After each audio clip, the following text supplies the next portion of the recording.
At the entrance of Tianjin University, the blazing August sun scorches the earth, marking the beginning of a new academic year.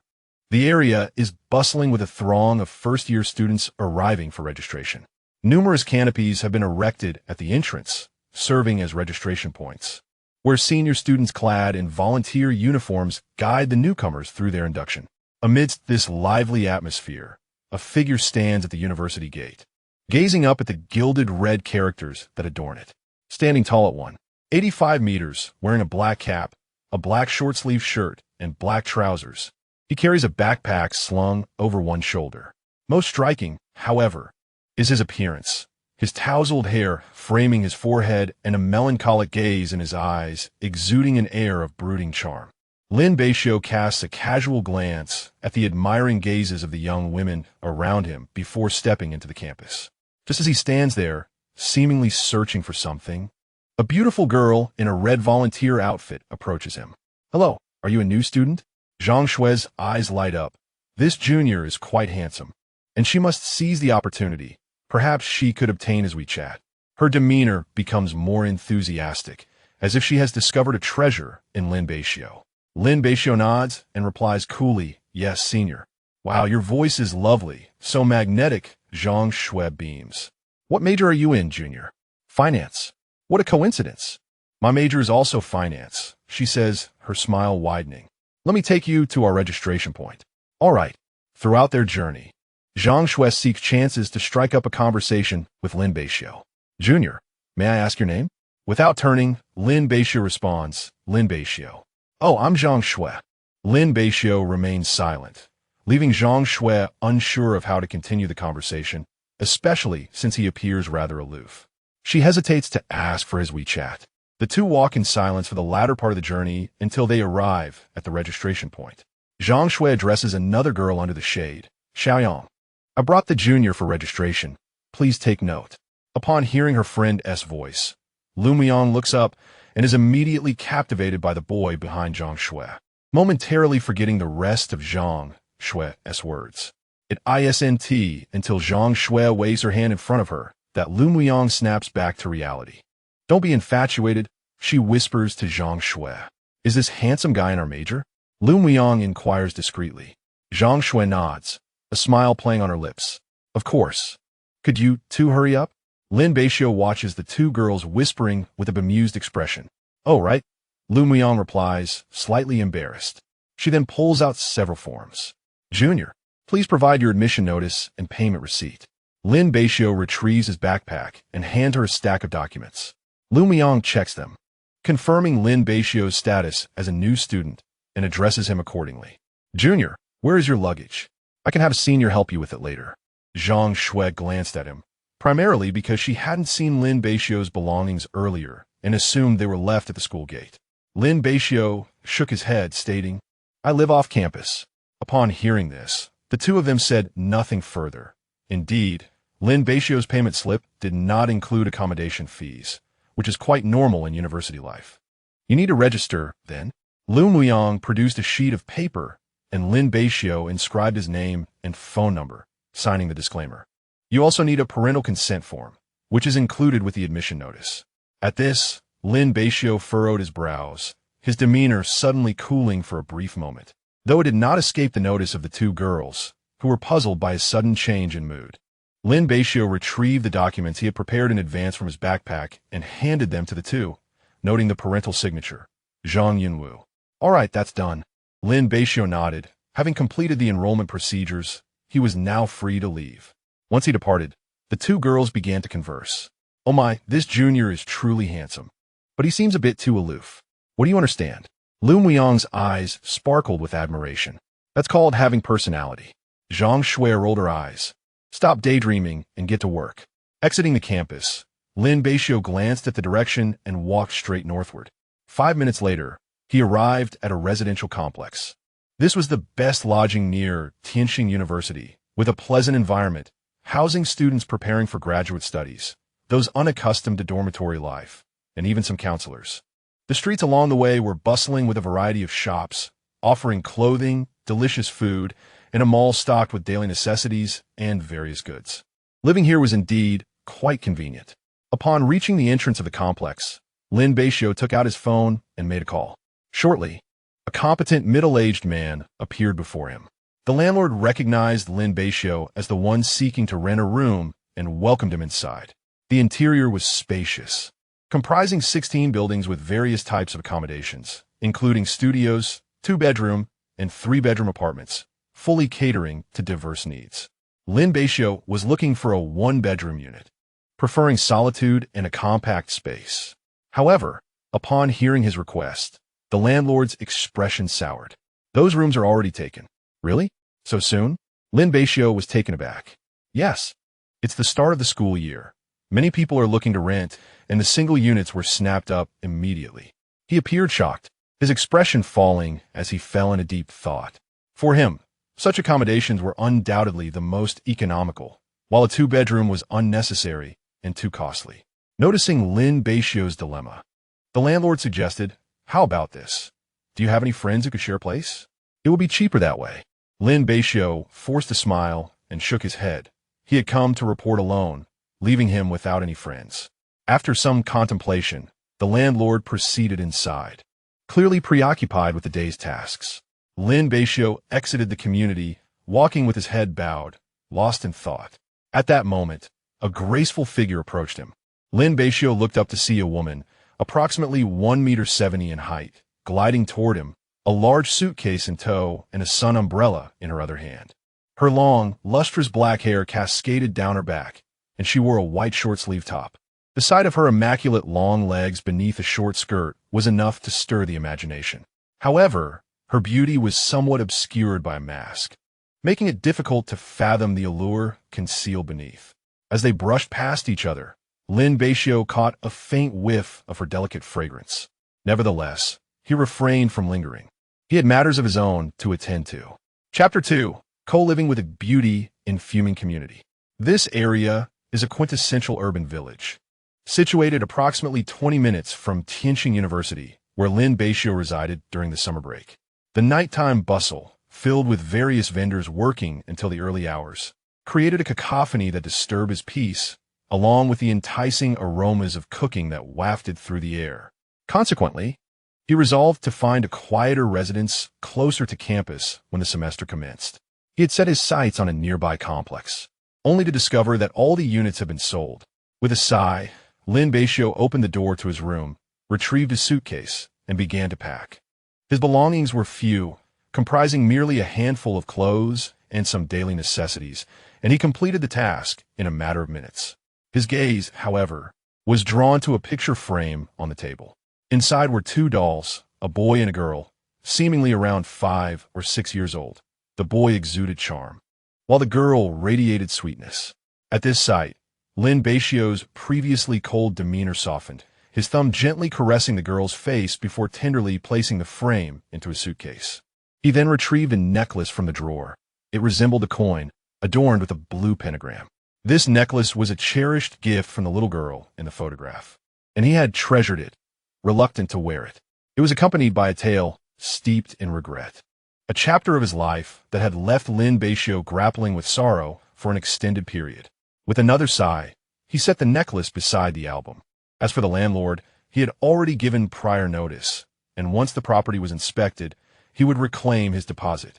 Just as he finished organizing his belongings, his phone vibrated. Upon seeing the contact name, a complex emotion flickered in his eyes, mingled with a touch of warmth, and his lips curled into a faint smile. "Hello, Grandpa. Xiao Bei, have you completed the enrollment process?" "Yes, everything is sorted." On the other end of the line was his grandfather, Zhang Yunwu, whose signature was on the forged parental consent form. His grandfather was his only family. The tuition fees were funded by his grandfather's earnings from selling bonds, thus making him the closest person to Lin Beixiu. "But you sent such a substantial amount back home. How are you managing over there?" Lin Beixiu interrupted him with a kind-hearted fib. "Don't worry, I have enough. I earned quite a bit during the summer. As for you, don't be frugal. We're not short on money." All right. After a brief conversation, Lin Beixiu hung up the phone, feeling a tinge of melancholy as his grandfather's admonitions echoed in his mind, to refrain from frowning, to make more friends, and to avoid fighting. He nodded in agreement. determined not to disappoint his grandfather any further. With a sigh, Lin Beixiu packed away the last of his things, glanced back at the quiet room, and quietly closed the door behind him. As the cost of living soared, he felt compelled to weave a small lie to spare the elderly man any worry. Upon his return to the original neighborhood, he explored all nearby residences but found none that truly satisfied him. Ultimately, he settled on this particular complex, accepting that the two-bedroom unit, albeit expensive, was his only option. He could manage to save a bit from his remaining funds.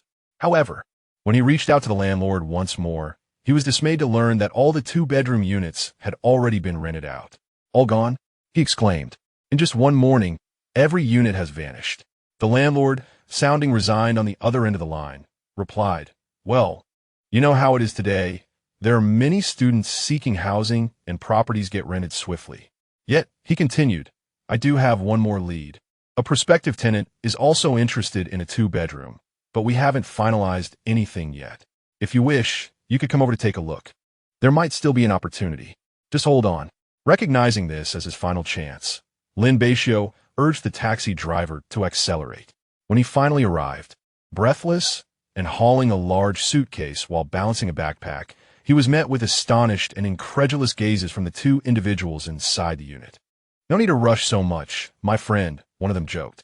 After catching his breath and leaning on his knees, Lin Beixiu explained, "I've vacated my previous accommodation, and if there's nothing available here, I'll have to sleep on the streets tonight."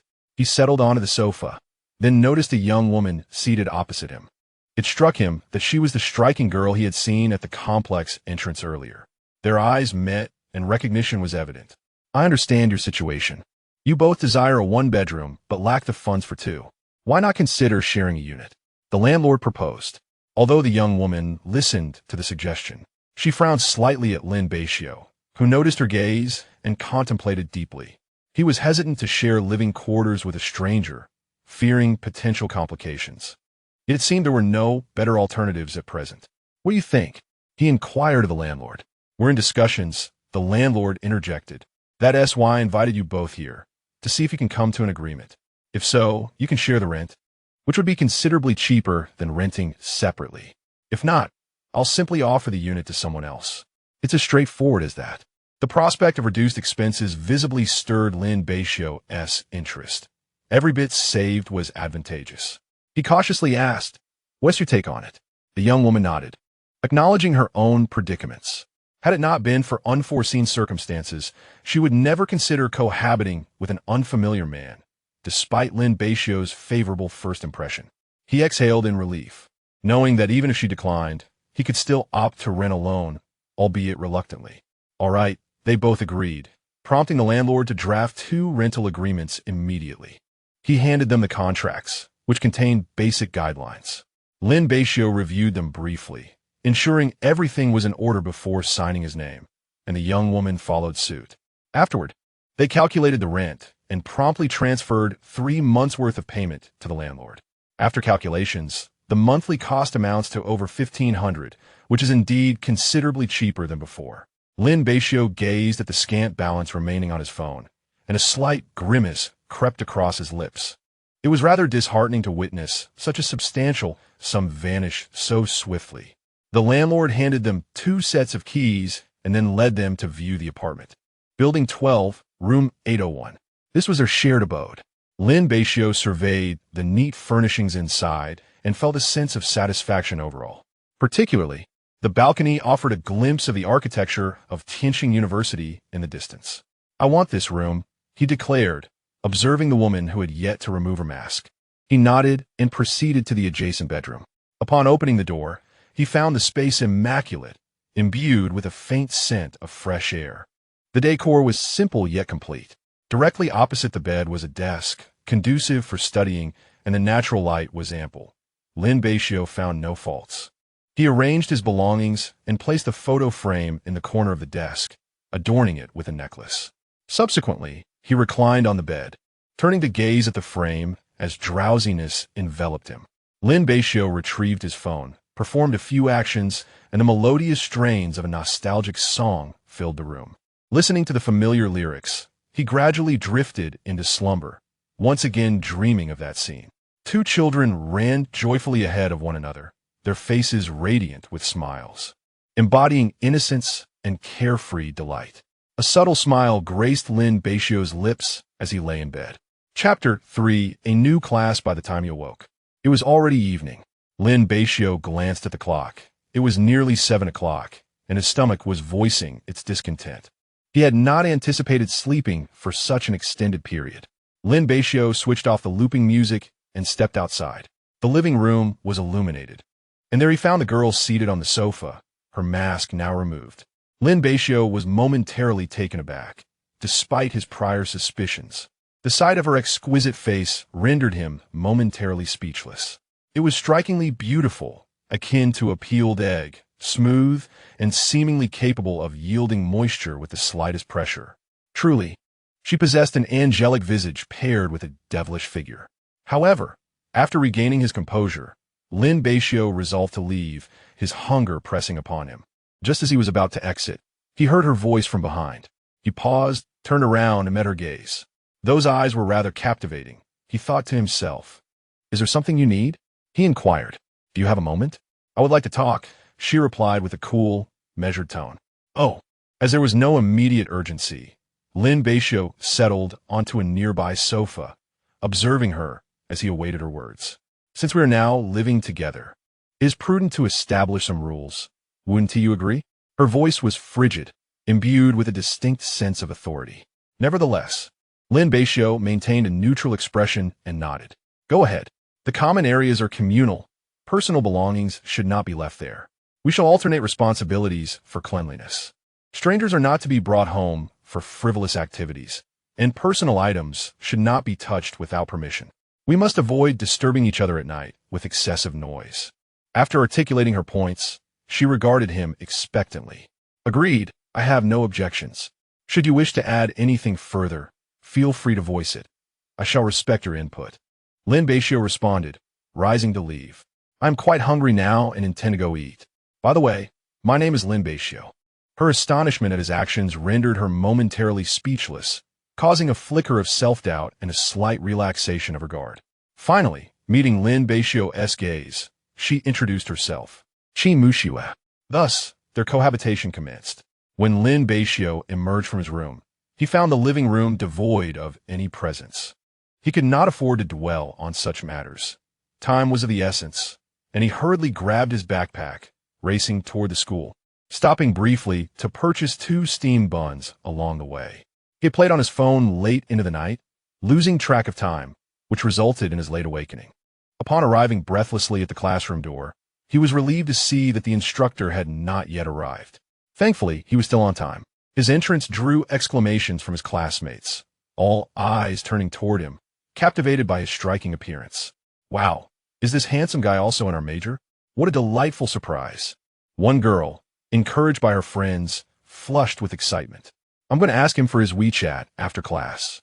"But I'm too shy," another girl admitted, her cheeks tinged with color. Upon hearing the discussions among the other boys in the class, a sense of envy permeated the atmosphere, and some cast mocking glances in his direction, chuckling as they greeted him. Lin Beixiu merely nodded stiffly and made his way to the back of the classroom. Ignoring the gazes and murmurs, he settled into a window seat in the last row, gazing outside while consuming his breakfast. Soon, another wave of exclamations erupted from the boys. Yet Lin Beixiu remained ensconced in his own little world, not even turning his head. It was only when he heard footsteps approaching and caught a whiff of a pleasant fragrance that he glanced sideways, and then he froze. It was her, Qi Mushiwa. Lin Beixiu could hardly fathom that she would be here. After all, she was also a student at Tianjin University and, remarkably, in the same class as he. Clad in black trousers and a white short-sleeved top, she exuded an undeniable charm as she strode past him down the aisle and took a seat in front of him. Shaking his head, Lin Beixiu returned his attention to the window. Then came another round of gasps, nearly overwhelming him with noise. Turning towards the entrance, he saw a stunning woman in glasses making her way in on high heels. "All right, quiet down," she commanded from the podium, raising her hand to quell the commotion. "I am your main course instructor and your advisor. My name is Li Yue. Over the next 4 years, I hope to have a good rapport with all of you." Should you have any issues or face any difficulties, feel free to approach me. I will do my utmost to assist you. Following this, she outlined various important matters, including the upcoming military training, interspersed with motivational platitudes about camaraderie and the importance of refraining from conflict. Next, the students were invited to introduce themselves. One by one, they stepped forward, and soon it was Lin Beixiu's turn. Rising from her seat, the boy's eyes remained fixated on her. "I am Lin Beixiu," she stated succinctly before stepping down, igniting a flurry of whispers among the crowd. The Qin surname. Could she be from a Qin group? One speculated. That's uncertain, but my brother attends this school. She's in the same year as him, likely a sophomore, though I heard she only attended for a short time before withdrawing, which caused quite a stir. Really? Is that so? She's still the most beautiful girl on campus, still reigning supreme. Listening to their chatter, Lin Beixiu furrowed his brow slightly. He had not anticipated that his roommate would have such a significant background, potentially being the daughter of the Qin family. Why then would she come to rent a place? Shaking his head, he pushed such thoughts aside. It was none of his concern. Soon, it was his turn to introduce himself, and the girl's curious eyes followed his every movement. In this class, he and Lin Beixiu were likely the most aesthetically pleasing. However, his introduction mirrored hers. "I am Lin Beixiu." The two shared a striking resemblance, both wearing similarly stoic expressions. Lin Beixiu was the last to introduce himself. Li Yue also took note that their class consisted of 40 students, 19 boys and 21 girls. She instructed several boys to fetch the textbooks, and by chance, Lin Beixiu was selected due to his height. As they made their way to collect the textbooks, Lin Beixiu silently followed behind, accompanied by 5 other boys who were conversing animatedly. Gradually, their attention shifted towards him. A robust boy turned to Lin Beixiu and cheerfully said, "Hello, Lin Beixiu. My name is Hu Feng. Let us get acquainted." Lin Beixiu nodded, as he had some recollection of this individual. "I am Li Bin. I am. We are all from the same dormitory." Lin Beixiu observed the enthusiastic group, feeling momentarily at a loss, and the surge of hostility he wished to express was once again suppressed. I am aware," Lin Beixiu replied somewhat curtly, deliberately slowing his pace, his tightly clenched hands revealing his inner unease. The others noticed his demeanor, momentarily perplexed. However, it was Hu Feng who redirected the conversation. "Do you know? A new student joined our dorm yesterday, and we were all taken aback when we learned he is from the Performing Arts Department. It seems the vacant bed is yours. Did you arrive late and get assigned to another dorm?" Lin Beixiu shook his head. "My health condition does not permit me to stay on campus. I reside off campus." I see." After that, the group ceased further discussion, primarily because Lin Beixiu offered so few words. They returned to the classroom with the textbooks, distributing them to everyone at Li Yue's prompting. Chapter 4. Roommate or classmate. As Li Yue saw everyone gathered, she proceeded with the agenda. It was time to elect class officers. She encouraged those with aspirations to come forward, simultaneously assigning tasks during military training to the class monitor and vice monitor. Lin Beixiu remained motionless, showing little interest in such matters, preferring to lead a simple life. Soon, several individuals stepped up, introducing themselves one by one, with some positions being filled on the spot. For instance, a girl eagerly claimed the role of cultural committee member. However, no one stood for the positions of class monitor or vice monitor. Li Yue felt dissatisfied.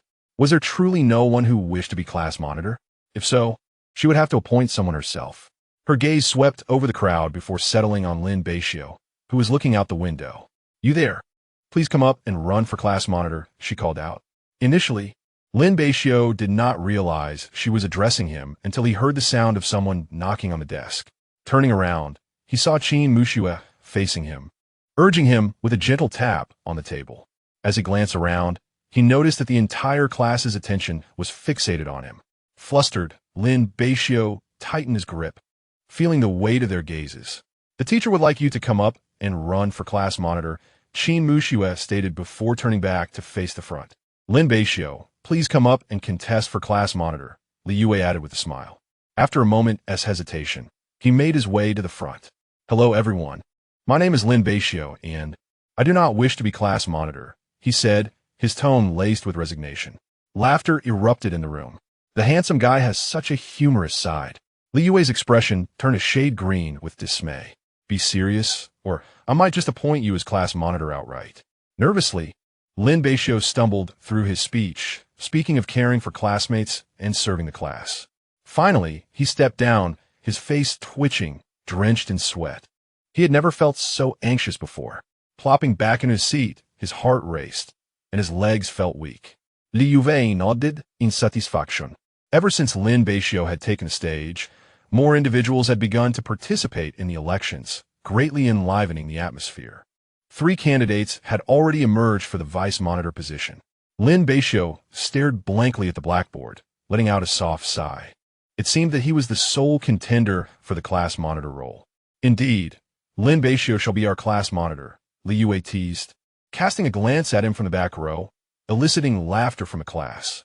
The vice monitor position went to another girl, Zhang Shuerong, with other roles also being filled. Perhaps the only one dissatisfied was Lin Beixiu, but there was little he could do.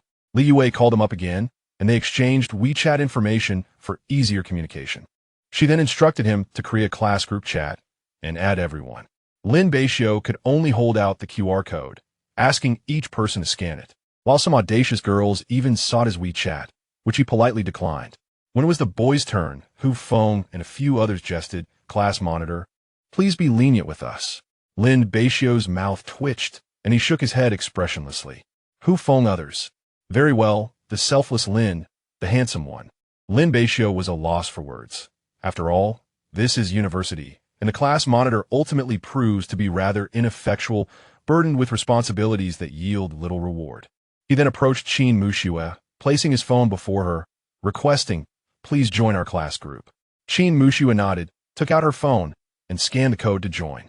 Once all was settled, the bell rang, signaling the end of class. All right, class is dismissed. I have one last announcement. For those who do not reside on campus and have homes in the city, please come to me to register. This is for your safety and my responsibility. I need to understand the situation. Upon hearing this, Lin Beixiu stood up, followed by Qin Muxue and 4 other classmates, all of whom either lived in the city or off campus. When it came to the last 2, Qin Muxue wrote down her phone number and address first. However, when Li Yue noticed that both of their addresses were identical, she cast Lin Beixiu a peculiar glance. What is the story between you two? Lin Beixiu's lips twitched, momentarily at a loss for a response. Yet, Qin Muxue, who had not yet departed, anticipated this and replied, "We are co-renters." Li Yue shrugged it off, nodding to indicate that they could leave. Lin Beixiu watched as Qin Muxue exited first before returning to his seat to gather his belongings and leave the classroom. With no classes in the afternoon and military training commencing the following day, everyone was free to collect their training uniforms and head home. Lin Beixiu, however, was not in a hurry to return home. Instead, he visited a nearby market to purchase some vegetables before finally heading back. Upon pushing open the door, he found Qin Muxue had already returned, seated on the sofa, enjoying her takeout. She merely glanced up at him as he entered, her curiosity piqued by the groceries in his hands. Lin Beixiu entered his bedroom to set down his items before proceeding to the kitchen, rolling up his sleeves to begin cooking. Soon, the kitchen was filled with the delightful aroma of his culinary creations. Qin Muxue watched Lin Beixiu laboring in the kitchen, lost in thought. He could actually cook, and the fragrance was enticing. After preparing 2 simple dishes, Lin Beixiu set them on the dining table, retrieved the takeout from downstairs, and sat down to eat. He found cooking to be more economical than ordering takeout, and his culinary skills were honed through practice, despite his initial attempts being unpalatable.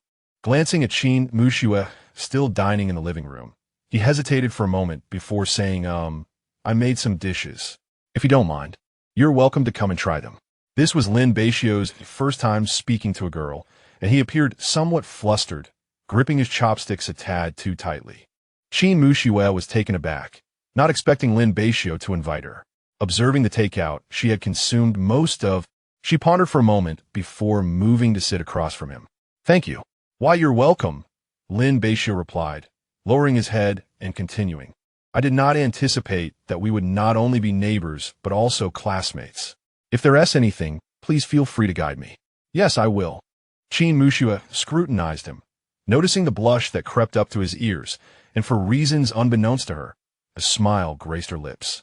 However, Lin Beixiu, who was engrossed in his meal, appeared blissfully unaware of her reaction. At that moment, she felt as though her heart might leap from her chest. Thank you, it's delicious, she expressed once more, her words a testament to the exquisite nature of the dishes, reflective of Lin Beixiu's culinary prowess.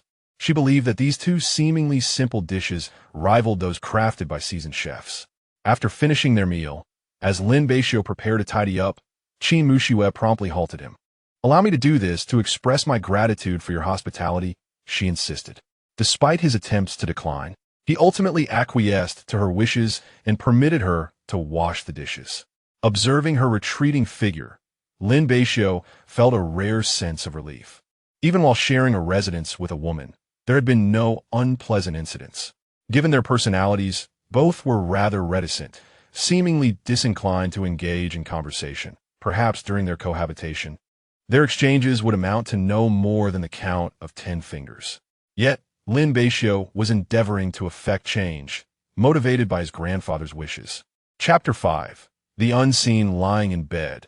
Lin Beixiu pondered whether he should take the first step in nurturing a relationship with Lin Beixiu. He had come to realize that she was not as frigid as she appeared. Like him, she harbored her own little secrets. As evening fell, Lin Beixiu once again inquired if she would like to dine with him. The statement bore a hint of ambiguity, and Lin Beixiu misinterpreted it, her cheeks flushing slightly as it took her a moment to regain her composure. Lin Beixiu, intrigued by her silence, turned to find her blushing on the sofa, bewildered by her reaction. Was she unwell? Lin? Startled, Lin Beixiu snapped back to reality and replied, all right. She felt utterly embarrassed, never having experienced such disquietude before. What was wrong with her? After receiving her answer, Lin Beixiu nodded and stepped out, realizing that many household items still needed attention. He first visited the market to procure some vegetables, followed by a trip to the supermarket for essentials such as shower gel and shampoo. Upon returning home, he found the living room vacant, though a sliver of light seeping from the bedroom indicated that someone was inside. As he began washing rice and preparing a meal, he appreciated the spaciousness of the two-bedroom apartment, complete with ample furnishings. He had only bought a small bag of rice that morning, but now with an additional mouth to feed, he purchased another small bag, ensuring they could sustain themselves for several weeks. He marveled at the sudden concern he felt for another person, a stark contrast to his previous indifference towards others. With a wry smile, he continued his culinary endeavors. In her bedroom, Lin Beixiu lay sprawled on the bed, engrossed in her phone, her delicate feet swinging playfully at the edge. Far from the icy demeanor she presented to the world, she appeared relaxed. Suddenly, her phone rang, and upon seeing her mother's name on the screen, she hesitated before answering. Hello, Xiaoxue. How is university life treating you? Lin Beixiu paused, then replied in a rather indifferent tone, it's good. There was a long silence on the other end before her mother sighed. Sorry, Xiaox. I've been quite busy lately. Once this hectic period passes, I promise to take you out when you're on break. No need, you carry on with your work. Lin Beixiu responded nonchalantly. Are you managing financially?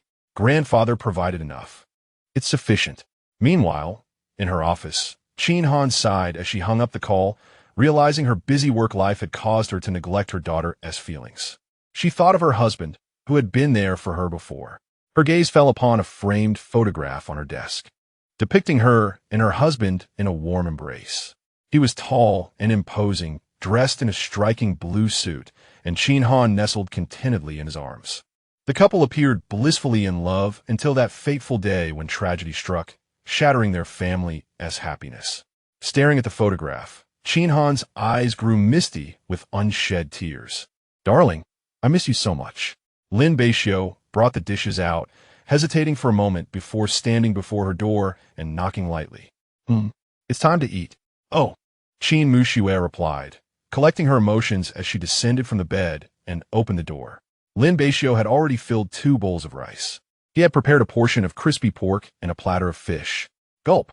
Even she could not help but swallow when confronted with such a delightful display of colors. aromas, and flavors. It smells wonderful. Come and eat. As they dined, the table was enveloped in silence apart from the sounds of eating.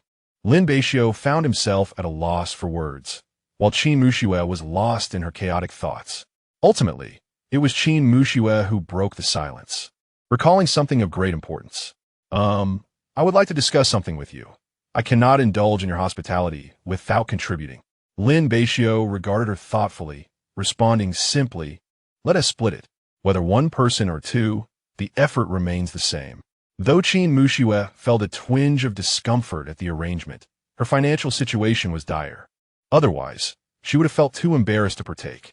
But since you prepared this meal, would it be fair for me to cover only the cost of the ingredients?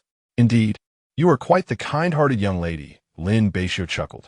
Without you, I might not even be able to afford a meal in a two-bedroom apartment. Is that so? Qin Muxue pondered for a moment before suggesting, then let us settle on 6 for me and 4 for you. If you refuse, I will be too embarrassed to eat. Seeing her earnest demeanor, Lin Beixiu nodded in agreement, and they lapsed back into silence, each consumed by their own thoughts as they continued to eat. When it came time to clean up, Lin Beixiu took the initiative while Qin Muxue retreated to her room. Once back in his own room, Lin Beixiu lay on his bed and began to search the forum of Tianjin University, hoping to find a way to earn some extra money. When he enrolled at Tianjin University, he had taken a job at a nearby milk tea shop, funneling most of his earnings to his grandfather while keeping a small amount for himself. However, fate had other plans. He had arrived too late, and the single room he desired was no longer available. A single room cost only $1,800 a month, but a two-bedroom unit exceeded $3,000. Originally, Lin Beixiu had set aside enough for a single room, which would leave him with ample savings, providing a safety net in case of emergencies. Unfortunately, he found himself forced to rent a two-bedroom apartment. Although he could manage with some sacrifice, when accounting for various additional expenses, he would barely have enough left for food each month. Fortunately, meeting Qin Muxue had been a stroke of luck. He was genuinely grateful to her, as her presence allowed him to save a few hundred each month. At present, he was momentarily free from financial strain. Once military training concluded, he planned to continue working part-time, allowing him to transfer more funds to his grandfather. The elderly man had endured hardship for most of his life, and Lin Beixiu found it difficult to bear the thought of his suffering. After browsing the forum, Lin Beixiu picked up his clothes and stepped out, feeling the steam from the bathroom. He knew that Qin Muxue had already bathed, as the air was still infused with the fragrant scent of body wash. Lin Beixiu also went in to wash up, but when he emerged shirtless, still drying his hair, he was taken aback by the sight of Qin Muxue in the living room, sipping water. Similarly, Qin Muxue was left momentarily stunned at the sight of Lin Beixiu. The two remained in an oddly silent standoff for a brief moment. Eventually, it was Qin Muxue who regained her composure first. A flush crept across her cheeks as she hurriedly covered her eyes, exclaiming in embarrassment and indignation, "Ah, pervert, exhibitionist!" Lin Beixiu, caught off guard, suddenly remembered that he was no longer living alone. "I'm sorry," he called out as he dashed back to his room, while Qin Muxue, in her panic, fled to her own room. The sound of two doors slamming shut echoed simultaneously. Sitting on the edge of his bed, Lin Beixiu felt a wave of regret wash over him. He was accustomed to being alone, and in that moment, he had momentarily forgotten. With a sigh of resignation, he lay back down, reminding himself that he had military training the next day and needed to get some rest. On the other side, Qin Muxue leaned against her door, her face still flushed as she replayed the earlier scene in her mind. Why was his physique so impressive? And those 8-pack abs? She touched her burning cheeks, her heart inexplicably racing. Qin Muxue, stop overthinking. She chided herself lightly before lying down on her bed. She pulled the blanket over her, but despite her efforts, sleep eluded her. It was the first time she had seen. When the morning came, Qin Muxue noticed faint dark circles under her eyes. Chapter 6. The delay. She caught sight of Lin Beixiu exiting the room and shot him a glare filled with annoyance. Lin Beixiu, feeling somewhat awkward, turned his head away. "There won't be a next time. I will be more careful," he assured her. Noticing his contrite demeanor, Qin Muxue decided to let it slide and proceeded to the bathroom to freshen up, only to hear Lin Beixiu's voice echoing from outside. Well, you're not losing anything, right? Qin Mushua's anger surged, and at that moment, she felt an overwhelming urge to strike him. Lin Beixiu. Startled, Lin Beixiu instinctively stepped back. Ahem. I didn't say anything, he protested. He was bemused at how he could utter such words in the first place. Qin Mushua huffed coldly and slammed the door shut. Lin Beixiu, feeling guilty, touched his nose, sensing that he had truly riled her up. With her inside, he could only wait outside on the sofa, enduring the tediousness of the moment. However, as he idly scrolled through his phone, he soon realized something was amiss. How long had she been inside? It seemed like a good 10 minutes had passed. He approached the bathroom door and knocked lightly. Hey sis, how long are you going to be in there? Hurry up. I'm still not ready, and I'm going to be late. Inside, Qin Mushua listened to his voice, a smirk creeping onto her lips. She intended to take her time as a form of retaliation against Lin Beixiu. Glancing at the clock, a mischievous smile played on her face. Outside, Lin Beixiu paced anxiously, finally resorting to banging on the door. Sister, dear sister, I beg you, please come out. I can't hold it in anymore. Regret washed over him. He wondered why he had provoked her in the first place. Inside, Qin Mushua, upon hearing his frantic words, felt her smile fade. Did he really consider her that old? When she finally deemed enough time had passed, she emerged from the bathroom. Lin Beixiu, noticing her exit, didn't spare her a glance and hurriedly slipped inside, slamming the door behind him. Qin Mushua stood at the door, covering her mouth to stifle her laughter. Serve him right. Let him learn his lesson. Reflecting on the events of the previous day, she spat softly, her face flushing slightly. She couldn't quite comprehend why she felt this way. It was simply amusing.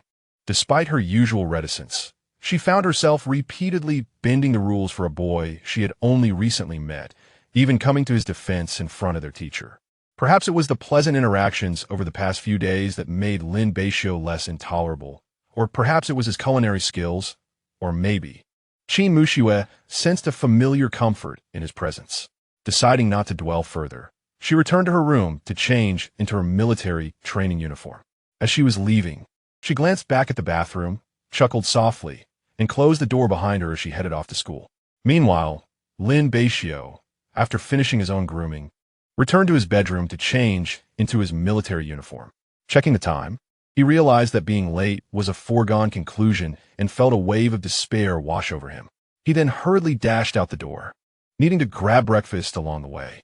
By the time he entered the classroom, for minutes had already slipped by. Lin Beixiu stood at the doorway, disheveled, clutching a military training cap in one hand and a steam bun in the other, gasping for breath. The classmates observed his disarray, whispering among themselves as if they had uncovered a remarkable secret. Even handsome boys can be late. Seated in the back row, Qin Mushua couldn't help but stifle a laugh at the sight. Li Yue's expression darkened. It was only the first day of military training, and someone had already arrived late. Do tell, my esteemed class leader, what transpired. Lin Beixiu glanced at Qin Mushua in the back row and met her eyes, which sparkled with mirth. She looked quite charming when she smiled. I'm sorry, I overslept, he admitted. Reporting such matters was not in Lin Beixiu's nature. Eventually, after a stern lecture from Li Yue, during which he promised there would be no next time, he was allowed to enter the classroom. Upon reaching the back row, he discovered that the window seat in the last row had already been claimed by her. Lin Beixiu shot her a fierce glare, but Qin Mushua returned it unflinchingly, a provocative smile on her lips. Thus, he settled for the second-to-last row, directly in front of her, and began to eat his breakfast in frustration. Meanwhile, Li Yue continued to address the class regarding the military training protocols, and when the time came, she led everyone in line to the playground.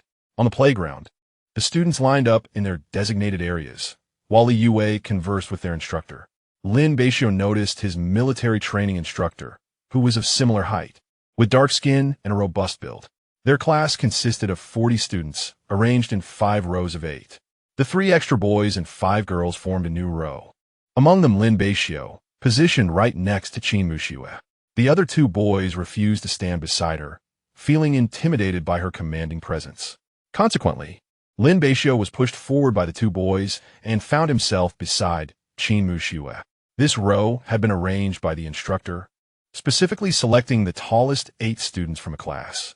However, it was true that none of the girls surpassed the boys in height, with Lin Beixiu being the tallest, slightly shorter than Lin Beixiu at around 176 meters, while he and the other 2 boys were of similar stature.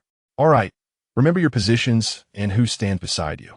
Next time, I expect you to assemble with utmost speed, understood? Upon hearing their resounding affirmation, the instructor nodded in satisfaction. Allow me to introduce myself. My surname is Zhang. You may refer to me as Instructor Zhang. He then inquired, who is your class leader? Step forward. I am a class leader, Lin Beixiu announced as he stepped out of the line. Instructor Zhang assessed the tall, handsome youth before him and nodded, then mischievously declared, if anyone in the back row moves while standing at attention, you shall do 10 push-ups alone. Lin Beixiu. At this remark, laughter threatened to erupt among his classmates as they realized their class leader's fate rested in their hands. Lin Beixiu, watching the figure in front, also struggled to contain her amusement. Instructor Lin Beixiu attempted to interject, but Zhang interrupted him. You must report before speaking. Report, he replied. Speak. Lin Beixiu wore a troubled expression, pondering the reason behind it. Instructor Zhang chuckled, remarking, you look quite dashing. Let us put you through some training. His words prompted laughter from the crowd. All right, everyone quiet down and stand at attention, he commanded. As the group complied, Lin Beixiu was summoned back into the formation. Within a mere half hour, a few individuals faltered, prompting the instructor to single them out. Lin Beixiu, resigned, completed 30 push-ups. After a summer of languor, his classmates found it challenging to adapt to such rigorous training, which is why Lin Beixiu ended up doing more push-ups than usual. Fortunately, his foundation was solid, rendering these exercises relatively effortless for him. Instructor Zhang nodded in approval, recognizing that this young man was indeed impressive. When the break finally arrived, the class erupted in a flurry, everyone scattering to seek shade and respite. Lin Beixiu chose to sit alone beneath a large tree not far away. Lin Beixiu settled beside him, gazing at him with an enigmatic glimmer in her eyes, while Lin Beixiu remained blissfully unaware of her scrutiny, simply sipping water in solitude. Chapter 7. Eating watermelon, he felt a bit downcast. First, he was late in the morning, and then he became the target of attention due to his striking looks. A whistle pierced the air, prompting a collective sigh from the crowd as they sluggishly formed a line. Lin Beixiu followed suit, and this time, they seemed accustomed to the routine, with no one fidgeting, thus sparing Lin Beixiu some discomfort. As the morning military training concluded, a shout from the instructor signaled their dismissal, and the group cheered as they made their way to the dining hall, many rubbing their arms and legs in fatigue. Lin Beixiu was invited by Hu Feng. Come on, handsome Lin, let us grab a bite. Lin Beixiu glanced at Lin Beixiu in the distance and shook his head. No thanks, I'm heading home to eat. With that, he walked towards Lin Beixiu, leaving Hu Feng stunned in his wake. However, Lin Beixiu was oblivious to his expression. Upon reaching Lin Beixiu, he merely cast a glance her way and continued on, with her smilingly trailing behind. Class monitor, still holding a grudge? She teased. Now that she no longer needed to buy food outside, she waited for Lin Beixiu. He rolled his eyes and chuckled. Then I want boiled meat slices for lunch. Lin Beixiu turned to her, especially noting her cheerful demeanor. Do you really think of me as your meal ticket? We agreed earlier. Or are you willing to let me starve? Absolutely, she replied with a playful huff. Lin Beixiu quickened his pace, and though he knew she was just joking, Lin Beixiu followed with a smile. As they walked side by side, Lin Beixiu caught a glimpse of her holding her phone, just as his own vibrated in his pocket. I added you on WeChat. Please accept. Why would you add me on WeChat? Lin Beixiu momentarily faltered. I'm sending you money, she said, looking at him as if he were daft. Lin Beixiu. He accepted her friend request and noticed her WeChat profile picture, depicting a majestic warship sailing on a cerulean sea, leaving a long trail of waves behind, exuding a poetic and picturesque ambience, grand and magnificent. Lin Beixiu was taken aback that a girl like her would choose such a profile picture. Before he could ponder further, she sent a red envelope with a note. Meal money. When he opened it, he was startled to see over 500. Isn't that a bit much? I only have this for now. It should last you for a while, Lin Beixiu replied, quickening her pace ahead of him. Lin Beixiu watched her retreating figure, puzzled by her demeanor, but he understood it was not the time for inquiries. "That's enough," she affirmed. "If you need more, just ask." Upon returning home, Qin Muxue hurriedly grabbed some clothes and headed to the bathroom, needing to wash off the sweat. Lin Beixiu entered the kitchen to prepare lunch. When Qin Muxue emerged, she turned to her room to dry her hair, and upon reappearing, she impatiently asked, "Is the food ready yet?" Indeed, she was quite hungry. Lin Beixiu helplessly brought out the dishes, confirming, "You still have to wait a bit. The rice is still cooking." Qin Muxue gazed at the two dishes on the table, particularly drawn to the water-boiled sliced meat, which she had been longing to savor. Unable to resist, she swallowed hard. "I'm going to take a shower. Feel free to start eating when the rice is ready," Lin Beixiu remarked as he grabbed his clothes and headed to the bathroom. Qin Muxue picked up her chopsticks, took a piece of meat, and savored it, momentarily stunned, her eyes closing in satisfaction. Delicious. She found herself unable to restrain her appetite, taking several more pieces, primarily because Lin Beixiu's cooking was simply exquisite. When Lin Beixiu emerged, he noticed Qin Muxue had not touched her chopsticks, instead engrossed in her phone, which struck him as odd. "Why aren't you eating?" he inquired. "I'm waiting for you," she replied. Lin Beixiu was taken aback, but chuckled, "There's no need. Just eat. We should rest early. We have military training again this afternoon." They then settled down together for dinner, with the task of washing the dishes falling to Qin Muxue. Initially, Lin Beixiu intended to take on this chore himself, but upon her refusal, he acquiesced. Lin Beixiu retreated to his room for a brief nap. Knock, knock, knock. He was roused from his slumber by a knock at the door, and he groggily opened his eyes, knowing it could only be Qin Muxue. "What's wrong? Aren't you getting up? It's time for school." Her voice called from the doorway. Lin Beixiu acknowledged her and got dressed in his military training uniform. When he stepped out, Qin Muxue was already dressed and waiting for him. Together, they walked to school, drawing the attention of many along the way. It was rare for her to call out to him, Lin Beixiu mused. The afternoon's military training consisted once more of standing at attention, but the instructor also taught the group some movements. Despite some preparation, a few individuals still struggled, prompting Lin Beixiu to perform several sets of push-ups.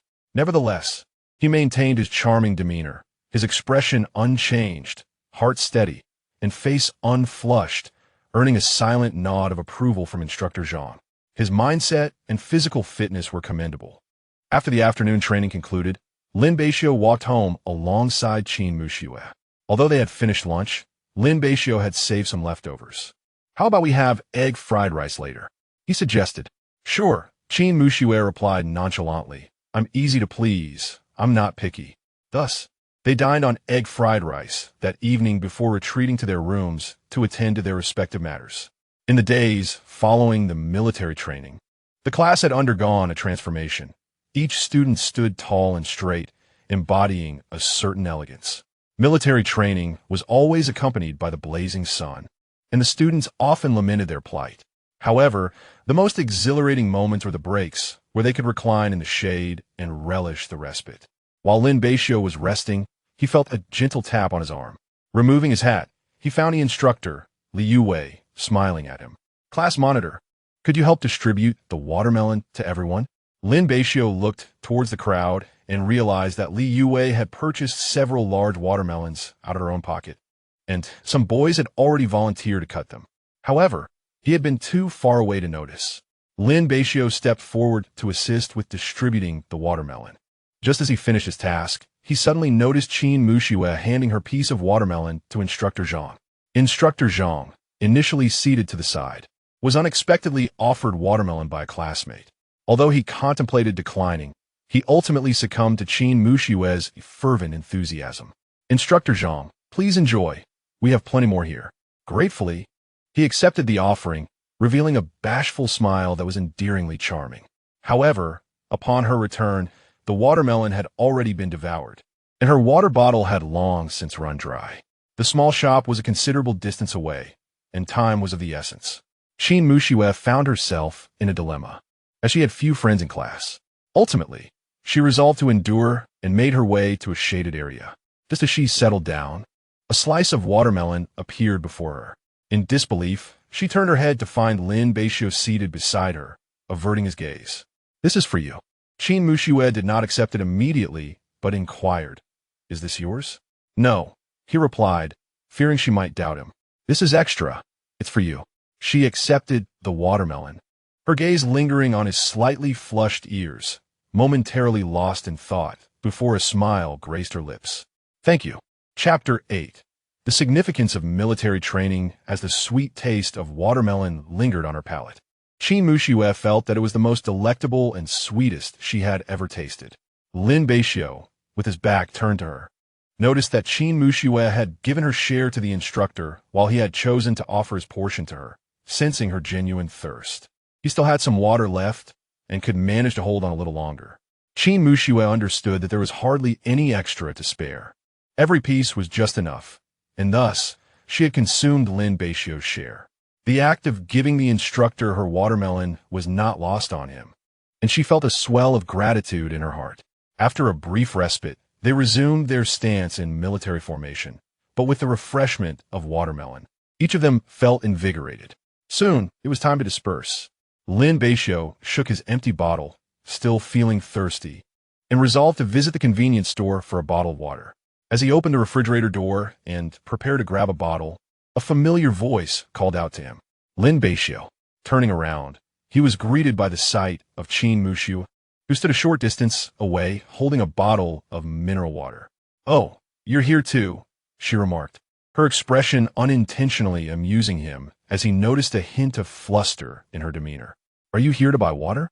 Lin Beixiu nodded, and Qin Muxue shook the bottle in her hand. "I bought this for you." Taken aback for a moment, Lin Beixiu nonetheless took his own water and followed her outside. Observing the bottle in his hand, Qin Muxue addressed the cashier, stating, "Let's pay for both together." The cashier, glancing at them, used a scanner to process the payment through the QR code on Qin Muxue's phone. Lin Beixiu watched as she completed the transaction and then handed him the water, which he instinctively accepted. The convenience store was bustling with people, and the scene drew envious glances from the single men present, all directed at Lin Beixiu. Ignoring the stares, Qin Muxue walked out, with Lin Beixiu trailing behind, mildly bemused by the inexplicable expressions of those around them. "This is my way of thanking you for the watermelon this afternoon," she said. Caught off guard by her words, Lin Beixiu momentarily struggled for a response, his hands awkwardly holding 2 bottles of water. Enough of that. What shall we have for dinner?" Qin Muxue turned to face him, fully surrendering to Lin Beixiu's culinary skills. "We're out of vegetables. We need to buy some." "Let us buy more. I'll accompany you." Seeing her excitement, Lin Beixiu couldn't help but smile as they headed toward the market together. In the subsequent moments of military training, everyone continued to experience a mix of pain and joy. As the day reached its break time, Li Yue once again purchased a box of drinks at her own expense. When Lin Beixiu arrived carrying the drinks, the crowd erupted in cheers. However, Li Yue, with a smile, explained the rules. The boys and girls would pair up to play games, competing for the drinks in front of them. Those who won would be rewarded with a drink. This announcement elicited groans from the boys, who were reluctant to compete with the girls. The game commenced, and soon the boys began to seek out partners among the girls. Lin Beixiu stood in place, bewildered. Who could he possibly team up with? He was reluctant to join forces with anyone. Ultimately, his gaze fell upon his roommate, Qin Muxue. Coincidentally, was also looking in his direction at that moment. Their eyes met in the air, and summoning his courage, Lin Beixiu approached her. "Can I team up with you?" he asked. Qin Muxue smiled, of course. She had intended to partner with him from the start, pleasantly surprised that he had thought of her first. As the other students formed their teams, it became evident that their class had a slight majority of girls, resulting in pairs consisting of 2 girls each. Each group sat facing one another, with a bottle of beverage placed before them. Following the instructor's commands, they placed their hands on their knees, then on their heads, awaiting the signal to begin. "Go!" shouted the instructor. Most groups, predominantly composed of girls, lunged for the drinks, while the boys remained still, or only those familiar with each other participated in the scramble. In stark contrast, Lin Beixiu and his partner merely stared at each other, neither making a move. Lin Beixiu, taken aback, asked, "Why aren't you going for it?" Qin Mushue's expression remained unchanged as she replied calmly, "It's for you." In that moment, Lin Beixiu felt a pang of emotion, a sensation that enveloped him entirely. He turned his head away, unable to convey any feelings through his voice. "No, you should drink it," he insisted. "Is it a matter of male pride? I'm no weaker than you. There's no need for you to give in." Their playful banter soon attracted the attention of their classmates, who had already begun to enjoy their drinks while Lin Beixiu and Qin Mushuo remained seated, exchanging glances. Whispers filled the air, and a bolder boy even whistled, grinning like a mischievous uncle, marveling at the unexpected outcome of the two most aloof individuals in class being together. Naturally, envy stirred among others, wishing for the school beauty to show them similar consideration. Yet they recognized that such a scenario was unlikely for them unless they were more handsome than Lin Beixiu. Li Yue, frowning, approached to investigate. Meanwhile, Qin Mushue's words struck Lin Beixiu like a heavy hammer, leaving him with the conviction that her actions were right, though he struggled to articulate his feelings. Lowering his head, he concealed his emotions. What about this?" he stammered. Noticing his hesitance, Qin Mushuo, perceptive of his unusual demeanor, sighed in resignation and took the bottle of beverage. "Thank you, I will drink this." Li Yue, curious about their interaction, inquired further, and Qin Mushuo simply stated the truth. They were merely being polite to one another. Li Yue chuckled and patted Lin Beixiu on the shoulder. "You're quite the good class monitor." Lin Beixiu was momentarily taken aback, still processing her words, but the warmth of her smile began to dissipate the clouds of uncertainty in his heart, bringing him a modicum of relief. As the break concluded, the crowd erupted in cheers once more, revealing that another box contained additional beverages. Li Yue treated all her classmates equally, allowing those who had missed out earlier to claim a drink now. The boys quickly surged forward, clamoring for the refreshments. Li Yue, with a hint of exasperation, exclaimed, "Do not snatch. There is enough for everyone." She also handed a bottle to Instructor Zhang. Subsequently, Li Yue patted Lin Beixiu on the shoulder and addressed the assembly. "Of course, I would like to take this opportunity to share a few thoughts with you all." The crowd turned their attention to Li Yue and her companion, Lin Beixiu. "I believe that after spending these several days together, you have all witnessed our class leader's capabilities and the efforts he has made for each of us. Let us extend our applause to our class leader and express our gratitude." Applause erupted as the audience smiled warmly at Lin Beixiu, who was momentarily taken aback by the genuine expressions on their faces, his eyes glistening with emotion. "Thank you, class leader. When I struggled to maintain my stance during drills, you bore the consequences for my shortcomings. Thank you, class leader, for supporting me when I fainted and took me to the infirmary." "Thank you." Lin Beixiu smiled, feeling a surge of happiness. It was a novel emotion for him. Though he was not particularly articulate, he had felt a sense of injustice. He could not comprehend why the teachers had appointed him as class leader, nor why he alone faced punishment when others misbehaved. However, he soon realized that it was a testament to the trust placed in him by his instructor and the motivation instilled by the drill sergeant. This was a responsibility he was meant to shoulder. While uncertain about how to fulfill it, he understood the importance of doing what was right. Perhaps this is the essence of military training, to unite scattered hearts, allowing those from all corners of the world to find a sense of belonging and home in that very moment. Chapter 9. An unexpected encounter at the milk tea shop. Qin Mushuo stood at the back, observing Lin Beixiu surrounded by a throng of admirers. She increasingly found him enigmatic, this serendipitous roommate of hers. Yet at this moment, she felt a surge of happiness for him. The military training days seemed to pass in the blink of an eye. 2 weeks had swiftly elapsed. Contrary to the expectations of many, these days were not as monotonous as anticipated. During their free time, they occasionally sang, engaged in competitions with other classes, or enjoyed performances by their classmates, each moment a delightful experience. Throughout this period of training, the students exhibited newfound vigor. Shedding their previous lethargy, and their camaraderie blossomed. Lin Beixiu, too, emerged from his shell, forging numerous friendships. Under the guidance of Instructor Zhang, they completed the final review process, bidding farewell to their respective instructors. Instructor Zhang, with misty eyes, made his last farewells, eventually directing his gaze towards Lin Beixiu. Class leader, step forward, he commanded. Standing before Lin Beixiu, he nodded appreciatively, saying, I have witnessed your exemplary conduct these past few days. You have shown responsibility and resolve. You embody the spirit of a man. Well done. He continued, Indeed, each of you has performed admirably. With a salute to the collective, he declared, My mission is complete. You shall now spread your wings and soar while I return to my path. Upon hearing this, many students felt their eyes welling with emotion, and some girls could not withstand the atmosphere, breaking into tears. All present salute.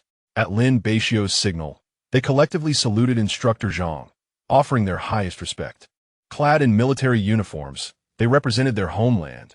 On distant islands, borders, or in jungles, their silhouettes could be seen. They dedicated everything for their country.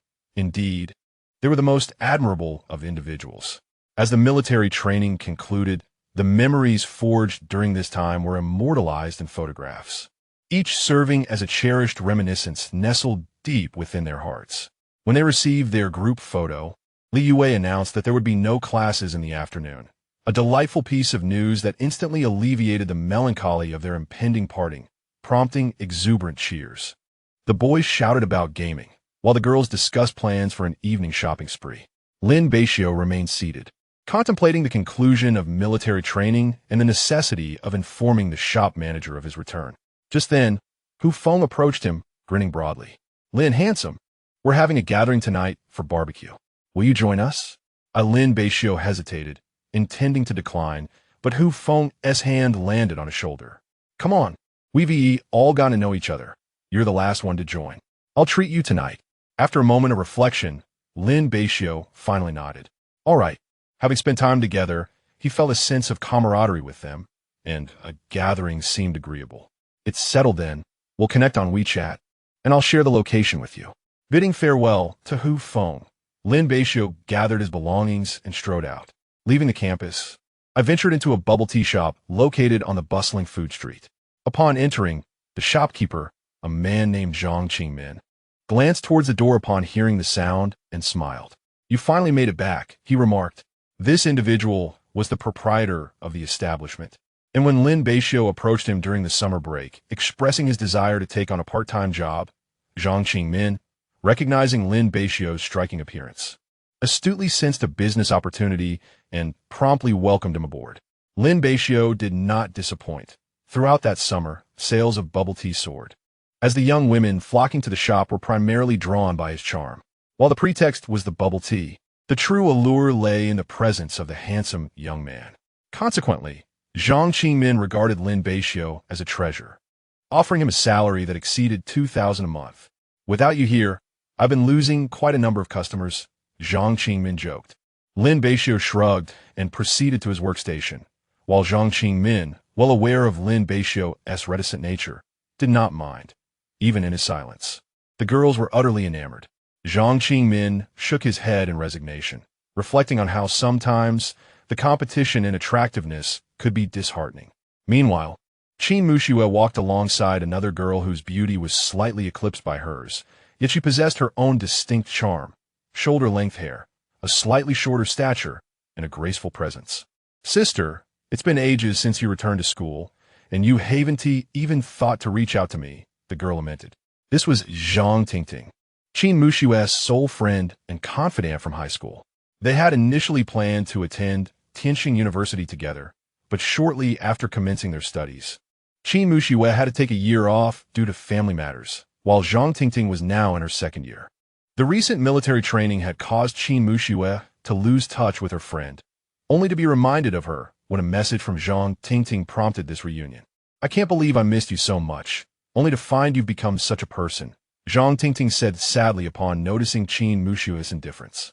Qin Muxue remained unresponsive, her cool gaze fixed on her friend.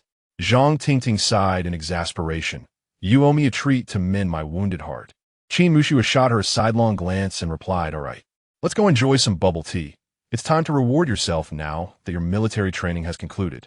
The two walked side by side to a bubble tea shop, and upon noticing the absence of customers inside, Zhang Tingting called out, is the boss here? Coming. Lin Beixiu emerged from the back, carrying a box of tapioca pearls. He had been busy retrieving supplies due to the influx of customers. However, when his gaze landed on Qin Muxue, he froze in astonishment. Qin Muxue, equally taken aback by this unexpected encounter, mirrored his reaction, standing there in stunned silence. Zhang Tingting also stood bewildered, caught off guard by the presence of such a handsome man. Thus, the three remained in a moment of awkward silence, each unsure of what to say.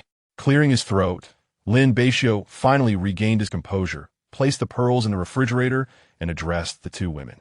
"What would you like to drink?" Zhang Tingting regained her senses, yet her expression remained one of unabashed infatuation. "I would like a cup of bubble tea and another of lime pomelo tea," she declared. Lin Beixiu nodded in affirmation and replied, "Just a moment. I know you still prefer the lime pomelo tea, so hurry and make the payment. I shall wait for you," Zhang Tingting urged, nudging Qin Muxue. Qin Muxue retrieved her phone to settle the bill, then joined her at the table. "Xiaoxue, that guy's incredibly handsome." "Indeed," she replied. Zhang Tingting looked at her in confusion. "What's the matter? Aren't you excited? I see him every day. What is there to be excited about?" "Oh, I forgot that you have an aversion to men," Zhang Tingting suddenly recalled. "He's a classmate of mine," Qin Muxue explained, noticing Zhang Tingting's demeanor. "Oh, that makes sense," Zhang Tingting responded, then teasingly inquired, "Do you have any feelings for him? Or are there other girls in your class vying for his attention?" Qin Muxue frowned and shot her a stern glare. "Don't say such things." Just as Zhang Tingting was about to ask more, Lin Beixiu arrived with the bubble tea they had ordered. Chapter 10. The gathering. Zhang Tingting gazed at his retreating figure for quite some time before returning to reality. "How delightful. My dear sister, I feel as if I am in love. I wish to pursue him." Qin Muxue, sipping her drink, instinctively bit down on her straw. A wave of inexplicable emotion washing over her, leaving her puzzled as to its source. "Go for it. He is quite the catch," Zhang Tingting encouraged. Noticing an unusual tone in her friend's voice, Zhang Tingting suddenly grinned and said, "Oh, Xiaoxue, do you also fancy him?" "Where did you hear that?" Qin Muxue stammered, turning her head away in panic. To Zhang Tingting, this was an implicit admission. Once upon a time, her good friend was averse to men. Having no companions aside from herself, others perceived her as aloof, but Zhang Tingting knew that it was merely a lack of eloquence. This demeanor had often spared her from a myriad of troubles. Now, however, to see her friend developing feelings for a boy was something Zhang Tingting was determined to support. "Oh, so you do like him? Then I shall not compete with you," she teased. "Tingting," Qin Muxue shot her a glare, her voice icy. "Watch your words, or I shall have to teach you a lesson." Zhang Tingting shivered at the thought of a dreadful punishment, raising her hands in surrender. "All right, I shall refrain from speaking further. Why must you always appear so cold? It's truly intimidating. Such a demeanor might scare handsome boys away." After uttering this, Zhang Tingting slightly pulled back her stool, ready to flee. However, upon noticing that Qin Muxue had no intention of retaliating, she awkwardly resumed her seat. Qin Muxue caught a glimpse of Lin Beixiu, who was busily preparing milk tea. At the counter, two girls awaited their orders, their eyes glimmering with admiration. Yet, Lin Beixiu maintained a professional demeanor, expressionless as he handed their drinks to them. For reasons unknown, Qin Muxue felt a pang of jealousy, mixed with a sense of relief. It seemed he was indeed quite popular. After all, she had inexplicably agreed to share an apartment with him, drawn in by his striking looks. Beauty, after all, is a formidable force. If only he did not constantly exude an aura of melancholy that rendered him somewhat distant. Perhaps if he were a bit more cheerful, he would attract even more admirers. Surprised by her own contemplations, Qin Muxue wondered when she had begun to pay such close attention to him. Just then, she caught Zhang Tingting's teasing gaze, and her cheeks flushed. "What are you staring at?" "Sister, I have no idea how long you have been watching him." "Tingting," Qin Muxue glared at her. "Let us go." "Hee, not even one last look?" Qin Muxue shot her another glare, picked up her lime grapefruit tea, and headed for the exit, with Zhang Tingting hurriedly following behind. "Hey, are you upset?" After bidding farewell to Zhang Tingting, Qin Muxue surveyed the empty room, her emotions swirling within her. Remembering that she had added Lin Beixiu on WeChat, she inexplicably took out her phone and began tapping on the screen. In this moment, Lin Beixiu had been working for a while when the store manager returned, signaling the end of his shift. As he prepared to go home, his phone chimed with a new message. Upon checking, he discovered it was from Lin Beixiu. Lin Beixiu, will you come back to cook dinner tonight? Lin Beixiu, yes. Reading the words on the screen, a flicker of joy lit up Lin Beixiu's face, akin to a child receiving a sweet treat. Overwhelmed by excitement, she rolled around on her bed before diving into short videos. After some time, the sound of the door opening broke the quiet. Lin Beixiu quickly got up and stepped outside, where she found Lin Beixiu entering with an armful of groceries. He cast a glance in her direction before heading to the kitchen. Lin Beixiu followed him, tentatively suggesting, can I help you wash the vegetables? There's no need. Just sit back and relax. It's not proper to have a girl doing chores. Thus, Lin Beixiu stood at the kitchen entrance, watching him busily prepare. I hope this doesn't interfere with your plans? She inquired. Not all, Lin Beixiu replied nonchalantly. If someone from work invites me out for dinner later, I want to be eating at home. Oh, Lin Beixiu responded, retreating to the living room to wait. Before long, Lin Beixiu emerged with 2 dishes, placing them on the table and covering them to keep warm. Dinner will be ready soon, he informed her as he settled onto the sofa. Lin Beixiu regarded him and asked, were you working part-time this afternoon? Yes.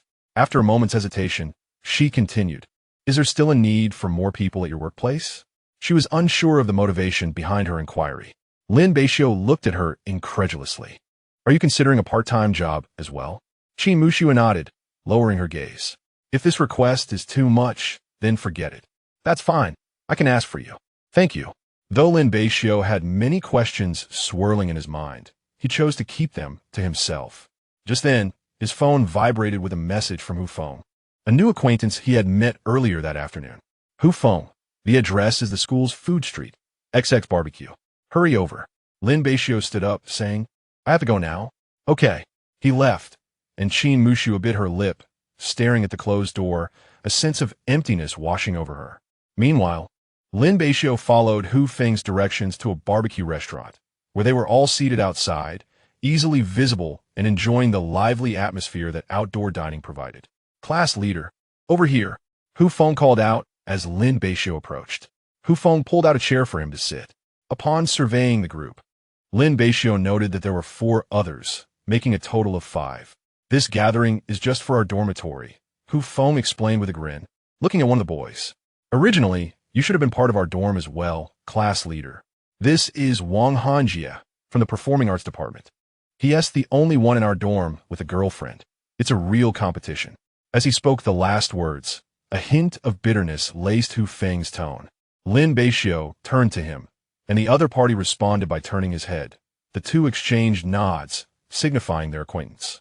As for the remaining 3, they were all from his class, and he was well acquainted with them. What would you like to eat? I shall fetch the owner. The group eagerly voiced their culinary desires, and when it came to Lin Beixiu, he merely smiled and said, anything will do. In a short while, they had placed their orders, and the beverages were promptly served.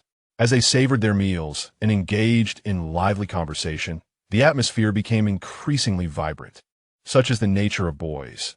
There is scarcely any issue that cannot be resolved with a barbecue, and if there is, then 2 barbecues will suffice. Hurry up and eat. I'm absolutely starving. I've lost weight over these past 10 days. While they feasted, Hu Feng cast a mysterious glance at the group. Do you all remember our class's beauty? Qin? How could one forget, you lunatic? Speak quickly. Wang Hanjie, being from a different class, merely listened alongside Lin Beixiu. Throughout the conversation, Lin Beixiu spoke infrequently, mostly absorbing their chatter. Hu Feng, with a mischievous grin, declared, I trust you all are aware that Qin was originally a sophomore. But I possess information that you do not know. You all are aware that she took a year off, but there were actually deeper reasons behind it. Chapter 11. The affair of the campus bell. Everyone was piqued with curiosity as Li Bin could no longer contain his eagerness. Stop keeping us in suspense. Hurry up and tell us. Even Lin Beixiu paused his actions, captivated by Hu Feng's eloquence. In her heyday, the campus belle, Qin, was the epitome of grace and allure, with suitors lining up from the school gate. However, her elusive nature and aloof personality had kept her without a boyfriend to this day. Nevertheless, admirers continued to abound. There was an incident when a wealthy heir attempted to court her, only to be met with her wrath, leading to her abrupt withdrawal from school. Rumors circulated. Some claimed family issues forced her to pause her studies, while others suggested disciplinary measures from the school. Regardless, the speculations were plentiful. After sharing the tale, Hu Feng observed the satisfied expressions on his audience, feeling a surge of pride. How about that? I gathered this juicy gossip from an upperclassman. Applause erupted from the group, their thumbs raised in admiration. I, too, was astonished to learn that the campus belle would join our class. The posts on the forum have been deleted, so it's only natural that you were unaware. As the group continued to snack, Lin Beixiu lost himself in contemplation. Suddenly, a hand landed on his shoulder, causing him to flinch. Instinctively, he was ready to react, but ultimately restrained himself. Hu Feng leaned in closer, a mischievous grin on his face. Hey there, handsome Lin. I have something to ask you. Lin Beixiu felt a shiver run down his spine. He sensed that Hu Feng was up to no good. What is it? You little rascal. I can't help but notice how close you've gotten to the campus belle. Surely, there is something brewing between you two. Hu Feng raised an eyebrow, wearing a cheeky smile that suggested he had an inkling of the truth. Lin Beixiu responded coolly. No. Who believes that? I've seen you walking together on several occasions, and during military training. There are too many signs pointing to an unusual relationship, Hu Feng pressed on. Lin Beixiu remained silent, prompting Hu Feng to inquire again. Come on, what is the current status of your relationship? I'm not in a relationship, and I have no intention of dating, Lin Beixiu declared firmly. Skepticism lingered in Hu Feng's expression, but seeing Lin Beixiu's reluctance to divulge further, he chose to drop the subject. The meal had indeed strengthened their bond, and once they finished, each person returned to their respective homes, unlike Lin Beixiu, who had to navigate school curfews. Upon returning to his apartment, Lin Beixiu unlocked the door with his key and stepped inside. The living room lights were off, and he chose not to turn them on. He retrieved his clothing from his room and headed to the bathroom. This time, he recalled previous mishaps and donned his attire before emerging. Noticing that Qin Mushiue was absent from the living room, he retreated to his own room, undressed, and lay on his bed. After a brief glance at his phone, he succumbed to sleep. The following day, Lin Beixiu rose early, for it was the first day of classes, and he had no intention of being tardy. After brushing his teeth, he emerged from the bathroom only to find Qin Mushiue also engaged in her morning routine. Resigned, he took a seat on the sofa, reflecting on the inconveniences of shared living arrangements. As they awaited the others to emerge, Lin Beixiu could not resist a playful jibe. If you linger inside for another 10 minutes like last time, I might just perish. The hour was still early. Qin Mushiue, recalling that previous incident, let a subtle smile grace her lips. Lin Beixiu merely shot her a glance before retreating into the restroom and shutting the door.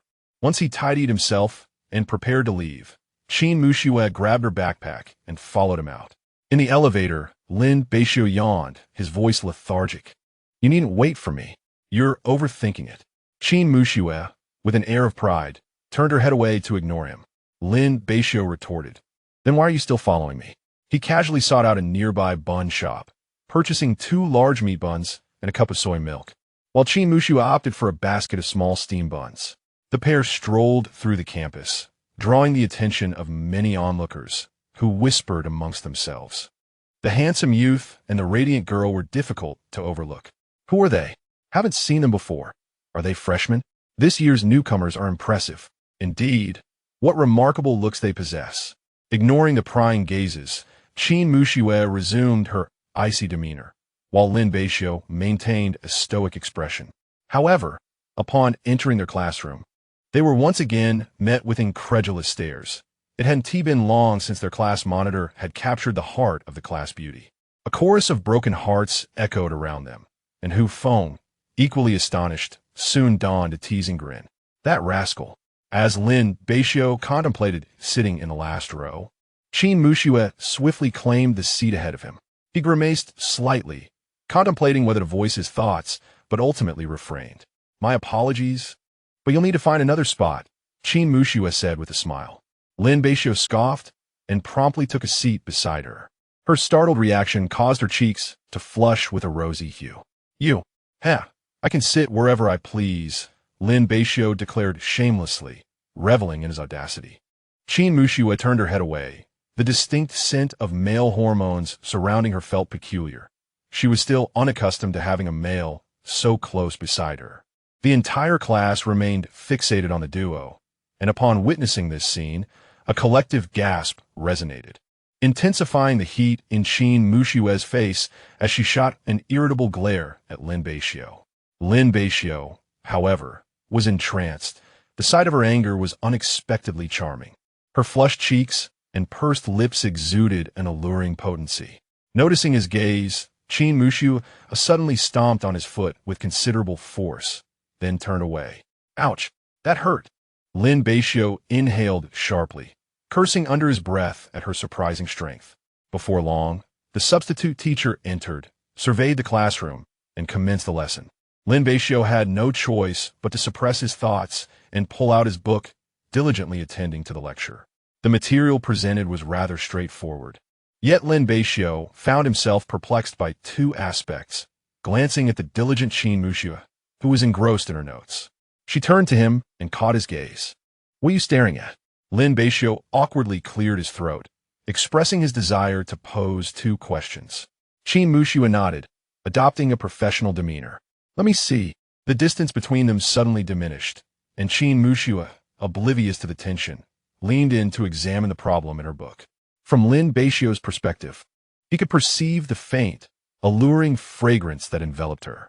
He chose to disregard the question at hand, instead captivated by the graceful curve of her profile.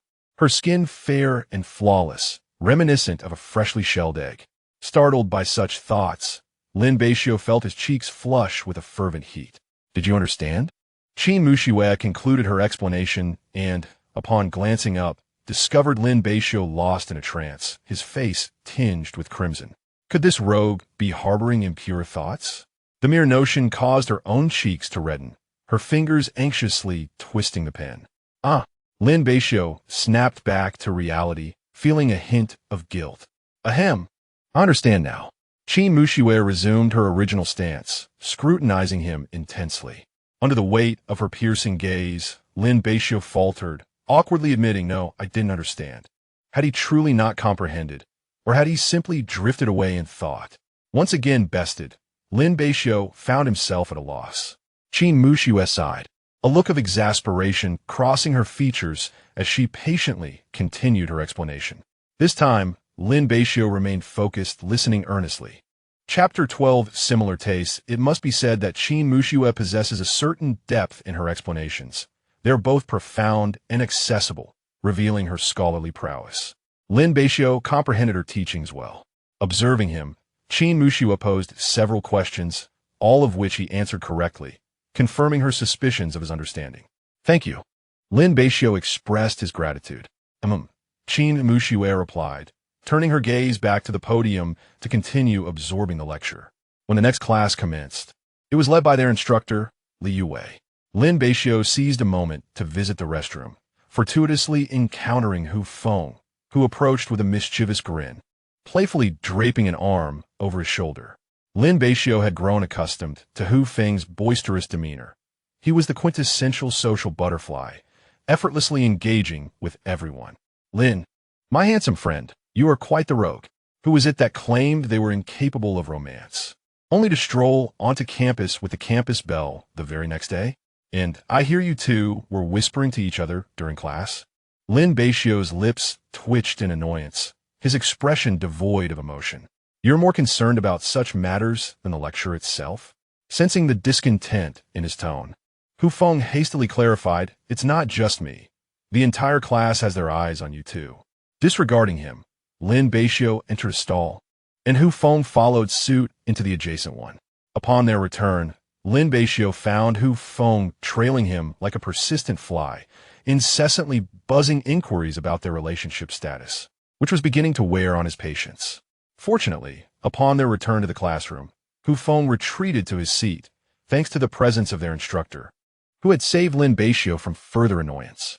Seated once more, Lin Beixiu noticed Qin Muxue rummaging through her bag. She soon retrieved her headphones, plugged them into her phone, and began to listen to music. Lin Beixiu was taken aback. Was she intending to forego the lecture?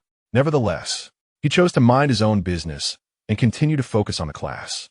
Meanwhile, Qin Muxue, absorbed by the melodies in her ears, found her thoughts wandering far away. Gazing blankly out of the window, her eyes betraying a sense of longing. As the class progressed, Li Yue commenced taking role and posing questions. As class president, Lin Beixiu was naturally the first called upon. Having been attentive earlier, he easily provided the correct response. Li Yue nodded approvingly before calling on Qin Muxue next, drawing the collective gaze of the class towards her. Oblivious, she remained absorbed in her music until Lin Beixiu gently nudged her arm. At this, Qin Muxue turned to him, removed her headphones, and finally registered the attention of her classmates. She looked at Lin Beixiu, her expression seemingly inquiring. "What is happening?" "The teacher has called on you," he informed her. Rising, Qin Muxue faced the question on the blackboard, and after a moment's contemplation, she began to articulate her thoughts with clarity and reasoning, leaving Li Yue pleasantly surprised, who then beamed with satisfaction. "All right, you may sit down now." As Qin Muxue returned to her seat, she resumed her music. After the class concluded, Qin Muxue began to gather her belongings and glanced at Lin Beixiu beside her, asking, "What shall we eat later?" "Anything is fine," he replied casually, oblivious to the subtle redness in her eyes.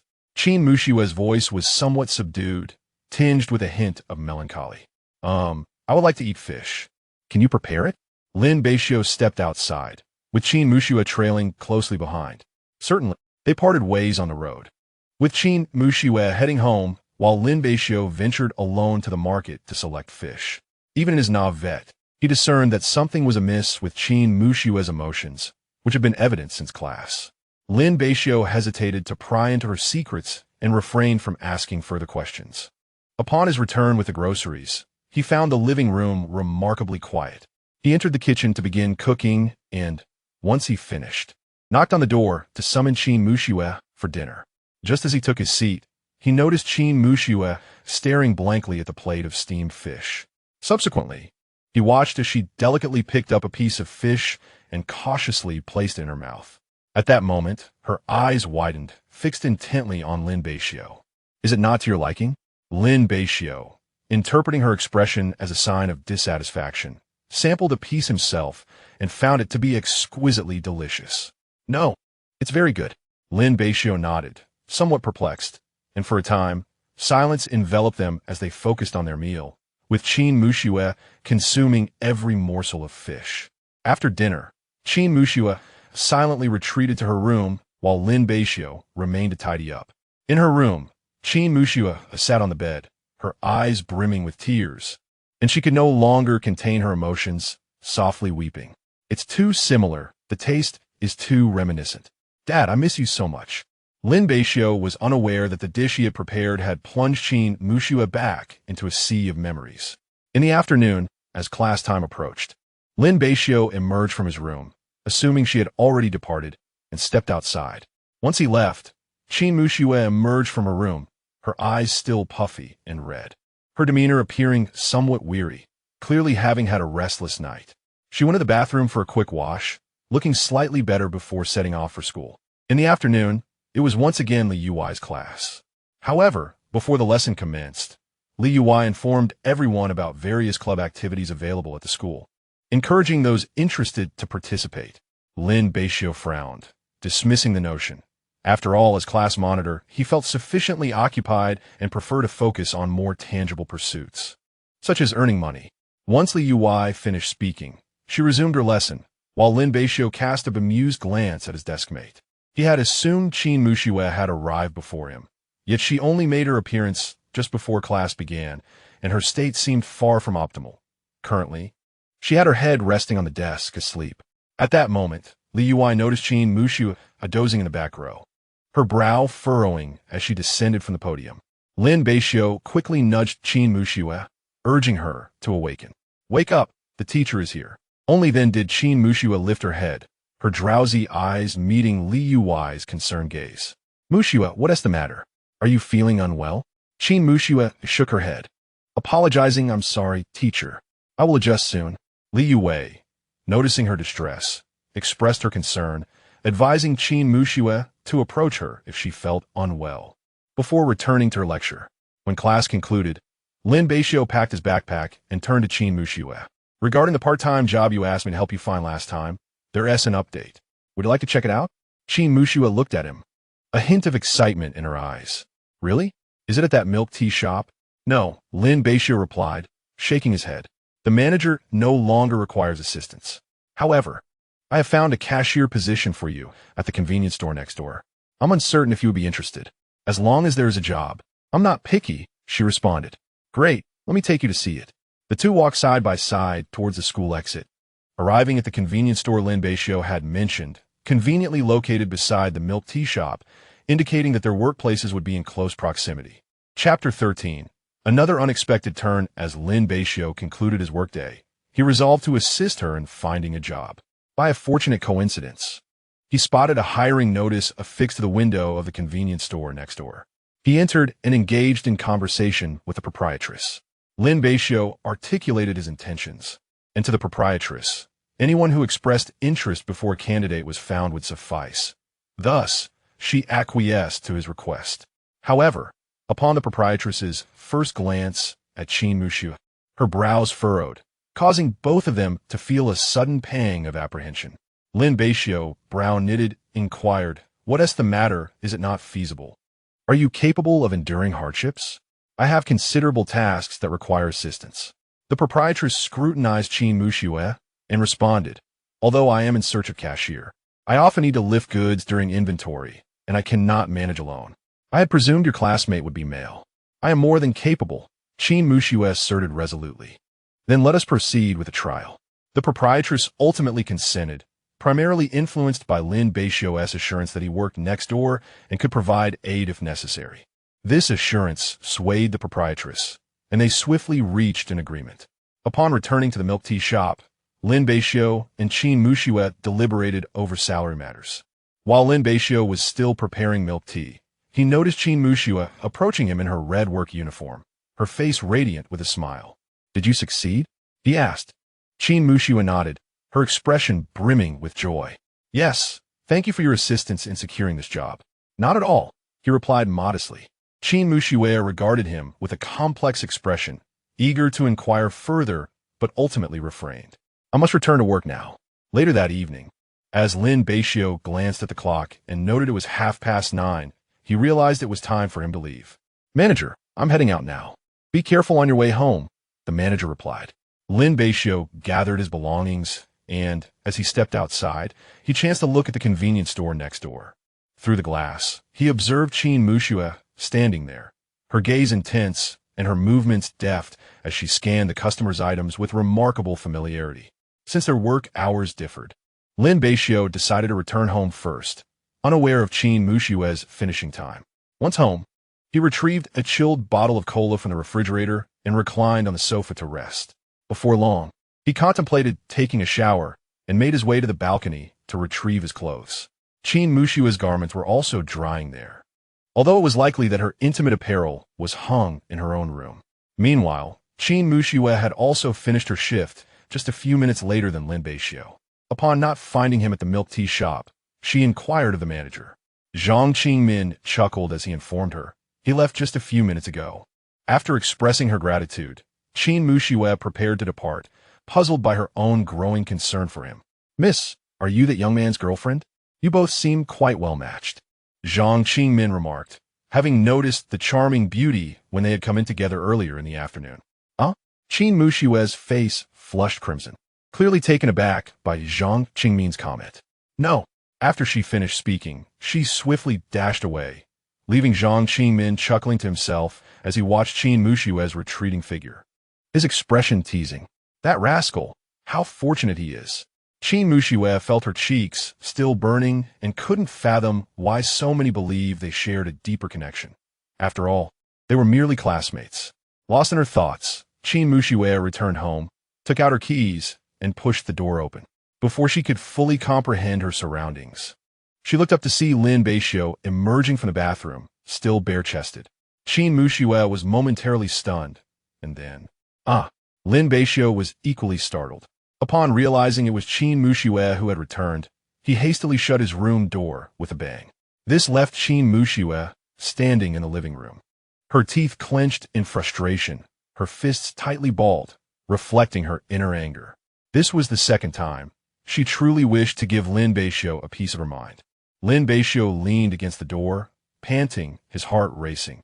He was equally perplexed, having assumed that Qin Muxue would take longer at work.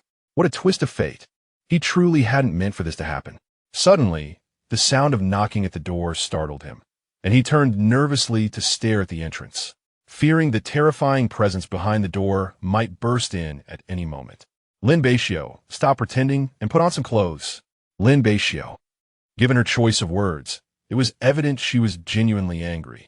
Living under the same roof, they often saw each other, so Lin Beixiu reluctantly opened the door.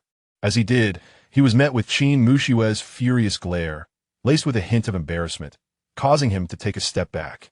Coughing, he thought to explain, but this incident was purely accidental. What nonsense, Qin Muxue retorted. This is the second time. I suspect you did this on purpose. Lin Beixiu, feeling guilty, turned his gaze away. There was no way to argue against that. From now on, no more being naked in shared spaces. If it happens again, I will definitely give you a thorough beating. Lin Beixiu scratched his head, quickly agreeing. The last time had been an accident, but this time was simply unfortunate luck. It seemed this habit truly needed to change. After educating Lin Beixiu, Qin Muxue took her clothes and headed to the bathroom for a shower. The following day, there was only a brief class in the morning, which ended swiftly. Lin Beixiu planned to return home to unwind, though earning money was important. He had not yet reached a frenzied state of desperation. Just as he was about to leave, a commotion arose in the classroom. At the entrance, Zhang Tingting had come looking for her good friend, ignoring the curious gazes around her. After a bit of searching, she finally spotted Qin Muxue in the corner of the back row. However, to her surprise, her friend, who was known for her disdain for boys, was seated beside a male student. Upon closer inspection, she recognized him as the charming young man she had encountered at the milk tea shop. A teasing expression crossed Zhang Tingting's face.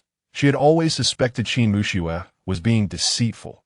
If she truly didn't like him, why would she allow a boy to sit next to her? Zhang Tingting approached a female classmate, requesting her assistance in conveying a message. Meanwhile, in the classroom, Qin Muxue received the same message and turned to see Zhang Tingting waving at her from the doorway. Gathering her belongings, she made her way outside. What's going on? Zhang Tingting asked, her face brimming with curiosity. Sister, you're not being honest. Do tell me the name of that handsome fellow. I can't believe you let him sit next to you. Feeling exposed, Qin Muxue's cheeks inexplicably flushed, and her voice faltered. No, we're just classmates. We. Zhang Tingting teased. I didn't even ask that. Why are you so flustered? Clearly, there is something between you two. Before she could finish her sentence, Qin Muxue playfully kicked her. Zhang Tingting, cupping her backside, lamented, honestly, I would have refrained from asking if I had known. A casual inquiry would have sufficed. Furrowing her brows, Qin Muxue was about to retaliate again when Zhang Tingting swiftly darted ahead, chuckling as she said, Xiaoshu, you haven't forgotten you're still a member of the Taekwondo club, have you? Aren't you going to training? It just so happens there are no classes right now. Chapter 14. The confusion of Mother Qin Muxue pondered for a moment. Since she had no classes that morning, it would be perfectly acceptable to accompany her for training. After all, she could serve as a punching bag for me. Zhang Tingting. Dear sister, surely you jest. She was at a loss for words. At noon, the two emerged from the Taekwondo club's venue. Zhang Tingting, massaging her sore muscles, cast a longing glance at Qin Muxue. To her, Qin Muxue seemed to be taking her frustrations out on her with such intensity. Qin Muxue paid her no mind, casually waving her hand as she intended to return home for the meal prepared by Lin Beixiu. Zhang Tingting, observing her retreating figure, couldn't suppress a mischievous grin. If you want tea, tell me. I shall investigate myself. A handsome junior like that should be easy to find on the forum. Upon returning home, Qin Muxue retrieved her keys and opened the door, only to find Lin Beixiu sprawled on the sofa, engrossed in his phone, utterly lacking in decorum. "Is this how you spend your time?" Qin Muxue inquired. Lin Beixiu replied, "I'll be cooking shortly." Taking a seat on the opposite sofa, Qin Muxue regarded him and said, "Haven't you developed any hobbies?" The teacher mentioned that participating in club activities could enrich your university experience. Listening to her lecture, Lin Beixiu paused momentarily before responding with a hint of resignation. "I'm the class monitor, after all. I'm quite busy as it is. Where would I find the time?" And he hesitated before admitting, "I don't really have any hobbies."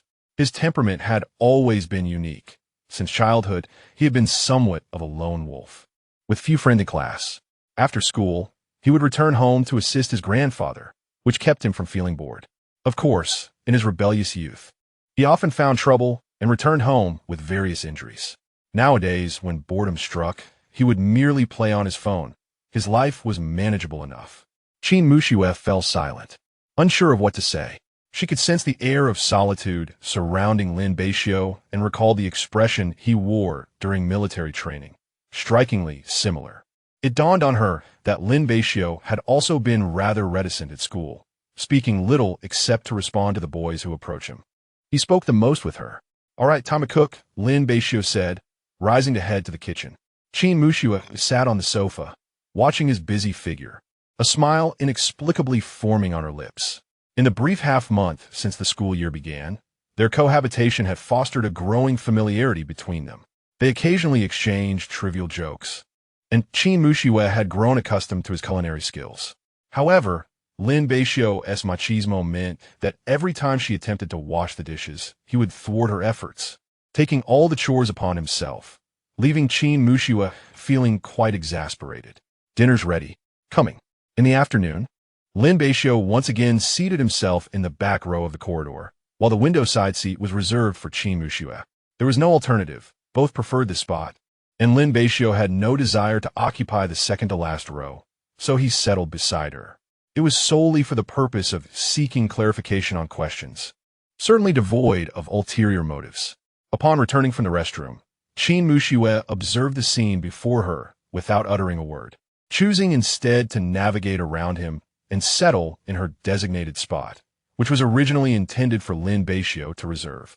The classmates bore witness to this spectacle with nonchalance, some even beginning to engage in light-hearted banter. Yet, both individuals remained blissfully unaware of this unfolding dynamic. Qin Muxue donned her headphones and immersed herself in music. Lin Beixiu, accustomed to this behavior, occasionally provided cover for her during class when she chose to listen to melodies. After all, such is the essence of university life.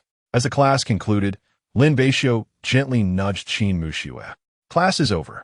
Shall we?" he prompted. Qin Muxue gathered her belongings and made her way outside. The two walked side by side along the pathway, for both their work locations coincided.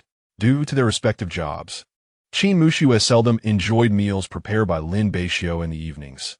They typically settled for takeout.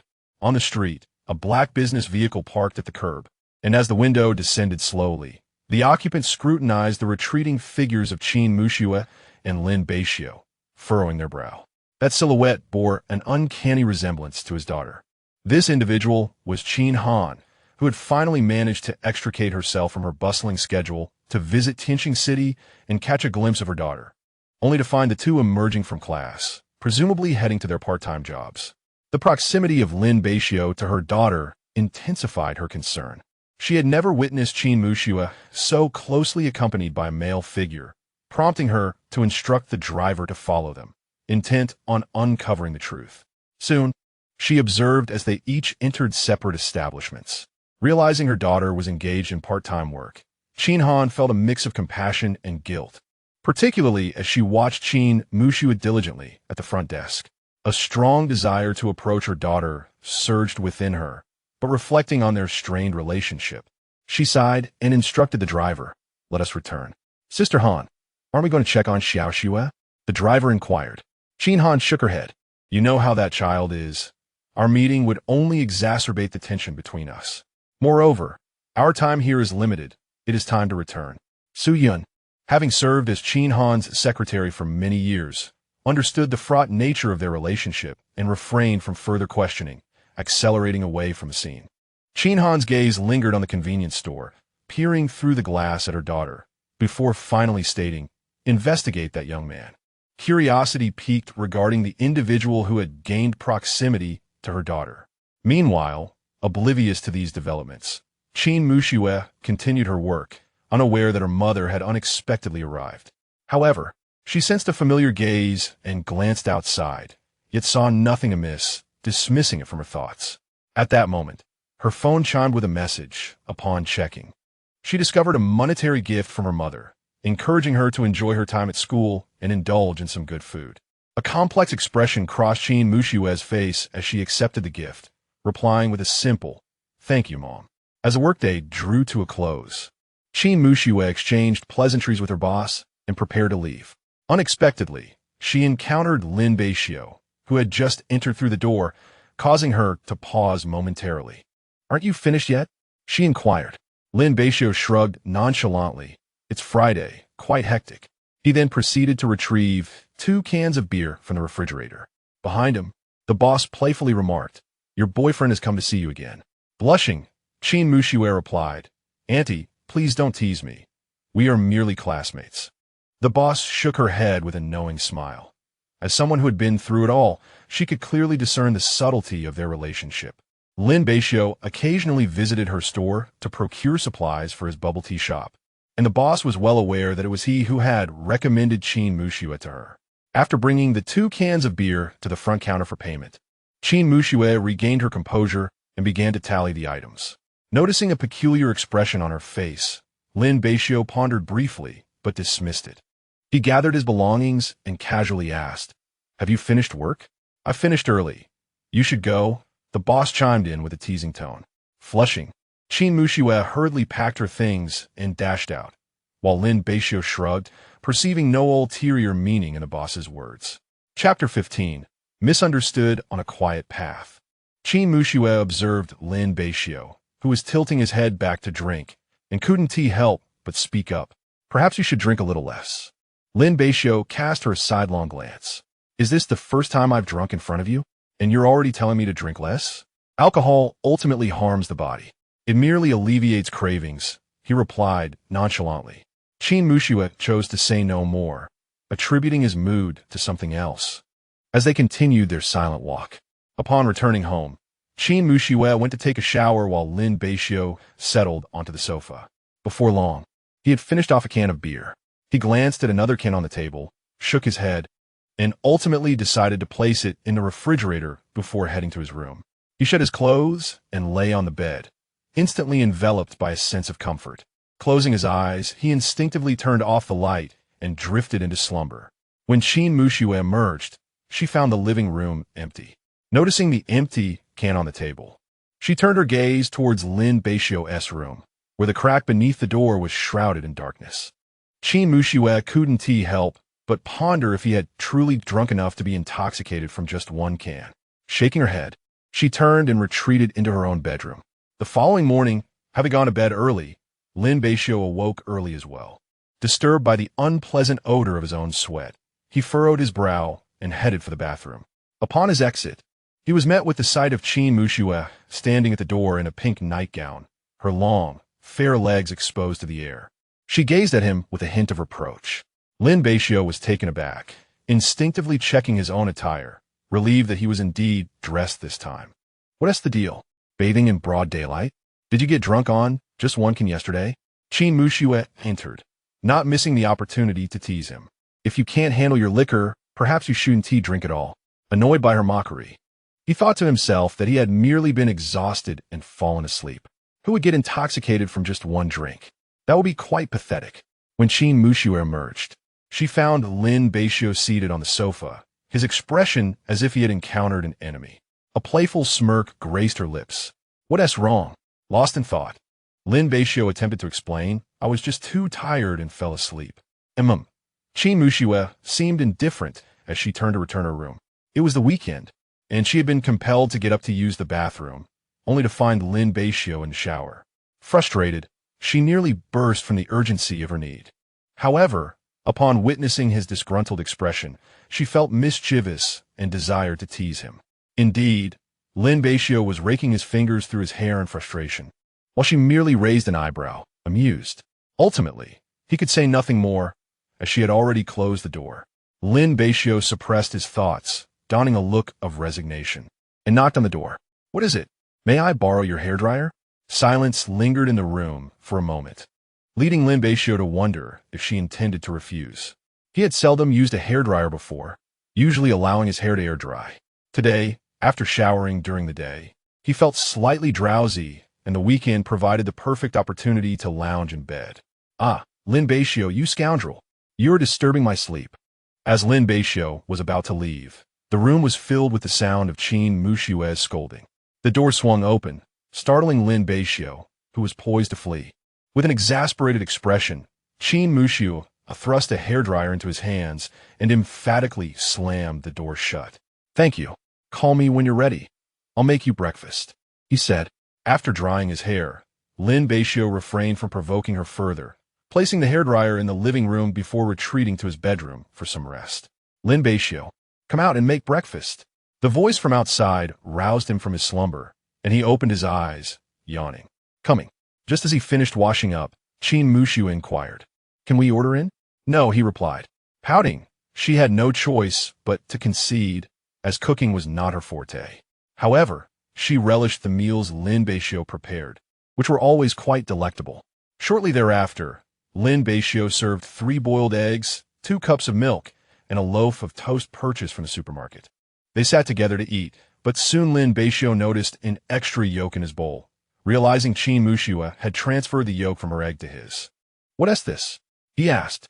"I don't eat yolks," she replied, her gaze fixed on the egg whites in her hands. Lin Beixiu was momentarily taken aback, but soon understood, as it seemed many girls shared a distaste for egg yolks, while he himself was not picky. "Being finicky isn't a good habit," Qin Mushu remarked with a slight huff. "I refuse to believe you don't have any foods you dislike."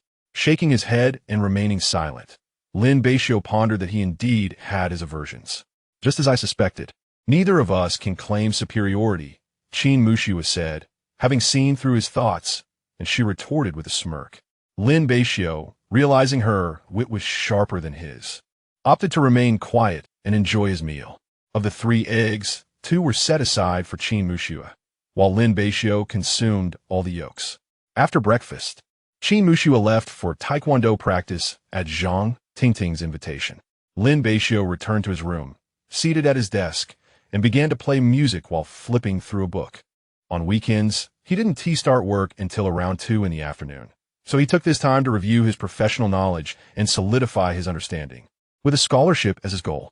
After all, Tianjin University was a top institution in the city, and the scholarship amounts were substantial. This was why Lin Beixiu refrained from seeking numerous part-time jobs.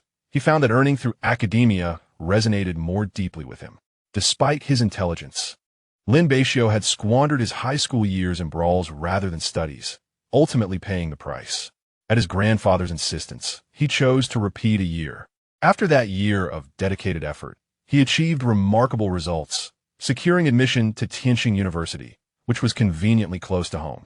The moment he learned of his acceptance, Lin Beixiu was met with his grandfather's jubilant smile, and even as he saw his grandfather off at the train station, his eyes reflected a mix of reluctance and aspiration for his grandson's future, tinged with a profound sense of care. Due to familial circumstances, Lin Beixiu found himself compelled to work during the summer break to earn some money. He silently vowed not to cause his grandfather any more sorrow, for he was the sole support of his grandfather. If he were to falter, what would become of his grandfather? After studying for an entire morning, Lin Beixiu rubbed his temples and leaned back in his chair to relax for a moment before rising to prepare a meal. Having washed the rice and set it to boil, he opened the refrigerator only to discover it was devoid of vegetables. With a soft sigh, just as he contemplated stepping outside, a sudden thought struck him.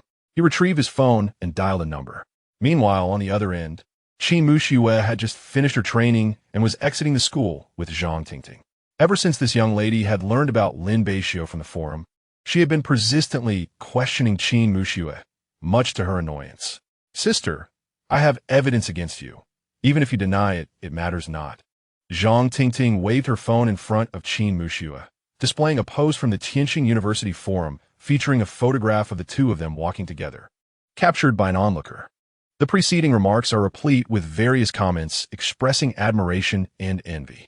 Additionally, some seasoned second and third-year students conveyed their respect for Lin Beixiu, uttering words of awe and reverence. Unlike the new students, who merely observed in fascination, these upperclassmen comprehended the events that transpired in the past and had witnessed the ferocity of Qin Mushui, thus holding Lin Beixiu in even higher esteem. It is indeed astonishing that a male could approach Qin Mushui without facing repercussions. One could hardly wait to meet such a remarkable individual. Qin Mushui cast a sharp glare at her rather troublesome friend, Zhang Tingting, who instantly felt a surge of intimidation and took a step back. Sister, even if you were to kill me, the truth remains unchanged. Clenching her fists tightly, Qin Mushui was about to utter a retort when her phone rang from within her bag. Frowning, she retrieved it to find a WeChat call from Lin Beixiu. She glanced at Zhang Tingting and, ignoring her, made her way outside. Zhang Tingting, curious and eager to follow, was met with Qin Mushui's piercing gaze that deterred her. With an awkward smile, Zhang Tingting waved her hand dismissively, reasoning that the cause of Qin Mushui's tension must be none other than Lin Beixiu. Upon answering the call, Lin Beixiu's voice came through first. Why did it take you so long to answer? What is the matter? Taken aback by the unfriendly tone, Lin Beixiu pondered whether she was irritable due to her monthly cycle. There's no food at home, and you're out, so pick something up. Oh, Qin Mushui replied. Then asked, what should I buy? Get whatever you feel like eating, he responded. Acknowledging this, Qin Mushui redirected her steps toward the market. Shortly thereafter, the sound of the door opening echoed through the space as Qin Mushui returned, arms laden with a plethora of groceries. This should last us 2 or 3 days, she declared. Lin Beixiu nodded while counting the items, but then noticed something and remarked with a hint of exasperation, just how much do you enjoy eating fish? Qin Mushui turned her head away defiantly. Is that a problem? You said to buy whatever I wanted. That's not what I meant, he replied, moving into the kitchen with the groceries, placing the items meant for later consumption into the refrigerator, and then began preparing the ingredients. I'd like some fish soup later. All right, she responded. Watching Lin Beixiu busily at work in the kitchen, she took out her phone and browsed the campus forum. She stumbled upon the post that Zhang Tingting had shown her, filled with numerous candid photos of the two of them walking down the street and entering the campus. As Qin Mushui read through the comments, her expression grew increasingly frigid, wishing fervently to confront those who had made such assumptions. Though only a small fraction of people entertained the notion that they were a couple, it still irked her that they speculated without knowing the truth.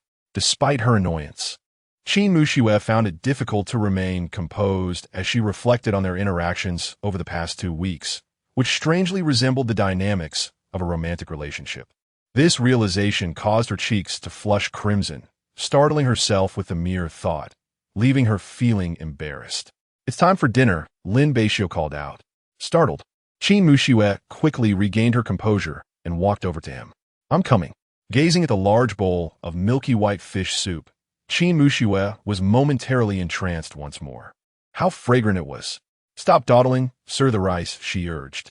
As they sat down to dine, after a brief hesitation, Qin Mushui spoke up. Have you checked the forum? Forum? No, Lin Beixiu replied, pulling out his phone to log into the school forum, his eyes widening in astonishment.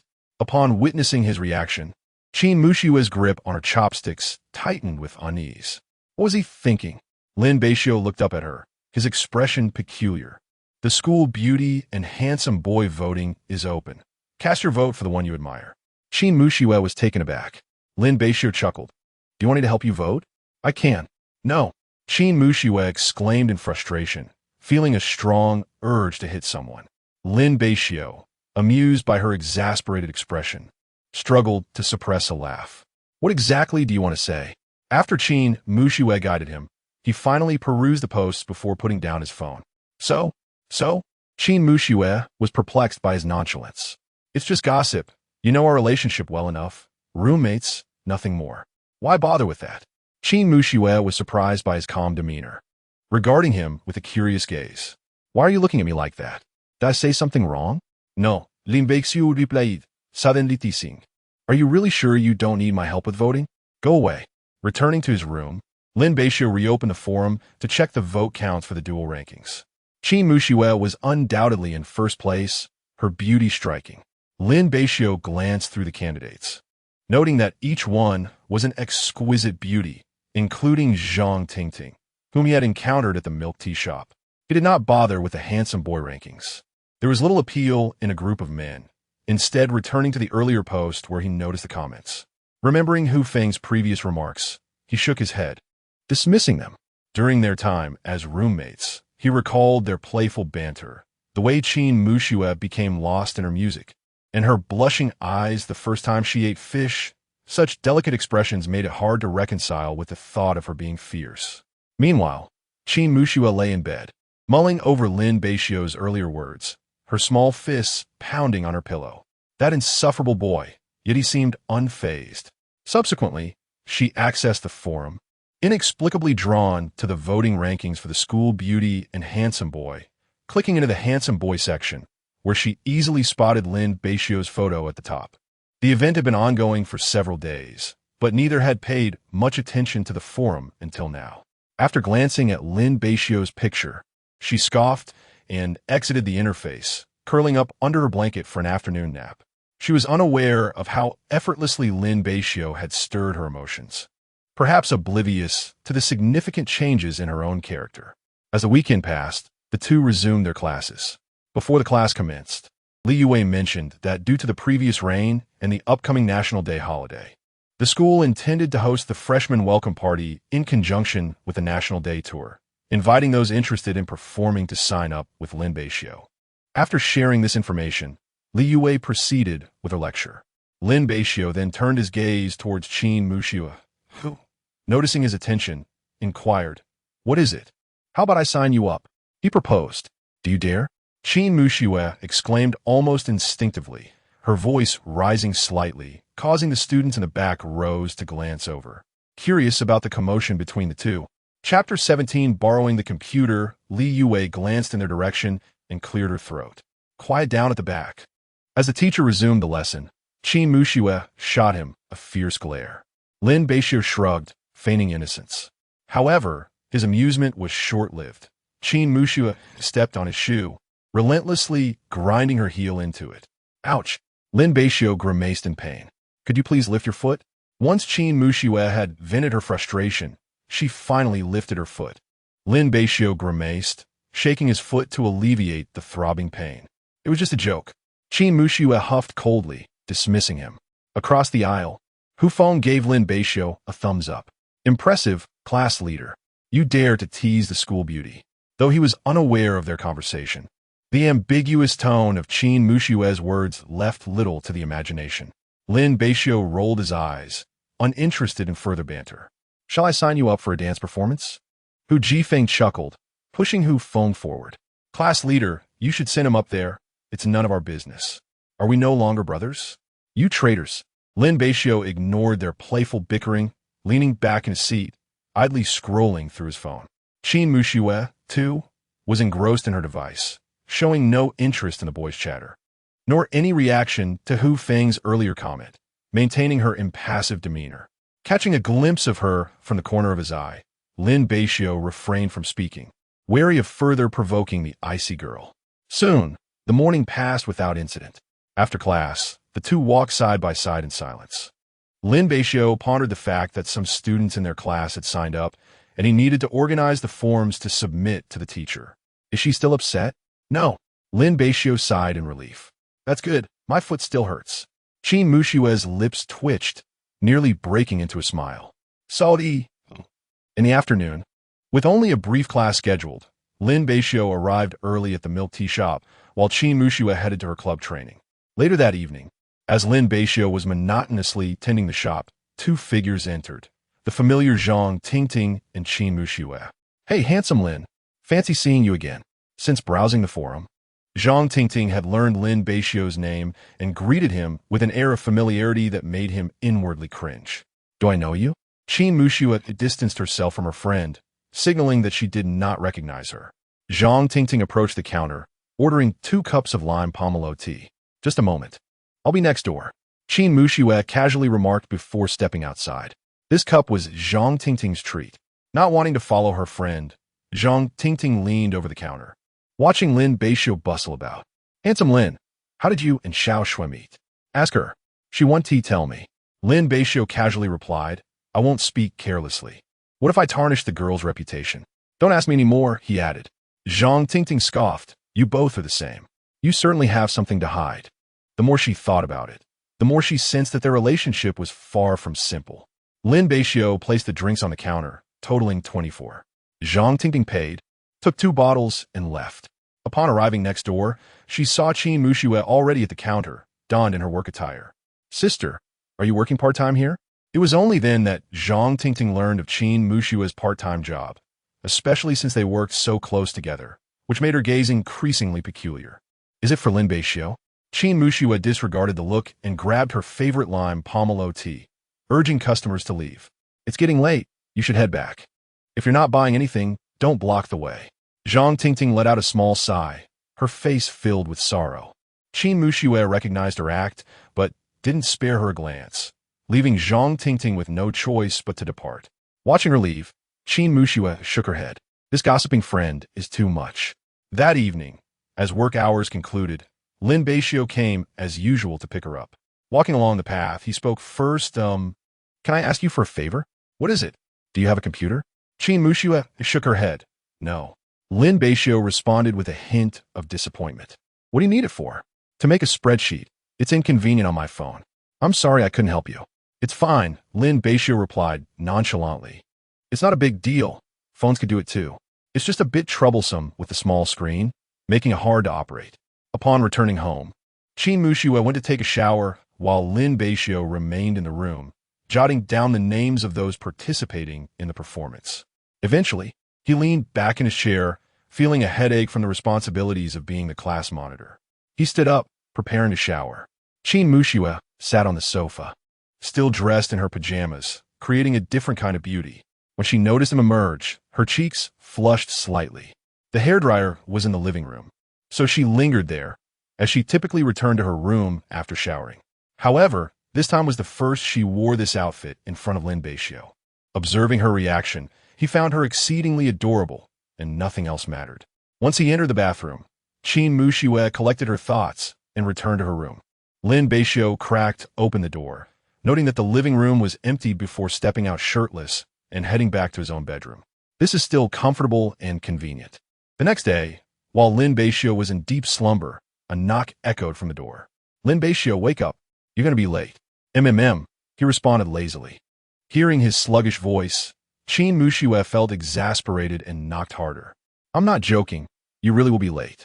Now, Qin Muxue had tidied up and initially intended to wait for Lin Beixiu to wake up and prepare breakfast, but it seemed that fortune had eluded her. Ultimately, she called out to Lin Beixiu once before departing, as she had a class with teacher Li Yue that morning and could not afford to be late. It was then that Lin Beixiu finally rose from his slumber, glanced at his phone, and realized he was indeed running late, though still not too late. Upon opening the door, he found the living room empty. He swiftly brushed his teeth, gathered his belongings, and hurried out.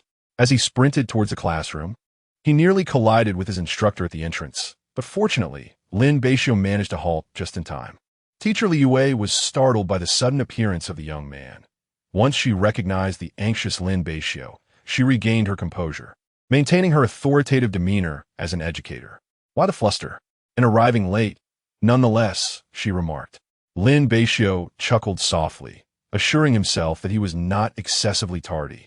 With still a few minutes to spare, aware of his preoccupation with the rehearsal list, Li Yue let him off with a few casual remarks, urging him to enter promptly. Chapter 18. The pursuer of Qin Muxue. After expressing his gratitude, Lin Beixiu entered and sat down beside Qin Muxue in the back row, observing his drenched appearance. Qin Muxue sighed, "You pig." Lin Beixiu, panting and unable to retort, merely rested his head on the desk before taking out a bun to eat. Once class concluded, Lin Beixiu stretched lazily, intending to wash his face. In the corridor, he brushed past a few individuals, paying them little mind. They formed a boisterous little group, and Lin Beixiu felt no affinity towards them. Upon returning, he discovered his seat crowded with 5 people, those same ruffians from the corridor. What were they doing here? He stood still, like the other classmates, merely watching the unfolding drama. Beixiu, you're back. Why didn't you tell me? I only found out through the forum. Why didn't you apply to the school? You're in your first year again, right? Beixiu furrowed her brow and did not even glance at him.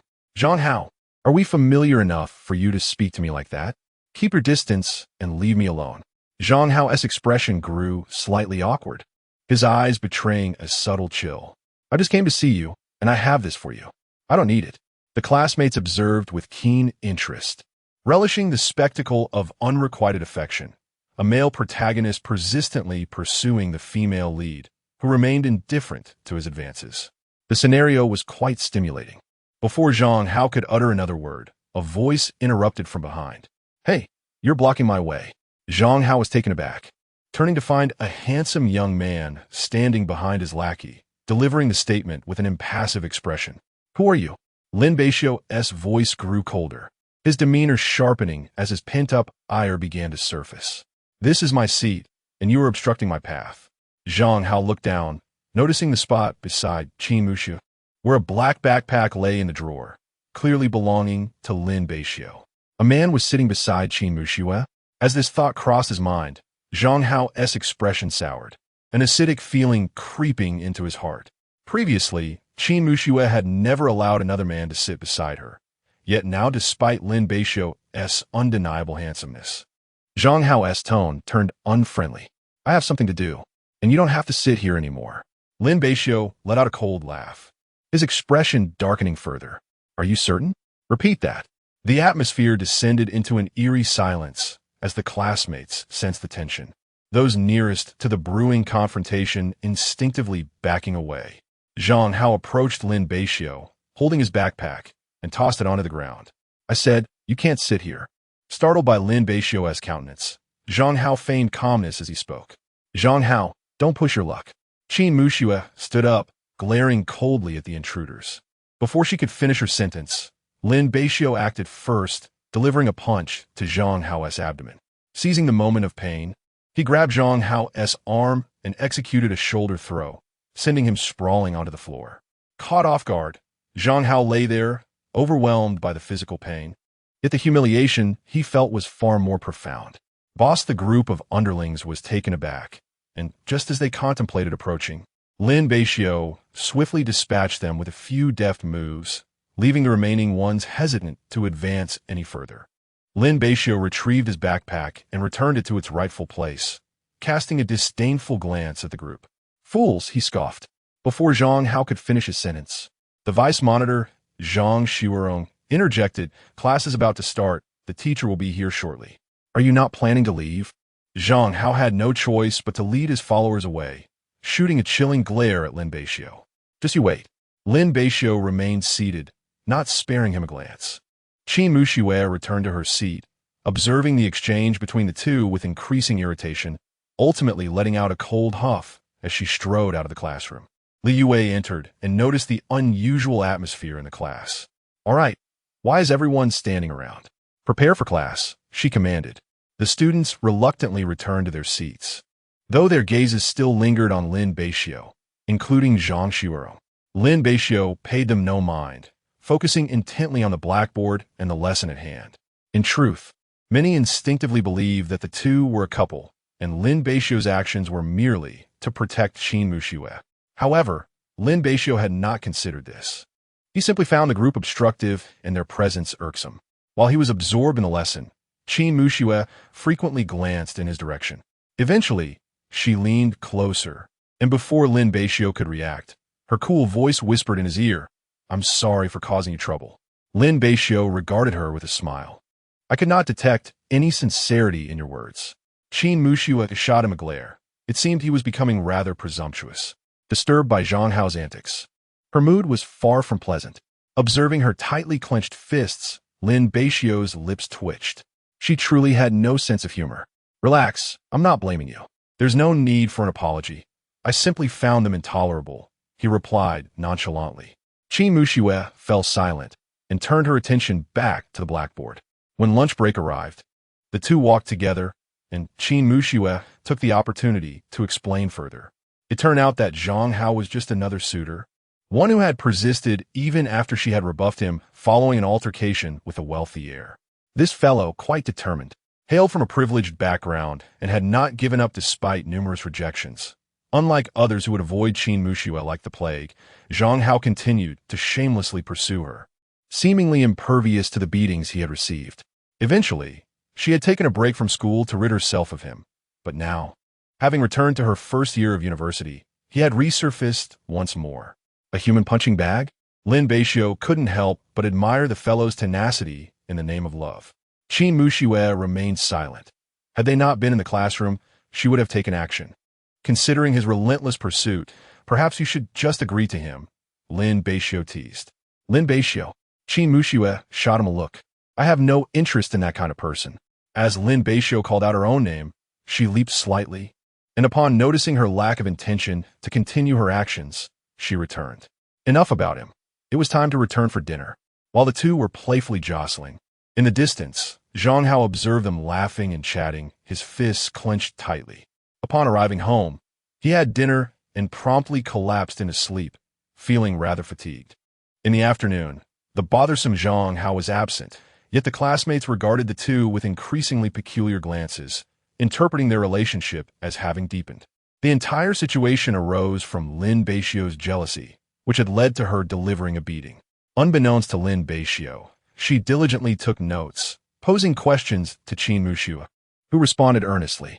As class was about to conclude, Li Yue approached to verify the roster, noting that only 2 students from their class had registered, which seemed rather insufficient. Her gaze then turned towards Lin Beixiu. Chapter 19.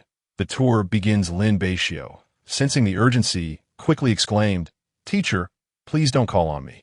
I truly cannot go up there. I'm utterly unprepared." Li Yue, disregarding the jeers from the others, smiled and said, "All right then, if no one volunteers, I shall submit the list as it is." After class, the group filed out. Qin Muxue looked up and noticed that Lin Beixiu had not yet left. "What's wrong? Aren't you heading to work?" she inquired. "Do you think your admirers might be waiting for you at the door?" "Well," Lin Beixiu began. Qin Muxue replied coolly, "Are you going to protect me?" Lin Beixiu stiffened, taken aback by her unexpected statement. He averted his gaze, his cheeks flushing with warmth. "I didn't say anything." With that, Lin Beixiu dashed out, his back exuding a sense of awkwardness. "Hey!" A voice from behind halted him. He turned to see Qin Muxue adjusting her backpack as she approached him. With a smirk, she said, "I'll walk with you." Lin Beixiu, momentarily perplexed, instinctively responded, "You certainly have a talent for changing your demeanor." Qin Muxue raised her hand, clenching her fist tightly, glaring at Lin Beixiu's retreating figure.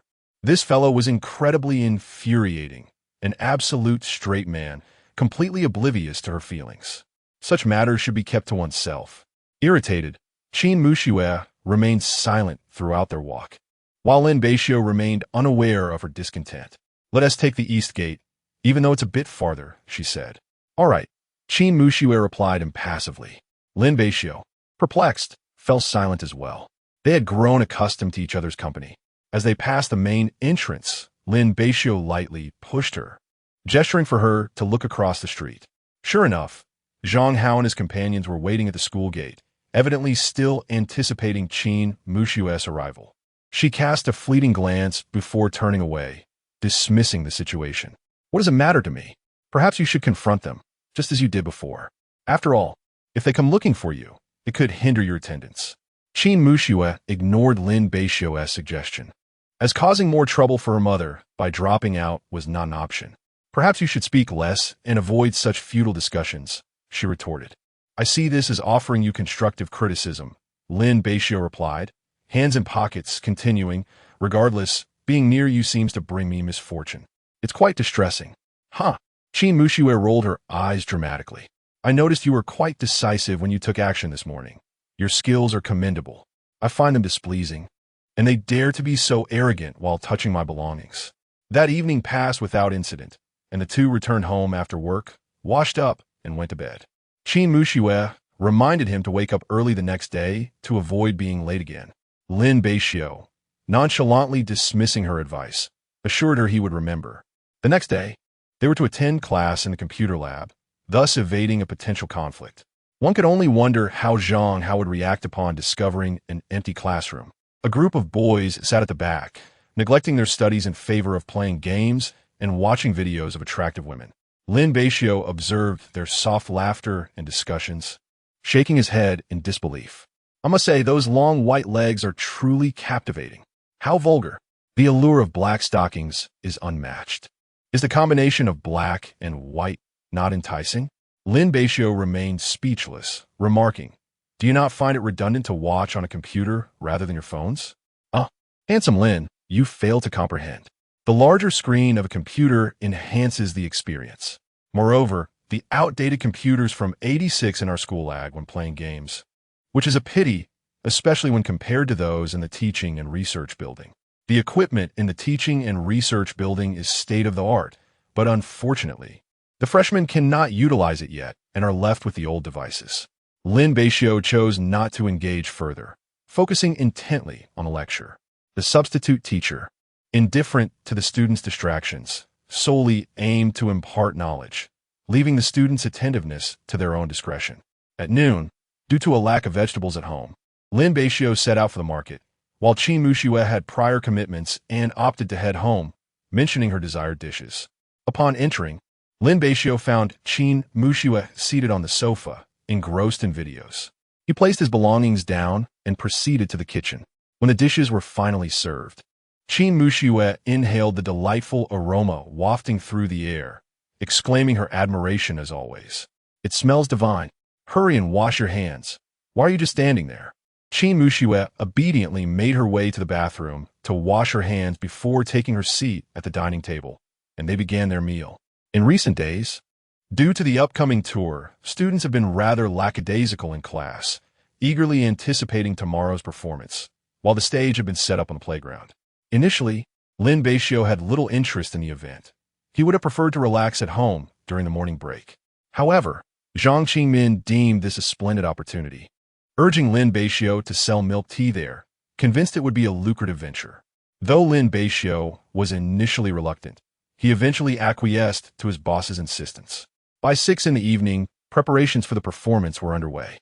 At that hour, many attendees had yet to eat, arriving with snacks to enjoy the show. If it weren't for the prospect of seeing beautiful senior sisters, who would bother to come? The performance commenced swiftly, with a male and female host taking the stage to deliver the opening remarks, followed by various class performances.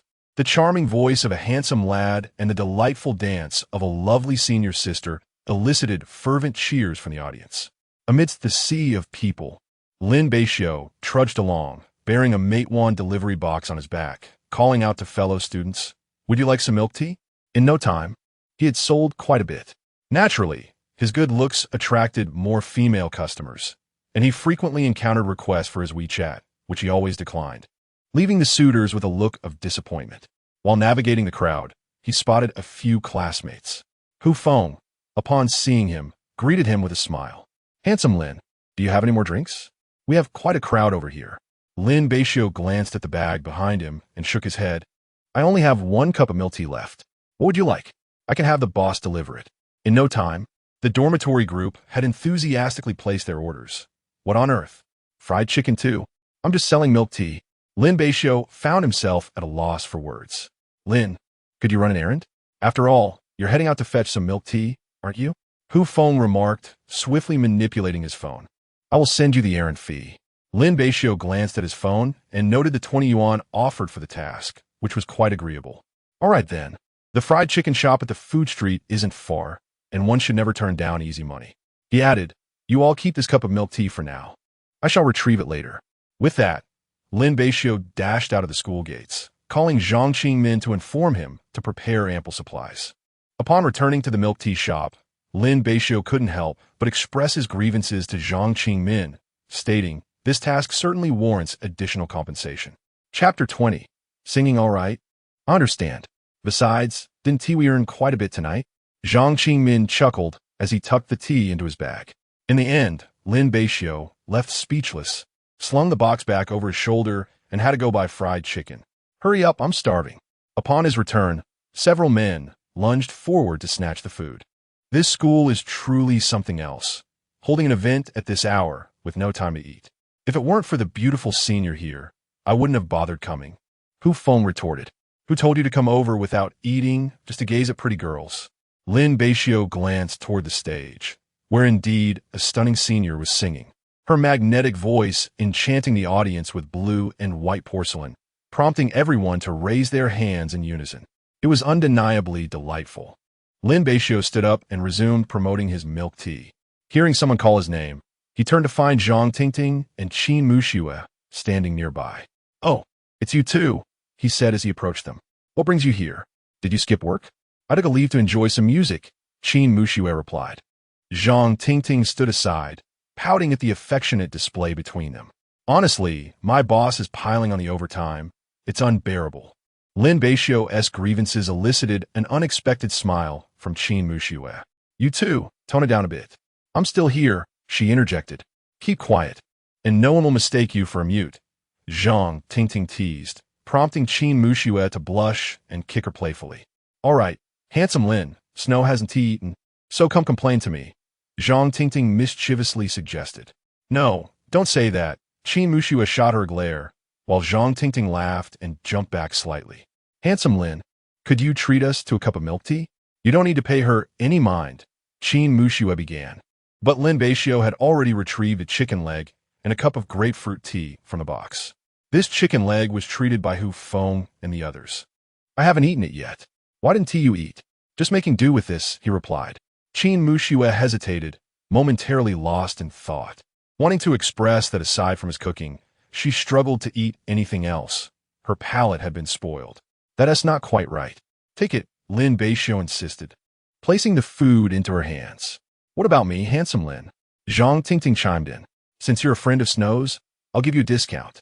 Lin Beixiu reverted to his impassive expression, causing Zhang Tingting's lips to twitch with amusement. "All right, I want to be a third wheel." In the end, it was merely a jest, and Zhang Tingting also purchased a cup of milk tea from him before Lin Beixiu departed. As Qin Muxue sipped the grapefruit tea he had given her, the peculiar feelings within her became increasingly pronounced. "Come back to Earth, sister." Zhang Tingting's teasing voice jolted Qin Muxue from a reverie. "Not bad at all. He even knows you like grapefruit tea and brought in advance," she remarked. "Stop it, Tingting," Qin Muxue replied, rolling her eyes. "So, where do you two stand now?" Qin Muxue weakly defended herself, insisting, "We are not as you perceive." "TSK, was he pursuing you? Are you in a state of ambiguous feelings? Your progress is rather slow." Qin Muxue thought to herself.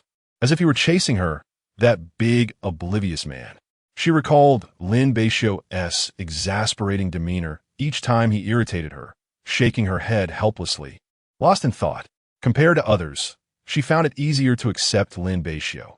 After all, she could never truly dislike him. Just then, a man stepped onto the stage, and Qin Muxue glanced briefly before turning away. It was Zhang Hao, still shouting excitedly. "This song I'm about to perform is dedicated to my most beloved girl." He was completely unaware of whether Qin Muxue was present, proceeding with his performance. The audience had no idea whom Zhang Hao admired, though a few were privy to the information, but the majority were merely there to stir up excitement. Such declarations of affection were rare, and where there was commotion, people would naturally gather. Qin Muxue coldly observed the stage, ultimately deciding to leave. Annoying.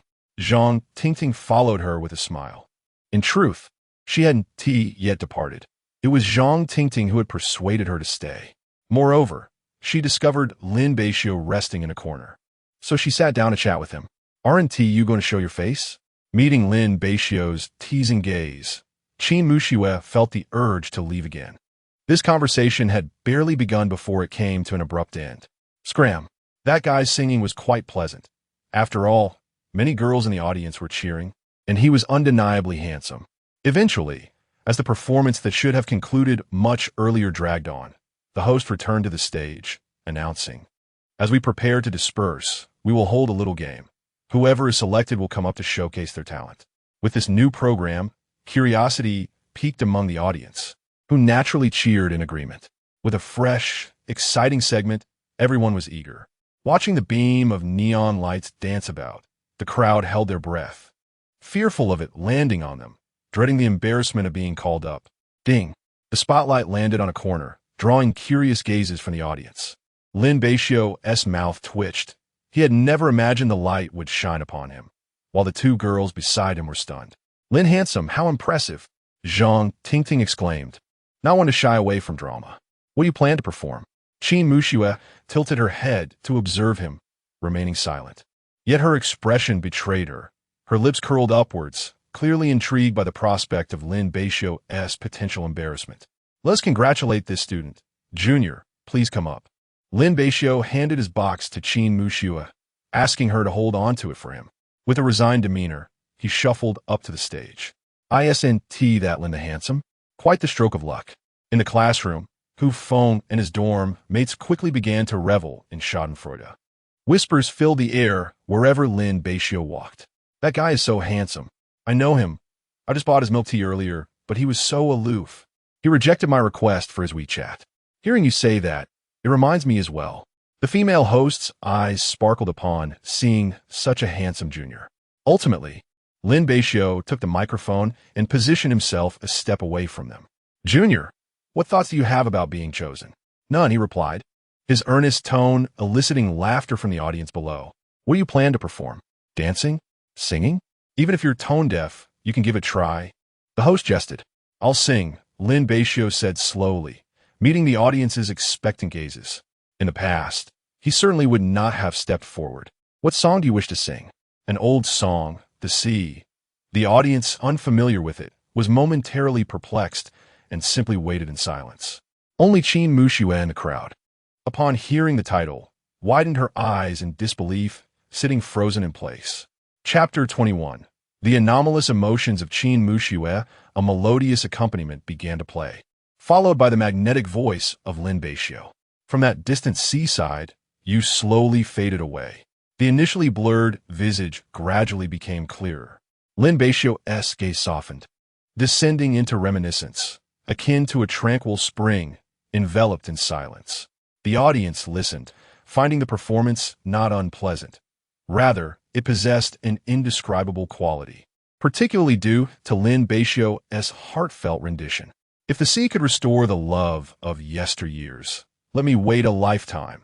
If the poignant memories no longer captivate you, let them drift away with the wind." As the crowd immersed themselves in his voice, Qin Muxue below the stage felt her eyes moisten, her lips silently forming the lyrics.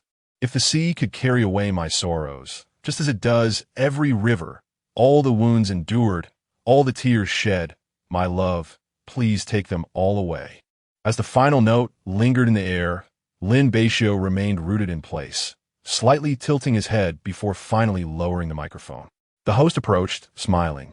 "I never anticipated that our junior would possess such talent.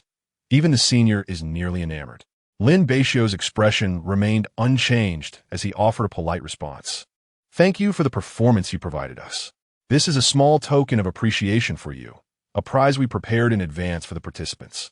Lin Beixiu expressed his gratitude, disregarding the envious gazes, and made his way back to his original position, taking the box from Qin Muxue's hands. "Thank you." Neither noticed the subtle shift in Qin Muxue's demeanor as the performance concluded and the audience began to disperse. Zhang Tingting, displaying keen awareness, left first, prompting Lin Beixiu to glance at her. "She has gone." Qin Muxue. "Uh-huh." Her voice was faint, almost imperceptible, and Lin Beixiu hardly caught her words. Noticing her trailing behind, he paid little mind and continued forward. As he walked, a delicate hand grasped his left arm. Startled, Lin Beixiu instinctively halted, suppressing the urge to recoil. "What are you doing?" Had he not known there was no one else but Qin Muxue, he might have reacted differently. Nevertheless, feeling her firm grip caused a flush to rise on his face, his ears turning crimson. He wished to withdraw his hand, but Qin Muxue held on tightly. With a faint mist of tears glimmering in her eyes, Qin Muxue's expression, shrouded in darkness, went unnoticed by Lin Beixiu, who merely sensed her distress. "What troubles you?" "That song. Can you tell me why you chose to sing it?" Lin Beixiu's mood darkened. "I only sing that song. It was taught to me by someone, and it holds special significance for me." "Was that person very important to you?" Qin Muxue gazed intently at him, her tone unusually earnest. Yes, Lin Beixiu, perhaps recalling something painful, felt his spirits plummet, disregarding their current situation. Regrettably, I left her without even uttering a farewell. Qin Muxue gritted her teeth, a heavy gloom settling within her, her hands trembling slightly. Lin Beixiu subtly withdrew his hand, feeling somewhat awkward with the proximity of the opposite sex. She hesitated, but ultimately decided to follow him. What's wrong? You seem off, Lin Beixiu remarked. Qin Muxue shook her head dismissively, her mood sour. Her gaze fell to the ground, revealing a complex expression as she found herself lost in thought, staring at Lin Beixiu's back. Lin Beixiu, dear little brother. Is that truly you? She compared his figure with her childhood memories, discovering several striking similarities, including their names. What a coincidence in such a vast world. Are you hungry? I plan to make some food, Lin Beixiu suddenly said. Qin Muxue remained impassive, taking a deep breath. A bit. One fried chicken leg and a cup of grapefruit tea is hardly sufficient. Lin Beixiu nodded, then let's cook some noodles. Upon returning home, Qin Muxue settled onto the sofa. Her eyes fixated on Lin Beixiu's busy silhouette in the kitchen, unable to look away. Although she recognized that judging a person based solely on a song and a name was somewhat absurd, she felt compelled to verify the truth. If it turned out to be him, then she would. With that thought, Qin Muxue clenched her fists, yearning to confront Lin Beixiu about the past and give him a good beating. Yet, reason ultimately pulled her back. Come and eat noodles, Lin Beixiu called out. Coming, she replied, approaching to find 2 large bowls of noodles set on the table, while Lin Beixiu poured himself a beer he had previously stashed away. As she ate, her eyes frequently darted towards him. Stop staring. You've looked at me countless times. Is there something on my face? Lin Beixiu said, raising his head with a hint of exasperation. What of it? Qin Muxue retorted, her tone somewhat harsh. Lin Beixiu shook his head, sensing that she had transformed since he had come down. Qin Muxue recognized her own brusqueness and chose silence, eating quietly, though her thoughts drifted elsewhere. After their meal, Lin Beixiu rose to wash the dishes while Qin Muxue headed to the bathroom for a shower. Lying in bed, she tossed and turned, the day's revelations weighing heavily on her mind, rendering her restless, while Lin Beixiu, fatigued, drifted into a deep slumber, listening to music.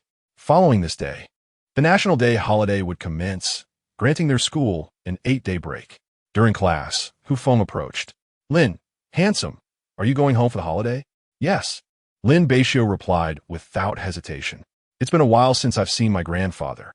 I think I should go back to take care of him. What a pity. None of us in the dorm are going back. We talked about going out together for the holiday, Hu Feng lamented, abandoning his attempts to persuade Lin Beixiu. Nearby, Qin Muxue listened to Lin Beixiu's response, her eyes wandering thoughtfully. At noon, while Lin Beixiu was cooking, Qin Muxue stood at the doorway, observing him. As Lin Beixiu turned to retrieve some vegetables from the refrigerator, he caught sight of her and inquired, What brings you to the doorway? Are you heading home for the holidays? Qin Muxue, however, posed a question of her own. Yes. Why do you suddenly ask?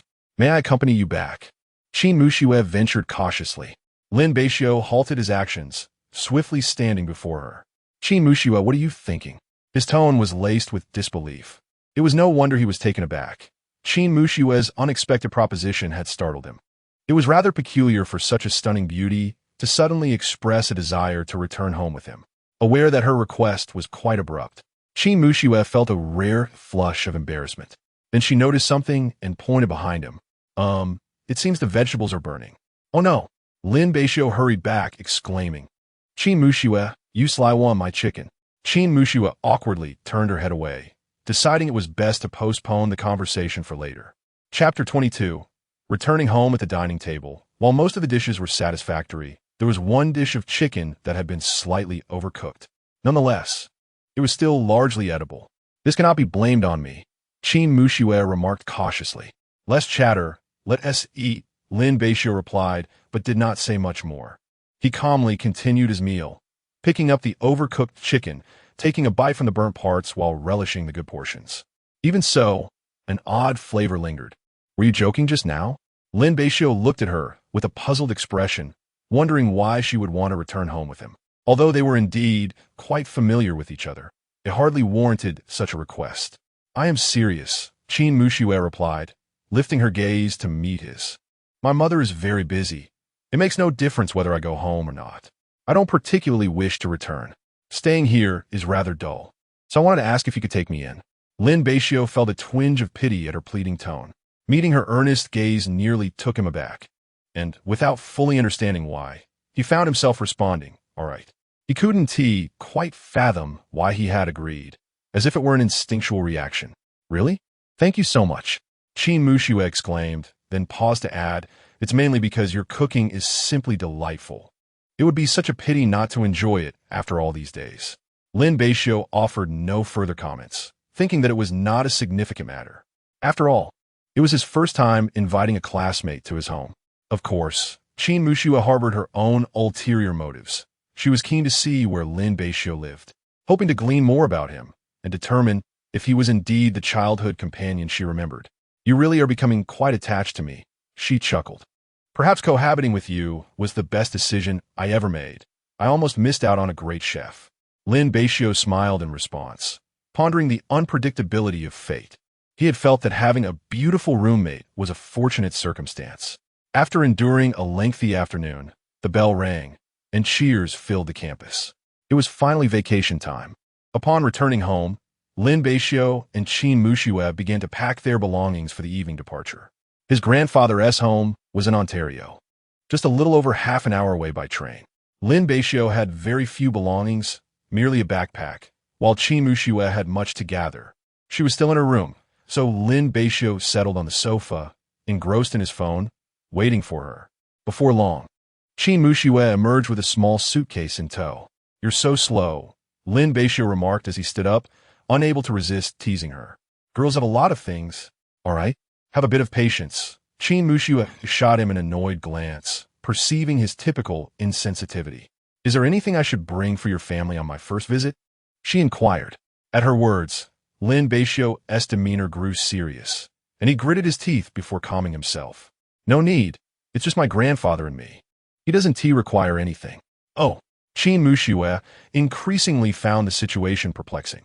She could sense the shifts in his emotions as she gazed intently at his silhouette. "Little bai. What on earth has transpired with you?" During the night, even the subway station was somewhat congested. After all, it was National Day, and it was customary for many to hurry home. "Hurry up, don't dawdle," Lin Beixiu urged from the front, contemplating whether he should abandon her after all. Irritated, Qin Muxue quickened her pace, startling Lin Beixiu.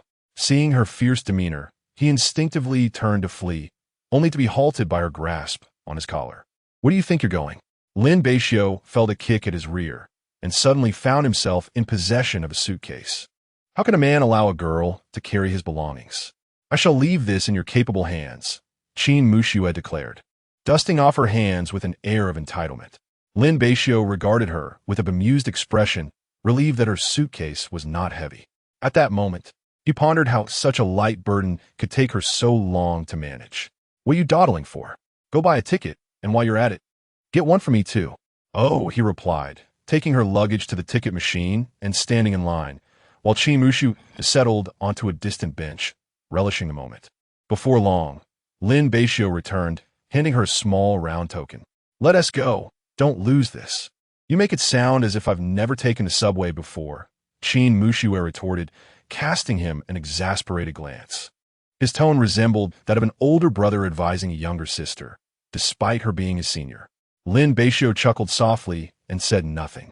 The two proceeded into the subway station, passed through security, and queued for the train.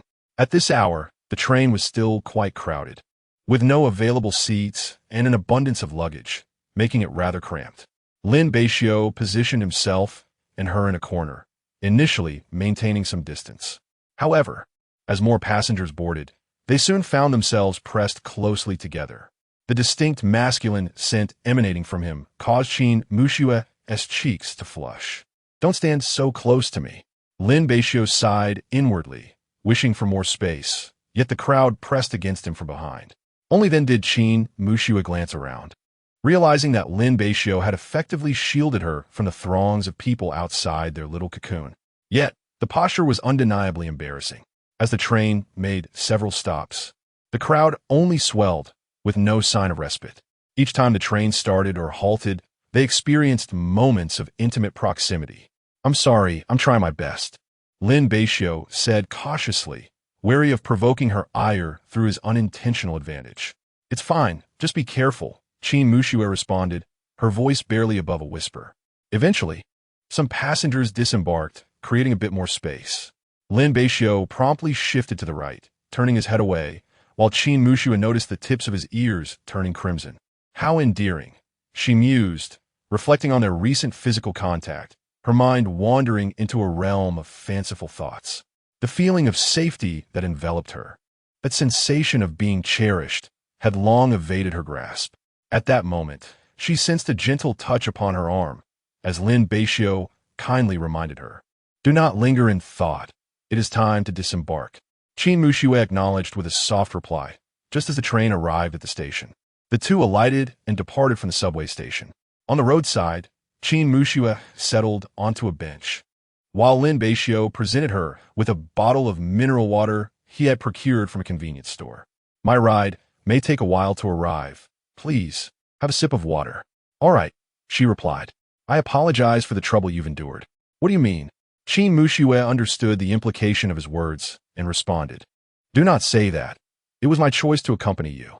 Just then, Lin Beixiu's phone rang. It was a call from his grandfather. Chapter 23. Gossiping with Grandfather Zhang. "Hello, Grandfather. I have arrived home. I will be back in about 10 minutes. After a brief conversation, Lin Beixiu hung up the phone and resumed his seat, where the two continued to wait by the roadside. Shortly thereafter, lights emerged in the distance, and upon recognizing the familiar license plate, Lin Beixiu knew his ride had arrived. "Is this Mr. Lin?" "Yes." A few minutes later, they arrived in an older district. Lin Beixiu paid the fare and guided his companion into a narrow alley. Had she not been mentally prepared, Qin Muxue might have wondered where he was leading her. They reached a building and, upon entering, were greeted by the faint glow of lights from the upper floors. They ascended to the 5th floor and stopped before a door. Lin Beixiu produced a key, unlocked the door, and stepped inside. The living room came into view, cluttered with various tools, and in the center sat an elderly man, seemingly kneading dough. "Grandfather," Lin Beixiu called out. Hearing the familiar voice, the elder paused his task, turned around, and smiled warmly. "Xiao Bei has returned." "Yes." Zhang Yunwu glanced at the young woman behind Lin Beixiu and inquired, "Who is this?" "This is my classmate. She has some family matters and will temporarily stay with us during the holiday." Zhang Yunwu chuckled, surprised that Lin Beixiu had brought home a female classmate. Regardless, he felt pleased that his grandson had made a friend. "Welcome. What is your name?" "Hello, Grandfather. My name is Qin Muxue." "Ah, lovely name. Please, come in and sit." Lin Beixiu interjected, "I will settle my classmate first and then speak with you." "All right." He escorted her into a room, which served as a study. Pristine and requiring no tidying. "You can stay here. Is that all right?" "What's wrong with that?" "I'm not so delicate," Qin Muxue retorted with a playful glance.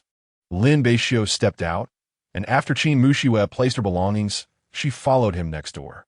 "This is your room?" Lin Beixiu's room was quite modest, with white walls, a bed, and a desk across from a bookshelf brimming with various texts, including the likes of 5 years of college entrance examination, 3 years of simulation. After setting his things down, Lin Beixiu remarked, "Feel free to look around. I'll go lend a hand." Qin Muxue agreed and returned to her room to prepare. Lin Beixiu washed his hands and went over to sit beside his grandfather, skillfully beginning to wrap dumplings. Zhang Yunwu observed him with a smile. "Tell me about this classmate of yours." "There's not much to say, just a classmate." Zhang Yunwu chuckled, remaining silent. "It's nice to see you bringing a friend home." Lin Beixiu continued wrapping dumplings in silence. Before long, Qin Muxue emerged from her room, grabbed a stool, and seated herself on the opposite side. "I'll help as well." "No need for that. You two youngsters must be exhausted from the journey. You should rest a while. Leave these tasks to this old man. It is not right to burden guests with work." Eventually, unable to resist the insistence of the two, Qin Muxue joined in to help. Initially, her rapping skills were rather poor, drawing a round of teasing from Lin Beixiu. Qin Muxue pouted, feeling the urge to hit him. Fang yumbuchakid, no witties. I will teach you. Under the table, Qin Mushuet discreetly stepped on his foot, making Lin Beixiu widen his eyes in disbelief, as the pain was quite intense. Ignoring him entirely, Qin Mushuet earnestly followed the old man's instructions on how to wrap dumplings, and in no time, she was doing it quite well. Her joy akin to that of a child. I could do it now. Lin Beixiu glanced at her creation, which was indeed commendable. Although it could not compare to his own expertise, its appearance was certainly acceptable. Zhang Yunwu merely smiled as he watched the banter between the two. The trio continued to work while engaging in conversation, with Qin Mushuet answering their questions. When asked how the two had met, Qin Mushuet pondered for a moment and replied that they were flatmates, and that was how their acquaintance began. Upon hearing this, Zhang Yunwu's gaze towards Lin Beixiu shifted. Though he refrained from commenting further, understanding the nuances of youthful relationships, Lin Beixiu felt a twitch at the corner of his mouth, sensing the old man's misunderstanding. But it was not the time to clarify. Meanwhile, Qin Mushuet found amusement in observing his expression and chose to remain silent. The trio worked more swiftly and soon completed the dumplings for the next day. Zhang Yunwu placed their creations in the kitchen and said, "All right, you two, go take a shower and rest. You've worked hard, diving into chores as soon as you returned." Lin Beixiu led her back to their room and asked, "By the way, is there anything you forgot? I can go out and buy it for you." "No, I have everything. Then you should go shower first." Lin Beixiu said nothing more and returned to his own room. While she was bathing, Zhang Yunwu called Lin Beixiu over and placed a bottle of beer in front of him, while he poured himself a glass of white liquor. "Double standards, Grandpa," Lin Beixiu remarked. Despite his words, he opened the beer and took a sip, while Zhang Yunwu downed his drink in one go. "You little rascal. Just having something to drink is good enough. This is my only treasure bottle." Lin Beixiu smiled, knowing that his grandfather only drank when he was truly happy, and it was evident that his return had brought him joy.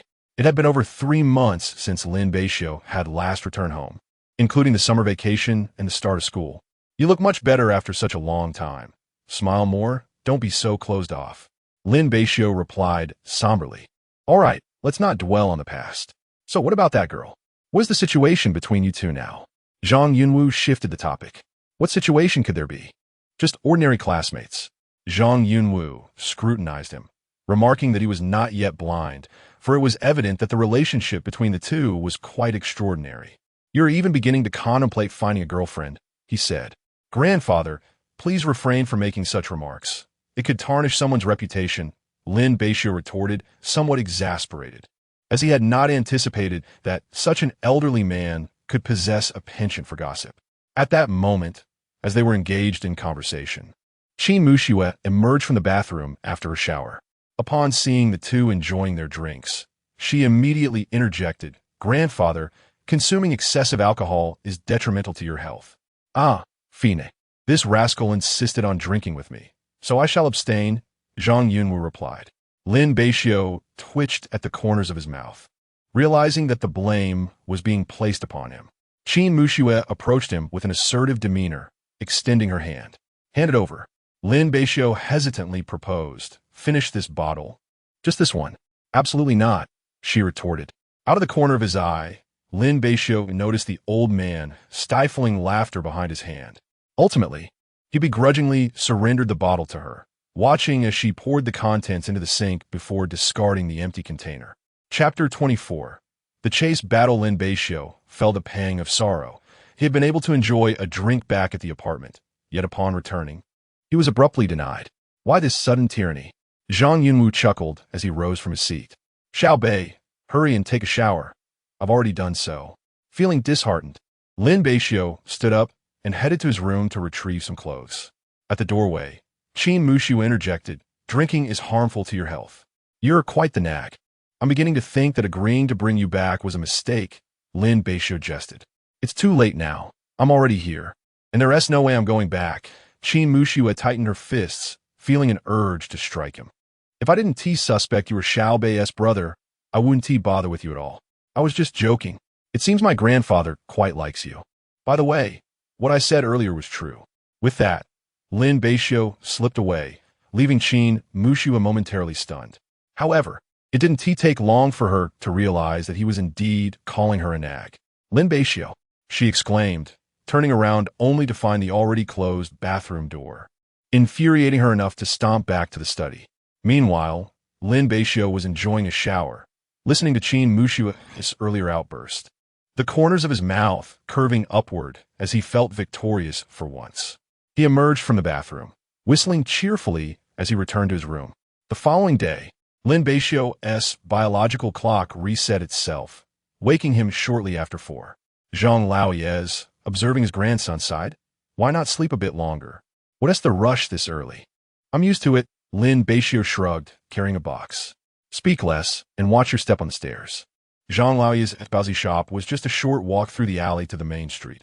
It was close, yet for the elderly man, it felt quite distant. Most breakfast establishments commenced work around 3 or 4 in the morning, but not Zhang Laoyes. His Baozi and Xiao Mai were prepared the night before and stored at home, allowing him to rise at 4 to transport the prepared goods to the shop. After cleaning up at noon, he would go out to procure ingredients in the afternoon and prepare fillings for Baozi in the evening. Upon arriving at the shop, Zhang Laoyes opened the rolling shutter, tidied up the place, and placed the Baozi into the steamer. I'll head back to bring the rest, Lin Beixiu announced. All right, Zhang Laoyes smiled at his departing figure, realizing how much more convenient things had become with this little rascal around. After several trips, Lin Beixiu decided to stay and assist at the shop as dawn broke, and a few customers trickled in for Baozi, all attended to by Lin Beixiu. Before long, his phone vibrated with a message from Qin Mushu, inquiring about their whereabouts. Lin Beixiu sent her the address, inviting her to come over. The shop was named Old Zhang's Baozi, and as Qin Mushu approached, she spotted the two busy at work. What time did you wake up? She asked as she joined the bustling activity. About 4, Lin Beixiu replied. Qin Mushu clicked her tongue in playful mockery. Even you, this lazy pig, has moments of diligence. I've never seen you up this early at school. Lin Beixiu's mouth twitched, feeling utterly defeated. Why on earth? Is there any difference? Qin Mushu retorted without a hint of courtesy. Lin Beixiu was left speechless. At the entrance, a middle-aged man lingered at the stall. Old Zhang, same as always. All right then. Old Li peered inside, his eyes lighting up. Oh, isn't this little bay? Back from vacation? Lin Beixiu smiled. Uncle Li. I'm just preparing to head back to work. Indeed, no holiday during the national day, all for the sake of living. Old Li then turned his gaze towards Qin Mushu, teasingly inquiring, Oh, has little Bei brought back a girlfriend? Qin Mushu blushed at the remark, feeling flustered. Lin Beixiu quickly interjected, We're just classmates. She's here for a few days due to family matters. Qin Mushu clenched her fists, irritated by his dismissive tone. Old Li, clearly unconvinced, chatted for a while longer before grabbing his Baozi and departing. Lin Beixiu was startled. He leaped outside and ran, with Qin Mushu hot on his heels, the two of them chasing each other down the bustling streets in the early morning. Stop right there. I've had enough of you. I'm going to hit you. She had wanted to take action yesterday, as his incessant chatter was utterly annoying. Only a fool would stop. Lin Beixiu mused, quickening his pace, while Qin Mushu matched him stride for stride, their distance only narrowing. As they ran through the crowded streets, Lin Beixiu dared not go too fast, thinking of a nearby park, a safer haven. They dashed into the park, where many early risers were already dancing in the morning sun. Lin Beixiu hid behind a park bench, shielded by the greenery, hoping to remain undetected. Once he sensed no one was around, he let out a sigh of relief. Is this girl incredibly fit? I'm about to collapse. I haven't eaten breakfast and have been running for ages. My stomach is killing me. Surely I've distanced myself enough? Just as Lin Beixiu thought he could relax, he heard a familiar voice, stiffly lifting his head to find Qin Mushu standing there, arms crossed, mockingly gazing at him. Heh. Lin Beixiu offered an awkward yet polite smile, preparing to flee. However, having crouched for too long, he couldn't muster enough speed and was easily caught by Qin Mushu, who grasped the back of his collar and forced him down onto the bench. Run away, go ahead, keep running, she sneered, her fists clenched, displaying her fury. Lin Beixiu shook his head. I can't run anymore. Let us take a break. Huh. Qin Mushu didn't give him an inch of respite, launching punches and kicks, leaving Lin Beixiu no choice but to raise his arms in defense. Why do you still have so much energy? Be gentle, O mighty heroine. Qin Muxue was unleashing all the pent-up frustration from the past few months, reveling in the release. Lin Beixiu found himself pinned to the chair. One of his hands restrained behind him, resembling a captured criminal. You dare challenge me? Very well. Have you finished your antics? Would you kindly release me? The position I find myself in is utterly embarrassing. Even the elderly passers-by cannot bear to witness it and hasten their steps. I can even hear one gentleman lamenting, "Oh, these young people truly know how to have fun." Observing the slight flush on Lin Beixiu's ears, Qin Muxue inexplicably felt a mischievous urge to tease him. "Call me sister, and I shall let you go." Lin Beixiu replied, "On what grounds?" "Oh, simply because I'm older than you." "How can you be so certain that you are indeed my senior?" Lin Beixiu retorted, indignant. During the visit to Lin Beixiu's room, Qin Muxue was startled, nearly revealing her true identity. She quickly masked her surprise, stating, "After all, I have taken a year off from my studies. One could consider me your senior. Or simply call me sister if you prefer." With a smirk, she added, "Let's not dwell on past distinctions. We are now contemporaries and classmates." Qin Muxue scoffed, raising her fist, contemplating a playful confrontation. Observing her determined demeanor, Lin Beixiu tensed up, bracing himself for what he anticipated might be an impending strike. However, upon seeing his resigned expression, she lost the urge to continue their playful banter, having intended to prolong the moment. "Regardless, I'm certainly older than you, so addressing me as sister is entirely appropriate." Lin Beixiu rose, dusting himself off and stretching his sore back. "I find that hard to believe. What year were you born?" "I was born in 2002, he retorted. Calculating the years, Qin Muxue realized she had just turned 20. Feeling somewhat insecure, Lin Beixiu sheepishly admitted, "I was born in 2004, making him precisely 2 years her junior." For her, that was a significant difference. A smile crept onto Qin Muxue's lips as she teased, "Well then, little brother." Flushing with embarrassment, Lin Beixiu turned away, finding it awkward to call her sister given their lack of familial ties. Qin Muxue chuckled, reminiscing about their childhood when he would frequently seek her company, trailing behind her and affectionately calling her sister without any sense of annoyance, much like a devoted shadow. "I'm hungry," Lin Beixiu remarked, a hint of surprise in his tone. "I thought you were always brimming with energy." Qin Muxue raised her fist once more, inquiring, "Where shall we eat?" "Follow me," he replied, stepping back slightly, feeling a sense of reluctance. Amused by his cautious demeanor, Qin Muxue followed him with a smile. Lin Beixiu led her to the bustling street, and upon noticing they were not heading home, Qin Muxue curiously asked, "Are we going back to eat? I quite fancy the buns my grandfather makes. My grandfather can only make a limited number. We wouldn't want to compete with those in need. Perhaps next time, I could make some for you. They would be just as delightful," he explained. Qin Muxue refrained from further comments as they arrived at Noodle Shop. "The mixed noodles here are quite delicious. Let's dine here." Since Qin Muxue had expressed indifference, Lin Beixiu ordered 2 servings of mixed noodles. In no time, the proprietor brought 2 bowls to their table. After taking a bite, Qin Muxue confirmed, "This is indeed delightful." Once they finished their meal, Qin Muxue eagerly offered to pay, heading for the exit. "Consider my treat for gaining a little brother today. My spirits are high." Initially, she contemplated thanking Lin Beixiu for allowing her to stay nearby, but feared his pride might swell, leading him to utter something infuriating. Ultimately, she decided it was wiser to tease him instead. Lin Beixiu's previously calm demeanor was quickly upended by her remarks, and he exclaimed in frustration, "What did I ever admit to that? The truth is undeniable. Whether you admit it or not, it stands," she replied with a triumphant grin. Lin Beixiu quickened his pace, and Qin Muxue laughed as she followed closely behind. The two returned, bickering all the way, to find the breakfast shop still bustling with customers. Upon entering, the elder Zhang, noticing them, chuckled, "Didn't you go out for some fun? You're back so soon." He then observed Lin Beixiu darting out, followed closely by Qin Muxue. The vitality of youth is indeed remarkable."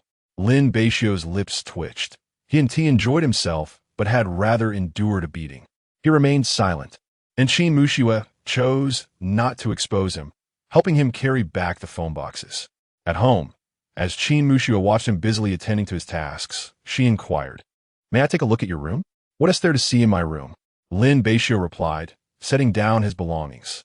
"You are the host. Shouldn't you show your guest around?" She teased. "Come on, I'm curious what is so interesting." He led her to his room, where last time she had only caught a fleeting glimpse. Now, she could clearly see the shelves brimming with books. Randomly, she picked up a mathematics book, noticing it filled with annotations. Flipping through the pages, she marveled at the extent of the notes.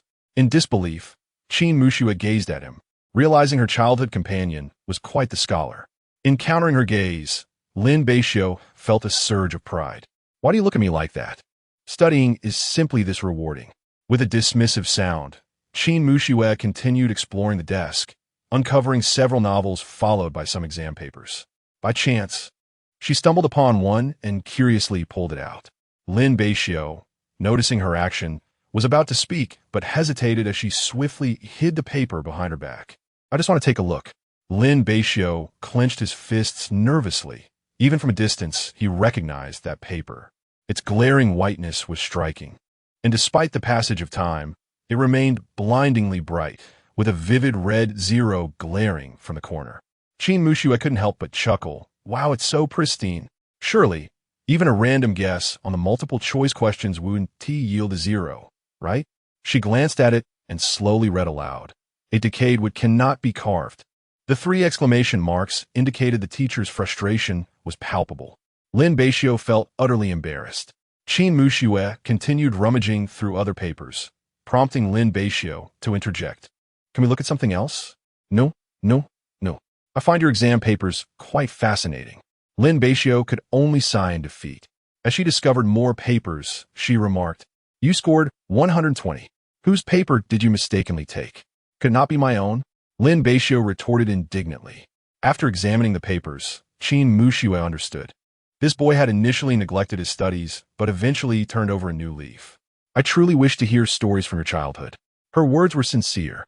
She was genuinely curious about what Lin Beixiu had experienced. With a roll of his eyes, Lin Beixiu responded with a hint of amusement. At noon, Elder Zhang returned from the shop, having completed his tasks, while Lin Beixiu began preparing lunch. Qin Muxue and Elder Zhang sat together, engaged in conversation. "Grandfather, did you teach Beixiu how to cook?" "To some extent, but he primarily learned on his own. He is considerate of this old man, so when he is around, he insists on preparing the meals, allowing me to enjoy some leisure." Qin Muxue gazed at Lin Beixiu's silhouette, feeling a pang of sympathy. She could sense that something had transpired in his family, yet she understood that such matters were not hers to inquire about. Even though she had an inkling of the situation, she remained an outsider. "Let us not dwell on that. It's time for dinner." Lin Beixiu called to the 2 of them. Qin Muxue approached to assist in serving the dishes, while Old Master Zhang looked at the modest selection of appetizers with a bemused expression. "You little rascal, is this intentional?" "Not at all. I have no idea what you were talking about." In the end, rather than toasting with wine, they settled for beverages instead. This time, Qin Muxue resolutely insisted on doing the dishes. Lin Beixiu, unable to argue against her determination and recalling her strength from the morning, shook his head and reluctantly retreated from the kitchen. Chapter 26. Lin Beixiu's family in the room. Qin Muxue glanced at the phone call from her mother and reluctantly answered. "Xiaoxue, are you coming home for the holidays?" Qin Muxue hesitated for a moment before replying, "No, I'm quite busy at school and won't have the time." "Very well," came the dejected voice of Qin Han from the other end. "It's rather dull at home anyway. I assent it. Do you really have more free time during the holidays?" Qin Han fell silent, as she had hoped Su Yin would take her daughter out for some fun. "Just be safe at school, and let us know if you run out of money." After hanging up, Qin Muxue lay on her bed, her expression unchanged. Since entering university, she had seldom asked her family for financial support. She felt grateful to her grandfather. Had it not been for his contributions, she would never have crossed paths with her roommate, Lin Beixiu, due to financial constraints, leading to the subsequent developments. In the office, Qin Han stared helplessly at the disconnected call, feeling the persistent indifference from her daughter. At that moment, a glass of water appeared before her, courtesy of Su Yun. "Thank you, Xiaoyan." Su Yun smiled, her expression tinged with concern for Xiaoxue. Indeed, I had hoped she would return and you could take her out for some fun. That 1T help, Sister Han. Your relationship with her 1T improved this way, Su Yun advised. And that male classmate. Su Yun's words hung in the air, and Qin Han understood. Ever since their last investigation into Lin Beixiu, they had discovered all available information about him, including his cohabitation with Qin Muxue and her part-time job. Initially, Qin Han had intended to be firm and prevent her from engaging in such activities. As the daughter of the Qin family, even in the face of financial difficulties, they would not lack for money. Moreover, living with a young man could lead to unforeseen circumstances, which worried Qin Han greatly. Recalling her daughter's temperament and considering Su Yun's counsel, Qin Han ultimately abandoned her initial intentions. However, the thought of a young man and a young woman living together still troubled her. If possible, she would have bought an apartment near the university for Qin Muxue to reside in. How about this? After the holiday, I'll visit Tianqing City to check on Xiaoxue. I'm quite uneasy, especially about that guy, Qin Han said, frowning in concern. All right, let us investigate one more matter. After taking a midday nap to replenish her energy, in the afternoon, old Master Zhang planned to go shopping for ingredients and asked Lin Beixiu to accompany his classmate for a stroll nearby. Lin Beixiu glanced at Qin Muxue, contemplating a refusal. He had no desire to take this wild girl out. Staying at home seemed far more appealing. Qin Muxue kicked him, who was lounging on the sofa. Hurry up. Didn't you hear Grandpa's words? Take me out for some fun. What is so entertaining? Perhaps you should just go back to sleep, he retorted. Sleep? Look at you, you lazy pig. So weak, and you can't even manage a short run. You need to exercise more, Qin Muxue chided, exasperated. I think I'm fine. Qin Muxue cracked her knuckles ominously, a look of determination on her face. Hurry up. After being reluctantly roused, Lin Beixiu took her for a stroll nearby. They had missed the opportunity to visit the park earlier, so this time he guided her to a riverside park. Standing by the railing, he gazed at the expansive river before him, a bridge visible in the distance. Below, several fishermen sheltered under umbrellas as they cast their lines. Observing his silhouette, Qin Muxue sensed a shift in his mood. Hesitantly, she broke the silence. What about your parents? Are they working away? Lin Beixiu leaned against the railing, tilting his head, his eyes reflecting a complex array of emotions, predominantly coldness. They've divorced and abandoned me. I live with my grandfather. A heavy silence ensued. I'm sorry, I didn't know. Qin Muxue replied, a mix of shock and sympathy flooding her heart, leaving her uncertain on how to console him. Huh, it's all in the past, Lin Beixiu murmured, lowering his head. Though it was indeed a bygone chapter, the ache within him would take a long time to heal. And he was far from the calm facade he presented. Who wouldn't he wish to bask in their parents' affection, indulging in their meticulous care? Regrettably, those moments had slipped away from Lin Beixiu long before he could comprehend. Just as he was lost in thought, a delicate hand clasped his. Would this make you feel a little better? Qin Muxue, her cheeks tinged with pink, felt emboldened, though she couldn't recall how many times she had acted so daringly. Lin Beixiu's face flushed even deeper than hers. Why you? Let go. Eventually, he managed to withdraw his hand, only to find Qin Muxue's head adorned with large question marks. Damn it, I feel like you're some sort of rogue, always trying to take advantage of me, he remarked with a wary expression. Lin Beixiu, you scoundrel. In the park, he fled while she pursued. You are the one taking advantage. Why are you hitting me? Enough nonsense. Come here and take your punishment, she shouted in anger, chasing after him. Please no. Back in his room, Lin Beixiu lay sprawled on his bed, inhaling sharply. Damn, that hurts, he grimaced, realizing he could never afford to speak so carelessly again. She had hit him rather hard.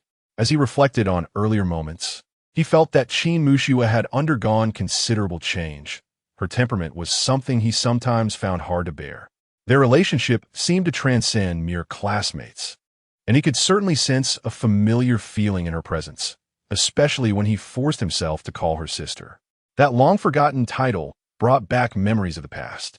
Shaking his head, he attempted to cast those thoughts aside. That can't be possible. Xiu, come out and help with dinner. Lin Beixiu grimaced. Damn it, I'm coming. Ultimately, he found himself at a loss for words. As he stepped outside, he glanced back at Qin Muxue, his expression contorted in a grimace before turning away. With a slight smile gracing her lips, Qin Muxue felt a sense of relief that this insufferable boy had finally chosen silence, for his words could be utterly infuriating. Even a few blows would not suffice to quell her irritation. That evening, old Master Zhang busied himself with preparations for the next day's dumplings, while the two continued to lend a hand. In a moment of familial warmth, old Master Zhang inquired about the events that had transpired at school, a narrative primarily woven by Qin Muxue. Lin Beixiu found little to contribute, as Qin Muxue spoke on his behalf. Their serendipitous cohabitation, chance encounters in class, the election for class monitor, and amusing anecdotes from military training unfurled in delightful conversation. Old Master Zhang observed the playful banter between them with a smile, quietly listening. Indeed, I am pleased that you have forged such a close bond with my little Beixiu. Before long, the dumplings were all prepared, and the clock struck past 10. Lin Beixiu suggested she take a shower while he tidied the disheveled living room. Though Qin Muxue had intended to assist, both insisted she refrain from helping, compelling her to retreat to the bathroom. In her room, as she arranged her hair, a knock resonated at the door. "Come in," she called. Lin Beixiu entered, bearing a few bottles of milk, evidently freshly bathed, his hair still damp. "Grandfather asked me to bring this for you. Drink a cup before bed to aid your slumber." Chapter 27. The basketball game. Thank you very much. Are you comfortable here? Indeed, I am quite happy, Qin Muxue sincerely replied. It was only after arriving at Lin Beixiu's home that she truly experienced the warmth of family and kinship. The feeling of being cared for was genuinely delightful. "That's wonderful," Lin Beixiu said as he stepped outside. "Be sure to get to bed early." The following day unfolded in a familiar manner. Lin Beixiu rose early to assist, and Qin Muxue soon arrived at the shop to lend a hand. It was a source of frustration for her that she struggled to wake up. While Lin Beixiu could sleep like a log at school, he managed to rise early at home. How perplexing.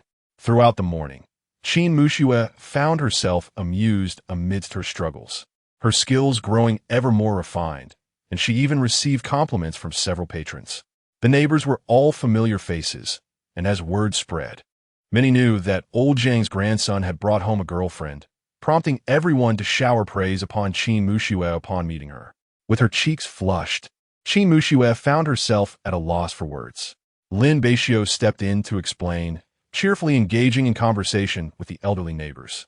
Once they departed, he reassured Qin Muxue. They meant no harm. They were merely curious. "Not at all. I find it quite delightful," Qin Muxue responded, feeling the warmth of the atmosphere. It was her first experience of such camaraderie. Previously, she had spent her time alone at home, devoid of such interactions. The essence of everyday life is the most comforting to the human spirit. As the busy morning came to a close, Qin Muxue accompanied the elderly duo back home. Later, old Zhang, with a cheerful demeanor, handed 2 steamed buns to Qin Muxue. "Young lady, give our homemade buns a try." "Ah?" Qin Muxue exclaimed, pleasantly surprised as she accepted them. "Grandpa, you saved these for me?" She was touched by his thoughtfulness. "Thank you, Grandpa." This scene evoked memories of her childhood when her grandmother would secretly sneak her treats. These buns were exceptionally delicious. "Grandpa, they are wonderful, better than what Lin Beixiu makes." Lin Beixiu replied, "You could have just praised them without throwing shade at my cooking. Perhaps the one you ate was made by me," he added with a chuckle. Qin Muxue rolled her eyes playfully. At noon, old Zhang prepared to showcase his culinary skills. "Young lady, wait until you taste my cooking." Qin Muxue nodded with a smile, urging Lin Beixiu, "Hurry and help out." "Why don't you go?" Lin Beixiu retorted. "Grandpa won't allow me," she replied. Lin Beixiu joined in the kitchen work, and by lunchtime, a sumptuous meal was ready. "Don't be picky. Consider this your home." "Certainly," Qin Muxue responded, making sure to serve old Zhang some dishes. He accepted them with a grin, and his fondness for her only seemed to grow. Watching from the side, Lin Beixiu felt like an outsider. In the afternoon, old Zhang handed Lin Beixiu some money, advising him not to be so stingy and to take Qin Muxue out for some fun. Lin Beixiu was quite reluctant, fearing that the girl might go mad again and strike him. Old Master Zhang, observing Lin Beixiu's expression, irritably patted him on the shoulder. "Hurry up. enhance the bond between you classmates. Truly a simpleton. Lin Beixiu furrowed his brows, feeling that his grandfather's demeanor was rather peculiar. On the street, Lin Beixiu walked ahead, wearing a dismal expression, with Qin Muxue trailing behind him. "What's wrong? You look as if someone owes you money," Qin Muxue remarked, feigning ignorance. Well aware of the conversation that had transpired between the two men, it was evident that Lin Beixiu was unwilling to take her out for a good time. With a roll of his eyes, Lin Beixiu decided to remain silent. "Regardless, my grandfather insisted I take you out. You can choose whatever you wish to do. I'll just let it be. Are there any sports facilities nearby?" He pondered aloud. "There's a basketball court, and we can play badminton too," he replied after some thought. "Then let's go there. You can play basketball, right?" Her tone carried a hint of skepticism, which irked Lin Beixiu, prompting him to clench his teeth. "What do you mean by that?" "Oh, nothing. Just challenging you," Qin Muxue teased. "Who's afraid of whom?" Lin Beixiu retorted, unable to tolerate her provocation. As they exchanged fierce glares, the air seemingly crackling with tension. In the indoor court, Qin Muxue stood beneath the hoop, dribbling the ball. "Since this is a competition, there should be a wager. What do you think? What do you wish to bet?" Qin Muxue asked, a triumphant smile on her face. "If I win, a simple request for you to call me sister seems reasonable." Lin Beixiu's lips twitched, astonished by her obsession with this demand. "And if I win?" Qin Muxue inquired. "I'd deal like a get-out-of-jail-free card.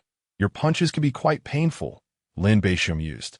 Qin Muxue chuckled, tossing the ball back to him. "All right then." He returned the ball to her, urging her to begin. Once again, she positioned herself behind the hoop. Qin Muxue pouted, seizing the opportunity without hesitation. She executed a graceful jump shot aimed at the backboard, scoring flawlessly as she taunted, "I'm already in the lead with 1 point. Let us see who reaches 10 first." Lin Beixiu caught her ball, remaining silent as he charged toward the backboard. Qin Muxue crouched in a defensive stance. Lin Beixiu feigned a move to the left, then swiftly cut to the right, a simple yet effective maneuver. Caught off guard, Qin Muxue watched as he scored, shrugging her shoulders in surprise. "I underestimated you."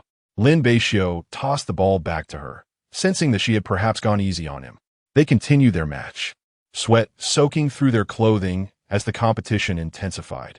The score was 4-6, with Lin Beixiu at 4 and Qin Muxue at 6. He had not anticipated her skill. She had outperformed him. "Hurry up, little brother. Is that all the strength you possess?" Lin Beixiu's lips twitched during the halftime break, acknowledging his lack of exercise. Qin Muxue did not refuse and followed him to the benches in the. "You figured it out." Seated in her position, Qin Muxue observed him before turning to the corner where the vending machine stood, purchasing 2 bottles of water. She tossed one towards him and subsequently settled beside him. "Otherwise, you might as well concede directly. Just utter the word sister," she remarked. Lin Beixiu lowered his head, asserting, "I do not possess the habit of surrendering outright." Qin Muxue chose not to respond further, believing that in due course, Lin Beixiu would be convinced of her superiority. After a brief respite, the two returned to the court. This time, Lin Beixiu initiated the serve, no longer deferring, as he sprang into action. The score gradually tightened, inching towards a decisive climax at 9-9. Lin Beixiu smacked the ball, aware that he could not afford any errors. He contemplated a 3-point shot, yet his aim proved woefully inadequate. Conversely, Qin Muxue successfully netted 2 shots in succession, with Lin Beixiu exerting every ounce of effort to catch up. With the ball in his possession, Lin Beixiu charged forward, and Qin Muxue mirrored his movements in defense. As he approached the basket, he leaped for a dunk, while Qin Muxue sprang up to block, attempting to swat the ball away. Inevitably, this led to physical contact. Although Qin Muxue managed to deflect the ball, Lin Beixiu's momentum caused him to tumble onto her. The sensation was soft. Lin Beixiu quickly realized that his face had inadvertently encountered a rather inappropriate surface. Chapter 28. A Childhood Encounter 1. He awkwardly retreated a few steps, while Qin Muxue, realizing the unusual sensation at her chest, felt her face flush crimson and glared at him. Lin Beixiu, embarrassed, took a step back, insisting it was not his fault. Such incidents were inevitable. "Huh?" Qin Muxue scoffed, though she did not truly blame him. After countless rounds of their game, Their bodies had brushed against each other numerous times. She could sense Lin Beixiu's hesitance, and she had deliberately held back. Otherwise, he would not have stood a chance against her. Lin Beixiu's skills were rudimentary, as he had not practiced much. "Continue," he said, momentarily stunned, clearly struggling to believe it as he handed the ball to her. When Lin Beixiu charged forward, Lin Beixiu merely put up a token defense, allowing her to dart past him effortlessly. She leaped and scored in one fluid motion. "What just happened?" Lin Beixiu shrugged. "You won. I truly cannot compete with you." Lin Beixiu, aware that this was merely an apology for his earlier awkwardness, felt little joy despite her victory. This fellow," she remarked. "Let us go. It's time to head back." Lin Beixiu returned the ball to the venue and led her away from the court. As they walked, Lin Beixiu stood beside him, smiling. "Xiu, you haven't forgotten our wager, have you?" "Uh-huh," Lin Beixiu replied softly, turning his head away and quickening his pace. Lin Beixiu followed, noticing the flush of his ears, her amusement growing. "Speak up," she insisted. Lin Beixiu called out but fell silent. Lin Beixiu blocked his path, grinning as she stood before him. "I didn't catch that." "Say it again." Lin Beixiu's eyes widened in disbelief. "You're doing this on purpose, aren't you?" "I truly didn't hear you," he insisted. "The wager was to call out. If I didn't hear it, it doesn't count." "How unfortunate." Lin Beixiu stood firm, exuding an air of resoluteness that left Lin Beixiu no choice but to comply. "Very good, little Beixiu," she replied, delighting in this long-awaited address. Lin Beixiu froze, taken aback by the nostalgic term. It was a bittersweet reminder of the past. He gazed at Lin Beixiu, a mix of emotions swirling within him, struggling to locate the essence of that childhood friend in her. It was impossible, wasn't it? "What's wrong, little Beixiu?" Lin Beixiu inquired, her curiosity piqued, secretly wondering if he recognized her. Lin Beixiu shook his head. "Let us go home." Disheartened, Lin Beixiu trailed behind him, yet she felt a sense of acceptance. After all, girls transform significantly as they mature, making it understandable if he failed to recognize her. "Is there something on my face that has you staring so intently, little Beixiu?" Lin Beixiu teased unabashedly. Lin Beixiu clenched his teeth, his body tensing up. "Cough. I merely wish to understand why I have reverted to being little Bei's younger brother." "Sounds lovely," Lin Beixiu replied without hesitation. "In any case, whether it's little Bei or brother Xiu, both are delightful." She did not conceal her personal inclinations. Lin Beixiu acquiesced, and the two returned home, first heading to the shower to wash away the sweat of the day. Dinner was prepared by Elder Zhang, with Lin Beixiu washing up first, and Lin Beixiu waiting for her to finish before taking his turn. "You go ahead, the girl and I will eat first." "All right," Lin Beixiu replied casually. "Grandfather, aren't we waiting for Liu Bei?" In just a couple of days, Elder Zhang had noticed a change in Lin Beixiu's address, chuckling, "Girl, don't fret over that little rascal. That's how we do things here. Let us eat." Lin Beixiu's face flushed, primarily because Elder Zhang's words were so blunt. "Grandfather? Was he called Little Bei when he was younger?" "Indeed, Little Bei is his childhood name, given by his mother." As he spoke, Elder Zhang's expression turned somber, a sigh escaping his lips. It was clearly a matter between the elders, yet it was the children who bore the brunt of it. Lin Beixiu felt a pang in her heart, well aware of Lin Beixiu's situation. "Let us not speak of such matters during dinner. Let us eat." Before long, Lin Beixiu emerged from the bathroom. "Grandfather, what delectable dishes have you prepared? All your favorites are ready, and the rice is served." Nightfall gently descended, and in a small room, three people shared laughter and conversation, dispelling the earlier gloom. Later that evening, in Lin Beixiu's room, he lay on the bed, massaging his legs, glancing helplessly at Lin Beixiu seated beside him. "After playing all afternoon, aren't you tired of staying in my room?" "I'm bored anyway. I want to hear you tell a story." Without turning his head, Lin Beixiu replied, "What stories do I have to tell?" "Tell me about the most important person in your life," she urged. Lin Beixiu paused, recalling his childhood experiences, murmuring, "There is one." "Who is it?" Lin Beixiu asked excitedly, though a hint of apprehension lingered in her heart. "When I was little, I met a chubby, quite adorable little girl. We spent a lot of time together, and many interesting things happened." "Do you remember her name?"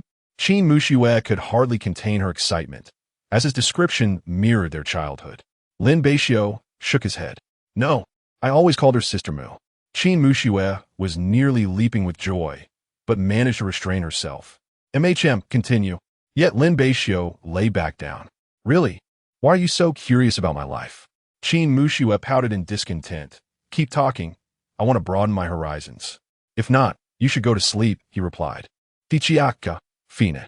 Qin Muxue stood up, vowing to share her stories next time. I want to hear your tales anyway.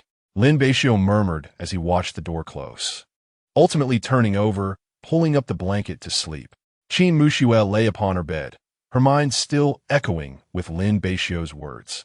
With just that exchange, she could ascertain that he was the person she had been searching for. It was indeed a remarkable coincidence, yet undeniably real. As she drifted into a sweet slumber, she felt as though she were enveloped in a dream. Young Muxue, due to familial circumstances and her intelligence, had never attended kindergarten. Instead, she had private tutors. Additionally, the absence of companionship led her to wander alone in the small park beneath her apartment building. It was there that she encountered Lin Beixiu. At that time, his parents were embroiled in the tumult of divorce proceedings, engaged in a legal battle, yet the innocent boy remained oblivious to the turmoil surrounding him. This marked their first encounter, a moment etched in Qin Muxue's memory, when the cheeky little boy approached her and inquired, "Why are you here all alone, little sister?" Looking up at this slightly shorter child, Muxue pouted and retorted, "With your tiny stature, you ought to address me as sister." Back then, Qin Muxue possessed a hint of arrogance, a touch of a young lady's temperament. Nevertheless, Lin Beixiu, in his innocence, was undeterred. No matter how she responded, he insisted on playing with her. Chapter 29. Encounters of Childhood 2. From that day forth, a little rascal began to follow Xiao Muxu, waiting for her daily in the small park. After classes, she would seek him out, and together they would indulge in playful adventures. However, much of their time was spent in heartfelt conversation. Xiao Muxu envied his carefree existence, lamenting how her mother was perpetually busy and her father had ventured far away. She often felt bored and alone, devoid of companionship. Although Lin Beixiu was innocent, he sensed the stark contrast in familial warmth, and he found himself reluctant to return to his so-called home, which felt stifling and uncomfortable. They were each other's solace. This little boy secretly sharing moments of joy for a considerable time. They resided in the same neighborhood, and Xiao Muxu grew fond of this little brother, affectionately calling him Little Beixiu, while he referred to her as Sister Mu. One day, Xiao Muxu held a simple MP3 player in her hands, and, in that moment, she taught Little Beixiu to sing an old song, The Sea. It was her father's favorite song and the first one she had ever heard. Each time the melody played, it conjured vivid memories of her father running with her on the beach, the sound of the waves accompanying the beautiful tune. If only the sea could summon back the love of the past. It was the last time her father had accompanied her. The devastating news that followed plunged the family into a deep abyss of sorrow, yet Xiao Muxu remained blissfully unaware. Only hearing her mother mention that her father had gone to a distant place, suggesting that if she missed him, she could listen to music. Lin Beixiu soon learned the song as well, and Xiao Muxu delighted in his singing, feeling as though she could once again hear the calling of the sea and sense her father's presence. Her greatest wish was for her father to return and take her to the seaside once more. Yet, as she grew older, she came to realize that such a reunion was no longer possible. From that distant shoreline, you slowly faded away, your once blurred visage now becoming hauntingly clear days past. And Xiao Muxu gifted him a cherished necklace, a 5-pointed star pendant belonging to Lin Beixiu. This necklace held immense significance for her, yet she chose to give it to him, revealing her deep affection. It was Lin Beixiu's companionship that helped her navigate through that dark period of her life. Upon receiving the gift, Lin Beixiu promptly expressed his desire to offer her a more special gift in return. However, the following day, when Xiao Muxu returned to their old meeting place, she waited for an extended period but was met with disappointment, as Little Beixiu never arrived, nor did she receive his promised gift. Eventually, she left, heartbroken. At that time, Lin Beixiu's parents had concluded their legal battles, resulting in him being awarded to his father, who refused to care for him. Ultimately, he was taken away by his grandfather, leaving behind that neighborhood and city, still clutching the unpresented gift. Everything transpired so swiftly that he scarcely had the opportunity to say farewell. Thus, the childhood encounter ended in regret. A few months later, Lin Beixiu commenced her primary education, and the departure of Lin Beixiu left an indelible mark on her heart. Coupled with the absence of love in her familial environment, she grew cold and withdrawn, becoming reticent and even weary of the troubles her appearance brought her. She has matured and gained a deeper understanding of her family's struggles, realizing where her father has gone. She has chosen to study diligently, gaining admission to a prestigious university and selecting a major in finance, with the hope of assisting her mother in the future. However, there lingers a slight lack of forgiveness towards her mother, resulting in a strained relationship between them to this day. As for Lin Beixiu, due to his parents' divorce and a lack of proper education and guidance, he has become volatile and prone to anger. In his youth, he shunned academics and preferred fighting, earning the notorious reputation of a school bully. Mr. Zhang, lacking educational experience, was at a loss regarding how to handle the situation. His words went unheard, and he was reluctant to resort to punishment. Instead, he drowned his sorrows in alcohol, lamenting the unfairness of fate that had transformed such an obedient child into this. Lin Beixiu's reckless behavior persisted until his final year of high school, when a particular incident altered his course. After being insulted as a fatherless wildling, he retaliated and fought back, single-handedly taking down 5 opponents, resulting in severe repercussions. Although he sustained only minor injuries, 2 of his adversaries required hospitalization. Mr. Zhang was summoned to the school to bring Lin Beixiu home, where he faced expulsion. The first time Lin Beixiu saw Mr. Zhang's expression, it was filled with desolation, helplessness, sorrow, and guilt, but not a trace of anger. In the face of accusations from the other parents, Mr. Zhang continuously apologized, also facing the burden of medical expenses. In that moment, Lin Beixiu felt as though his grandfather had aged a decade, realizing that this turmoil was of his own making. Upon returning home, his grandfather refrained from punishing him or lecturing him, choosing instead to drink alone in silence. When it came time for dinner, Mr. Zhang quietly asked in a hoarse voice, "Xiao Bei, do you still wish to pursue your studies?" Lin Beixiu clenched his thigh tightly beneath the table, and the room fell into silence. After a long pause, as if having made a momentous decision, he finally replied, "I want to study. Then I shall study earnestly." That night, the two shared a bottle of liquor. From that day onward, perhaps stirred by a newfound conscience, Lin Beixiu accompanied his grandfather to find a new school.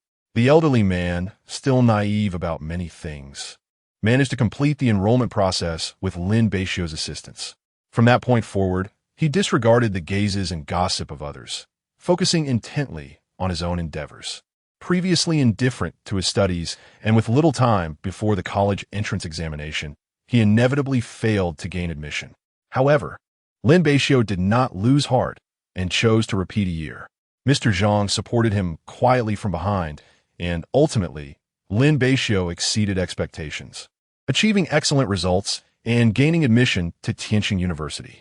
As for why he chose to remain in Tianjin City, it was not only for proximity to his grandfather, but also to fulfill an uncompleted wish from years past, to see if he could find that girl from his youth. He had broken his promise, and if given the chance, he wished to apologize. The National Day holiday passed swiftly, and today marked their final day in province. Over the past few days, Lin Beixiu had taken her to nearby attractions, indulging more in basketball and friendly bets, resulting in a mix of wins and losses. Lin Beixiu also acquired 2 tokens of immunity, calling her sister several times. Old Master Zhang personally took to the kitchen and even opened a bottle of white wine, determined to share a hearty drink with Lin Beixiu. Qin Mushued did not intervene, saying, "All right, Grandpa, just this once. Please drink less in the future." The 2 men began to drink heartily while Qin Mushued observed them, her curiosity piqued by the taste of the wine. Unable to resist, she poured herself a small cup and took a sip, only to find it overwhelmingly strong, causing her to cough uncontrollably. "If you can't handle it, then don't drink," Lin Beixiu said as he seized her cup and discarded its contents, suggesting she stick to juice instead. Reluctantly, Qin Muxue complied and began to sip on her juice. After the meal, both men were flushed from the alcohol, and Lin Beixiu had entered a pleasantly tipsy state. Eventually, they retreated to their rooms to rest, while old Master Zhang went to take a shower before preparing to make dumplings. Chapter 30 returned this time. It was Qin Muxue who lent a helping hand, and the two began to converse. "You're leaving tomorrow, right?" she asked. Qin Muxue nodded, remembering that school would commence the day after. Grandfather wishes for you to assist with a small matter." Qin Muxue obediently nodded. "Grandfather, please tell me." "I can sense that Xiao Bei holds a rather unique affection for you. His childhood was fraught with hardship, which has shaped his character. As you reside together, I hope you can be more understanding. If he falters in any way, let me know, and I shall set him straight." Old Master Zhang chuckled as he shared his contact number with her. Qin Muxue felt an odd sensation, akin to receiving parental approval. "All right, grandfather, I understand." She saved the number, reassured that Lin Beixiu was, at least, a gentleman. Upon their first meeting, he had exhibited a melancholic demeanor and struggled with social interactions. "Very well, I entrust Xiao Bei to your care." Somehow, instead of returning to her room, Qin Muxue glanced at Lin Beixiu's door and walked in. He had succumbed to sleep under the influence of alcohol, lying quietly on the bed, appearing quite docile. With a resigned smile, Qin Muxue tucked him in and exited. The following day, after tending to matters at the breakfast shop and packing their belongings, they prepared to depart. Old Master Zhang watched them with reluctance. "Study well." "Yes," they replied in unison. Eventually, they took the subway home, and although the crowd was still substantial, it was not as overwhelmingly packed as before. They stood side by side in the middle of the carriage. Qin Muxue occasionally stole glances at him, recalling the events that transpired during their earlier subway ride, her cheeks flushing slightly. At that moment, she could not discern whether she felt relaxed or melancholic. Ultimately, they arrived home safely, taking the elevator to the 8th floor. Upon opening the door, they were finally back in the long-missed apartment. Qin Muxue casually placed her luggage in the corner and sank into the sofa to rest. "I'm exhausted. When is mealtime? The fridge is empty. What shall we eat?" "Let us go buy something," Lin Beixiu replied, bemused. "It's not even mealtime yet. Why are you in such a hurry?" Tired. "I'll go take a nap." Having risen early that morning, she had scarcely rested and felt quite fatigued. Qin Muxue did not respond, acknowledging that she hadn't woken up particularly early herself, but was nonetheless a bit weary. She sprawled on the sofa, closing her eyes to rest. When they finally awoke, it was already past 1 o'clock, and their stomachs growled in unison. "Xiao Bei, hurry up and come out to cook." Qin Muxue knocked on the door. Moments later, Lin Beixiu emerged, yawning, dressed in the process of opening the door. Qin Muxue felt fortunate that she had refrained from barging in, as their relationship had significantly progressed at Grandfather S. house, and she almost overlooked the implications. "I'm hungry," Lin Beixiu stated helplessly. "There's nothing left.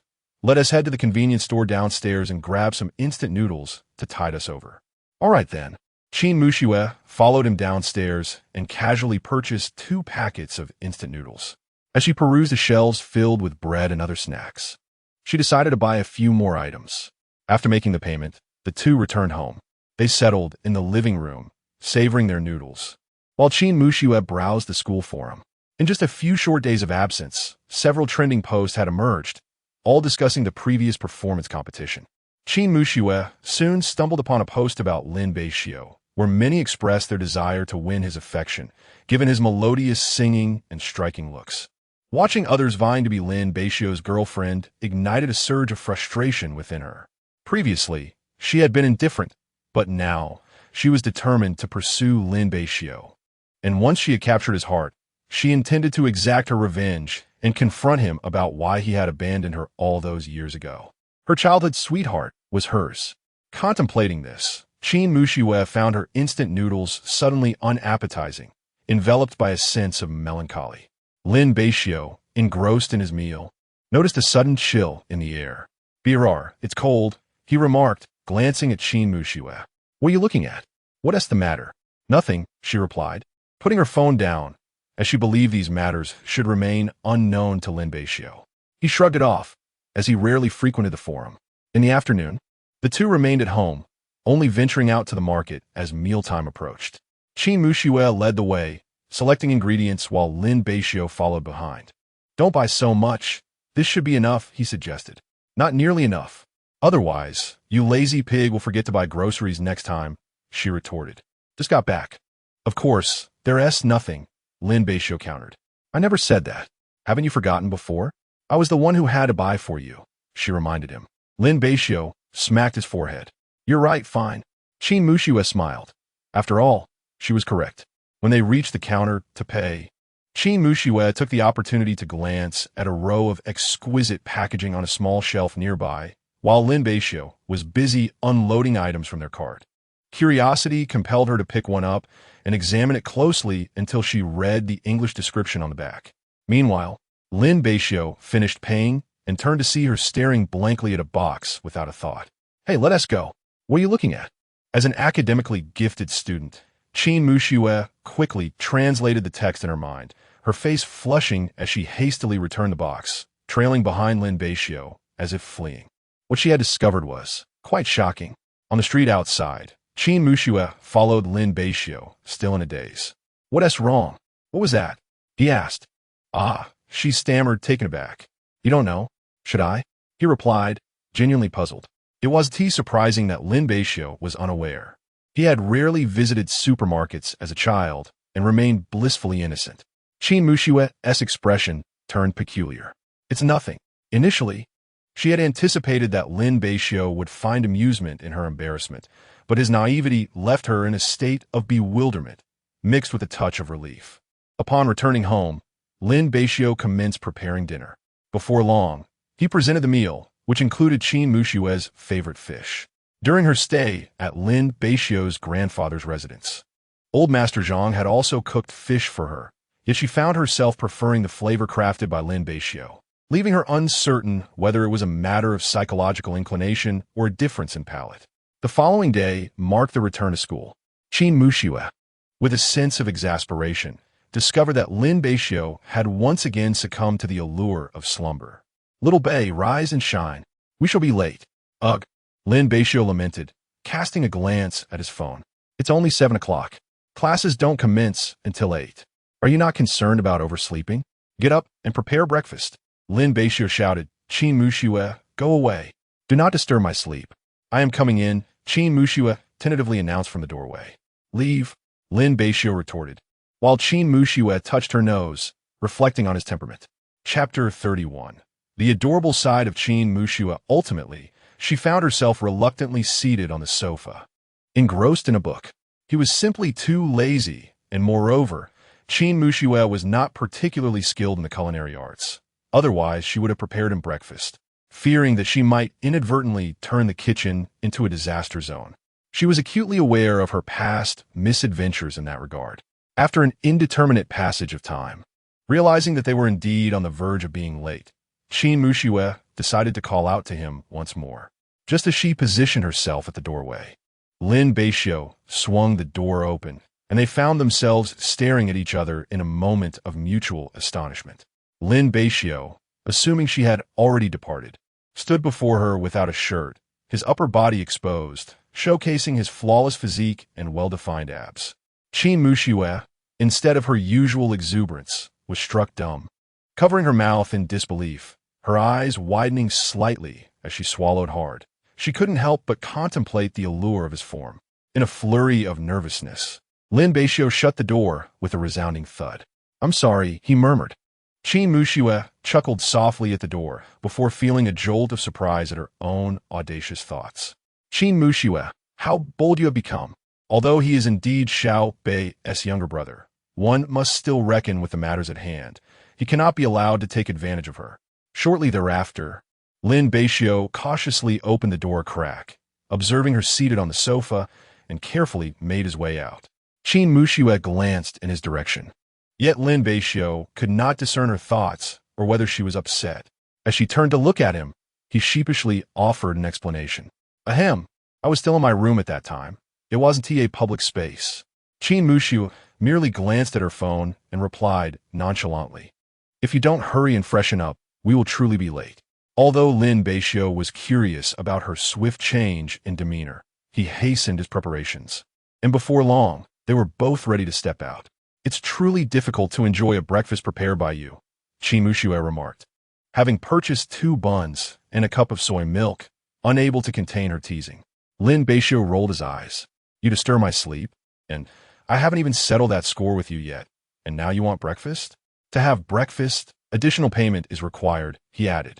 Qin Muxue's lips twitched. "As if I don't have money." During their previous time together, Lin Beixiu had a penchant for sleeping in and rarely prepared breakfast. Their meals often consisted of hasty bites in the afternoon due to his part-time job, with only lunch being somewhat substantial. Regret washed over Lin Beixiu. He had sought to take the easy route, as he was not one to indulge in breakfast, often just grabbing a quick bite. However, due to his prior agreement with Qin Muxue, he found himself preparing breakfast for her. In those days, it was he who cooked while she merely ate. He would linger in bed, and they would often settle for a quick meal outside, primarily due to his habitual tardiness and her incessant calls to wake him, leaving him baffled as to what he was doing each night that left him so fatigued. Now, as their familiarity grew, Qin Muxue's demands became increasingly numerous. Lin Beixiu found himself regretting the time he spent sleeping. "Forget it, you don't need to pay," he said. "Is it free then?" Qin Muxue exclaimed excitedly. "Get lost. I'm done," Lin Beixiu retorted.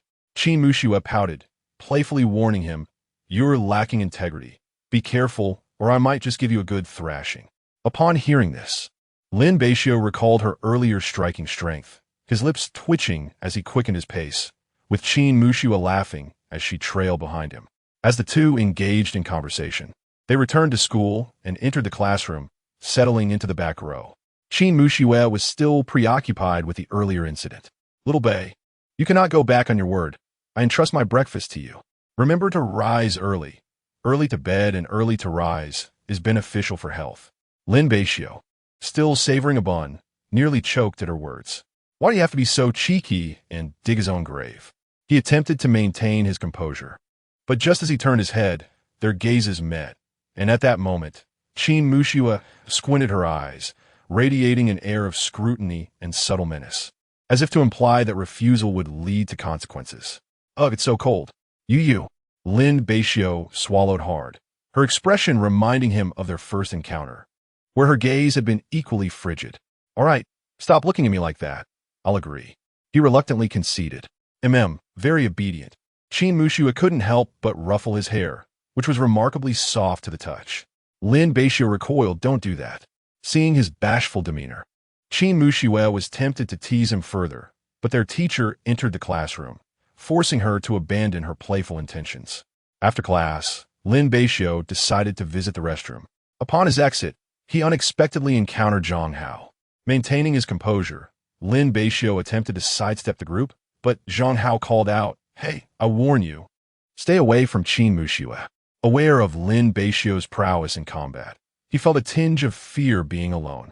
"Tell her not to look for me," Lin Beixiu replied, his gaze suddenly turning icy. "I don't care about your relationship with Qin Muxue.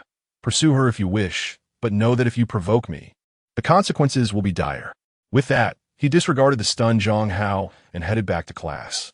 Zhang Hao glared at his retreating figure, fists clenched, his face twisted with malice. Upon returning to class, Lin Beixiu sat at his desk, feeling inexplicably vexed. Although he had spoken those words, his mind was filled with visions of Qin Muxue, particularly as their interactions deepened. It felt as if he had encountered her somewhere before. "What are you thinking about?" Qin Muxue asked, observing his contemplative expression, especially the furrow in his brow. "Ah," Lin Beixiu startled and turned away. "It's nothing." Her curiosity piqued. Qin Muxue chose not to press further. After school, as they walked along the campus path, they occasionally caught snippets of gossip from others. The sight of the handsome young man and beautiful young woman together formed a striking tableau, radiating brilliance. Particularly, Lin Beixiu, despite the passage of time, continued to bask in the glow of his singing fame. Watching the admiring glances from the girls, Qin Muxue felt a surge of jealousy. Upon returning home, she remained discontent, sulking alone on the sofa. What a vexing situation. Why must little Bei be so handsome? How infuriating. Qin Muxue, in a fit of indignation, pounded the cushion in her arms, treating it as an outlet for her frustration. "Dinner is ready," Lin Beixiu announced, glancing into the living room, where he discovered Qin Mu Shui striking the cushion with a rather complex expression. He had never witnessed this endearing side of her before. Upon hearing his words, Qin Mu Shui, her cheeks flushed, ceased her actions, and hurried to the kitchen to serve the dishes. How embarrassing! He saw everything. At the dining table, the familiar delicacies prepared by Qin Mu Shui awaited her. As she savored her meal, she suddenly lifted her gaze to Lin Beixiu. "You didn't see anything." "Ah, is that so? Are you deceiving yourself?" Lin Beixiu nodded non-atides. "Indeed, I saw nothing." Of course, the smile tugging at the corners of his mouth betrayed him. Observing this, Qin Mu Shui retaliated by stepping on his foot from beneath the table, prompting a wince from Lin Beixiu. "What was that for? Why did you step on me?" he exclaimed. "You are clearly laughing," she retorted. Lin Beixiu responded, "I am not." "Well, perhaps I am." Chapter 32. Love rival Lin Beixiu opted for silence. After lunch, he returned to his room to rest, relishing the afternoon free of classes, allowing himself a moment of leisure. After his repose, he resumed work around 3 o'clock. Bored, Lin Beixiu sat in the shop, which was rather quiet at this hour, merely overseeing the store. He glanced towards the convenience store next door, where a delivery truck had pulled up. It was a day for restocking, and Qin Mu Shui was assisting in moving the goods into the warehouse. Observing this, Lin Beixiu decided to lend a hand, while the store owner was busy reconciling accounts with the delivery personnel. Following her into the innermost part of the warehouse, Lin Beixiu set down a box of drinks. "Thank you for your help," he said. His initiative brought a smile to Qin Mu Shui's face. "I'll treat you to some water later." "All right," he replied casually with a nod. After counting the goods, Qin Mu Shui retrieved a bottle of water from the refrigerator for him. Lin Beixiu accepted it, though he had hoped for a soda. "No, you shouldn't drink too many carbonated beverages." Lin Beixiu felt a strange sensation at being managed this way. Even his grandfather had never been so attentive, having raised him with a more laissez-faire attitude. "Fine, I'll accept it," he conceded as he returned to his own shop to continue his work. On her side, after completing her tasks, Qin Mu Shui, feeling bored, stepped outside and observed the long line forming next door, predominantly composed of girls, all there to purchase milk tea from Lin Beixiu. A pang of jealousy struck her. Could her little brother be so popular? It was merely his good looks and culinary skills. What else could it be? This guy was a quintessentially straightforward male, the kind that could drive one to frustration. Yet, she couldn't help but adore him, knowing all too well that Lin Beixiu was hers alone ever since childhood. At that moment, her gaze was imbued with an unprecedented determination and tenacity. She needed to devise a plan to win back her foolish brother, to prevent him from being deceived by other unscrupulous women. Lin Beixiu remained expressionless as he worked until a melodious voice broke the silence. "Class monitor, 1 cup of pearl milk tea, please." Upon turning, he recognized Zhang Xuerong, the vice class monitor. Their interactions had been minimal, each performing their respective roles. With practiced ease, Lin Beixiu prepared the order, as the shop had grown quite empty.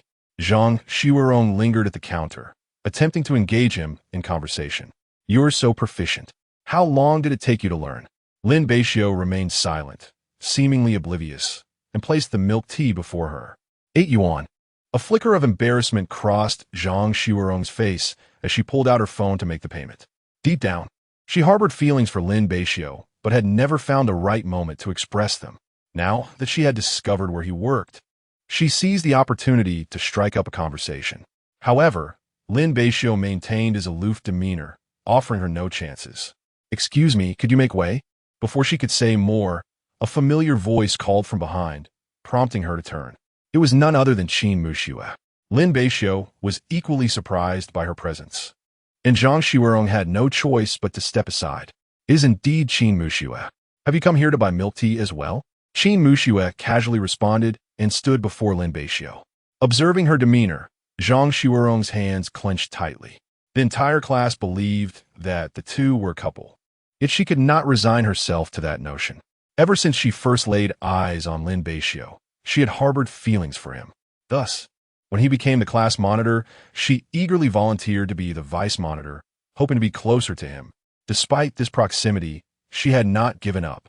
Whatever the external rumors suggested could only be dismissed as mere gossip.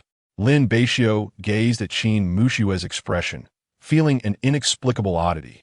As if beneath a serene sea lurked tumultuous waves. A shiver ran down his spine. Ahem, what would you like? He inquired. What do you think? Qin Mushue replied, her tone calm, yet imbued with an undercurrent of pressure. Lin Beixiu had initially intended to jest about how drinking something too cold was not advisable, as a subtle payback for her previous refusal of his offer of soda, but he now found himself hesitant. All right, 1 cup of lime pomelo tea, he said, moving swiftly to prepare it. Qin Mushue's expression softened. At least this insufferable boy remembered her favorite drink. To Zhang Xiurong, this scene appeared as flirtation, deeply piercing her heart. Seizing the moment while Lin Beixiu was inside, Zhang Xiurong positioned herself behind Qin Mushue and asked, Mushue, you seem quite familiar with him. Do you come here often? Qin Mushue cast a quick glance at her. As a fellow girl, she was well aware of Zhang Xiurong's intentions. Well, I work next door. And this part-time job was arranged by Beixiu, she replied. Upon hearing this, Zhang Xiurong felt a pang of discomfort, struggling to find words, and ultimately took her milk tea and left. Just then, Lin Beixiu emerged with the pomelo tea, glancing at Qin Mushue beside him. Although curious, he handed her the drink. She left? What's wrong? Are you feeling down? Qin Mushue shot him a glare, her annoyance palpable. Lin Beixiu, perplexed by her reaction, remarked, I thought girls would have more to talk about. I genuinely struggle with conversing with them. He visibly relaxed, and Qin Mushue realized she had misjudged him. Her mood lightening slightly. I'm not particularly close to her, she clarified, accepting the pomelo tea and sipping through the straw. Speaking of which, if you can't chat with girls, what about me? Aren't we conversing quite well? She teased. Perhaps you're an exception, Lin Beixiu replied uncertainly. A slight smile graced Qin Mushue's lips.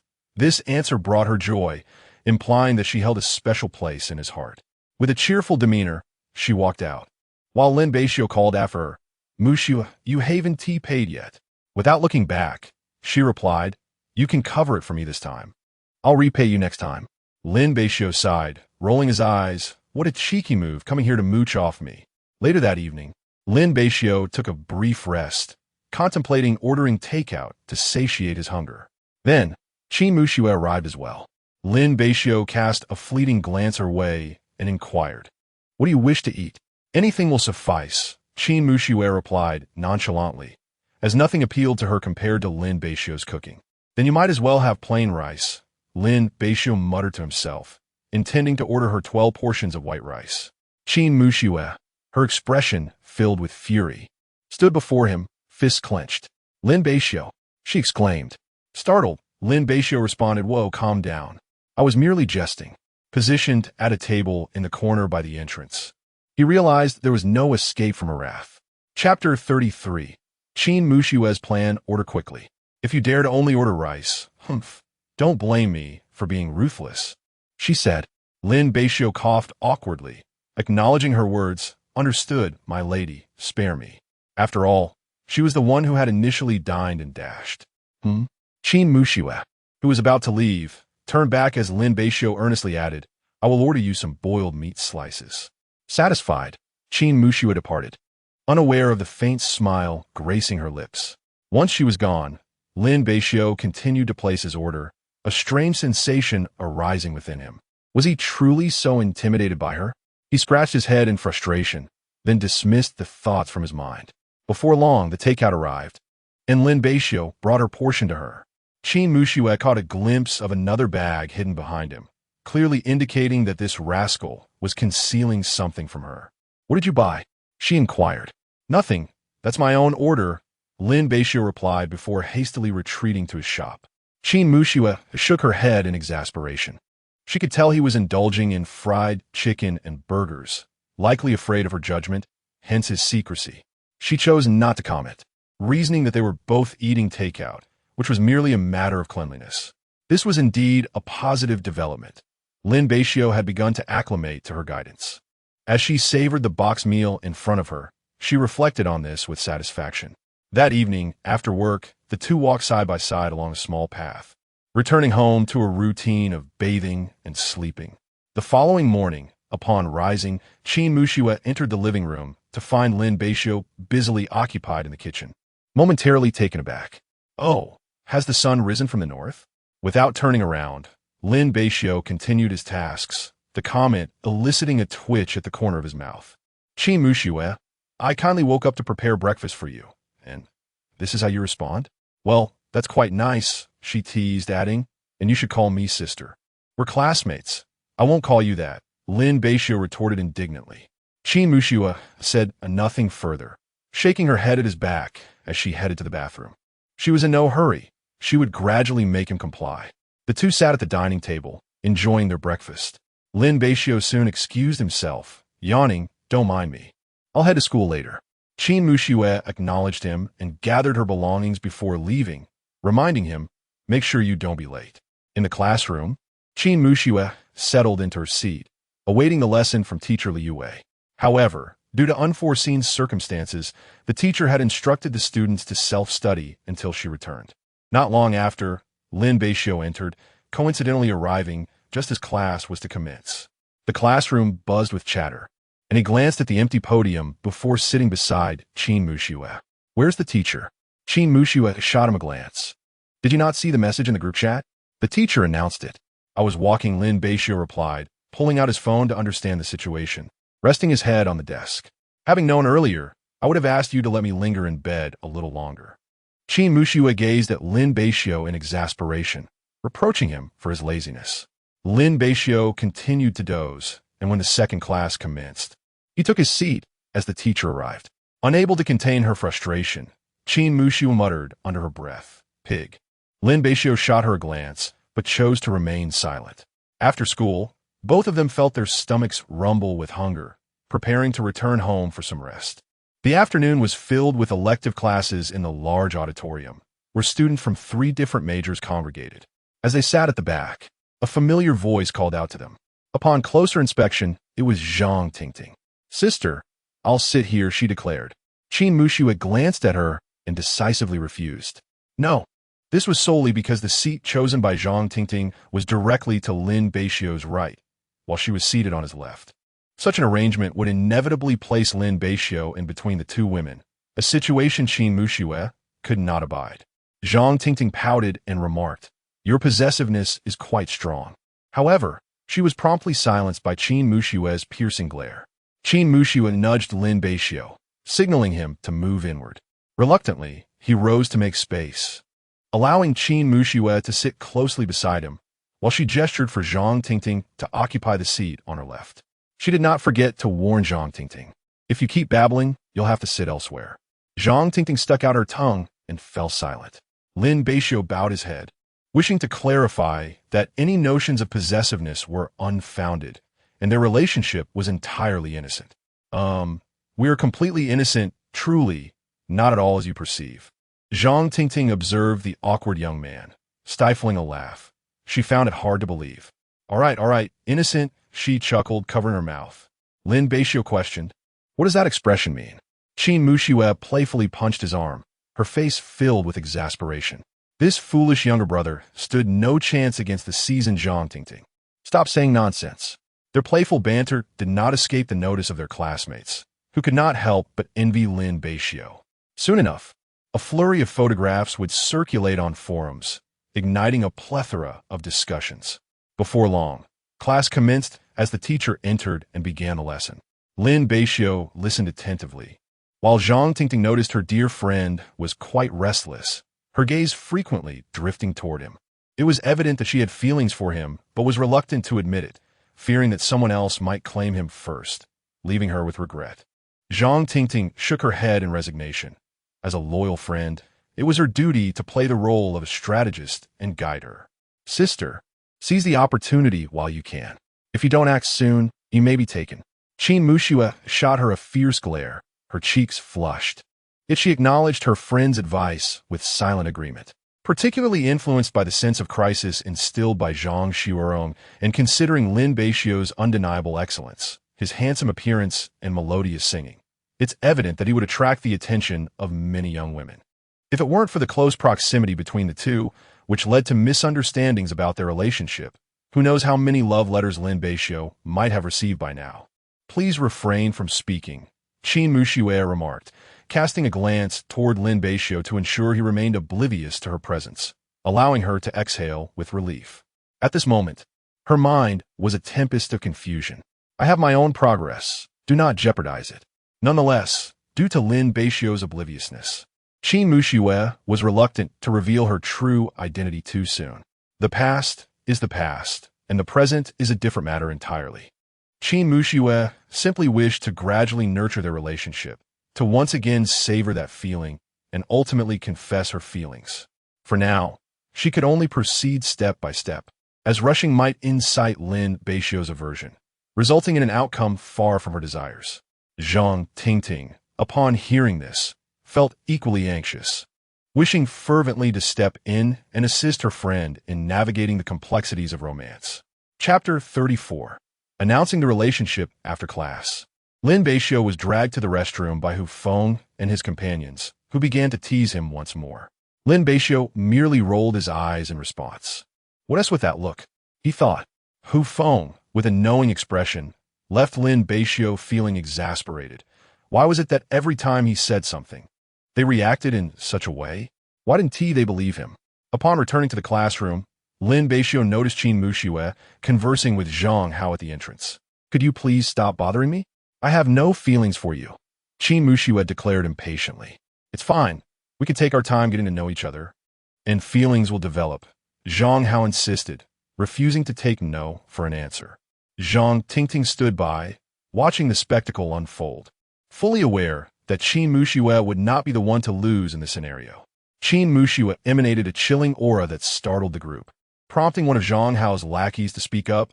Brother Hao, perhaps you should let it go. There are plenty of fish in the sea. Every time Zhang Hao pursued Qin Muxue, it was his underlings who suffered, unable to comprehend why their leader was drawn to such a girl, seemingly eager for punishment. With so many beautiful girls around, why fixate on just one? Zhang Hao snapped. Shut up. You don't understand anything. Just as Qin Muxue contemplated taking action to deter these nuisances, her gaze fell upon Lin Beixiu approaching, and a spark of inspiration ignited within her. Little Bei, over here, she called, adopting a different demeanor as she smiled and walked toward Lin Beixiu. The crowd gasped. Lin Beixiu felt an unsettling premonition. His instincts were soon validated as Qin Muxue approached and wrapped her arm around his, their closeness piercing Zhang Hao's heart deeply. Upon realizing it was Lin Beixiu, Zhang Hao's expression darkened further. Let me clarify, I have a boyfriend now, and this is him. Please stop pursuing me, Qin Muxue stated, her cheeks flushed, yet maintaining a facade of calm. Zhang Hao stared in disbelief. No, this can't be real. Despite his suspicions, hearing it directly from Qin Muxue left him in utter shock. It's true. After all, you've all been speculating on the forum, haven't you? Now I'm announcing it officially. Lin Beixiu is my boyfriend, Qin Muxue proclaimed, her voice carrying over the commotion, eliciting a mix of envy and admiration from the surrounding male onlookers, their gazes piercing Lin Beixiu like needles. Lin Beixiu stood there, dazed and bewildered. Who am I? Where am I? What has happened? I have a girlfriend? It finally dawned on him, and he met Zhang Hao's malevolent glare. However, he chose to disregard it and turned his attention to Qin Muxue. In that moment, the icy demeanor of Qin Muxue had vanished. Instead, she resembled a young girl nestled beside her beloved, a sight that shattered the hearts of the men present, yearning for the once aloof campus beauty to return. Lin Beixiu could not bear the gazes of those people.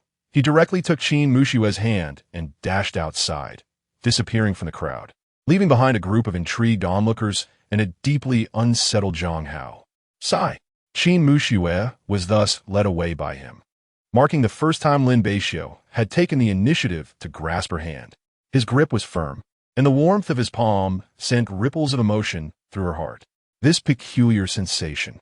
Lin Beixiu brought her to a deserted rooftop and released her hand, glaring at her with evident frustration.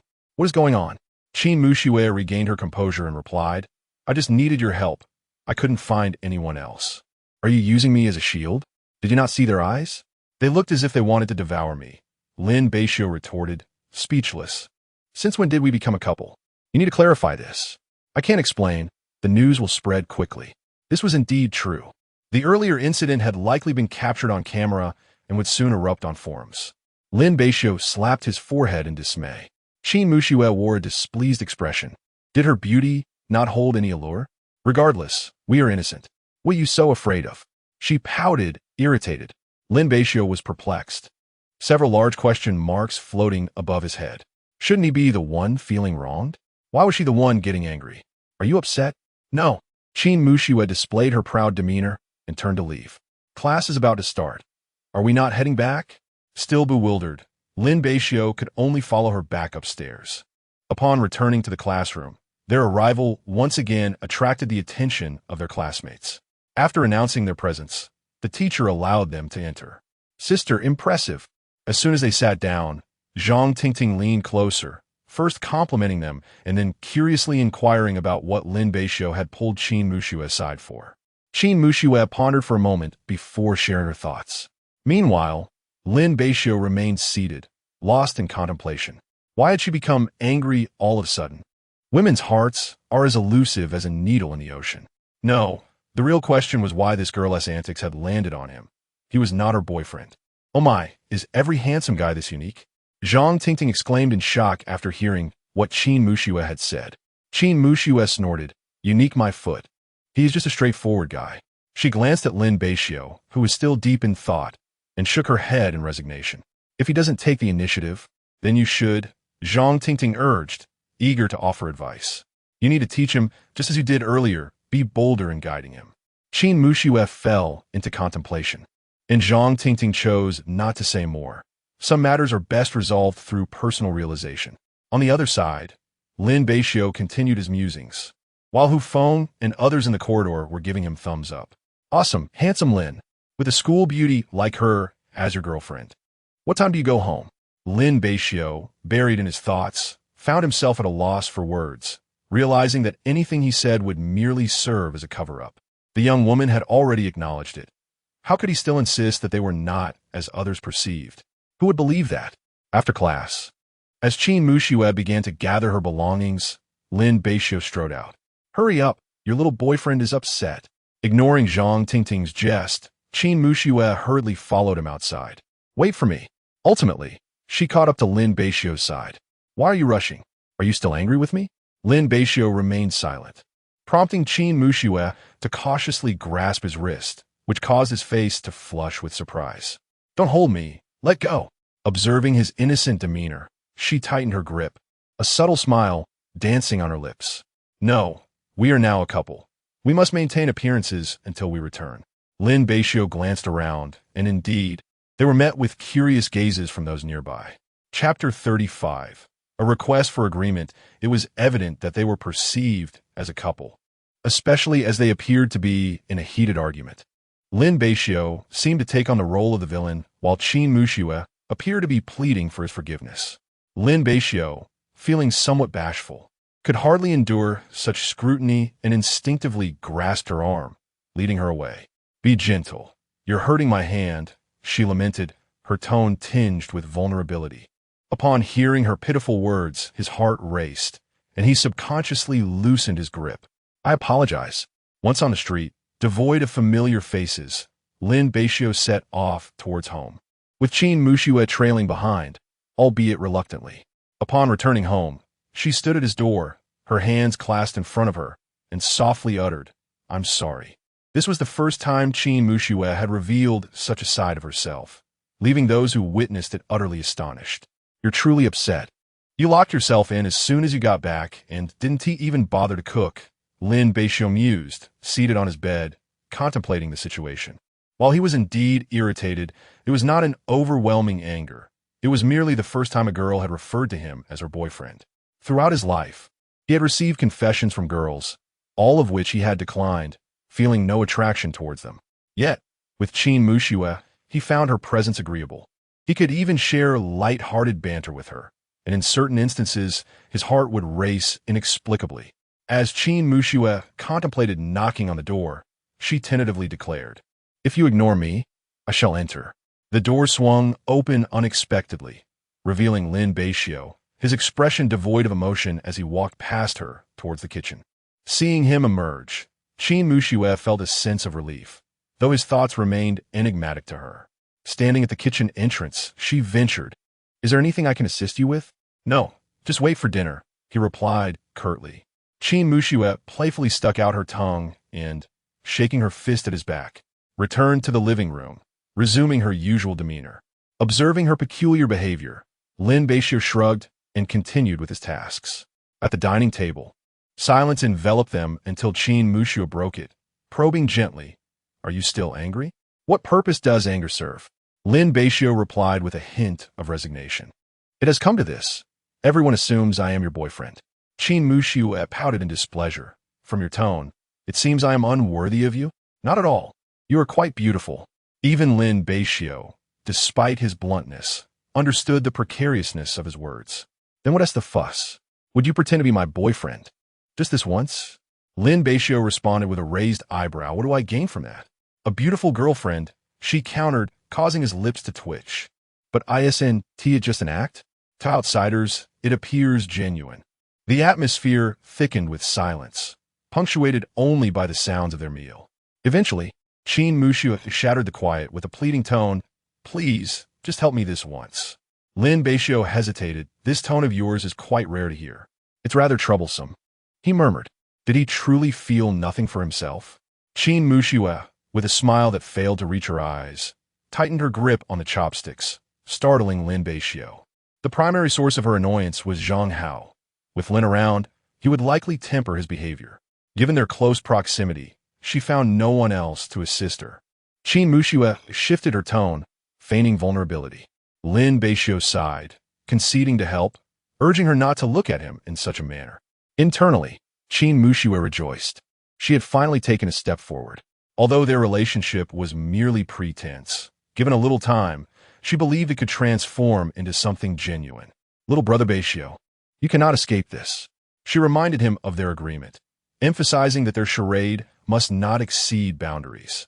"I shall only assist you from the sidelines. In private, we shall acknowledge our own identities." Qin Muxue pouted in displeasure, but refrained from further comment. "Very well, little brother Beixiu," she replied. Lin Beixiu remained silent. The following day, as they arrived at school, curious glances followed them. Unlike their previous casual companionship, this time they held hands, radiating intimacy. This was a request from Qin Muxue. She insisted that if they were to pretend, they should do so convincingly. However, Lin Beixiu felt a lingering sense of discomfort, unable to articulate his thoughts. Upon entering their classroom, he instinctively released her hand and took a seat at the back, while Qin Muxue smiled and sat beside him by the aisle. As class commenced, Qin Muxue found herself captivated by his focused demeanor. "Don't look at me. Are you not paying attention?" she teased. "I am," he replied. "If you are so knowledgeable, why are you in your first year?" Lin Beixiu questioned. "There's still aspects I have yet to learn, but I'm already familiar with much of the foundational material," she explained, a mischievous grin adorning her face. "Little brother Beixiu, feel free to ask me anything you don't understand. I have no questions." Receiving yet another playful jab from her, Lin Beixiu shot her a stern glance before returning his attention to the lecture. Qin Muxue, sensing his resolve, ceased her teasing and discreetly pulled out her phone to browse the forum, where news of their relationship had been officially announced. Heartbroken comments flooded in, and the moment they had held hands had been captured in a photograph, seemingly taken from an angle that lent it an ethereal quality. Qin Muxue had to admit the photographer possessed considerable skill. She secretly saved the image, feeling a surge of delight as she set her phone aside. Finally, the morning passed, and class was dismissed. "Little brother Beixiu, what shall we have for lunch?" she inquired. "Anything will suffice," he replied nonchalantly. Qin Muxue persisted, insisting that they could not be so indifferent about their meal. "There are no vegetables left." "Then go buy some. I want tea. Not far away." A figure observed their playful banter, the image etched into his mind as his fists clenched unconsciously. The days passed in routine classes, and, as the weekend approached, Qin Muxue seized the opportunity to deepen their bond. "Shall we go shopping tonight?" Lin Beixiu pondered, realizing that some household necessities needed replenishment, and thus agreed to her suggestion. Qin Mushue's heart brimmed with joy. She had awaited this moment for an extended period. Although it was not their first shopping excursion together, it held a unique significance for her. That evening, they forewent dinner and meandered through a nearby food street. "Here you go," Qin Mushue said, handing him one of the 2 hand-grabbed pancakes she had purchased. Lin Beixiu's expression was one of disbelief, yet he shyly accepted it, murmuring, "Thank you." "What is there to thank for? We need not exchange such pleasantries," Qin Mushue replied, firmly grasping his hand and leading him forward. Lin Beixiu contemplated breaking free, yet he was taken aback by the strength of her grip. "Why are you being so touchy?" "Let go," he protested. "Nonsense. Do not forget, we are still near the school. One must maintain appearances," Qin Mushue retorted with a playful seriousness. She almost scorned herself for her antics. Yet in her pursuit of Lin Beixiu, this foolish younger brother, she cast aside her reservations. If being shameless was necessary, so be it. Chapter 36. Devouring her chips, Lin Beixiu found himself at a loss for words. What were the odds of encountering an acquaintance by chance? Regardless of the situation, why not to exercise caution? Lin Beixiu, as he was pulled along by her, he glanced at the chips in his hand and took a bite. It was as if the two were genuinely engaged in a romantic affair. With this thought in mind, Lin Beixiu cast a complex glance towards Qin Mushue, whose long, silky hair cascaded down to her waist, and whose stunning beauty was captivating. Every smile and frown radiated an enchanting charm. Merely her presence was enough to draw attention. After indulging in a considerable amount of food, Qin Mushue finally suggested they head to the supermarket. "Sister, have you only just remembered to buy daily necessities?" Lin Beixiu remarked with a hint of exasperation. Qin Mushue chuckled playfully. "There is still plenty of time." Eventually, they entered the supermarket, blissfully unaware of a figure lurking across the street. The two parted ways to shop. Lin Beixiu made his way to the household goods section and checked his phone. Qin Mushue had sent him a WeChat message detailing the items she needed, prompting him to search along the shelves. Before long, Lin Beixiu had gathered everything on the list and messaged Qin Mushue, planning to meet at the checkout. As he waited for her arrival, he spotted the box Qin Mushue had held previously and, intrigued, reached out to examine it. A hand suddenly pressed down on his, and he turned to find Qin Mushue, who was equally surprised to see him showing interest in the item. "Have you finished shopping?" she inquired. Lin Beixiu, somewhat evasive, replied, "I'm just curious about what this is." "There is nothing of interest. Let us just pay," she insisted. "Yet you seemed quite engrossed the last time," he countered. Qin Mushue, feeling a bit flustered, recalled something and explained, "I was merely curious because I spotted a few unfamiliar words." Lin Beixiu shrugged off the matter and proceeded to the checkout. Qin Mushue let out a sigh of relief, following him with a smile. It was perhaps better that this naive younger brother remained oblivious for now. It was rare indeed for a grown man to be so uninformed, and she could always educate him gradually in the future. As they completed their transaction, Lin Beixiu slapped his forehead in exasperation, gazing at her incredulously. Qin Mushue felt a twinge of guilt, but maintained these are all necessities. It was only because Qin Mushue had purchased an array of snacks. "Go ahead and indulge. You won tea, gain weight," she asserted defiantly. "Ridiculous. I won tea, put on weight," Qin Mushue retorted, her cheeks puffed in indignation. The cashier observed the playful banter between the two, finding the scene quite amusing.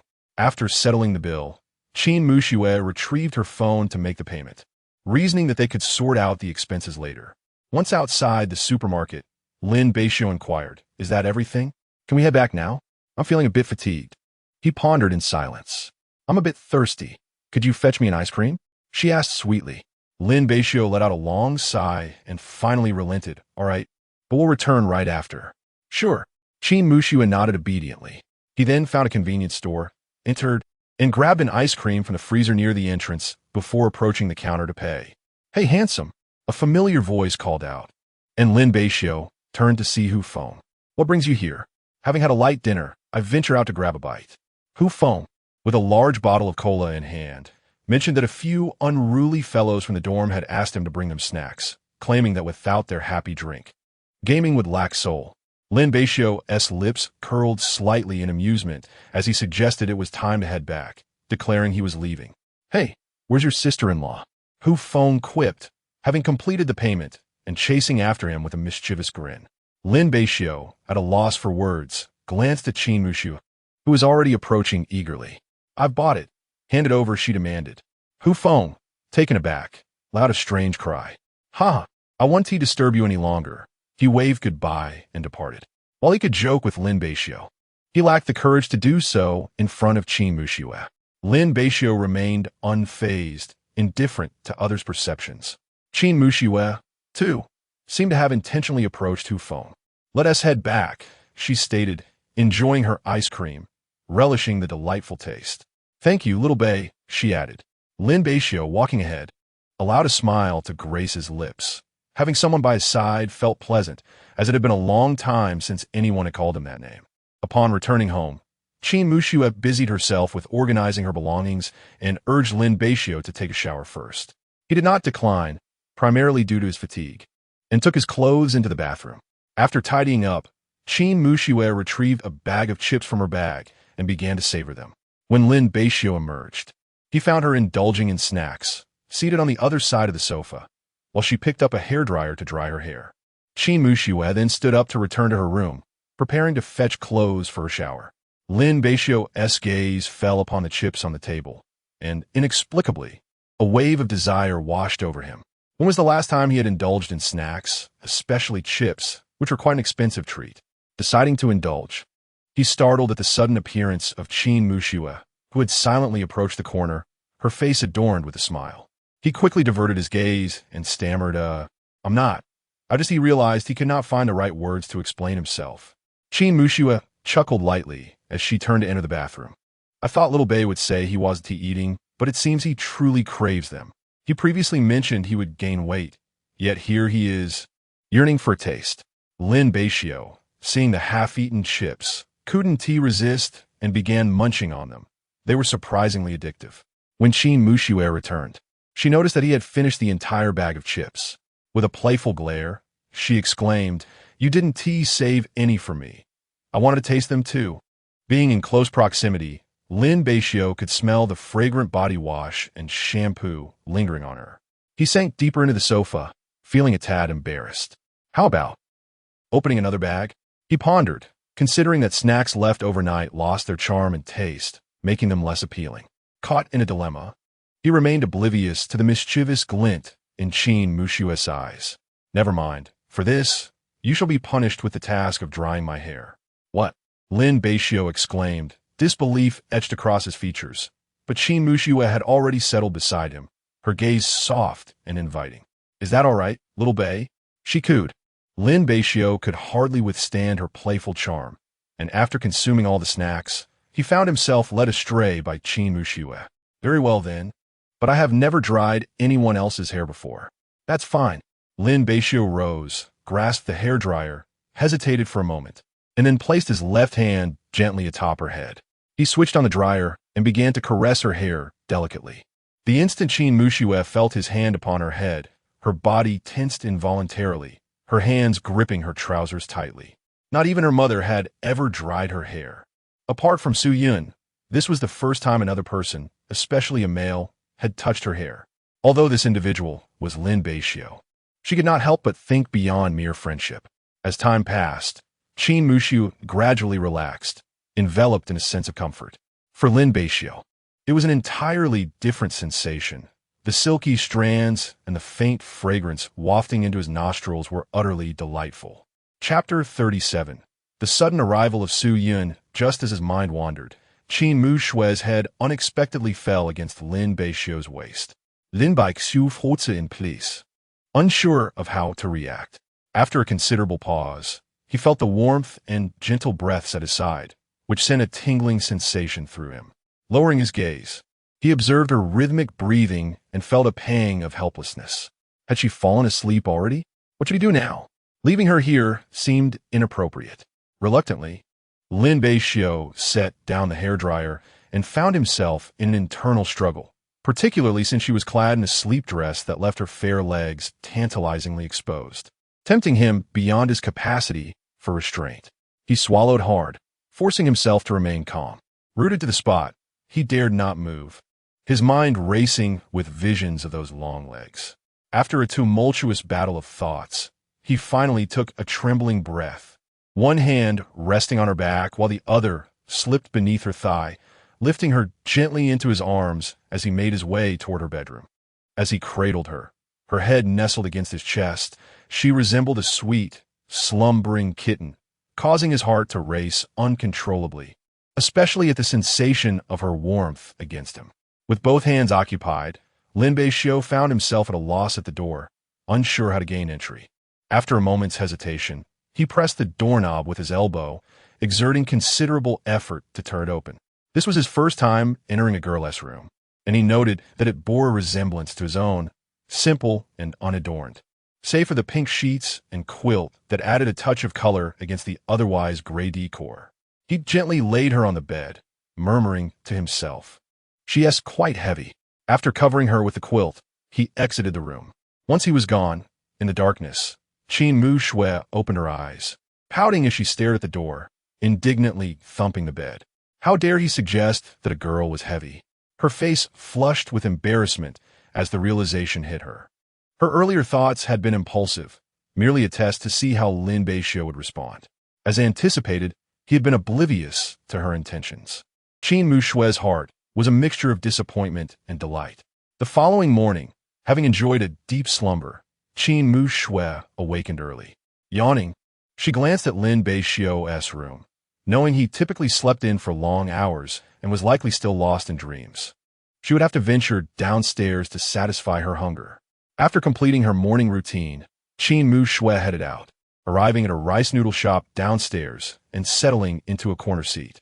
"Boss, I'd like a double egg rice noodle, please." "Sure thing, beautiful. Just a moment," the proprietor replied. Unlike Lin Beixiu, who had a bad habit of skipping breakfast, Qin Mu Shui understood the importance of the first meal of the day. Neglecting it could lead to health issues. As she awaited her order, a figure entered and took a seat across from her. Noticing the shadow, she furrowed her brows and, upon looking up, was taken aback and slightly flustered. "Yun, Sister Yun?" The newcomer was none other than Su Yun, who cheerfully settled into the chair opposite her. She called out to the owner to order a rice noodle before turning her attention to Qin Mu Shui. "Haha, my dear girl has become even more beautiful." Su Yun had been with the Qin family for many years, and they had long regarded her as one of their own. For Qin Mu Shui, Su Yun was akin to an elder sister, having accompanied her since childhood and taught her martial arts. "Yin Jia, what brings you here? Where's my mother?" Su Yun smiled and replied, "I came to see you. Am I not welcome?" "Of course not." During their conversation, the proprietor brought out their rice rolls. As Su Yun savored her dish, Qin Mu Shui, though curious, joined in eating. "Your mother is still busy. It was Han Jie who asked me to check on you," Su Yun explained, observing her expression. To her surprise, Qin Mu Shui seemed relieved. If her mother learned of Lin Beixiu's existence, she would undoubtedly have much to say. "Don't be too hard on your mother. The company is now on the right track, and she has many matters to attend to, which may have made her neglect your feelings." "I'm fine. I understand now," Qin Mu Shui replied. "I didn't grasp it when I was younger, but now I can appreciate the challenges faced by family." Su Yun's heart swelled with pride, sensing that after her time at university, Qin Mu Shui had become less aloof and more humane. They chatted casually until they finished their meal. After a moment's thought, Qin Mu Shui said, "Boss, please pack one for me." "Sure thing. Just a moment," the proprietor replied. Su Yun looked at her with a bemused expression, and Qin Mu Shui, feeling flustered, defended herself. "I'm not full. I'll eat another one at home." Su Yun chuckled, but refrained from calling her out. "So, how is university life? Do you have a boyfriend?" "Kvin Muksues Stefanet, Flusteret, Enno." "Really?"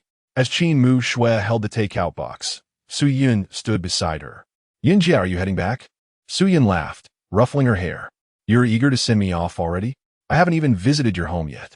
Won't you let me?" Qin Mu Shui thought. If Yun Jie sees Lin Beixiu at home, how will she explain that? Su Yun chuckled. "I won't tease you anymore. I'm leaving this afternoon to help Han Jie. Be good on your own. I'm not being bad." Qin Mu Shui pouted.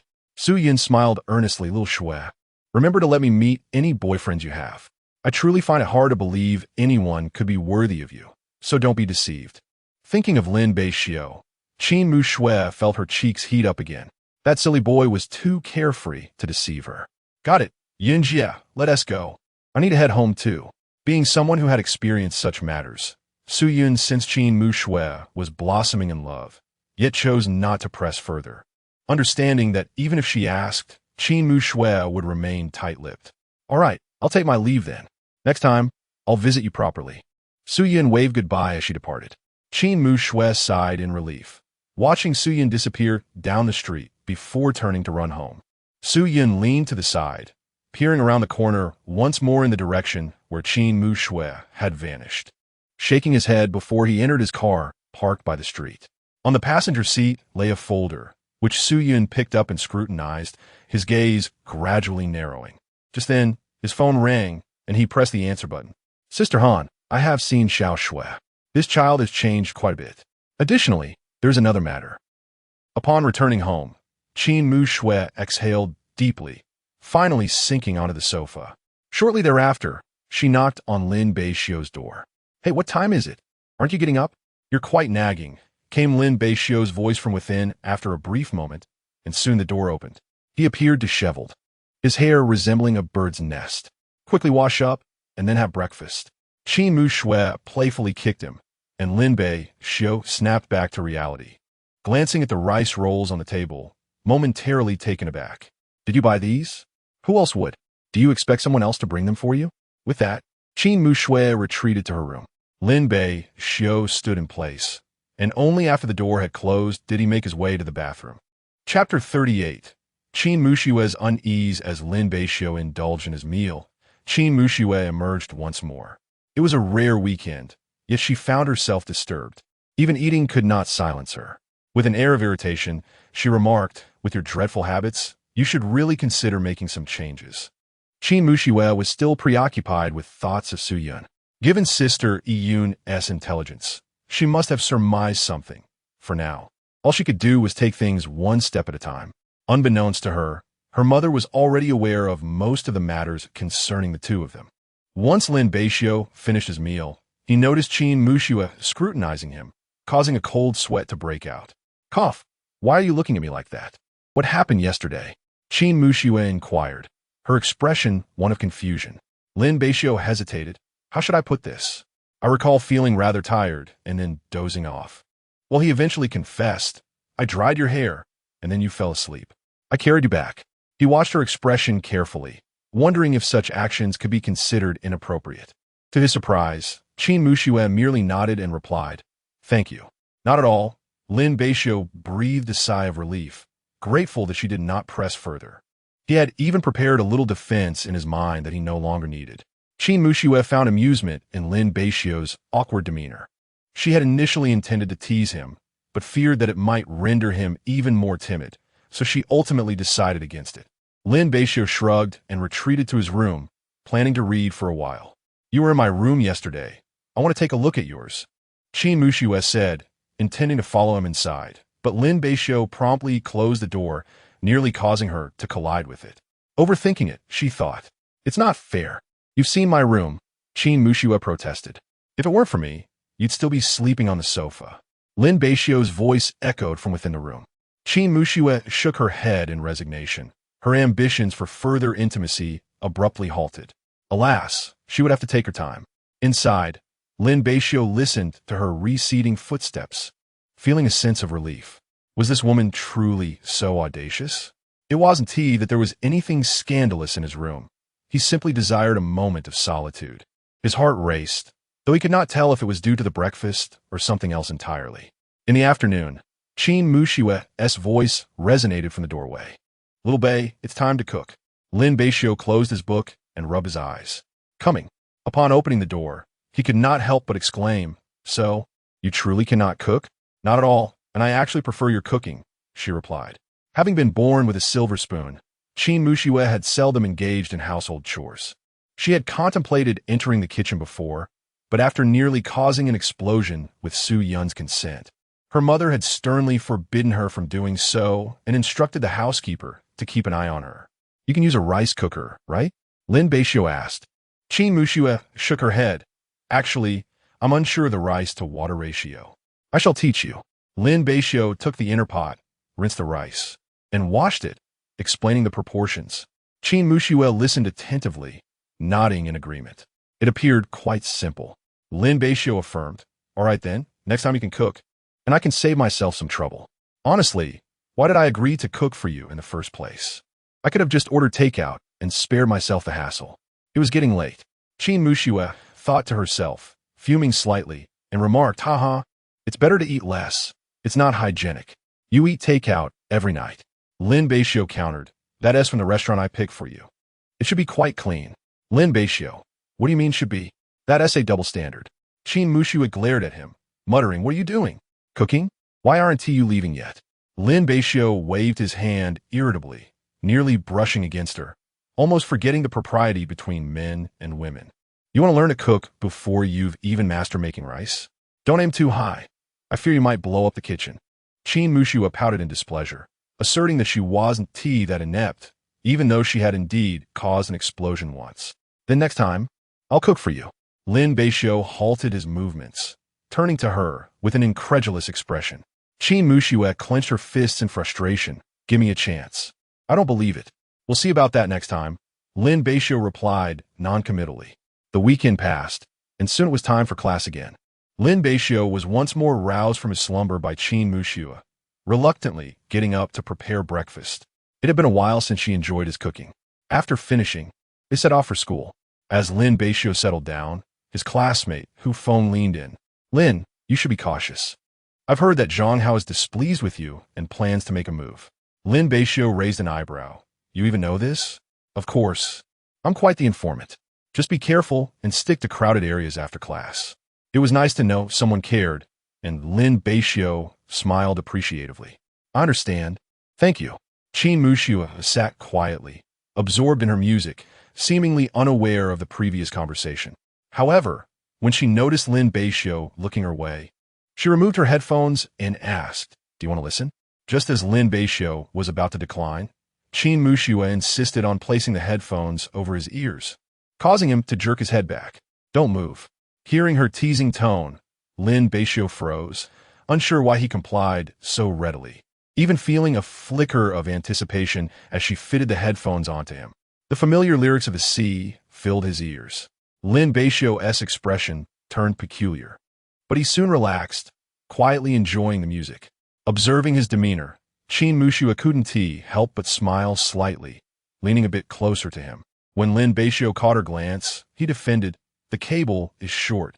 Besides this old song, it seems she also enjoyed J. Cho's melodies, all of which were imbued with a sense of beauty." After class, Lin Beixiu pondered for a moment before addressing Qin Muxue. "You should head back first. I have a few matters to attend to." "Huh?"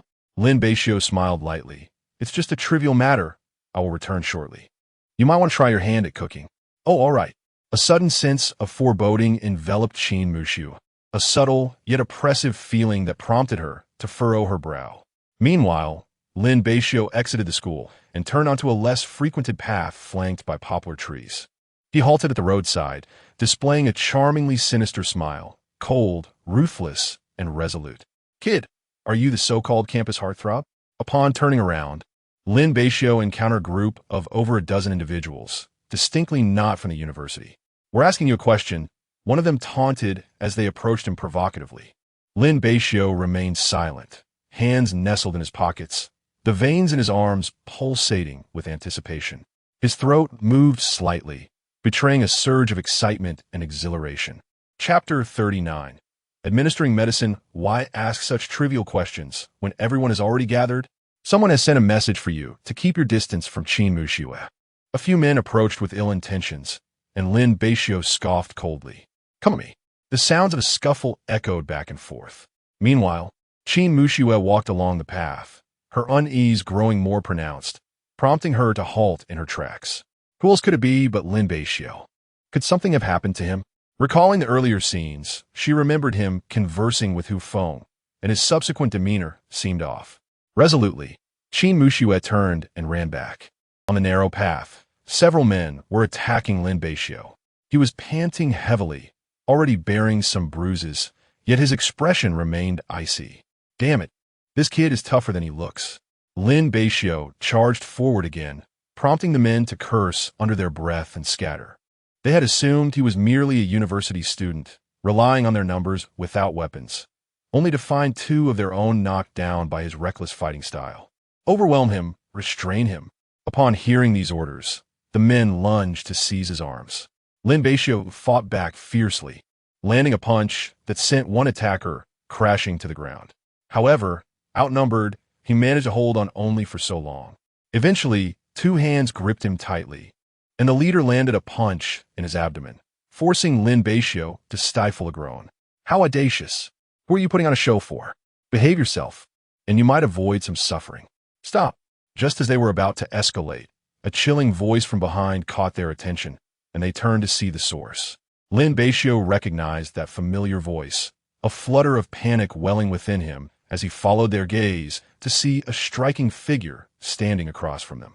Big brother, we've been discovered. What are you afraid of? Just threaten them. Qin Muxue approached slowly from a distance, her breath slightly ragged. She had checked all the nearby, less populated areas, knowing it was unlikely they would be at school, and fortunately, she had found him in time. Seeing Lin Beixiu in such a dire state ignited her anger on multiple fronts. She hadn't even had the chance to confront him herself before this rabble had attacked. Well, what do we have here? A beauty. One of the men couldn't help but make a lewd remark. No sooner had he spoken than Qin Muxue delivered a swift kick, sending him sprawling, her eyes alight with fury. Who gave you the right to lay hands on him? Qin Muxue demanded coldly, stepping firmly on the downed man's abdomen. Seizing the moment while the assailants were distracted by Qin Muxue, Lin Beixiu broke free from their grasp, swiftly knocking two men to the ground before charging towards the remaining ones. Qin Muxue furrowed her brow, adopting a fighting stance as she followed suit. The sounds of the brawl soon subsided, leaving only the two of them standing amidst the aftermath. Lin Beixiu glanced at Qin Muxue, who met his gaze with a frosty demeanor. I expect an explanation upon our return. At this moment, Lin Beixiu no longer exhibited the fierce demeanor he had moments ago. He hung his head like a child who had erred, remaining silent. Shortly thereafter, the sound of police sirens resonated from the exit Qin Muxue had called them in advance. They apprehended all those instigators, including the two who were required to accompany them for statements. A few hours later, the two emerged from the station. It was a case of justifiable defense.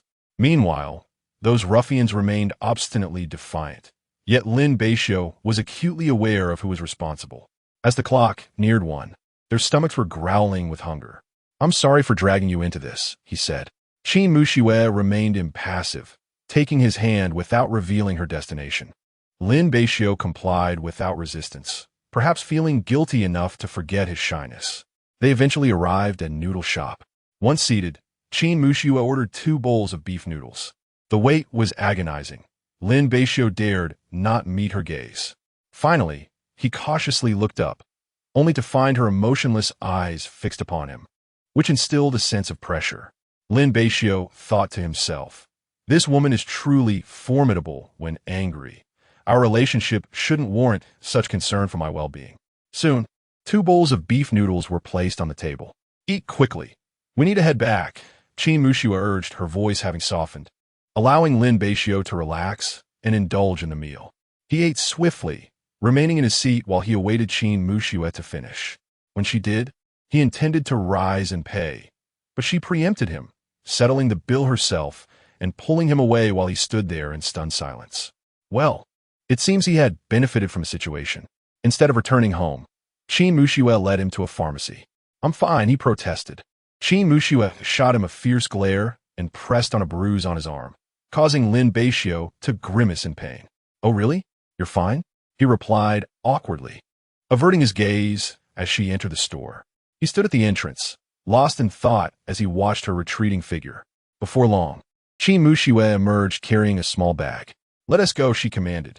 The familiar warmth of her hand was intoxicating, filling Lin Beixiu with a complex array of emotions. Don't mind me, he muttered, feeling exposed as she witnessed this vulnerable side of him. I'd rather not be concerned about you. At your age, you should know better than to stand your ground against so many.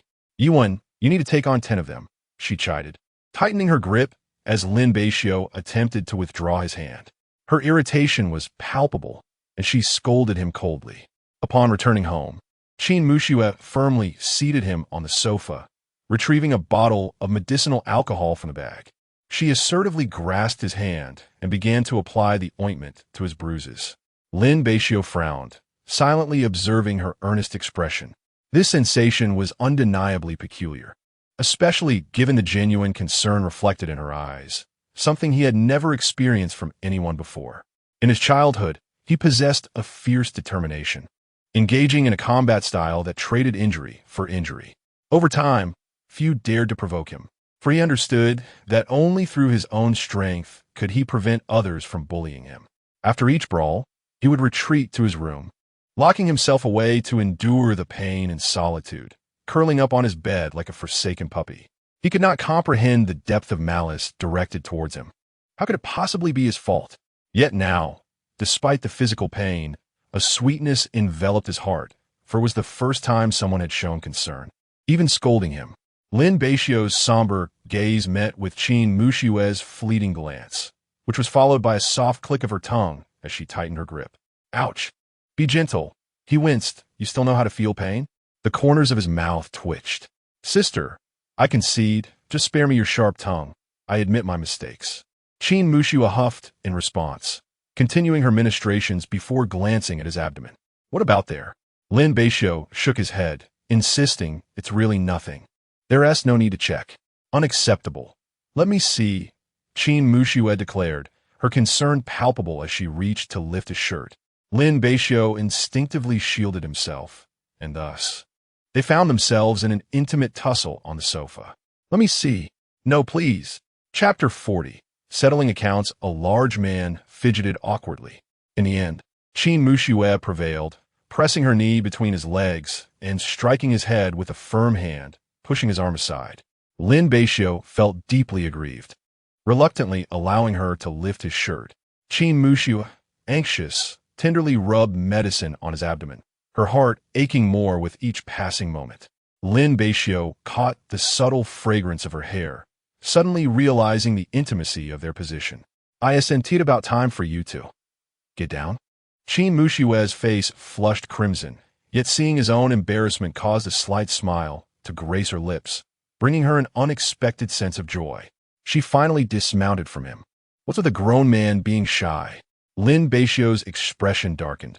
Her behavior was hardly that of a modest girl. Haven't you thoroughly explored my body by now? He said nothing, rising to retreat to his room. After he left, Qin Muxue remembered that she had yet to settle the score with him, pondering whether to address it later in the afternoon. Their break was fleeting. They had only managed a brief nap before being forced to resume their activities. Upon arriving in the classroom, Lin Beixiu listened for a short while before succumbing to sleep at his desk. Qin Muxue, equally exhausted, found herself dozing off next to him, the sight of him amplifying her fatigue. In the back row of the classroom, the two of them, sleeping side by side, appeared utterly out of place. It was not until the class ended that Lin Beixiu stirred awake, glancing at the still sleeping Qin Muxue before gently nudging her. Class is over. Qin Muxue stretched lazily, blaming him for her lack of restful sleep. Lin Beixiu remained silent. She was likely still upset. After witnessing Qin Muxue's prowess, Lin Beixiu dared not utter a word. She could take on 3 or 4 opponents without flinching, leaving them in a pitiful state. Let's go back. Okay, Lin Beixiu replied, following her lead. Tell me how those people found you. Lin Beixiu fell silent. Speak. Qin Muxue's tone grew cold as she fixed her gaze upon him. He began, but she abruptly interrupted, offering him no chance to explain. When I left, my grandfather instructed me to keep an eye on you. I still have his number saved on my phone. If you misbehave, I'll report you. Lin Beixiu was taken aback, realizing that the old man had granted Qin Muxue such authority behind his back. No way. Lin Beixiu felt a surge of panic. If his grandfather learned of another fight, he would be doomed. Qin Muxue displayed a sly smile. Now speak. It was Zhang Hao's men who came after me. There's no escaping that, Lin Beixiu murmured. His gaze lowered. You knew all along and didn't tell me, deliberately keeping me in the dark? Qin Muxue exclaimed angrily, recognizing the evasion in his eyes. She realized her suspicion was correct, but she was taken aback to discover that Lin Beixiu had been targeted because of her. Zhang Hao. A flicker of barely perceptible coldness flashed in Qin Mushua's eyes, the rising chill once again startling Lin Beixiu. "Do not be angry. I acknowledge my mistake," Lin Beixiu exclaimed nervously, jumping back a considerable distance. Only then did Qin Mushue realize that Lin Beixiu had misunderstood her. She softened her tone and said, "I apologize. It was my fault that you were troubled. Had I not acted recklessly before, you would not have encountered him." Lin Beixiu, astonished, wore an expression of disbelief and exclaimed, "Wait, you actually apologize?" Qin Mushue. Anger level. Max observing her tightly clenched fists, Lin Beixiu's legs trembled with fear. In terms of combat prowess, he truly was no match for her. "Heroine, might I request to remain intact?" Qin Mushue, in annoyance, kicked him lightly and retorted, "Do you truly see me as so unreasonable?" Lin Beixiu shook his head, rubbing his rear, unsure if he was being sincere. Seeing his foolish demeanor, Qin Mushue shook her head. Could he truly be a suitable boyfriend? Aside from infuriating her, he seemed to possess no other merits. "Let's return home quickly. I'm quite famished." "All right." Later that afternoon, Hu Feng approached Lin Beixiu. "Lin Handsome, is it true that Zhang Hao is genuinely seeking trouble with you? What do you think?" Lin Beixiu shot him a glare. "Where did you hear that?" "Oh, just overheard while I was in the restroom." They clearly didn't consider that their words might be caught by others. Hu Feng pondered for a moment, then added, "By the way, your sister-in-law just came looking for me." Her demeanor was quite intimidating. Lin Beixiu twitched at the odd title. "Do not speak carelessly. Lin Handsome, it's true. Your sister-in-law came to inquire about what I said to you, and I nearly spilled everything in my excitement." Lin Beixiu frowned, and then he suddenly recalled that Qin Mushue had vanished right after class, a sense of foreboding washing over him. "As soon as I finished speaking," she stormed off. At this, Lin Beixiu turned on his heel and departed, leaving Hu Feng bewildered, shaking his head in disbelief. "You two are quite alike."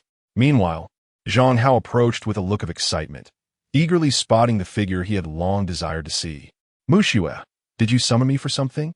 Qin Mushue turned, her expression frigid, momentarily catching Zhang Hao off guard. In an instant, she charged forward and kicked him to the ground. "So, you are the one who incited the trouble for Xiaobei, are you?" Zhang Hao's pupils constricted, yet he quickly regained his composure. "I do not know what you are talking about."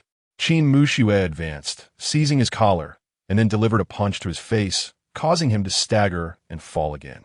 As Zhang Hao attempted to speak, he was met by Qin Mushue's icy gaze, rendering him speechless. "Your actions disgust me. Consider this a warning. Do not entertain thoughts of troubling Xiaobei again, nor approach me further, for next time I shall not be so lenient." With a cold huff, Qin Mushue turned to leave. "Why? What makes him worthy of such treatment?" Zhang Hao shouted from behind. "And what do you possess?" Qin Mushue retorted. "Without the Zhang family, you are nothing but a despicable individual devoid of scruples.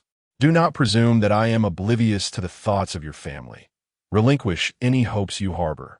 Should you endeavor to drag your lineage into disgrace, I shall accompany you to the bitter end. Do not be mistaken. You cannot threaten even a fraction of the Qin family's honor." Qin Mushue's voice was frigid, her words piercing like a dagger, slowly embedding themselves in Zhang Hao's heart. "In my eyes, he surpasses you 100-fold. Ignoring the prostrate Zhang Hao, Qin Mushue turned on her heel to depart. As she rounded the corner, she spotted Lin Beixiu rushing toward her in a state of agitation. A ripple of emotion stirred within her, and her lips curved into a delightful smile. "What is the cause of such distress? Is he genuinely concerned for me? Where have you been?" Lin Beixiu asked, catching his breath as he steadied himself. "I was merely wandering," she replied. Lin Beixiu cast a peculiar glance over her shoulder, recalling the place they had visited that morning. "I simply encountered an acquaintance and engaged in a brief conversation." Chapter 41. Qin Mushue decides not to sell alcohol. Lin Beixiu wore an odd expression, as if he believed her to be a fool. But perhaps he truly was one. Qin Mushue chuckled as she playfully ruffled his hair, prompting Lin Beixiu to turn away in displeasure.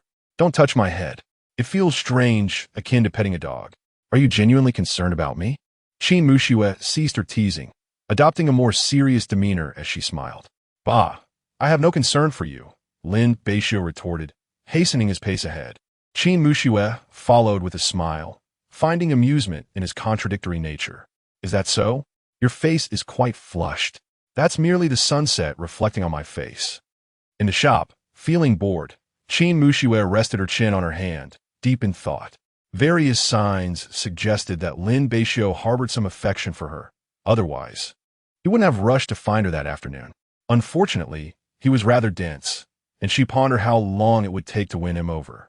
The memory of first seeing Lin Beixiu's abs made her swallow hard, transitioning from initial embarrassment to a current yearning. She truly wished to experience that. Qin Muxue shook her head, touching her warm cheeks, dismissing those tantalizing thoughts to regain her composure.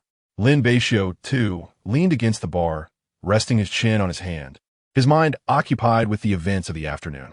According to Hu Feng, Lin Beixiu had feelings, and Qin Muxue had gone to confront Zhang Hao. For reasons unknown, he had instinctively accelerated his pace, his first thought being the small path from the morning. Fortunately, he found her. Seeing her emerge safely, he felt an inexplicable relief wash over him, puzzling over why he cared so much. Was it merely a subconscious reaction? What was happening to him? He had never experienced such feelings before. After 18 years of solitude, consumed by fighting and studying, he was oblivious to the stirrings of his heart. Lin Beixiu was lost in contemplation until the sound of tapping on the table jolted him back to reality. Zhang Qingmin stood before him, curious about his distracted state. What are you thinking so deeply about? Lin Beixiu shook his head. Nothing. Still pondering your girlfriend? Zhang Qingmin teased. Lin Beixiu remained silent, too weary to argue, as they had already assumed him and Qin Muxue were a couple. No, he replied. The store manager was far too inquisitive. After a moment's reflection, he chose not to voice his confusion. Checking the time, Lin Beixiu began to tidy up, preparing to head next door. It was nearly time to finish work.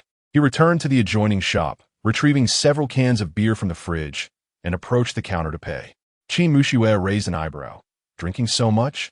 I'm saving it. I'm not foolish. Don't always view me through your Na'vi perspective.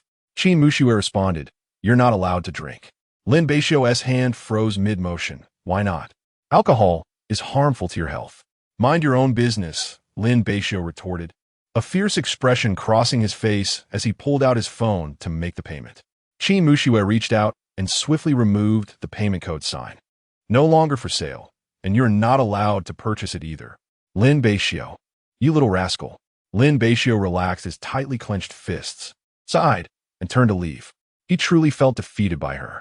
Observing his retreating figure, Qin Muxue knew that this fellow would certainly not give up. After exchanging a few words with the shopkeeper, she stepped outside, but he was already nowhere to be seen. Qin Muxue turned and headed home, knowing that no matter what, Lin Beixiu would eventually return.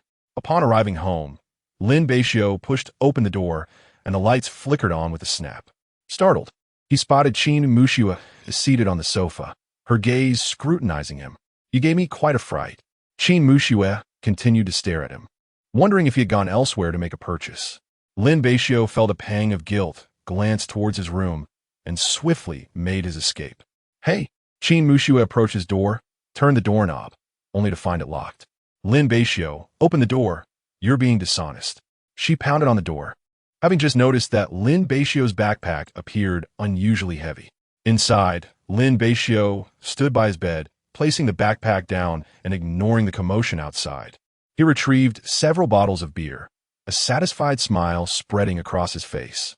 He popped open a bottle, settled onto a stool, and began to drink leisurely. A quick glance at the bruises on his arm revealed that they had considerably faded in such a short time. Lin Beixiu peered toward the door and said helplessly, I'm tired. You should get some rest too. Aren't you going to take a shower? Maybe tomorrow. I'll wake up early and make you breakfast. Qin Muxue, undeterred, stood firm at the door, declaring, You scoundrel, I'll tell Grandpa. Go ahead. I haven't done anything wrong, came Lin Beixiu's indifferent reply from within. Qin Muxue gritted her teeth, thinking, Do as you please. She had intended to limit his drinking, but ended up feeling exasperated instead. Sighing in resignation, she turned and entered her own bedroom, to fetch clothes for a shower. Inside his room, Lin Beixiu gazed out the window before finally retrieving a pack of cigarettes from his backpack, unwrapping it and lighting one. As the smoke curled upwards, his reflection in the glass revealed his deep-set eyes. However, having not experienced this sensation for quite some time, he was soon caught off guard and began to cough. After finishing his last cigarette, Lin Beixiu laid down on his bed and drifted off to sleep. He harbored a genuine fear of Qin Mushu, especially since he still bore the scent of smoke. He would postpone showering until the following day. The next morning, Qin Mushu awoke to find a sumptuous breakfast laid out on the table. Raising an eyebrow, she made her way to the bathroom, where remnants of steam still lingered. After freshening up, she knocked on Lin Beixiu's door, but there was no response. Not one to intrude on others' rooms. She took a seat at the dining table and began to eat. He certainly departed in a hurry. Once she finished her meal, Qin Mushu headed to school. Upon entering the classroom, she discovered Lin Beixiu asleep at his desk. With a light huff, she took a seat beside him, noting that it was still early, and many students had yet to arrive. As the classroom bell rang, accompanied by an increasingly boisterous atmosphere, Lin Beixiu rose and stretched, glancing at Qin Mushu, who was engrossed in her phone and was taken aback. She had arrived quite early. Qin Mushu set her phone aside, her expression one of playful intrigue. Lin Beixiu felt an overwhelming sense of unease, uncertain as to why her presence intimidated him so. Qin Mushu reached out, pinching his waist, and Lin Beixiu, who had initially felt somewhat drowsy, was instantly jolted to attention, nearly letting out a yelp but ultimately stifled it. "Ah, let go." Lin Beixiu fidgeted on his chair, shifting restlessly, his hands helplessly gripping the desk, too afraid to make contact with her. "Weren't you rather arrogant yesterday? How long can you keep hiding? How much did you drink?" Qin Mushu applied a slight pressure, a move that could be considered a girl's innate skill. "One bottle," Lin Beixiu replied, his body trembling. "How can I believe that? Let go, it hurts." Chapter 42. A bet between two. Lin Beixiu hung his head in a display of grievance, his expression eliciting a rapid heartbeat from Qin Mushu, who instinctively loosened her grip. Indeed, he possessed quite an admirable stature, one that had gone unmonitored until now. Lin Beixiu appeared incredulous, but upon meeting Qin Mushu's gaze, he deflated like a punctured balloon, his courage dissipating entirely. Noticing his downcast mood, Qin Mushu's expression turned serious. "It is precisely because no one oversees you that I feel compelled to intervene. Your bad habits must be rectified." Their teacher soon entered, prompting Qin Mushu to relent.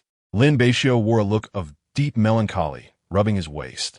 He felt vexed, regretting having brought her home during the National Day holiday, unaware of how fondly his grandfather would take to her, resulting in his current predicament of strict oversight. Yet, despite this, Lin Beixiu grew increasingly agitated, realizing that he did not entirely despise this mode of interaction. In fact, he found himself somewhat enjoying it. As the saying goes, the more one lacks something, the more fervently one desires it. Lin Beixiu had yet to recognize that this was a true reflection of his innermost feelings. Throughout the class, Lin Beixiu remained lost in thought, occasionally casting glances at Qin Mushu. Noticing his attention, feigned ignorance. After all, if he did not harbor any aversion towards her, she would intensify her efforts, striving to make their interactions feel natural.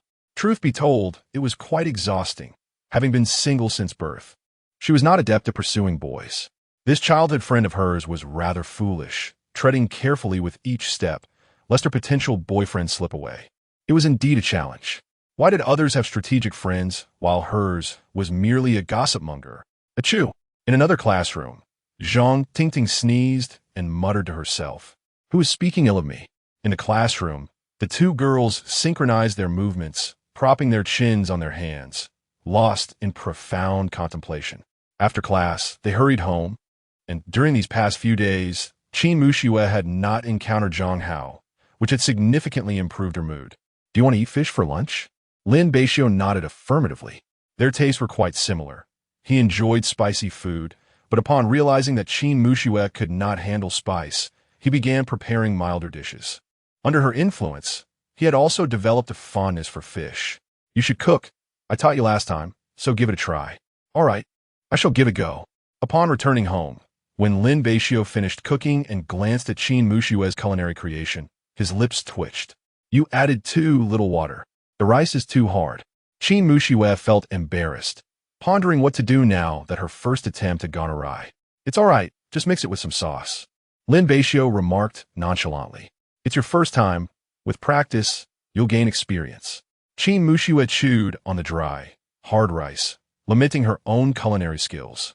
Later that evening, upon returning home from work, Qin Mushue fixed a fierce glare at Lin Beixiu, suddenly remembering that she needed to settle the score with him. Don't look at me like that. Lin Beixiu awkwardly turned his head away. Hurry up. You must have a great deal of stock. Hand it over. Lin Beixiu shook his head, positioning himself firmly in front of his door, barring Qin Mushue's advance. As she reached out, he instinctively covered his waist, eyeing her warily. Qin Mushue chuckled, causing Lin Beixiu's cheeks to flush with embarrassment. Let us make a wager. Lin Beixiu, puzzled, asked on what. You claim to enjoy fighting, so let us spar. If you win, I shall leave you be. Lin Beixiu resolutely shook his head, stating without hesitation, I do not hit girls. Qin Mushue, dissatisfied, remarked on his overt machismo. Oh, are you afraid? Perhaps you might not even be able to defeat me. Lin Beixiu gritted his teeth, feeling a surge of competitive spirit. Any man would falter under such a gaze from a woman. And if I lose? Qin Mushue, sensing his reluctant agreement, smiled and replied, You shall have me as your prize. Lin Beixiu was taken aback, questioning if he had misheard. Could you repeat that? I didn't quite catch it. Just joking. If I win, you must listen to me and rectify your bad habits. All right, a week from now then. I need to prepare. Agreed, she declared, turning to take a shower, leaving Lin Beixiu in a state of contemplation. You shall have me as your prize. That statement made his handsome face flush with heat as he abruptly shut the door with a thud. The following day, Qin Mushue woke early and opened her door, just in time to see Lin Beixiu, clad in sports attire, preparing to head out. Oh, up so early? She remarked playfully, unaware of his intentions. Lin Beixiu stiffened, akin to a child caught sneaking candy, frozen in place. Well, good luck. If you win, no one will bother you, she encouraged, heading to the bathroom. Her words provided him with tremendous motivation as he descended the stairs. His plan was to jog around the community, a necessary preparation, for he was not foolish enough to challenge Qin Mushue without readiness. Her skills were not to be trifled with. Fighting for freedom. Meanwhile, after completing her morning routine, Qin Mushue stood on the balcony, catching sight of Lin Beixiu jogging past. He looked quite impressive. Satisfied, she gathered her belongings and headed downstairs, encountering Lin Beixiu as he ran toward her. He merely glanced at her before continuing his stride. Qin Mushue waved her hand, calling out, Xiao Bei, keep it up. Work on your resilience. Don't lose too badly. Lin Beixiu stumbled slightly, tightening his fists in silence as he quickened his pace. He would not be defeated. Later, Qin Mushue prepared 2 breakfasts and hurried home, sending Lin Beixiu a message to return for breakfast after his morning exercise. Seated at the dining table, she enjoyed her meal until Lin Beixiu entered through the door. Back already? I bought you breakfast. Change your clothes and come eat. Lin Beixiu paused for a moment before nodding in agreement. Very well. Qin Mushue beamed at him, pleased to see that he was improving. With ample time remaining, the two of them finished their meal and proceeded to school. After attending class, Lin Beixiu dashed off in a hurry, leaving Qin Mushue behind. Still processing what had just happened, her brow furrowing as she watched his retreating figure. What on earth is he up to now? Meanwhile, Lin Beixiu made his way to the school cafeteria to purchase a cup of milk tea, then returned to the academic building, where the second-year students were still in class, having just concluded their lessons. He intercepted a female classmate and inquired, Excuse me, is Zhang Tingting from your class available? Tingting, someone is looking for you, the girl teased, her tone laced with curiosity as her gaze scrutinized Lin Beixiu, causing his heart to race and beads of sweat to form on his forehead. He felt a wave of nervousness wash over him. Fortunately, the awkward silence was broken by another voice. Lin Beixiu, there are outsiders present, Zhang Tingting remarked, no longer addressing him as handsome. Chapter 43. A near misunderstanding. I need to talk to you. Could you come over? Zhang Tingting glanced at the milk tea in his hand, raising an eyebrow. What was this rascal up to? Surely it couldn't be what she thought. As they walked along the campus path, Lin Beixiu hesitated. Observing his inner turmoil, Zhang Tingting chuckled. Handsome Lin, you didn't summon me just for a stroll, did you? Ahem, I brought you some milk tea. Lin Beixiu extended the cup towards her, but Zhang Tingting's expression turned to one of astonishment. She did not accept it. Could it be that her suspicions were true? Had he shifted his affections towards her after their breakup? Who would have thought that this seemingly honest fellow was, in fact, a fickle-hearted scoundrel? I don't want that milk tea, Zhang Tingting replied coldly. How can you face Xiaoxue after this? You're such a cad. Lin Beixiu was taken aback, perplexed by her barrage of accusations. Why was he being labeled a scoundrel? I merely needed your assistance. What do you mean by that? Zhang Tingting, noticing his confusion, felt a bit embarrassed, realizing she might have misjudged him. After Lin Beixiu clarified his intentions, Zhang Tingting took a sip of the milk tea to mask her awkwardness. I apologize for the misunderstanding, and thank you for the milk tea. Lin Beixiu shook his head. It's nothing. Why did you suddenly inquire about Xiaoxue's skills?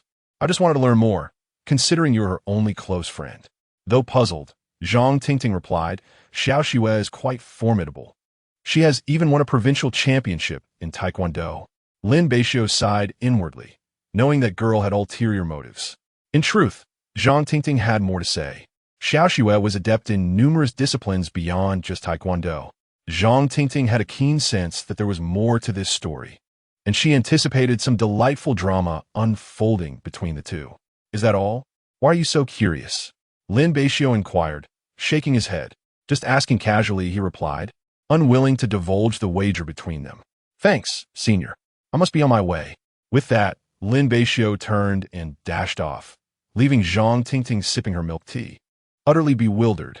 What were those two up to? Barely had Lin Beixiu departed when his phone vibrated. It was a call from Lin Beixiu. Where have you run off to? I am hungry. I'm on my way back. Just a moment. After ending the call, Lin Beixiu wore a look of exasperation. This boy vanished the moment class ended. She had told him to wait for her at home, but even after she had prepared dinner, he had yet to return. At that moment, her phone rang again. It was her close friend. As soon as she answered, Zhang Tingting's eager voice burst through, Sister, what mischief are you two up to now? Huh? What do you mean? Upon hearing Zhang Tingting's description, Lin Beixiu finally understood why Lin Beixiu had returned late. He was engaged in preparations for battle, even employing the allure of milk tea as a temptation. Indeed, he had made considerable progress. Lin Beixiu felt no other emotions, her face perpetually adorned with a confident smile. I see. Sister, you are quite considerate. Do tell me what you were up to? Lin Beixiu pondered for a moment, reasoning that she would need the Taekwondo club's venue anyway, so revealing it to her was inconsequential. Just then, the door swung open, and Lin Beixiu, panting heavily, stood at the threshold. Sorry, I need to go cook. Zhang Tingting exclaimed in surprise, for she could not hear clearly from a distance, yet discerned it was a male voice. Sister, what is going on? Is there a boy over there? No, you must have misheard, Lin Beixiu replied nonchalantly. I have something to attend to, so I'll hang up. Zhang Tingting gazed at the phone call that had abruptly ended, her lips twitching in exasperation. One after another, truly with the opposite sex, yet devoid of humanity. Before long, Lin Beixiu had prepared the meal, casting a glance at the rice Lin Beixiu had cooked. This time, you've added too much water again. Thankfully, it is much easier to swallow than last time, Lin Beixiu remarked while eating. The two dined in silence, as Lin Beixiu was aware he would not inquire further about the matter. In the ensuing days, Lin Beixiu carved out time for morning exercises or nighttime runs, with Lin Beixiu accompanying him in his training. In the mornings, while Lin Beixiu worked out, she would venture out to fetch breakfast. In the evenings, after work, they would jog along the streets together. Lin Beixiu also provided him with guidance, which Lin Beixiu absorbed eagerly, recognizing its genuine utility. Why are you helping me? They sat side by side on a park bench, resting, as Lin Beixiu handed him a bottle of mineral water. I fear your defeat may be too overwhelming. Lin Beixiu turned away to sip the water, remaining silent. Although he was aware that Lin Beixiu was a provincial champion, it only ignited his fighting spirit further. He had never been one to concede without a contest. Despite believing his chances of victory were slim, Qin Mushue's encouragement served as a unique form of motivation. For the sake of his well-being, she resolved not to go easy on him in their impending match. Qin Mushue smiled at him, acknowledging his perseverance despite knowing her capabilities. His stubbornness was endearing. Lin Beixiu rose, intending to continue running, wishing to spare himself from her continuous provocation. Let us stop here. Excessive training bears no benefit. And this morning's targets were sufficient. Lin Beixiu still held faith in her, feeling a sense of regret, but choosing not to voice it. Speak less, or I shall leave, he warned, casting her a pointed glare. All right, I shall remain silent, Qin Mushue replied, covering her mouth in a stifled laugh. How could he be so charming? Tomorrow marked the weekend, the day of their scheduled duel, which explained Lin Beixiu's fervent efforts. Qin Mushue glanced at his room, contemplating whether to postpone their match. Yet recalling Lin Beixiu's stubborn nature, she ultimately decided against it. On Saturday, the two remained at home, indulging in playful activities. As night fell, they embarked on yet another evening run. Shall we go? My treat for a late-night snack, Qin Mushue proposed, standing before him. Lin Beixiu did not decline and accompanied her to a street food stall in the night market, where they chose a barbecue shop to enjoy skewers. Qin Mushue picked up the menu and ordered a considerable number of dishes, causing Lin Beixiu's eyelids to twitch in disbelief. All right, is there anything you wish to eat? He asked, smiling awkwardly and shaking his head. I'm fine with anything. He jested. You've ordered so much already. What else can I ask for? It would be a shame to waste food if we can't finish it. As they awaited their food, a silence enveloped them. Do you really think you can finish all this? Lin Beixiu finally inquired, unable to contain himself. Qin Mushue chuckled lightly. What is the issue with that? Due to her regular exercise, she maintained an enviable figure and, unlike many other girls, had no concerns about dieting. She welcomed any delicious food that came her way. Lin Beixiu's gaze drifted toward the refrigerator, particularly to the rows of Qingdao beer stacked atop. What would you like to drink? Qin Mushue noticed his wandering eyes and asked. Anything is fine. I'll drink whatever you choose, Lin Beixiu replied, a hint of resignation in his voice. With a slight smile, Qin Mushue rose to fetch something from the cooler. When Lin Beixiu snapped back to reality, he found a can of beer placed before him. Chapter 44. The intoxicated disposition of Qin Mushue. Lin Beixiu was struck with disbelief, particularly as he observed a can in Qin Mushue's hand. What is this? He inquired. I'm just having a little drink with you. I hardly believe this concoction is worth savoring. To Qin Mushue, however, this was likely Lin Beixiu's final indulgence in alcohol, a moment to fulfill his desire. She poured a modest amount of liquor into a small cup, took a sip, and grimaced at the bitter taste. It's so bitter, so unpleasant. Lin Beixiu, on the other hand, was in high spirits, taking a hearty gulp. It's your first time drinking. You should take it slow. Just like life? Huh? Lin Beixiu momentarily failed to grasp her words, only to see Qin Mushue gazing into the distance, muttering softly. No wonder so many people enjoy drinking. It numbs the senses, allows one to evade reality, and offers fleeting joy. Lin Beixiu's mind was a whirl of questions. Isn't it a bit early to be feeling this way? Not at all, sister, he replied, occasionally referring to her as sister and just due to her calling him Little North Brother. Qin Mushue shot him a fierce glare. You cheeky brat. She continued. Nevertheless, there are pros and cons to it. Moderation is key. No matter how much one tries to escape, they must ultimately return to reality. Lin Beixiu took a hearty sip, attempting to console her. As they pondered, the proprietor delivered their order. Noticing her somber mood, Lin Beixiu pushed the platter toward her. When you're feeling down, transform your sorrow into appetite. Eat up. While Qin Mushue dined, she began to drink with Lin Beixiu. Previously opposed to his drinking, she now indulged wholeheartedly, even more audaciously than he, finishing an entire can. Lin Beixiu's eyelids twitched with concern, fearing she might soon regurgitate. Her delicate face flushed with a faint crimson, her eyes shimmering with intoxication. Is one can enough to get you drunk? Lin Beixiu pondered, bemused. Qin Mushue? He tentatively called. Yes? You're drunk. Absolutely not, she dismissed, waving her hand and reaching for grilled meat. I am definitely not.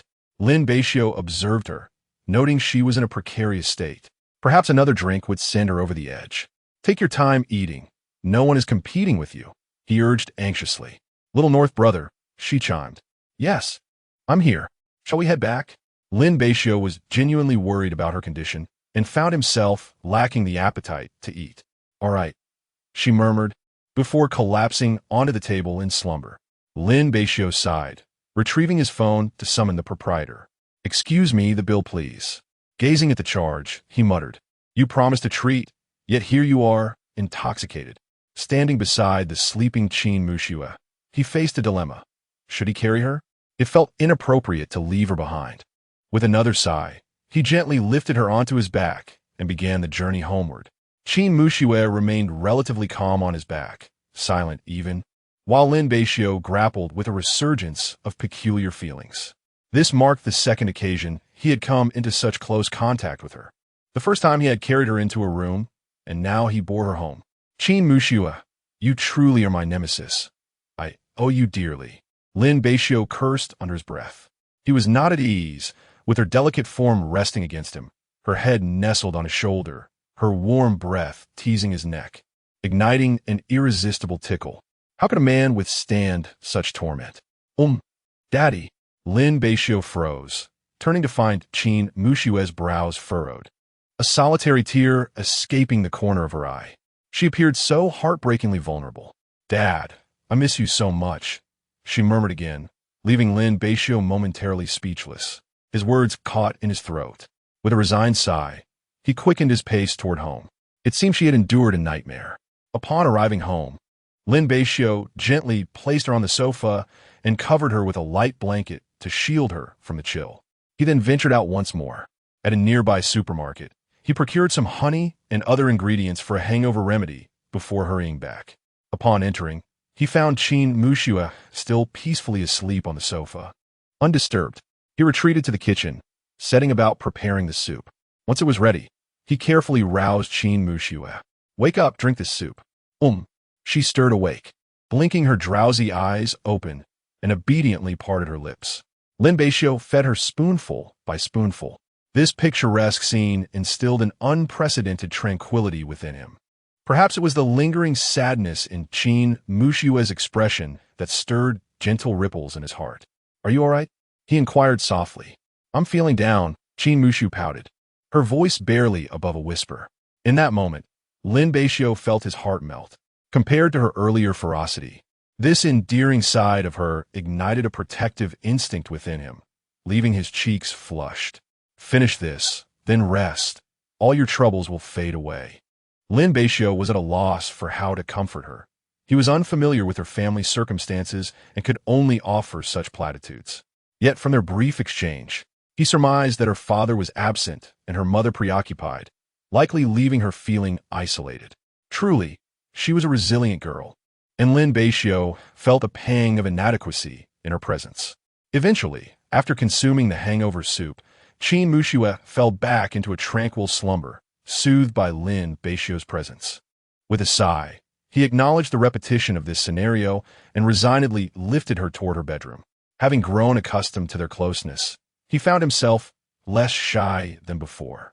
He tucked her under the covers, switched off the light, tidied the kitchen, and finally retreated to take a shower before sleeping himself. The following morning, Qin Muxue awoke, stretching languidly in bed. Thanks to Lin Beixiu's attentive care and the fact that she had not consumed much, she suffered no ill effects from the previous night. Glancing at the clock, she noted it was already past 8. She had enjoyed a long sleep. Qin Muxue pushed the door open and stepped outside, recalling that, according to habit, Lin Beixiu had yet to awaken. She cast a glance toward his room, a mysterious smile gracing her lips. Subsequently, she made her way to the bathroom to freshen up, indulging in a soothing shower before preparing to leave, slipping on her shoes at the door. Meanwhile, Lin Beixiu remained blissfully asleep. After a short while, he opened his eyes, glanced at the sunlight streaming through the window, and reached for his phone on the bedside table. It was 8:30. After dressing, he made his way to the living room, and just as he emerged from the bathroom, the front door swung open, revealing Qin Muxue, who entered with a bag in hand. Awake? He inquired. she replied, taking a seat at the dining table. Lin Beixiu watched as Qin Mushua laid out the contents of the bag before him, steamed buns and fried dough sticks with soy milk. He eagerly grabbed a bun and began to eat, while she dipped her fried dough in the soy milk, relishing the delightful combination. "This is the true way to enjoy it," she remarked. "Yesterday, did I get drunk?" Qin Mushua asked, a hint of embarrassment in her voice. Chapter 45. The day of confrontation. It was nearly time. Lin Beixiu felt a twinge of guilt. Yesterday, he had fed her as one would a child, and later carried her back to the room. In retrospect, he found a peculiar enjoyment in it. Had he done anything odd? In truth, Qin Mushua had been intoxicated earlier, but when Lin Beixiu roused her, she was lucid. Thus, her declaration of feeling unwell was sincere. As he fed her, his gentle gestures and the soothing tone akin to that of a caregiver filled her heart with unprecedented joy and comfort. She felt immensely satisfied to have reached this point. If he did not care for her, he would not have gone to such lengths. No, Lin Beixiu shook his head. Yesterday's events were not to be divulged. The thought of her discovering that he had called her daddy was unbearable. "Really?" Qin Mushua replied in a low voice, for it was her first experience with alcohol, and she had not anticipated her poor tolerance. She was unsure if she had committed any embarrassing acts. Above all, it was Lin Beixiu's evasive gaze that hinted at undisclosed matters. Yet, aside from the moment he had fed her the hangover soup, her memory was fragmented. Well, sensing the weight in Qin Mushua's tone, Lin Beixiu mustered the courage to say, "You were drunk, and I carried you back, but I did not do anything to you." Qin Mushua's expression remained unchanged. Her focus was elsewhere. After all, it was he. Should he wish to act, she would have no objections. However, she knew such a thing was improbable. Lin Beixiu was far too honest. "Do you remember what we are to do today?" Qin Mushua shifted the topic. Lin Beixiu certainly remembered. Today was the day of their duel. After breakfast, they would head to school at around 10. "Is that agreeable?" As they arrived at the school gate, they exchanged glances before proceeding inside. Upon reaching the Taekwondo club's training area, they found it spacious, with soft mats covering the floor. She had taken care to inquire ahead and had intentionally scheduled their visit to avoid clashing with club activities, leaving the space for just the two of them. Ascending the platform, Qin Mushua stood barefoot on the mats, warming up, and Lin Beixiu followed suit. "Little North, you can concede now and spare yourself the pain," she taunted playfully. Lin Beixiu continued his warm-up, unaffected by her verbal jabs. Qin Mushua recognized that her attempts to unsettle him were futile. Once their warm-ups concluded, she stood poised, awaiting him. After a brief moment, he too finished, his demeanor shifting to one of vigilance. "Let us commence," he declared. So eager to get started, Qin Mushua teased, her expression playful. Lin Beixiu's gaze sharpened with seriousness, and Qin Mushua adopted a more earnest demeanor, maintaining a hint of a smile while tying back her loose hair. Soon, the two began to circle each other on the platform, keenly observing one another. "Let it be known," she said, "that on this platform, should one be knocked down, it constitutes a loss. Of course, one may also concede outright." Lin Beixiu nodded, indicating his agreement. Qin Mushua refrained from further words and swiftly charged towards him. Lin Beixiu crossed his arms defensively in front of his chest.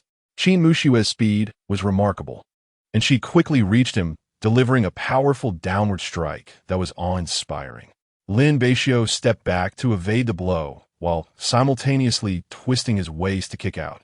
Qin Mushua adeptly intercepted his kick and countered with a punch that struck Lin Beixiu squarely in the chest, forcing him to retreat a step. In their initial exchange, it was Lin Beixiu who found himself at a disadvantage. Qin Mushua flashed a confident smile and provocatively beckoned him with her finger. Lin Beixiu lunged forward, and the two engaged once more. Due to Lin Beixiu's actions the previous day, Qin Mushua had initially held back, but as the fight progressed, Lin Beixiu grew increasingly valiant, straining to keep up. Observing his tenacity, Qin Mushua became more serious, and Lin Beixiu, eager to spare her any further complaints, fought with all his might. For a time, their duel was a stalemate, each harboring their own thoughts. Eventually, they both retreated to their respective sides, with Lin Beixiu panting heavily, wiping the sweat from his chin. In contrast, Qin Muxue appeared little changed apart from a rosy hue from exertion. Lin Beixiu's lips twitched. Little did he know the effort and energy required to withstand her onslaught, with every cell in his body engaged. Exhausted physically and mentally, Qin Muxue smirked once more and charged at him, this time intending to employ judo to subdue him. Unaware of her true intention, Lin Beixiu mistakenly anticipated a taekwondo technique and braced himself for defense and counterattack, playing right into Qin Muxue's hands. She expertly seized his wrist while her leg ensnared his calf, executing a sweep. Lin Beixiu struggled to maintain his balance, realizing too late that he had fallen into her trap. Should she secure him, he would be defeated. Determined to create distance, Lin Beixiu attempted to pull away, but Qin Muxue, having already secured one of his arms, reached behind him, aiming for a rear chokehold. In a bid to thwart her plan, Lin Beixiu lunged towards her, causing her to gasp as they both tumbled to the ground, with Lin Beixiu landing atop her. Finally freeing his hand, he fumbled in an attempt to restrain her. Qin Muxue, disregarding her embarrassment, suppressed her unusual feelings and began to retaliate. They rolled on the ground until Lin Beixiu, fatigued, found himself pinned beneath her. "Do you concede?" Lin Beixiu attempted to struggle, but it was futile. His hands were captured, rendering him immobile. "I do not concede." It was at this moment Lin Beixiu realized that Qin Muxue was perched atop him, her rounded form pressing down, surprisingly comfortable despite the situation. "Little Beixiu, it's not fair to play tricks. It is evident that you have lost. Please, let me go." Lin Beixiu averted his gaze, his voice barely above a whisper. It was at that moment that Qin Muxue realized the overly intimate position they had found themselves in. Assuming he was merely shy, she prepared to rise. However, Lin Beixiu suddenly lunged forward, shedding any pretense of innocence, clearly acting. It was only then that Qin Muxue reacted instinctively to defend herself, but in the next instant, Lin Beixiu's overwhelming force collided with her softness, resulting in a swift exchange of positions, with him pinning her beneath him. A soft gasp escaped Qin Muxue, her body trembling, as disbelief washed over her, leaving her momentarily frozen in place. Lin Beixiu was equally bewildered, particularly as he became acutely aware of a sweet scent invading his senses. It was only a heartbeat later that he realized where his head rested, and in a flurry of panic, he hastily retreated, his face flushed a deep crimson. So soft, so fragrant. How inappropriate to entertain such thoughts now. I'm sorry," he stammered. Qin Muxue's complexion was no better. Her heaving chest, fueled by indignation, gave Lin Beixiu a sinking feeling in his heart. How enraged she must be. Chapter 46, The Familiar Necklace. After all, he had taken advantage of the girl. "How about you give me a good beating to vent your frustrations?" Lin Beixiu suggested with a forced bravado. Qin Muxue, with clenched fists, gradually approached him.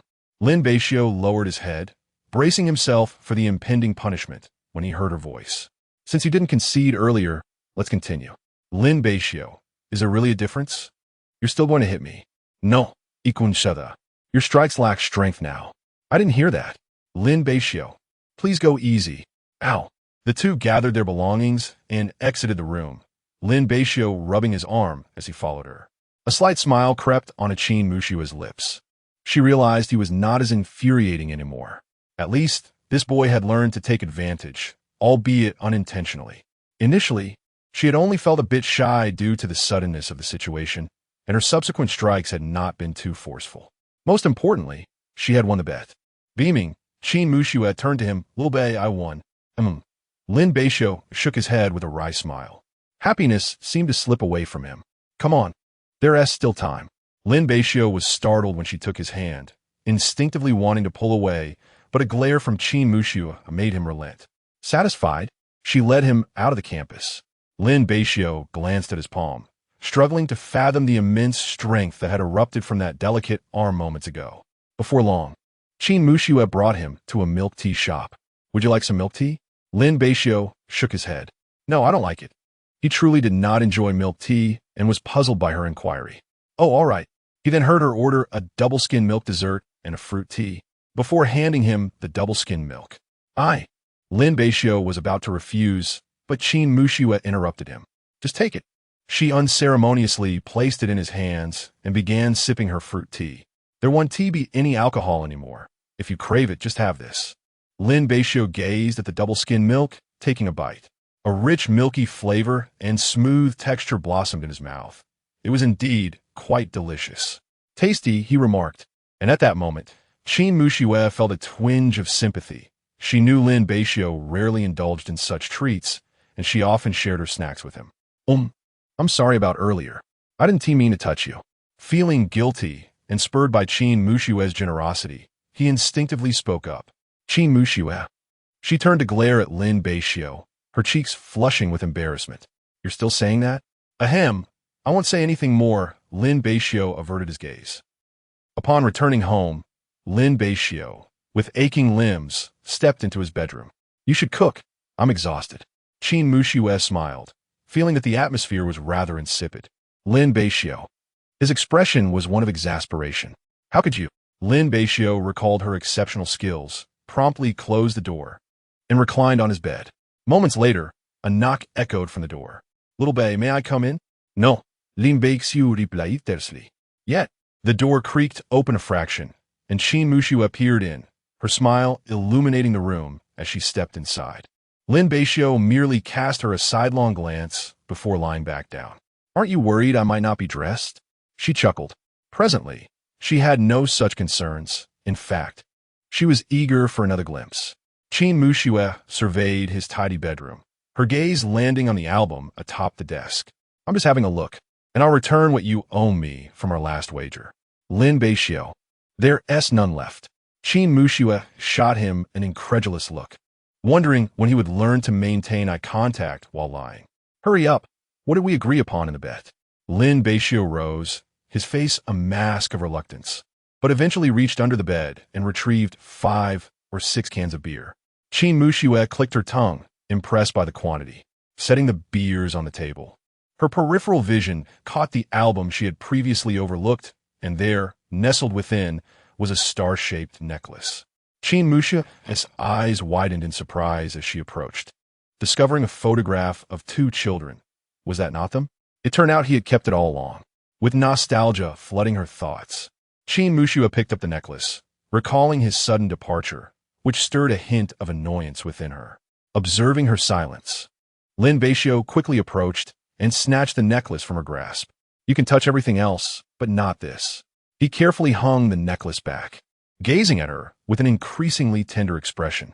Qin Muxue felt as though she had never seen such warmth in his eyes before. Is this girl the sister Mu you mentioned? Lin Beixiu nodded, affirming, yes, she was my only playmate during childhood. Qin Muxue chuckled playfully, teasing, a little girlfriend? No, Lin Beixiu retorted, his tone exasperated. What on earth are you thinking? He handed her a can of beer. Just go outside. Thus, Qin Muxue found herself ushered out of his room. Yet her spirits remained high. After placing the beers away, she slipped back into Lin Beixiu's room. Why are you back again? He complained from his bed. Why can't I come? Qin Muxue giggled behind her hand. This isn't my first time in your room. I'm just curious. By the way, what are you cooking? I'm tired. I'm not cooking anymore. Qin Muxue gasped. Are you really cutting off your own food supply? Surely you can't be that petty? What are you talking about? I don't understand, Lin Beixiu replied smugly, lying on the bed. Qin Muxue clenched her fists in anger. This mischievous boy was clearly seeking revenge. However, at this moment, with a wicked grin, Qin Muxue lunged forward, and before Lin Beixiu could react, she pinned him down, forcefully restraining his hands above his head. Let me go, Lin Beixiu exclaimed, his face flushed with embarrassment. He found himself too weak to break free. With a playful smirk, Qin Muxue taunted, Little Bei, are you ticklish? Before Lin Beixiu could respond, her mischievous hand waved before his eyes, then swiftly reached for his waist. Ha ha, stop it, ha ha. After what felt like an eternity of laughter, Qin Muxue finally ceased her antics, gazing down at Lin Beixiu, who was panting for breath. How do you feel? Lin Beixiu remained silent, still gasping for air from laughter, and after a moment, he gritted his teeth and cursed.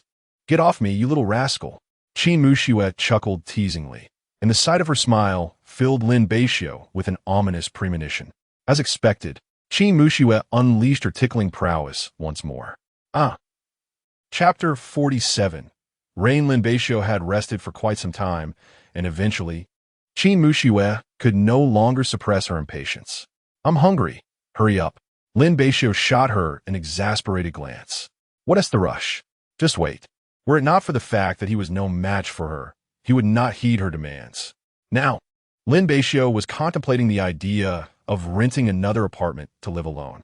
Ultimately, he dismissed this notion, primarily because there were no more convenient residences nearby, and any alternative would undoubtedly be more expensive.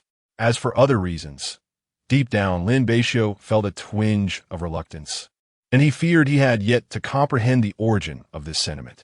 "It's time to eat. Why is everything vegetarian?" Qin Muxue pouted, expressing her dissatisfaction. The table bore only a dish of scrambled eggs with tomatoes and stir-fried cucumber with sliced meat. "Isn't there meat in that stir-fried cucumber?"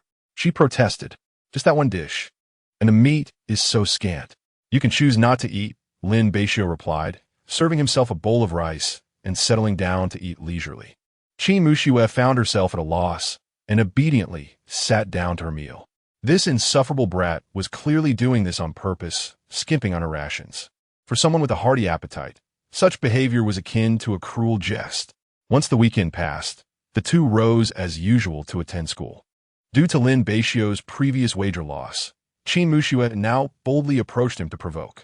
Lin Beixiu's greatest regret was ever having bet with her. In front of her, Qin Muxue gazed at 2 slices of bread, a fried egg, and some greens. This was her breakfast. With a pitiful expression, she said, "Xiao Bei, is this all there is? You withheld my rations yesterday. Can't I have something better today? This is revenge. I must protest." Lin Beixiu yawned. "Protest what? I'm eating the same." Observing him munching on bread, Qin Muxue pouted but chose not to say more. Upon arriving at school, they sat at the back, waiting for class to commence. The first period was manageable, but as time progressed, the weather outside darkened ominously, with the wind rustling the curtains. Qin Muxue furrowed her brow and nudged Lin Beixiu beside her. "Xiao Bei, did you bring an umbrella? It looks like it's going to rain." Lin Beixiu glanced outside before turning his gaze back to her, his hands raised in a gesture of surrender. "Do I appear to be someone who carries an umbrella?" Besides Qin Muxue's small shoulder bag, Lin Beixiu had brought nothing but his phone and the books required for class. "What should we do? If we get drenched, we might catch a cold. Then pray that your crow's mouth doesn't teem manifest." Qin Muxue. How infuriating. In a fit of irritation, Qin Muxue stepped on his foot, causing Lin Beixiu to almost cry out in pain. He turned to look at her, only to find her engrossed in her book, seemingly unfazed. Suddenly, a thunderclap echoed, followed by a light drizzle that quickly escalated into a torrential downpour. The students in the classroom began to murmur among themselves. "Who is the unfortunate soul making such dire vows again? Such heavy rain. How are we supposed to return? We might as well wait and become drenched like drowned rats." Qin Muxue wore an expression of helplessness. It had indeed come true, and with such torrential rain, they could not leave any time soon. After class, a throng of students gathered on the first-floor platform, gazing helplessly at the downpour outside, with only a few who possessed umbrellas setting off with their companions first. Moreover, some were fortunate enough to be taken away by their girlfriends, who had no classes, eliciting envious glances from the crowd. Qin Muxue and Lin Beixiu stood on the stairway, observing him as he fiddled with his phone. Qin Muxue nudged him. "Stop playing around and think of a solution." "What solution can there be? Am I supposed to point at the sky and tell the heavens to cease the rain?" Lin Beixiu replied. Qin Muxue imagined the scene, picturing Lin Beixiu raising his right hand to the sky, exclaiming with bravado, "Ha!" Lin Beixiu was exceedingly frustrated. He had merely spoken off-handedly. Yet Qin Muxue took him seriously. "Quit joking and think of something quickly. What about your friends? Can they help?" After class, the two walked leisurely while their group of friends dashed away. Lin Beixiu pondered for a moment, opened WeChat, and entered the group chat of his academically gifted friends. "Hufeng, do you have an umbrella? I'm stuck here." After a while, Hufeng finally replied, "Lin, I just got out of the shower and didn't see your message." Lin Beixiu glanced at his phone, tapping the screen. Send over 2 umbrellas. Oh, in the dormitory, Hufeng and a few others had also returned without umbrellas. He was the first to shower, and now that Lin Beixiu was in a predicament, he naturally felt compelled to assist. However, upon seeing the umbrellas in the hallway, he couldn't help but think of Qin Muxue, who was often seen alongside Lin Beixiu. With a mischievous smile, he grabbed 2 umbrellas and headed out. Achoo! Lin Beixiu turned to Qin Muxue. What's wrong?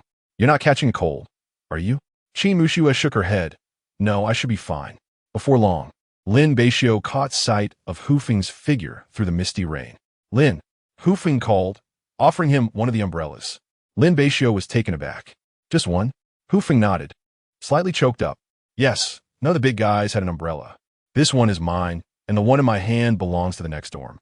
With a resigned expression, Lin Beixiu ultimately accepted it. Hufeng gave him an encouraging glance. Good luck, Lin. Once Hufeng departed, Lin Beixiu stood there bewildered. What did that look mean? Qin Muxue stifled a laugh behind him, feeling an overwhelming sense of helplessness. It felt as if the whole world knew about their relationship. Even his friends were perceptive enough to lend a hand. Yet this fool remained oblivious to his good fortune. The journey towards confession seemed long and arduous. Let us go. We can share this umbrella. Lin Beixiu had no choice but to step under the eaves and open the umbrella, walking into the rain with Qin Muxue. The umbrella provided by Hufeng was somewhat small, and standing close together meant that one of them would inevitably get wet. You should stand a bit closer. Qin Muxue inched closer to him, and soon they were pressed together.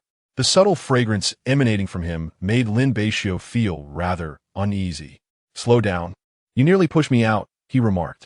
Qin Muxue retorted, you should hold it better. A significant portion of her was drenched.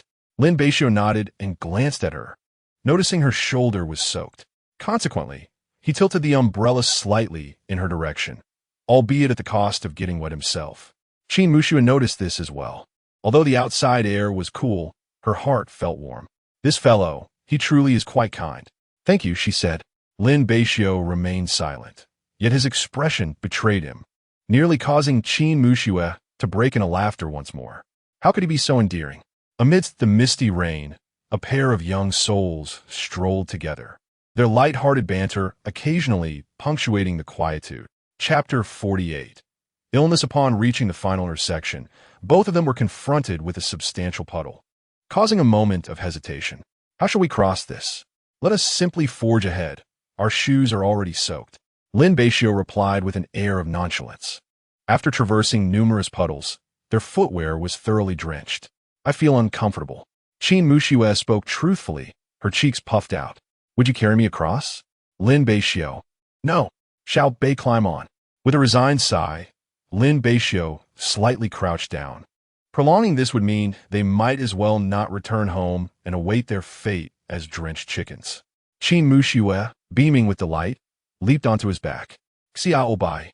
I'm cold. Let us hasten back. All right.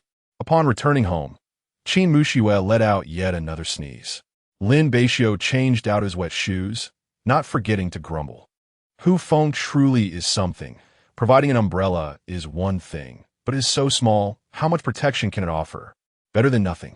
We ought to properly thank him later. Lin Beixiu glanced at her, recognizing that Qin Muxue was not faring much better. Half of her was soaked, and her shoes had also suffered.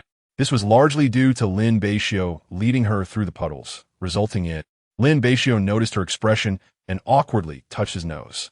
I thought it was merely a small puddle. I only have this one pair of shoes. A sneeze interrupted Qin Muxue's unfinished words. Lin Beixiu, concerned, remarked, given your condition, you should quickly take a warm shower. You might catch a cold otherwise.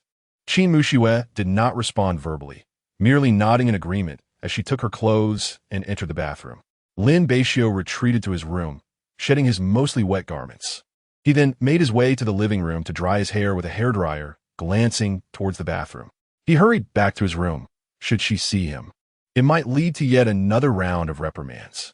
While Lin Beixiu was resting in his room, Qin Muxue knocked on the door and then entered, immediately spotting Lin Beixiu seated on the bed, engrossed in his phone, and notably shirtless. Goodness, must you be so stealthy? Do you invade my space every day? Qin Muxue displayed a grin that Lin Beixiu found rather inappropriate. I did knock. If you didn't hear, that's not my fault. Having lived together for so long, we are quite familiar. It's nothing to glance at, especially since you have entered my room before, right? Lin Beixiu. Has she changed so drastically? Get out. Qin Muxue was dejectedly ushered out, feeling rather bashful. Moments later, the sound of the door opening again reached Lin Beixiu's ears. He had dressed and was holding a change of clothes. Qin Muxue managed a wry smile, pondering the basic trust between individuals. Particularly, Lin Beixiu's vigilant gaze left her feeling somewhat wounded. There's no love left. Qin Muxue could only go to the living room to dry her hair. Even then, she still felt cold and had to tightly close the balcony door to ensure no wind could intrude.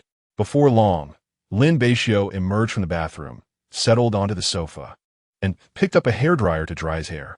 He cast a glance at her and asked, "Aren't you going to rest?" Qin Muxue shook her head, remaining silent. The room fell into a hush once more, the only sound being the hum of the hairdryer. Eventually, Lin Beixiu sighed and instructed her, "You wait here." Qin Muxue curiously observed his back, uncertain of his intentions. Lin Beixiu busied himself in the kitchen, then emerged with 2 bowls of noodles. "How about eating something before you sleep? After all, you have no classes this afternoon." Qin Muxue, understanding his thought process, was unable to resist the enticing aroma and immediately walked over. Naturally, as they sat together enjoying the noodles, Qin Muxue felt warmth enveloping her body, bringing her much comfort. "You wash the dishes," Lin Beixiu said, rising to leave, his usual gentlemanly demeanor absent. Qin Muxue rolled her eyes, muttering, "Fine, I'll wash them." This cheeky boy, still holding a grudge for merely glancing at him a few times. Lin Beixiu lay on the bed, feeling as though this girl had changed too much. Particularly the way she looked at him, akin to a predator eyeing its prey, sending shivers down his spine. The next day, Lin Beixiu awoke, only to realize that the usual bothersome knocking on the door was absent, leaving him momentarily bewildered. After checking his phone, he got out of bed. After freshening up, he assumed Qin Muxue had already left and decided against preparing breakfast. However, glancing towards her room, he found himself inexplicably drawn to it. Standing at the door, he knocked gently. "Qin Muxue, are you still asleep? It's time for class." After a few more knocks without response, he was about to leave when he heard her voice from within. Come in." Inside the room, Qin Muxue's face was flushed as she appeared quite unwell, lamenting at the persistent knocking. "Why don't you just push the door open and check? I'm so exhausted that I can barely speak." Sensing her weak tone, Lin Beixiu felt something was amiss.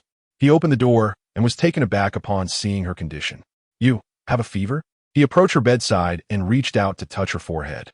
It was burning hot, clearly a high fever caused by yesterday's chill.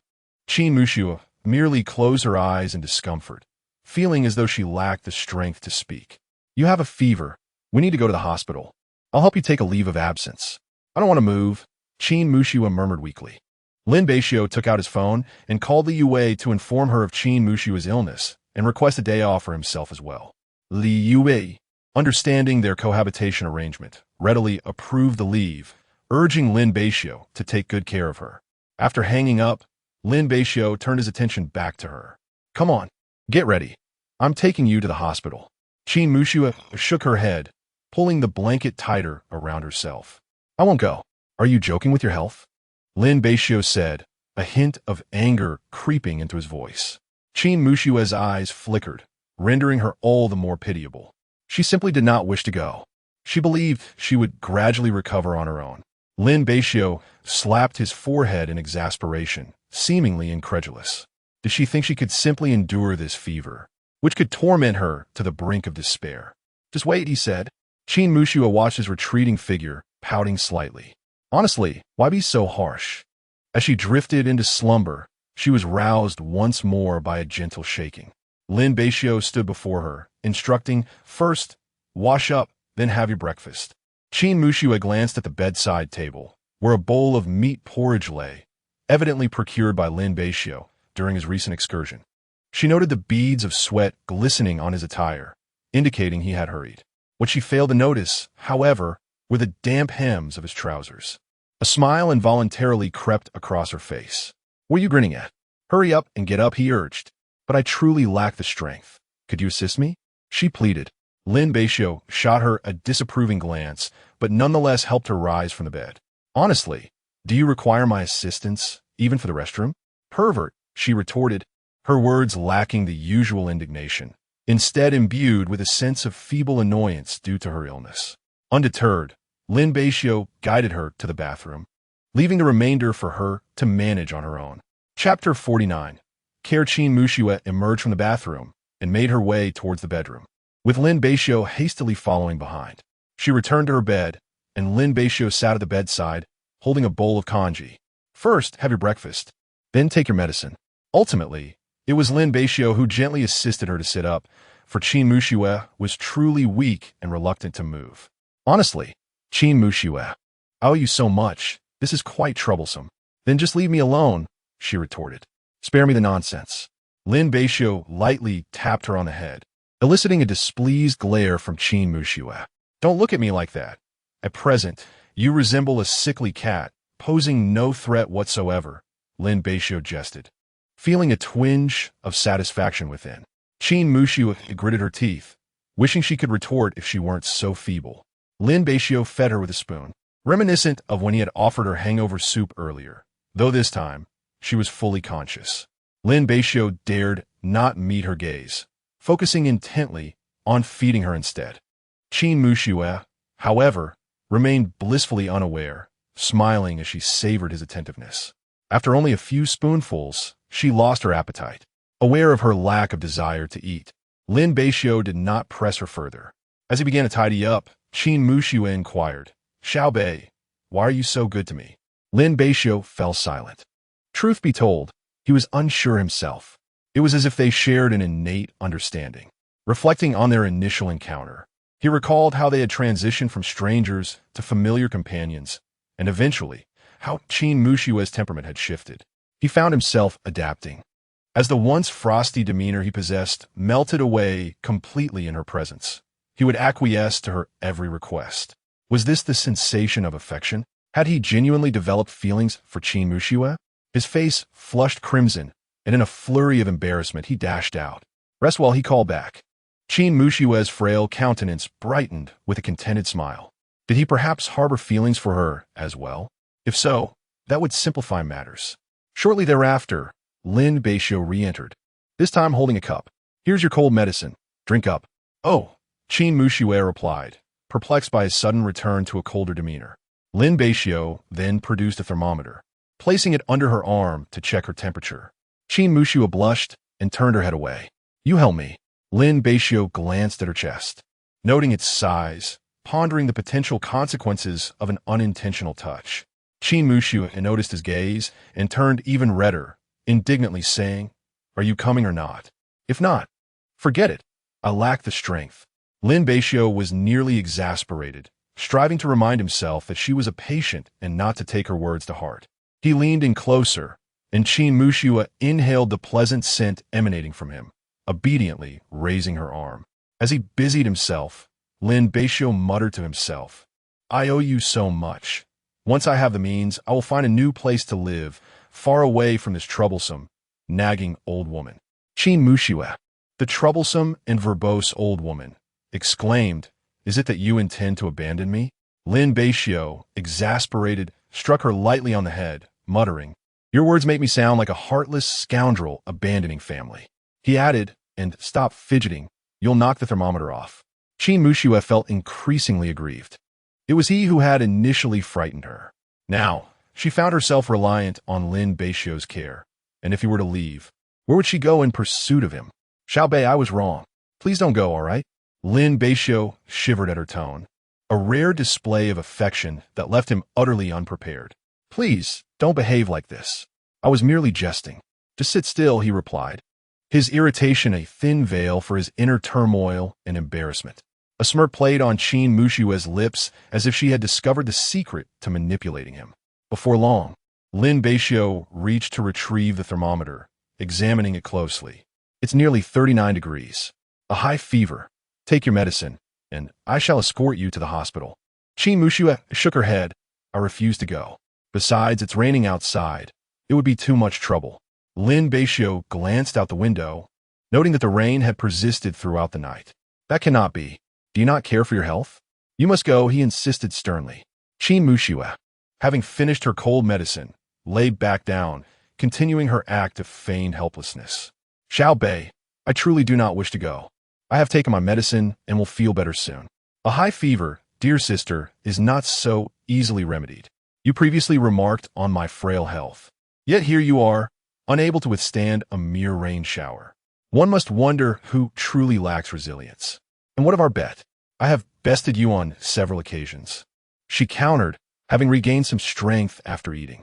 Even while unwell, Lin Beixiu continued to spar verbally with her. Once she recovered, he would ensure she received her due. Lin Beixiu, at a loss for words, relented. Very well. Rest well. I shall check on you at noon. If your fever persists, we will go to the hospital. His concession was final. Further delay could cloud her judgment. After tidying up, Lin Beixiu exited, pausing at the door. He turned back to see Qin Muxue's head turned in his direction. If you need anything, just call. Understood. With no classes to attend, Lin Beixiu settled onto the sofa, idly scrolling through his phone. Boredom soon set in, prompting him to tidy the house. Eventually, he peeked into Qin Muxue's room, finding her asleep.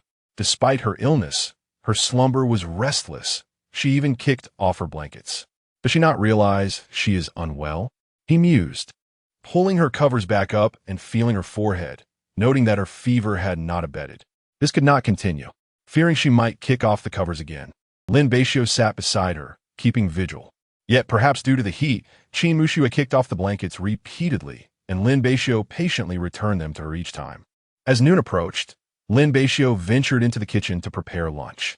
After completing his culinary endeavors, he returned to the bedroom and gently nudged Qin Muxue. It's time to rise. Lunch awaits. Qin Muxue, her eyes still heavy with slumber, shook her head, expressing her lack of appetite. Just a bit you must eat. Your body cannot endure this neglect. With reluctance, Qin Muxue finally arose and made her way to the dining table. After a morning of rest, she felt a semblance of strength returning.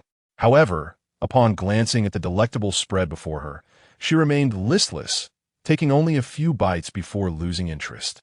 I prepared some soup for you. Drink a little to warm yourself, Lin Beixiu urged. You should have taken better care when you were sneezing yesterday. Now you are suffering the consequences. Qin Muxue merely regarded him with a pitiful gaze, retorting, even in this state, you still wish to chastise me.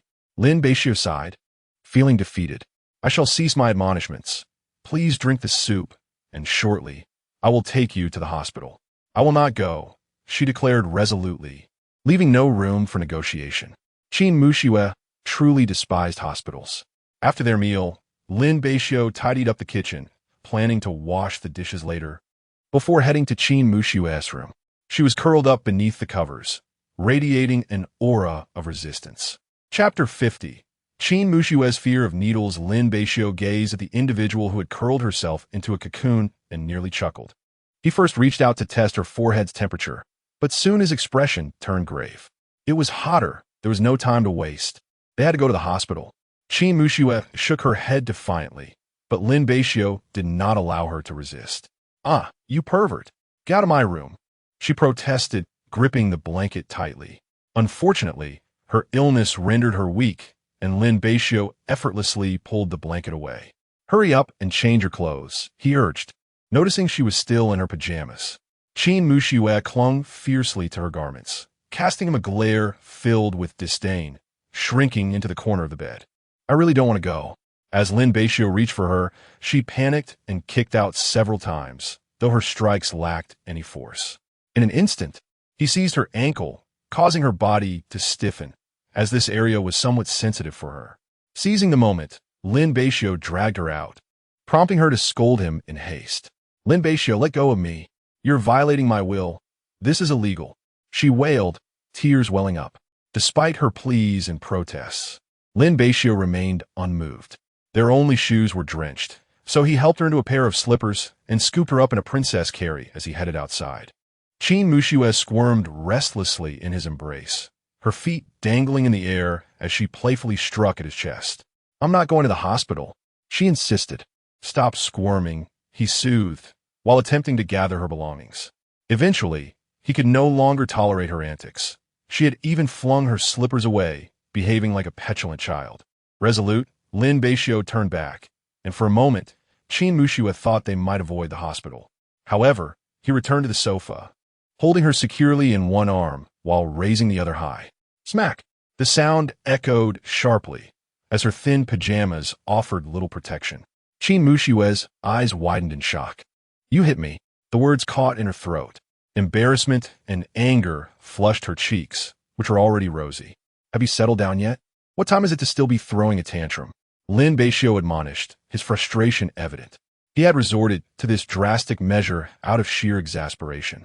Tears glistened in Qin Muxue's eyes. She hadn't expected him to take such action, nor to speak to her in that tone. Seeing her distressed, Lin Beixiu's heart softened inexplicably, and his voice turned gentle. "Be obedient." Releasing her, Qin Muxue sat quietly on the sofa. Although the slap had not been particularly painful, it had left an impression. Lin Beixiu returned to his room and emerged with a coat, draping it over her shoulders before lifting her onto his back. "Let us go," he announced.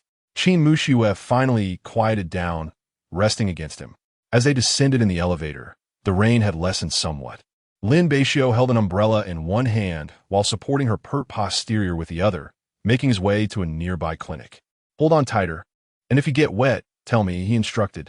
Lin Beixiu adjusted the umbrella, indifferent to whether Qin Muxue responded. "You hit me, and you're still so fierce."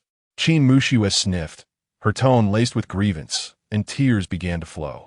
Surprised by her tears, Lin Beixiu noted that this girl was stubborn and unyielding.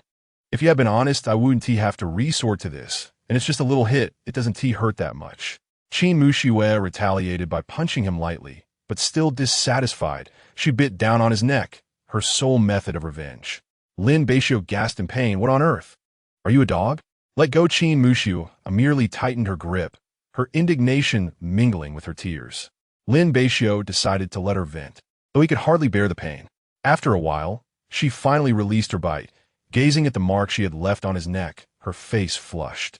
Yet, she comforted herself, thinking he deserved it for taking advantage of her and dragging her to the hospital. When she released her hold, Lin Beixiu spoke. "I apologize. It was unavoidable. Once you're better, feel free to retaliate however you wish." "I would have done so regardless," Qin Muxue retorted through gritted teeth. Lin Beixiu could only shake his head in resignation, choosing silence. Upon arriving at the clinic, Qin Muxue shivered at the sight of the sign. Lin Beixiu chuckled. "You're not afraid of getting a shot, are you?" As they entered, Qin Muxue clung to his back, candidly admitting her fear. "So what if I am?" Lin Beixiu carried her further inside, where the scent of disinfectant filled the air and curious gazes were cast their way. Lin Beixiu remained unfazed, but Qin Muxue, still in her pajamas and slippers, felt self-conscious. Noticing the stairs, she quickly jumped down from his back, prompting Lin Beixiu to grasp her hand to prevent her from stumbling. "Take it slow," he advised with a smile, leading her further in. "Now you're shy?" Qin Muxue looked down, silent, taking slow steps until Lin Beixiu gently pulled her inside. Soon after, a nurse arrived to assess her condition, checking her temperature and asking questions. Upon seeing the results, the nurse could not help but scold. "With such a high fever, why did you wait until now to come?" Lin Beixiu sighed. "It's because someone was throwing a tantrum and refused to come." Qin Muxue pinched him to the waist, causing him to grimace in pain. The nurse observed the couple as affectionate antics and remarked with a smile, "You'll need enforce soon." Upon hearing this, Qin Muxue immediately tensed, instinctively wanting to flee, but was restrained by Lin Beixiu, who had been watching her closely. "Be good," he said. "I don't want a shot," she pleaded with a pitiful look. "May I solely rely on medication?" "No, one must heed the doctor's advice," Lin Beixiu asserted unequivocally. Qin Muxue, at a loss for words, pouted in indignation and declared, "Just wait. Once I recover, I will not let you off easily." "I shall await that moment," Lin Beixiu replied with a smile, unfazed by her threats. Subsequently, the nurse directed them to the injection area. Upon witnessing the needle in the nurse's hand, Qin Muxue found herself rooted to the spot, prompting Lin Beixiu to effortlessly lift her in a princess carry. Her face flushed crimson as she protested. "Put me down. I can walk on my own." "I fear you might flee," he retorted. Qin Muxue fell silent. The other patrons in the clinic turned their attention towards the couple, leaving her feeling utterly mortified as she buried her face in his embrace. Finally, Lin Beixiu gently set her down on a chair. Standing before her as he addressed the nurse, "I appreciate your assistance." Qin Muxue glared at him, her teeth clenched in frustration, while Lin Beixiu turned away, suppressing a laugh. It was not until the sharp sting in her arm broke her reverie that she shut her eyes, enduring the pain that nearly brought her to tears. Once the procedure concluded, Lin Beixiu settled beside her, producing a packet of tissues. "Wipe your tears. You resemble a little kitten." Qin Muxue snatched the tissues from his hand and began to dab at her eyes. Lin Beixiu chuckled, fully aware that she was still in a huff. "Stay here for a moment. I will handle the payment." Chapter 51. The arrival of menstruation. As Qin Muxue contemplated uttering a few more words, Lin Beixiu departed, leaving her hands suspended in the air, ultimately silenced, her heart feeling an emptiness in that moment. After waiting for an extended period without a sign of Lin Beixiu's return, a sense of panic enveloped Qin Muxue.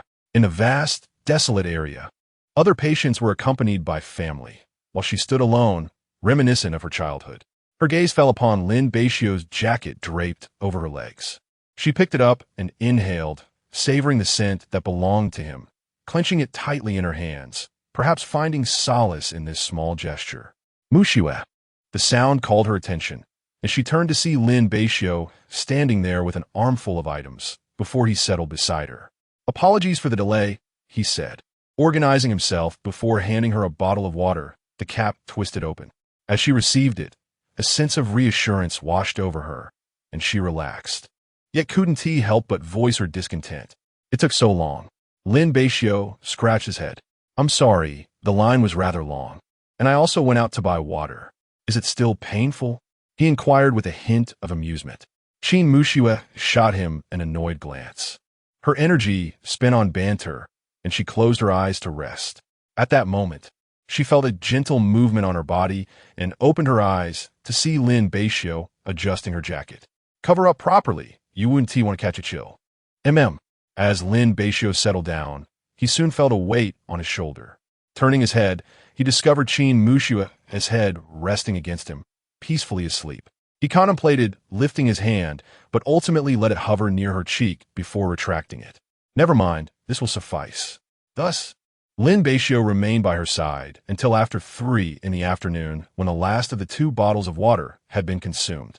When the needle was withdrawn, Qin Muxue, startled from her slumber, opened her eyes to find Lin Beixiu pressing against her hand. "It's done." Only then did she feel a wave of relief, realizing she was indeed feeling much better. "Do you want me to carry you?" Lin Beixiu teased, once more after stopping the bleeding. "No need." Qin Muxue firmly declined, shooting him an irritated glance. Although the thought was quite appealing, she had yet to settle accounts with him. Lin Beixiu then guided her home. Upon their arrival, Qin Muxue could hardly resist the urge to take a shower. Observing her eagerness, Lin Beixiu quickly intervened. "Don't shower so soon after your injection. Be cautious of infection at the injection site." Reluctantly, she acquiesced, retreating to her room to change out of her sweaty clothes, feeling quite uncomfortable. Just as she was about to lie down for a moment's respite, a wave of pain surged through her lower abdomen. "Why now?" Qin Muxue grimaced in pain, the intensity surpassing anything she had experienced before, her complexion paling and her legs trembling. Ultimately, she bore the pain and made her way outside, her thoughts solely on Lin Beixiu. In the living room, Lin Beixiu was taken aback by her state and hurried to support her. "What's wrong now?" "My menstruation has started." "The bathroom." Lin Beixiu assisted her to the bathroom, and as the door closed behind her, he stood at the entrance and called out, "Is there anything I can do to help?"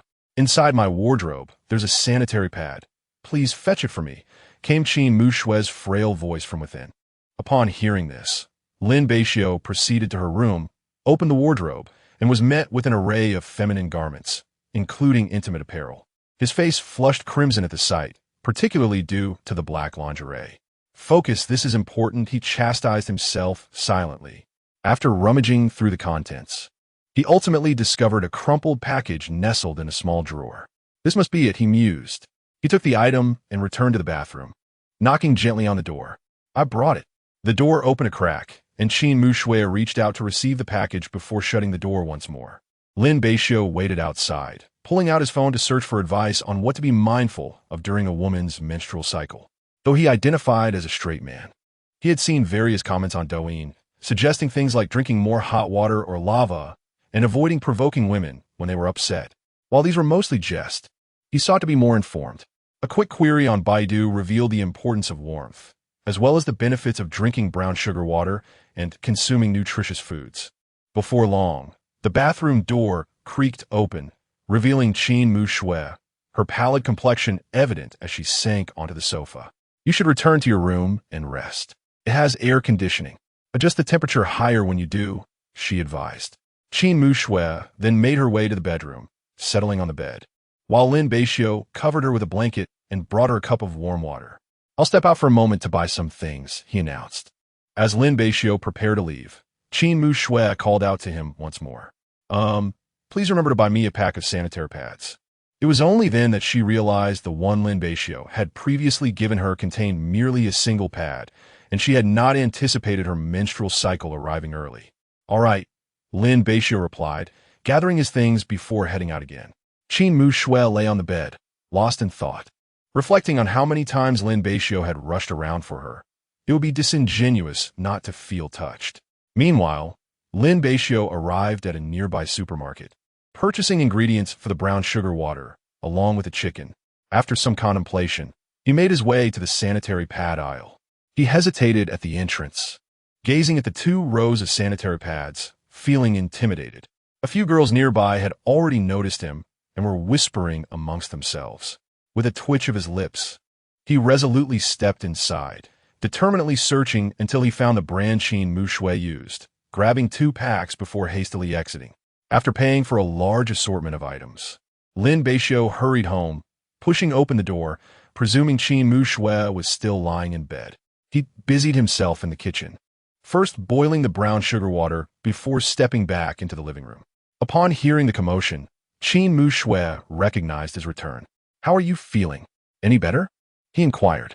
Qin Mushui shook her head, replying, I feel dreadful. She had not expected her period to coincide with her illness. Her lower abdomen still ached, and coupled with her malaise, she felt utterly drained and weak. Lin Beixiu placed the 2 packs of sanitary pads he had purchased on her bedside table, playfully remarking that the main character was present, yet he still ventured to inspect her wardrobe. I have brought you what you requested, he declared before departing.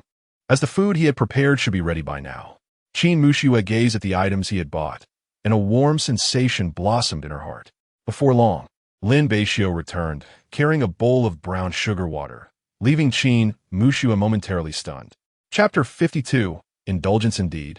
I read online that consuming this during one's menstrual period can be quite beneficial, Qin Mushui stated, momentarily bewildered. Did you make this? The presence of several red dates atop the concoction made it appear rather appealing. I just learned how to prepare it. I thought I would give it a try. Lin Beixiu had sampled it earlier himself, finding its sweetness rather delightful, deeming the endeavor a success. As Qin Mushui took a sip, a warm sensation flowed down her throat and settled in her lower abdomen, alleviating her discomfort almost instantaneously. It's delicious. She was taken aback that he had taken the trouble to learn this, and her physical malaise had significantly diminished. Thank you, little Bei. Lin Beixiu nodded. If you need more, there is plenty in the kitchen. I won't disturb your rest any longer. He closed the door behind him, and as Qin Mushui drank the sweetened water, she found it increasingly enjoyable, quickly finishing an entire bowl. Rising from her bed, she grabbed 2 packages of sanitary napkins, intending to return them to the wardrobe.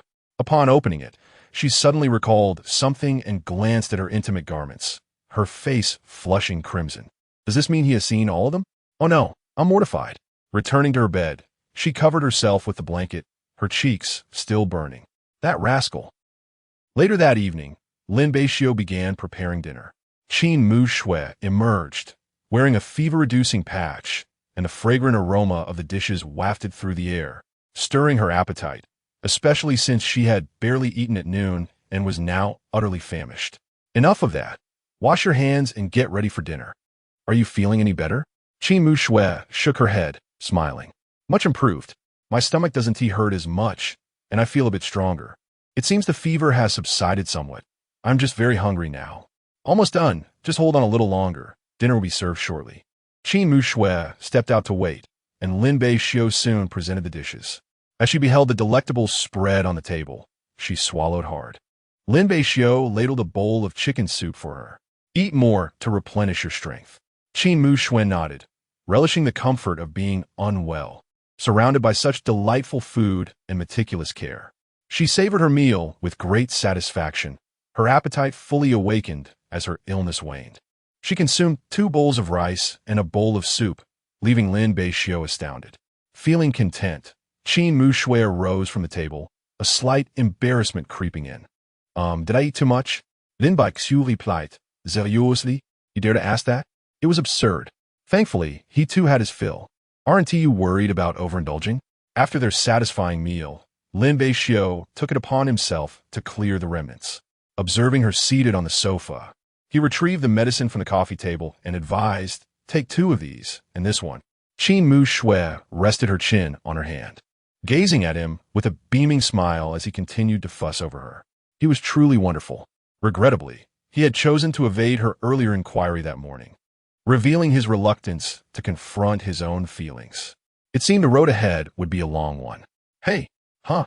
Qin Mu Shui was jolted back to reality by Lin Beixiu's voice. As Qin Mu Shui was about to finish her words, she suddenly realized something, her expression turning awkward. Are you even listening? What are you thinking about? Observing her demeanor, Lin Beixiu understood that she had not been paying attention, feeling quite helpless. I apologize. Please repeat yourself. Lin Beixiu reiterated his earlier statement and urged her to take her medicine. Thus, the two sat on the sofa, engaging in casual conversation.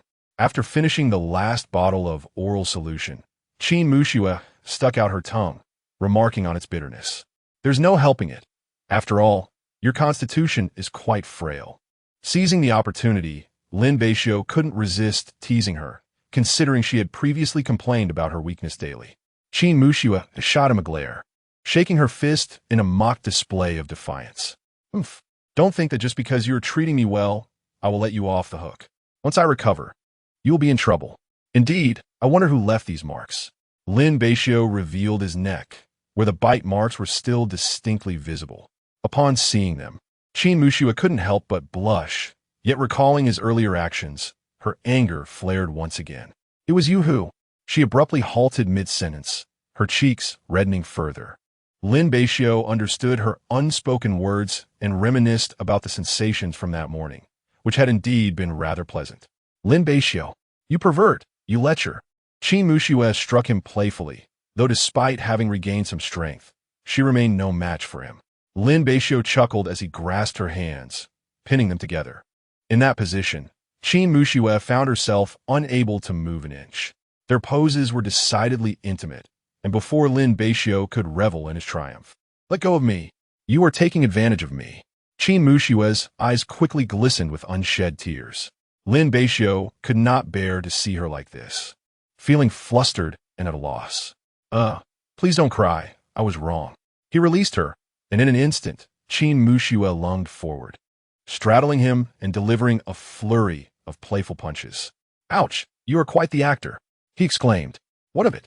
Qin Mu Shui replied nonchalantly, her strikes remaining fierce.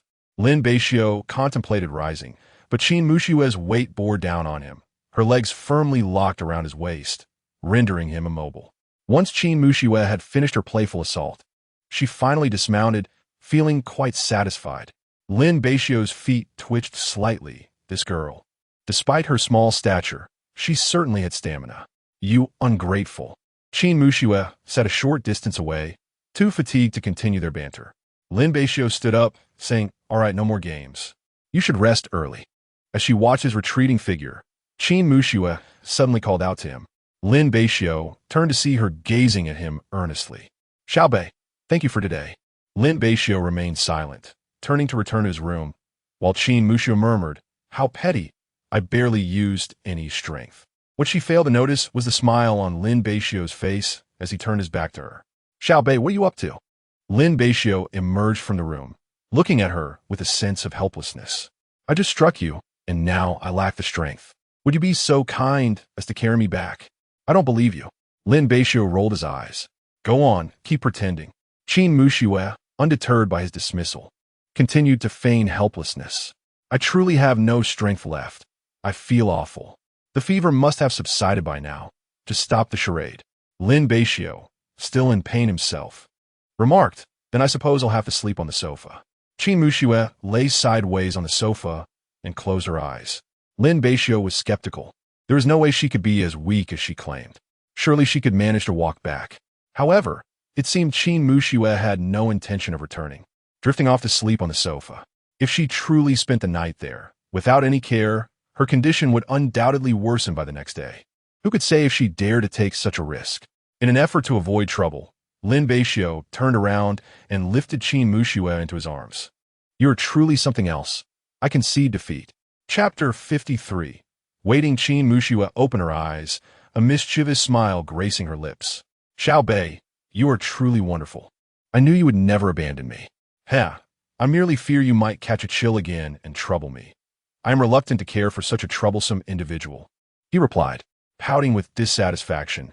Qin Muxue consoled herself. I won't listen to him. He is merely concerned for me, albeit insincerely. Lin Beixiu gently laid her on the bed, covering her with a blanket, and then retrieved a thermometer, presenting it to her. Let us check your temperature again. Qin Muxue accepted it, placing it under her arm. Lin Beixiu sat by her bedside, occasionally casting glances around her room to divert his attention. Qin Muxue's smile widened. Xiao Bei, you're not still angry, are you? Not all. Ah, I knew you were the most magnanimous, Xiao Bei. Lin Beixiu shot her a sidelong glance, but could not resist flicking her forehead with his finger. Qin Muxue pouted once more. Xiao Bei, you and me again. Ignoring her, Lin Beixiu checked the thermometer after a suitable interval, noting that her fever had significantly subsided. All right, get some good rest and refrain from causing any more trouble. He tucked the blanket securely around her. Qin Muxue felt a surge of happiness.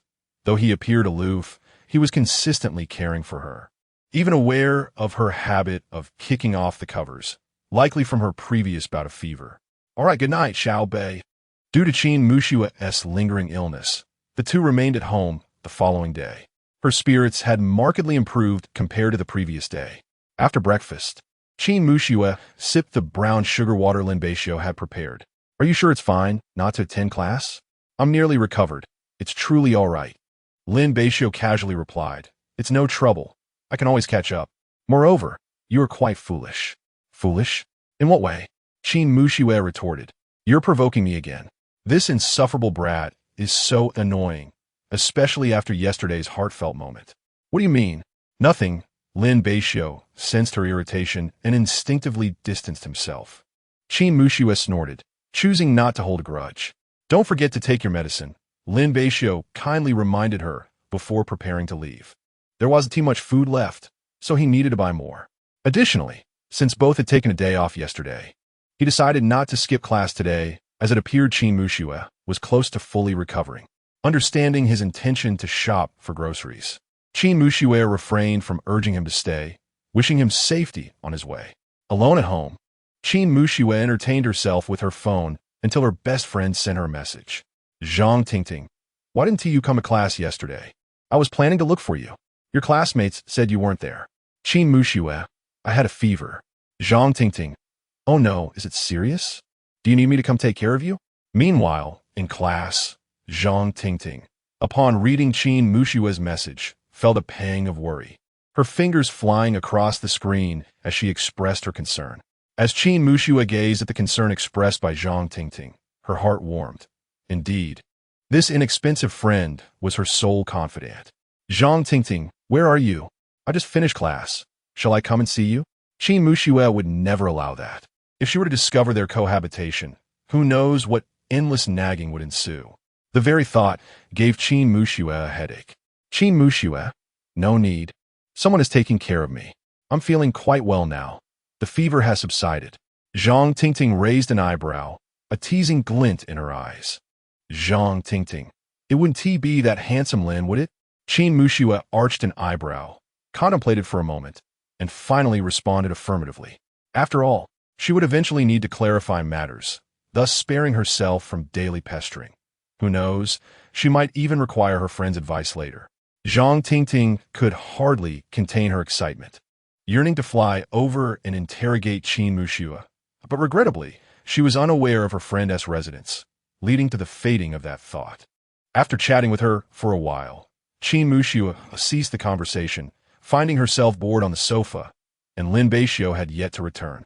She stood on the balcony, the air imbued with a refreshing scent after a day and night of rain. Her gaze wandered to the corner, where two pairs of shoes lay, belonging to Lin Beixiu and herself. Lin Beixiu had washed both pairs long ago, leaving them there to dry in the sun. A slight smile graced Qin Muxue's lips. Perhaps without Lin Beixiu, she truly would struggle, having grown accustomed to his care. Habit can be a formidable thing. Standing on the balcony, she could see the entrance of their community, allowing her to await Lin Beixiu's return. Soon, out of the corner of her eye, she caught sight of Lin Beixiu at the gate, carrying a large bag of items. Her heart soared with anticipation, akin to waiting for a loved one to return home. Filled with a mix of anxiety and joy, seated on the sofa, she fixed her gaze on the door, eagerly awaiting Lin Beixiu's entrance. As he stepped inside, she instinctively moved to take the items from his hands. "I'll help you." Lin Beixiu paused for a moment before relinquishing the bag to her. "What's this? Unsolicited flattery? You haven't blown up the kitchen, have you?" Aside from this, Lin Beixiu could think of nothing else. Surely she hadn't secretly attempted to cook while he was away? Qin Muxue, observing Lin Beixiu glancing towards the kitchen and sniffing the air, Qin Muxue felt a surge of irritation. Could this fellow truly be a boyfriend? Would he not drive her to madness? "Go away, Lin Beixiu. Lin Beixiu." Oh dear. Before he could fully react, he felt a kick to his backside, and upon peering into the pristine kitchen, devoid of any culinary chaos, he suppressed a laugh. "Don't hit me. I was merely joking. I refuse to believe that you will give me the ingredients, and I will prepare a meal for you," Qin Muxue retorted, fuming. "Let be. Do not waste my good ingredients. You're still unwell, so do not exert yourself." As Lin Beixiu entered the kitchen to begin his preparations, Qin Muxue stood at the doorway, hesitantly speaking. We've run out of brown sugar water." She had always had a penchant for sweet and sour beverages, and this particular concoction truly delighted her. Fortunately, Lin Beixiu had ample ingredients left from his previous purchases, sufficient to prepare another serving. Shortly thereafter, Lin Beixiu presented her with the freshly made brown sugar water, cautioning her about its heat. "Thank you," Qin Muxue replied as she accepted it. When lunchtime arrived, Qin Muxue's heart soared upon discovering fish on the table. She glanced at him, only to see Lin Beixiu with his head bowed, his expression inscrutable. Pretending again, she thought, rolling her eyes in amusement. There was no helping it.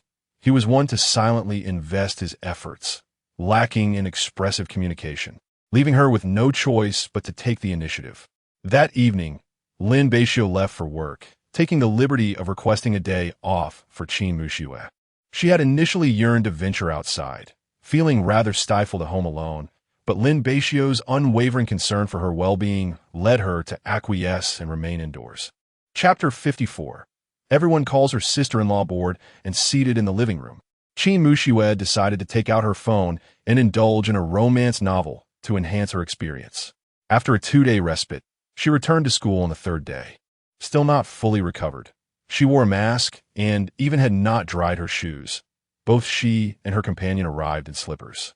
Upon seeing them, her classmates were filled with curiosity, especially since the two had been absent together. However, upon noticing Qin Muxue's mask, their understanding dawned. Unsurprisingly, they murmured, "I'm not envious at all. Come on, everyone, let us applaud. Lin Handsome, why weren't you in class yesterday?" After class, Hu Feng rushed over with a few dorm mates, his eyes gleaming with gossip. Lin Beixiu replied, "You already know why I asked. Is this intentional?" "It's nothing. I simply didn't feel like attending class." A chorus of disdainful sounds arose from the group. Hu Feng mischievously suggested, "Were you taking care of your sister-in-law?" For some reason, Lin Beixiu did not refute him, which tacitly implied agreement to Hu Feng and the others. What are you all discussing? Just then, Qin Muxue returned from the restroom, only to find her seat crowded with people, making it difficult for her to enter.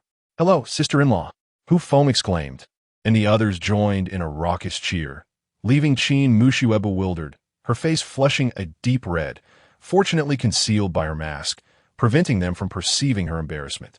Hello," Qin Muxue managed to greet, unsure what else to say. "No, it should be Sister Beixiu, right? Lin Beixiu sat at his desk, covering his forehead, feigning ignorance of their antics. Qin Muxue, however, was gracious, engaging in a brief conversation before Hu Feng and the others took their leave. Lin Beixiu appeared sullen, uncertain of how to converse with her. "What are you thinking?" Lin Beixiu snapped back to reality. "It was just a joke. Don't take it to heart." Though he said this, it seemed the jest had crossed the line. Qin Muxue chuckled lightly. "I think it's fine." Yet, internally, she felt a hint of helplessness. Was he pretending to be oblivious, or was he genuinely naive? At noon, after class, her good friend came looking for her. "Sister, I've missed you so much these past 2 days." Qin Muxue pushed her away in mock disdain. "Keep your distance." Zhang Tingting, embodying a dramatic flair, lamented, "Sister, since we haven't seen each other for 2 days, you've become so cold. Have our feelings faded? If you're worried about being infected by my coldness, I have no objections," Qin Muxue replied nonchalantly. Zhang Tingting's lips twitched. "I was so concerned about you. Here, this is for you." Zhang Tingting pulled a bag of fruit from her backpack and handed it to her. Qin Muxue accepted it, saying, "Thank you." "And where is Lin Handsome?" Upon hearing that you were looking for me, he fled at once." Zhang Tingting wore an expression of astonishment, wondering if he truly despised her so much. Qin Muxue felt equally helpless. It wasn't quite fair to say that. He had merely mentioned needing to return home to prepare lunch, adding that as a grown man, he shouldn't meddle in women's discussions. He likely harbored some social anxiety. "Well, judging by your demeanor, it seems he has been taking good care of you. So keep it up," Zhang Tingting encouraged. Qin Muxue remained silent. The truth was indeed as Zhang had said. He was genuinely warm-hearted. TSK, look at your expression." It was only upon hearing Zhang Tingting's voice that Qin Muxue snapped back to reality, her face flushing once more. In a playful manner, she kicked Zhang, but the latter deftly dodged. "I'm off now." Upon returning home, Qin Muxue placed her belongings on the sofa and took out a bag of fruit. "Would you like some fruit?" Zhang Tingting gave it to me. Lin Beixiu glanced at the assorted fruits. "Help yourself. We'll be eating soon," Qin Muxue replied nonchalantly. "It's fine. Fruit before dinner is quite nice." She picked a bunch of grapes, washed them, and savored them with delight. "You should try some too." Qin Muxue entered the kitchen, holding a grape out in front of Lin Beixiu, who was busy chopping vegetables. He paused, momentarily captivated by her delicate fingers. "Go ahead and eat." Under her urging gaze, Lin Beixiu found himself leaning forward and taking a bite of the glistening grape. Even so, his lips inadvertently brushed against her fingers. He quickly turned his attention back to the vegetables, clearing his throat. "Thank you." A triumphant smile appeared on Qin Muxue's face. "Would you like more?" "No, that's enough. You should go outside. I'll be cooking soon, and I don't want the smoke to bother you." Reluctantly, Qin Muxue stepped outside, feeling a twinge of disappointment at his timidity, which made him blush so easily. During dinner, Qin Muxue found herself gazing intently at Lin Beixiu. "Xiao Bei, do you have a girlfriend?" This was the moment she had longed to inquire about. "No, you've lived with me for so long."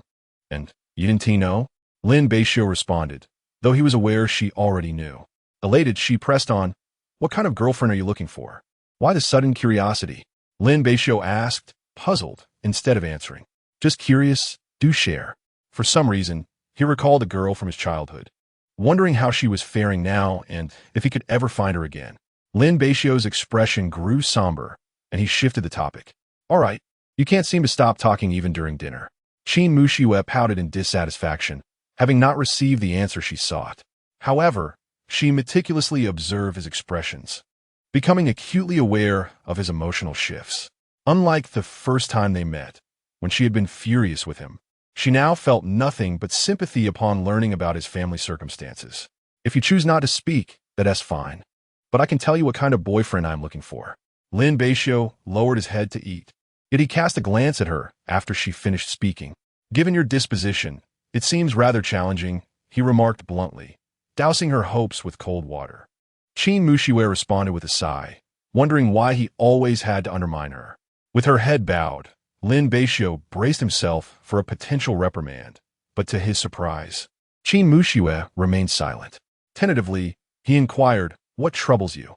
Her continued silence only heightened his unease. "Are you upset?" he asked, his concern mounting. As she persisted in her quietude, Lin Beixiu found himself apologizing profusely. "I'm truly sorry, I misspoke. Please don't be angry." He realized he was rather inept at comforting a girl, wishing he could take back his words with a resounding slap to himself. Chapter 55. Shopping. He truly lacks the art of charming young ladies. Am I truly mistaken? Upon hearing her speak, Lin Beixiu sighed in relief. His voice tinged with a hint of sorrow, realizing he had indeed upset her. Well, Qin Muxue stifled a laugh, having spent enough time with him to know how to tease him. "Forget it. If you don't want to listen, then you'll wash the dishes later." "Fine." After a moment's hesitation, Lin Beixiu replied, "I'm sorry, that wasn't my intention. I know, I'm not one to hold a grudge over a jest." With that, Qin Muxue lost interest in further conversation and quietly continued her meal. Lin Beixiu, sensing the atmosphere, dared not utter a word. Regardless, Qin Muxue thought with indignation, "You'll just have to endure it." Meanwhile, Lin Beixiu, who was washing the dishes, couldn't help but shudder. Who was muttering about me? In recent days, Qin Muxue's health had improved, and her spirits were quite buoyant. Grateful for Lin Beixiu's attentive care over the past few days, she begrudgingly forgave him for earlier mischief. After work that evening, Qin Muxue stayed a little longer, allowing Lin Beixiu to leave first. Though curious, he headed home. Qin Muxue, on the other hand, made her way to the nearby milk tea shop. "Boss, I'd like a cup of double-skim milk." Zhang Qingmin, recognizing her, smiled and nodded, preparing her order. With the double-skim milk in hand, Qin Muxue hurried home, entering to find Lin Beixiu seemingly in his room. She approached his door, knocked softly, and then pushed it open. "Have you truly no sense of boundaries?" Lin Beixiu said helplessly. "We're so familiar with each other, what is there to fear?" Qin Muxue replied nonchalantly, having knocked before entering, allowing him a moment to react. "Or are you engaged in some peculiar activities within your room?" Qin Muxue teased playfully. Lin Beixiu looked bewildered. He was but an innocent boy, a blank slate, utterly oblivious. What peculiar activities? Qin Muxue, momentarily forgetting the jest. Found it hard to believe he was so naive. "You genuinely don't comprehend?" Lin Beixiu felt a strange intuition, his lips twitching involuntarily. "Why do I feel your expression is somewhat inappropriate? A young lady discussing such matters with me." Qin Muxue fell silent, ultimately choosing not to elaborate further. She stepped forward and placed the double-skim milk on his desk. "This is for you, as a token of gratitude for your previous care." Her childhood companion remained a treasure of innocence. With a satisfied smile and a blush gracing her cheeks, Qin Muxue departed, leaving Lin Beixiu in a state of confusion. This woman is truly unrestrained. Lin Beixiu glanced at the double-skim milk and began to eat. Nothing holds greater importance than a good meal. The following day, after enduring a grueling day of classes, Qin Muxue suggested, "Accompany me to go shopping." "Are you feverish? Shopping at this hour?"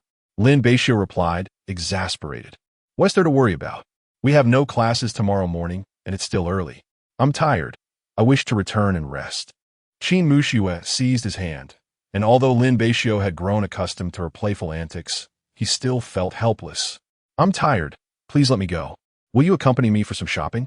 "You're a guy. I'm scared without you." Qin Muxue pouted. Lin Beixiu shuddered at her charm, conceding, "All right, I'll go with you." In that moment, he completely forgot about her proficiency in Taekwondo and readily agreed. Satisfied, Qin Muxue beamed and pulled him toward the supermarket, primarily to purchase a new pair of shoes since her current ones were still damp. The rainy season had been relentless, and even when the rain ceased, the sun had made a rare appearance.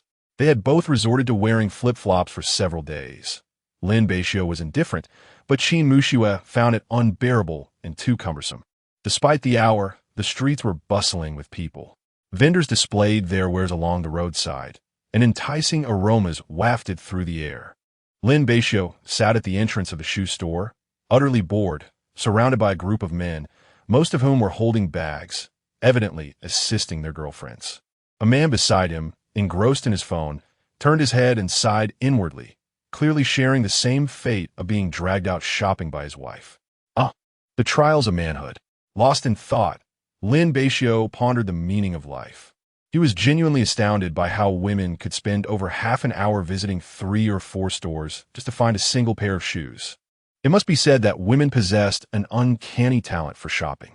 Moreover, wearing flip-flops made his feet ache and his legs weary. "Honey?" A young man sitting on the stairs perked up at the sound of his wife calling him, hastily tucking away his phone. "I'm coming." The other men, seeing it did not concern them, returned to their phones. "Honey, how does this pair look? Is it too ugly? No matter what my wife wears, she looks stunning." Such sweet talk. Listening to the couple exchanging affectionate banter inside the store, a smile involuntarily crept onto Lin Beixiu's lips, only to fade as envy set in. He couldn't help but think of his mismatched parents. Just then, a hand landed gently on his shoulder. "What are you daydreaming about?" Lin Beixiu turned to see Lin Beixiu standing behind him. Nothing much.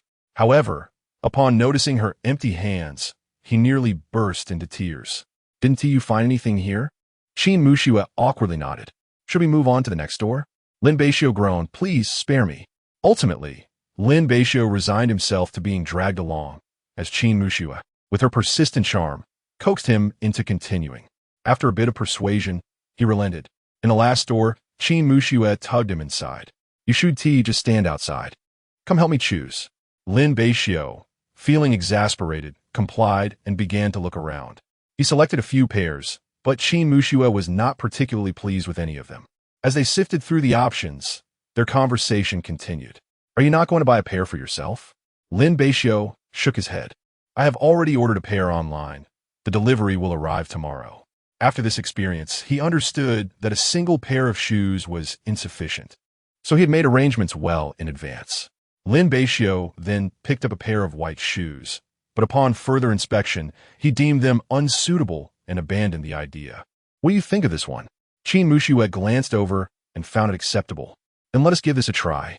The attendant fetched Lin Beixiu's appropriate shoe size, and after trying them on, she felt they fit quite well. "I'll take this pair." Lin Beixiu was perplexed by the prolonged shopping trip. He could not comprehend why it took so long for such a simple task. Wasn't it sufficient for shoes to merely be wearable? Lin Beixiu was still contemplating, but eventually nodded in agreement. "This pair will do. Please wrap it up for me." Afterward, Lin Beixiu settled the payment and began to leave with Lin Beixiu.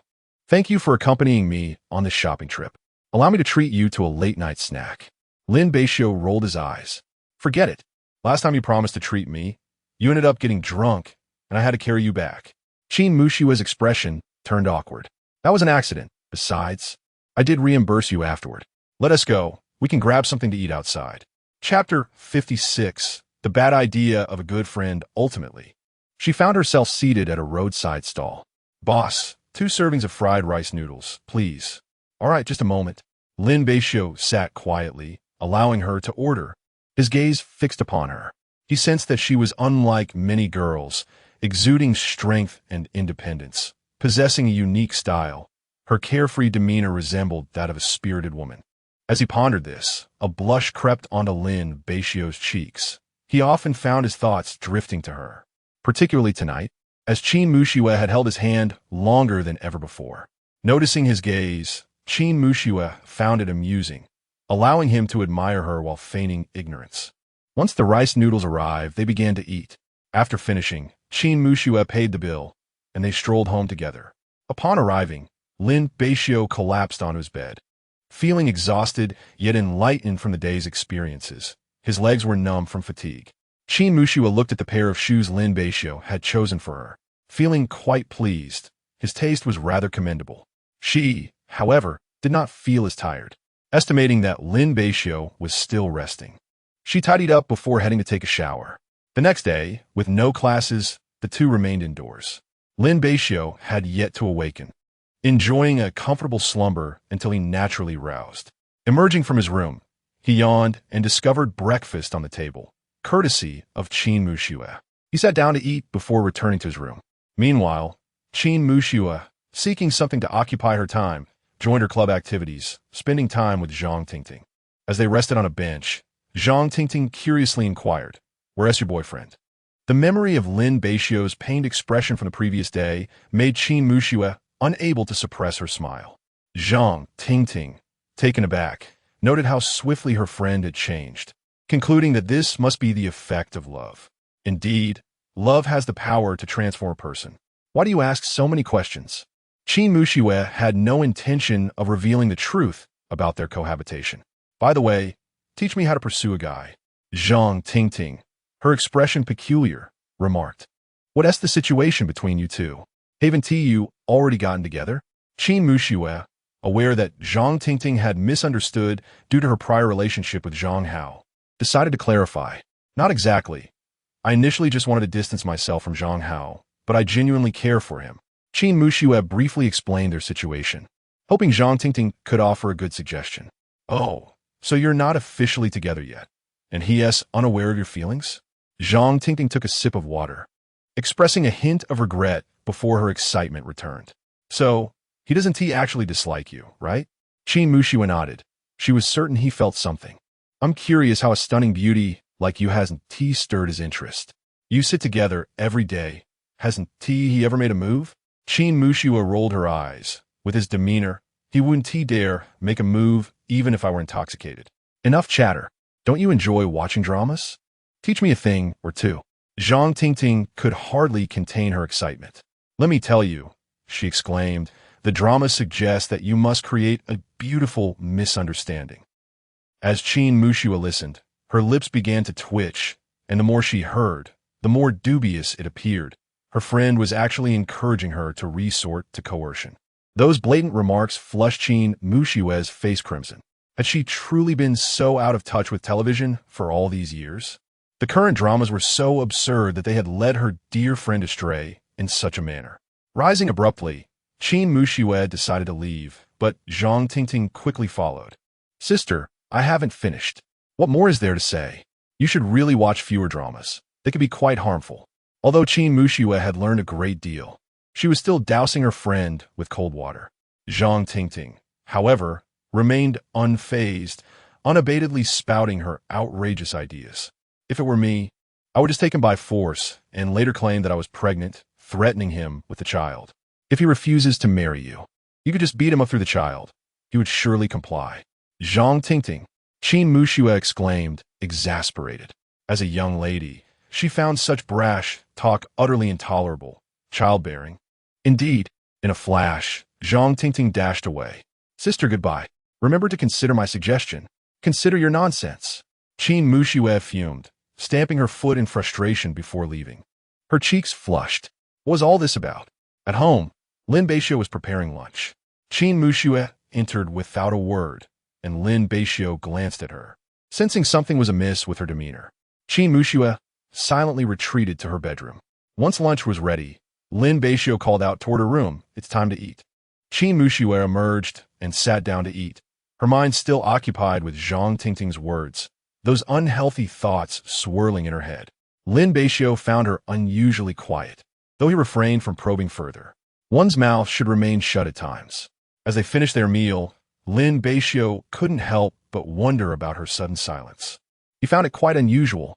After a relaxing afternoon, it was time for class in the evening. Bored, Qin Muxue stood at the bar, perusing a forum on her phone, finding the opinions of netizens more credible. Some shared their dating experiences, while others recounted their romantic daily lives.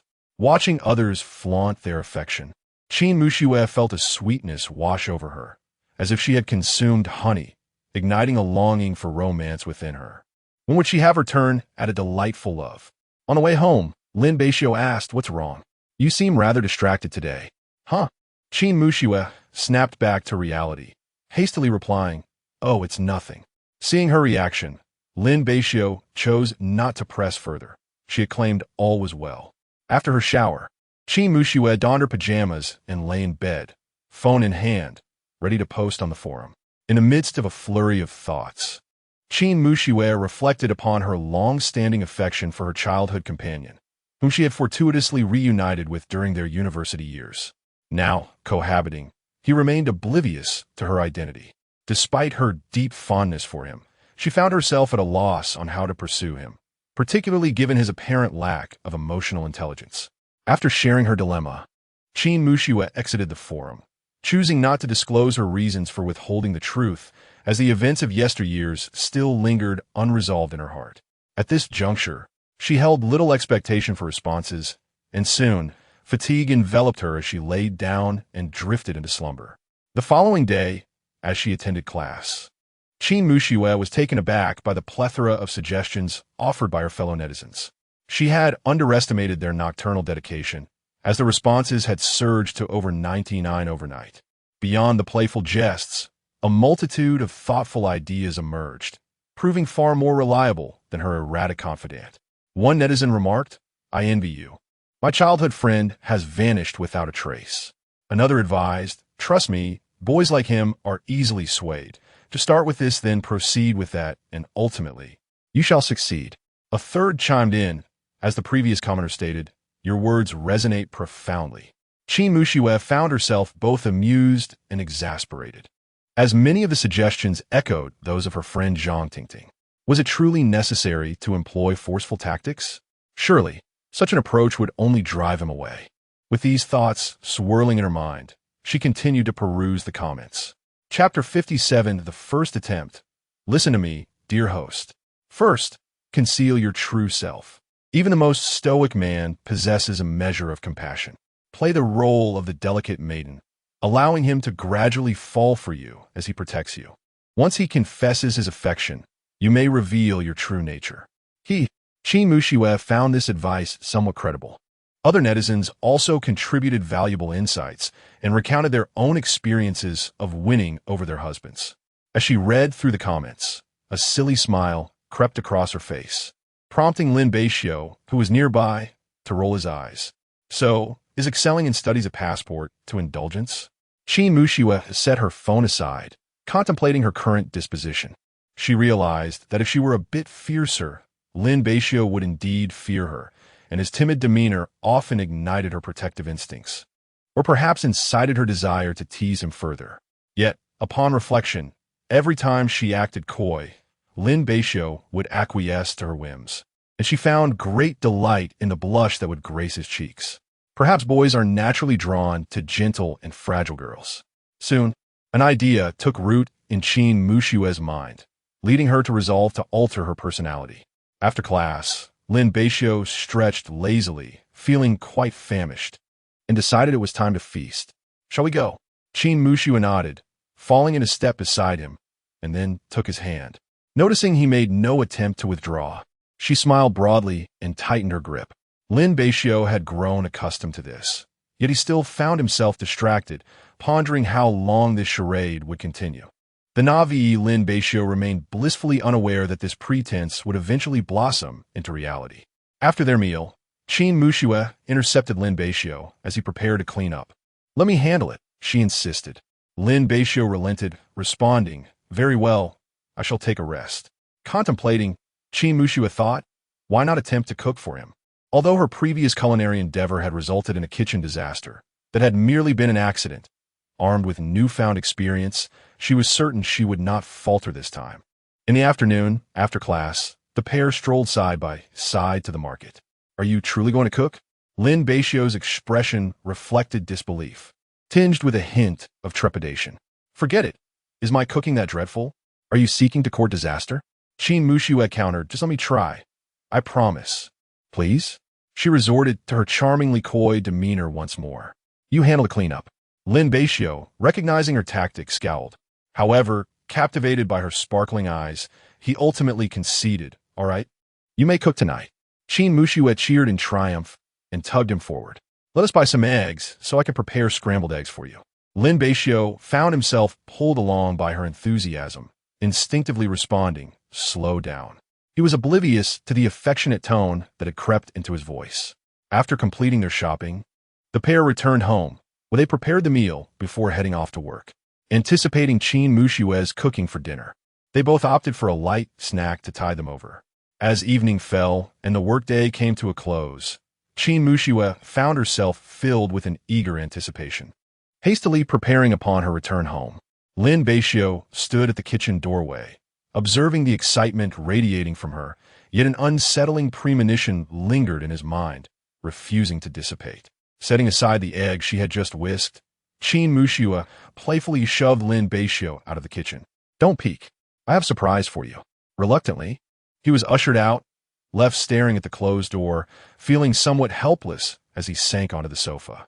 It felt rather odd to eat at this hour, yet his stomach did grumble a bit.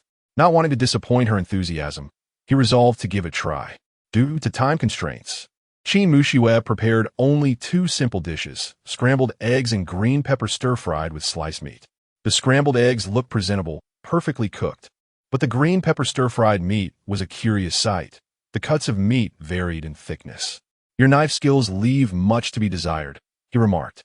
"As long as it's edible, what does it matter?" she replied, blushing slightly. Lin Beixiu chose not to comment further. After all, it was her first attempt at cooking, and it wasn't half bad. He picked up his chopsticks and took a piece of egg into his mouth, only to have his expression shift dramatically after a single bite. "How is it?" Qin Muxue asked, a knot forming in her stomach. Was it truly that unpalatable?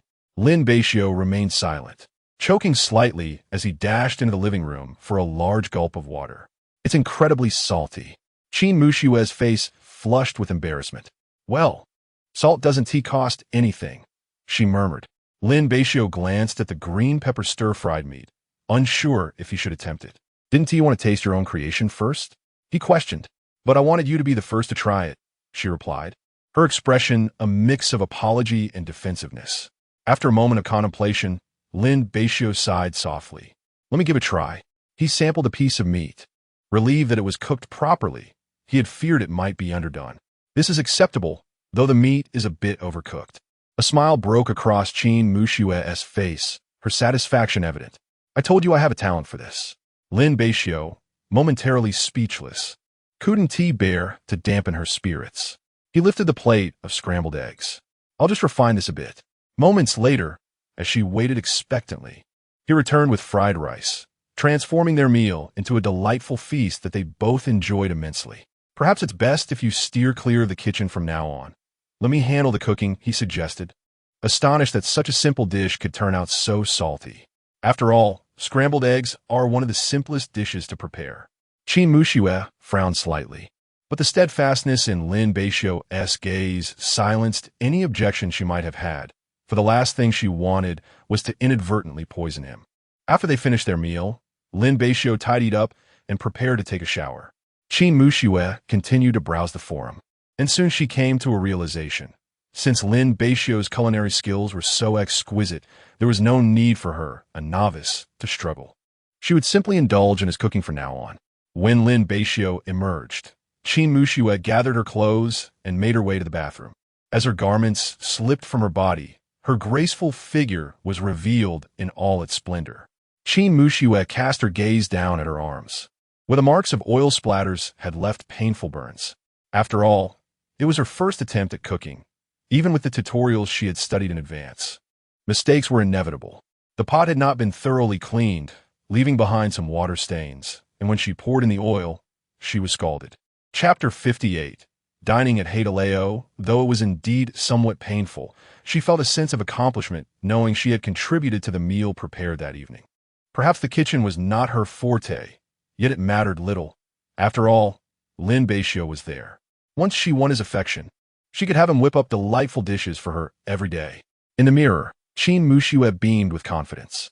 The subsequent hours were predictable, attending classes, working, and sharing meals at home together. As for Zhang Hao, this persistent nuisance had not appeared before them in quite some time. Perhaps he had finally given up. Another weekend had arrived. "Xiao Bei, shall we go out for a bite after work?" Lin Beixiu stood at the bar, observing Qin Muxue, who was merrily lingering nearby, clearly idle. "No, I want to go home and be lazy," Lin Beixiu replied, somewhat exasperated. The thought of dining out made him wary. Who knew if she would drag him shopping again? Reflecting on the torturous experience from half an hour ago left him shivering. Qin Mushue's lips twitched, and she eventually circumvented the bar to approach him, clasping his arm with a pitiful gaze. Xiao Bei, with so many patrons around, including the owner, casting curious glances.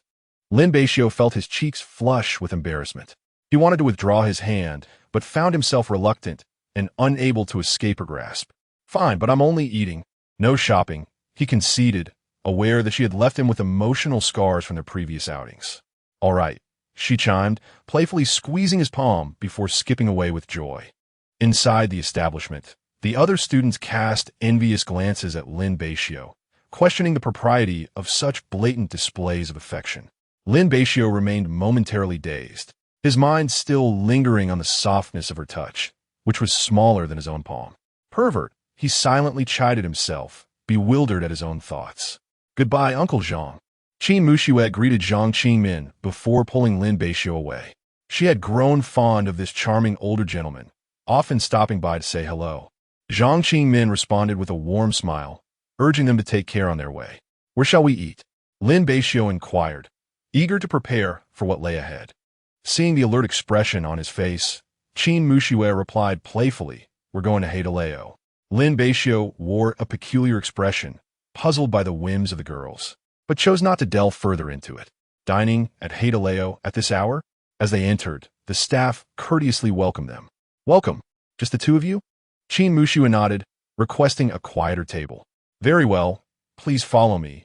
The server guided them to a secluded corner and explained the ordering process, which involved scanning the QR code on the table.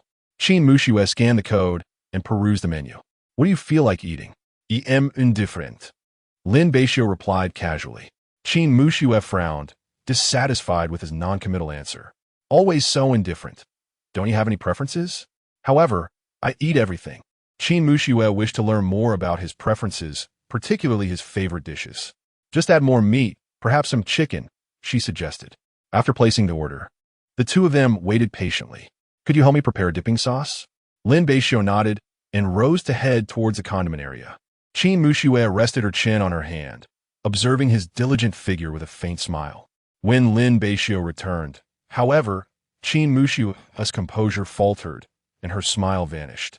For he had prepared 2 spicy sauces. She gazed at the red oil in the small dish before turning to him with an unkind expression. You know I dislike spicy food. Lin Beixiu chuckled. I wasn't aware. Qin Mushuet shot him an exasperated look, silently vowing to retaliate later. Rising from her seat, she intended to prepare the sauce herself, but Lin Beixiu, curious about her sudden lack of anger, playfully stopped her, revealing a dish of sauce that was suitable for her palate. Relieved, Qin Mushuet returned to her seat, her heart feeling somewhat lighter, though her exterior remained haughtily pouting, as if she could hang an oil jug from her lips. Are you toying with me? She queried. Lin Beixiu merely smiled, finding her expression quite delightful. As they began to enjoy their meal, the atmosphere became rather delicate. Lin Beixiu glanced around, noticing that many couples were dining nearby, which gave him the impression that they, too, shared a similar connection. Qin Mushuet, noticing his gaze, felt a slight lift at the corners of her mouth. She intended to engage in activities typically reserved for couples, hoping to gradually acclimate him to the trap she had set for him. What do you think of the flavors here? Qin Mushuet initiated conversation. I assumed you had been here before. I haven't. I wanted to bring you to try it and see if it was good, she replied, striving to keep the conversation flowing. It's all right. The taste is indeed decent, Lin Beixiu remarked casually. He found the flavors quite agreeable. In truth, he was not picky when it came to food. Qin Mushuet observed the couples around them sharing dishes, feeling a twinge of envy. Eventually, the two of them had their fill and departed from the hot pot restaurant. Lin Beixiu inquired about the cost of the meal, suggesting they split the bill. But she interjected, Silly, what's mine is yours. Why split it? No need. I'll treat you, Qin Mushuet asserted, a hint of dissatisfaction in her tone. Lin Beixiu felt slightly embarrassed. He was aware that their meal had not been inexpensive, and he disliked the notion of being a freeloader. Yet he understood that once Qin Mushuet made a decision, it was not easily swayed. Sensing his silence, she reached for his hand. If you genuinely wish to thank me, would you mind helping me dry my hair when we get back? Your hands seem quite gentle. Lin Beixiu hesitated for a moment, but ultimately did not want to owe her a favor, even if it was a trivial one. All right, he agreed. Qin Muxue was almost overcome with excitement, nearly jumping up, but she managed to restrain herself, though her expression betrayed her elation. Upon returning home, she could hardly contain her eagerness and hurried into the bathroom for a shower. In order to fulfill her request, Lin Beixiu settled himself on the sofa, awaiting her return. Shortly thereafter, Qin Muxue emerged from the bathroom, this time not clad in pajamas, but rather adorned in a short skirt and a short-sleeved top, her long legs elegantly exposed to the air. Lin Beixiu discreetly swallowed, the sight proving to be irresistibly enticing, prompting him to steal a few more glances. Noticing his gaze, Qin Muxue felt a tinge of shyness, yet took a seat beside him. "Don't just stand there, help me dry my hair," she instructed. "All right," he replied, seizing the hairdryer to distract himself. He began to massage her scalp, gently running his fingers through her silky tresses, as he had done previously. Once he had dried her hair, he proceeded to tidy up. Chapter 59. Qin Muxue's bet plan fails. Qin Muxue playfully tousled her hair, a smile dancing in her eyes. "Your skills are truly remarkable. If only you could assist me every time." Lin Beixiu rolled his eyes. "Seriously? I cook, I fetch your things. And now you want me to dry your hair? Should I also help you bathe?" To his surprise, Qin Muxue unabashedly replied, "Why not?" Her gaze brimmed with mischief, leaving Lin Beixiu at a disadvantage as he turned his head away. "Fine, I can't argue with you." Lin Beixiu's lips twitched. Was she aware that he wouldn't dare to act on such a suggestion? As he attempted to leave, Qin Muxue trailed closely behind. "Hey, don't walk away." She hurried after him, not forgetting to tease him as they moved from the bedroom to the bathroom. "Oh, let me help you wash." Bang. The only response was the sound of the bathroom door closing. Qin Muxue touched her nose, recalling Lin Beixiu's earlier expression. With a hint of disappointment, she departed, her cheeks still flushed, clearly surprised by her own bold words. Like Lin Beixiu, she had merely spoken in jest. There was no way she would actually bathe with him. Nevertheless, she felt quite content, having enjoyed the day. The following day, during class, the two sat attentively in the back row. Qin Muxue handed him an earphone. "Want to listen to music? This class is so dull." Lin Beixiu, accustomed to receiving her earphone, reached out but missed. Before he could turn his head, a voice interrupted. "Don't move." Instinctively, he froze as Qin Muxue placed the earphone into his ear, and a familiar melody filled the air. "You really love this song, don't you?" he inquired. "MMM." Qin Muxue replied softly, her demeanor subdued. Lin Beixiu chose not to pry further. Everyone has their secrets, and if she preferred to remain silent, he would respect that. At noon, after class, she said, "Little North, I'd like sweet and sour ribs for lunch." Lin Beixiu glanced towards the convenience store. "I'd prefer instant noodles." "No way." Qin Muxue pouted. "That's unhealthy." "I just want to rest," Lin Beixiu lamented. "Sometimes it's okay to be lazy," she chuckled. "But you have to follow my orders. After all, you lost our bet." "One loss, a lifetime of obedience," Lin Beixiu sighed, resigned to his fate. "If you're tired, I can cook for you," Qin Muxue offered with a radiant smile. Instantly, Lin Beixiu perked up. "I feel rejuvenated now. Preparing a lavish feast would be no trouble at all." Qin Muxue rolled her eyes at his antics, finding amusement in his playful demeanor. As the semester progressed past its midpoint, Li Yue announced that there would be a midterm examination, urging everyone to prepare diligently. The class was met with a chorus of groans in response.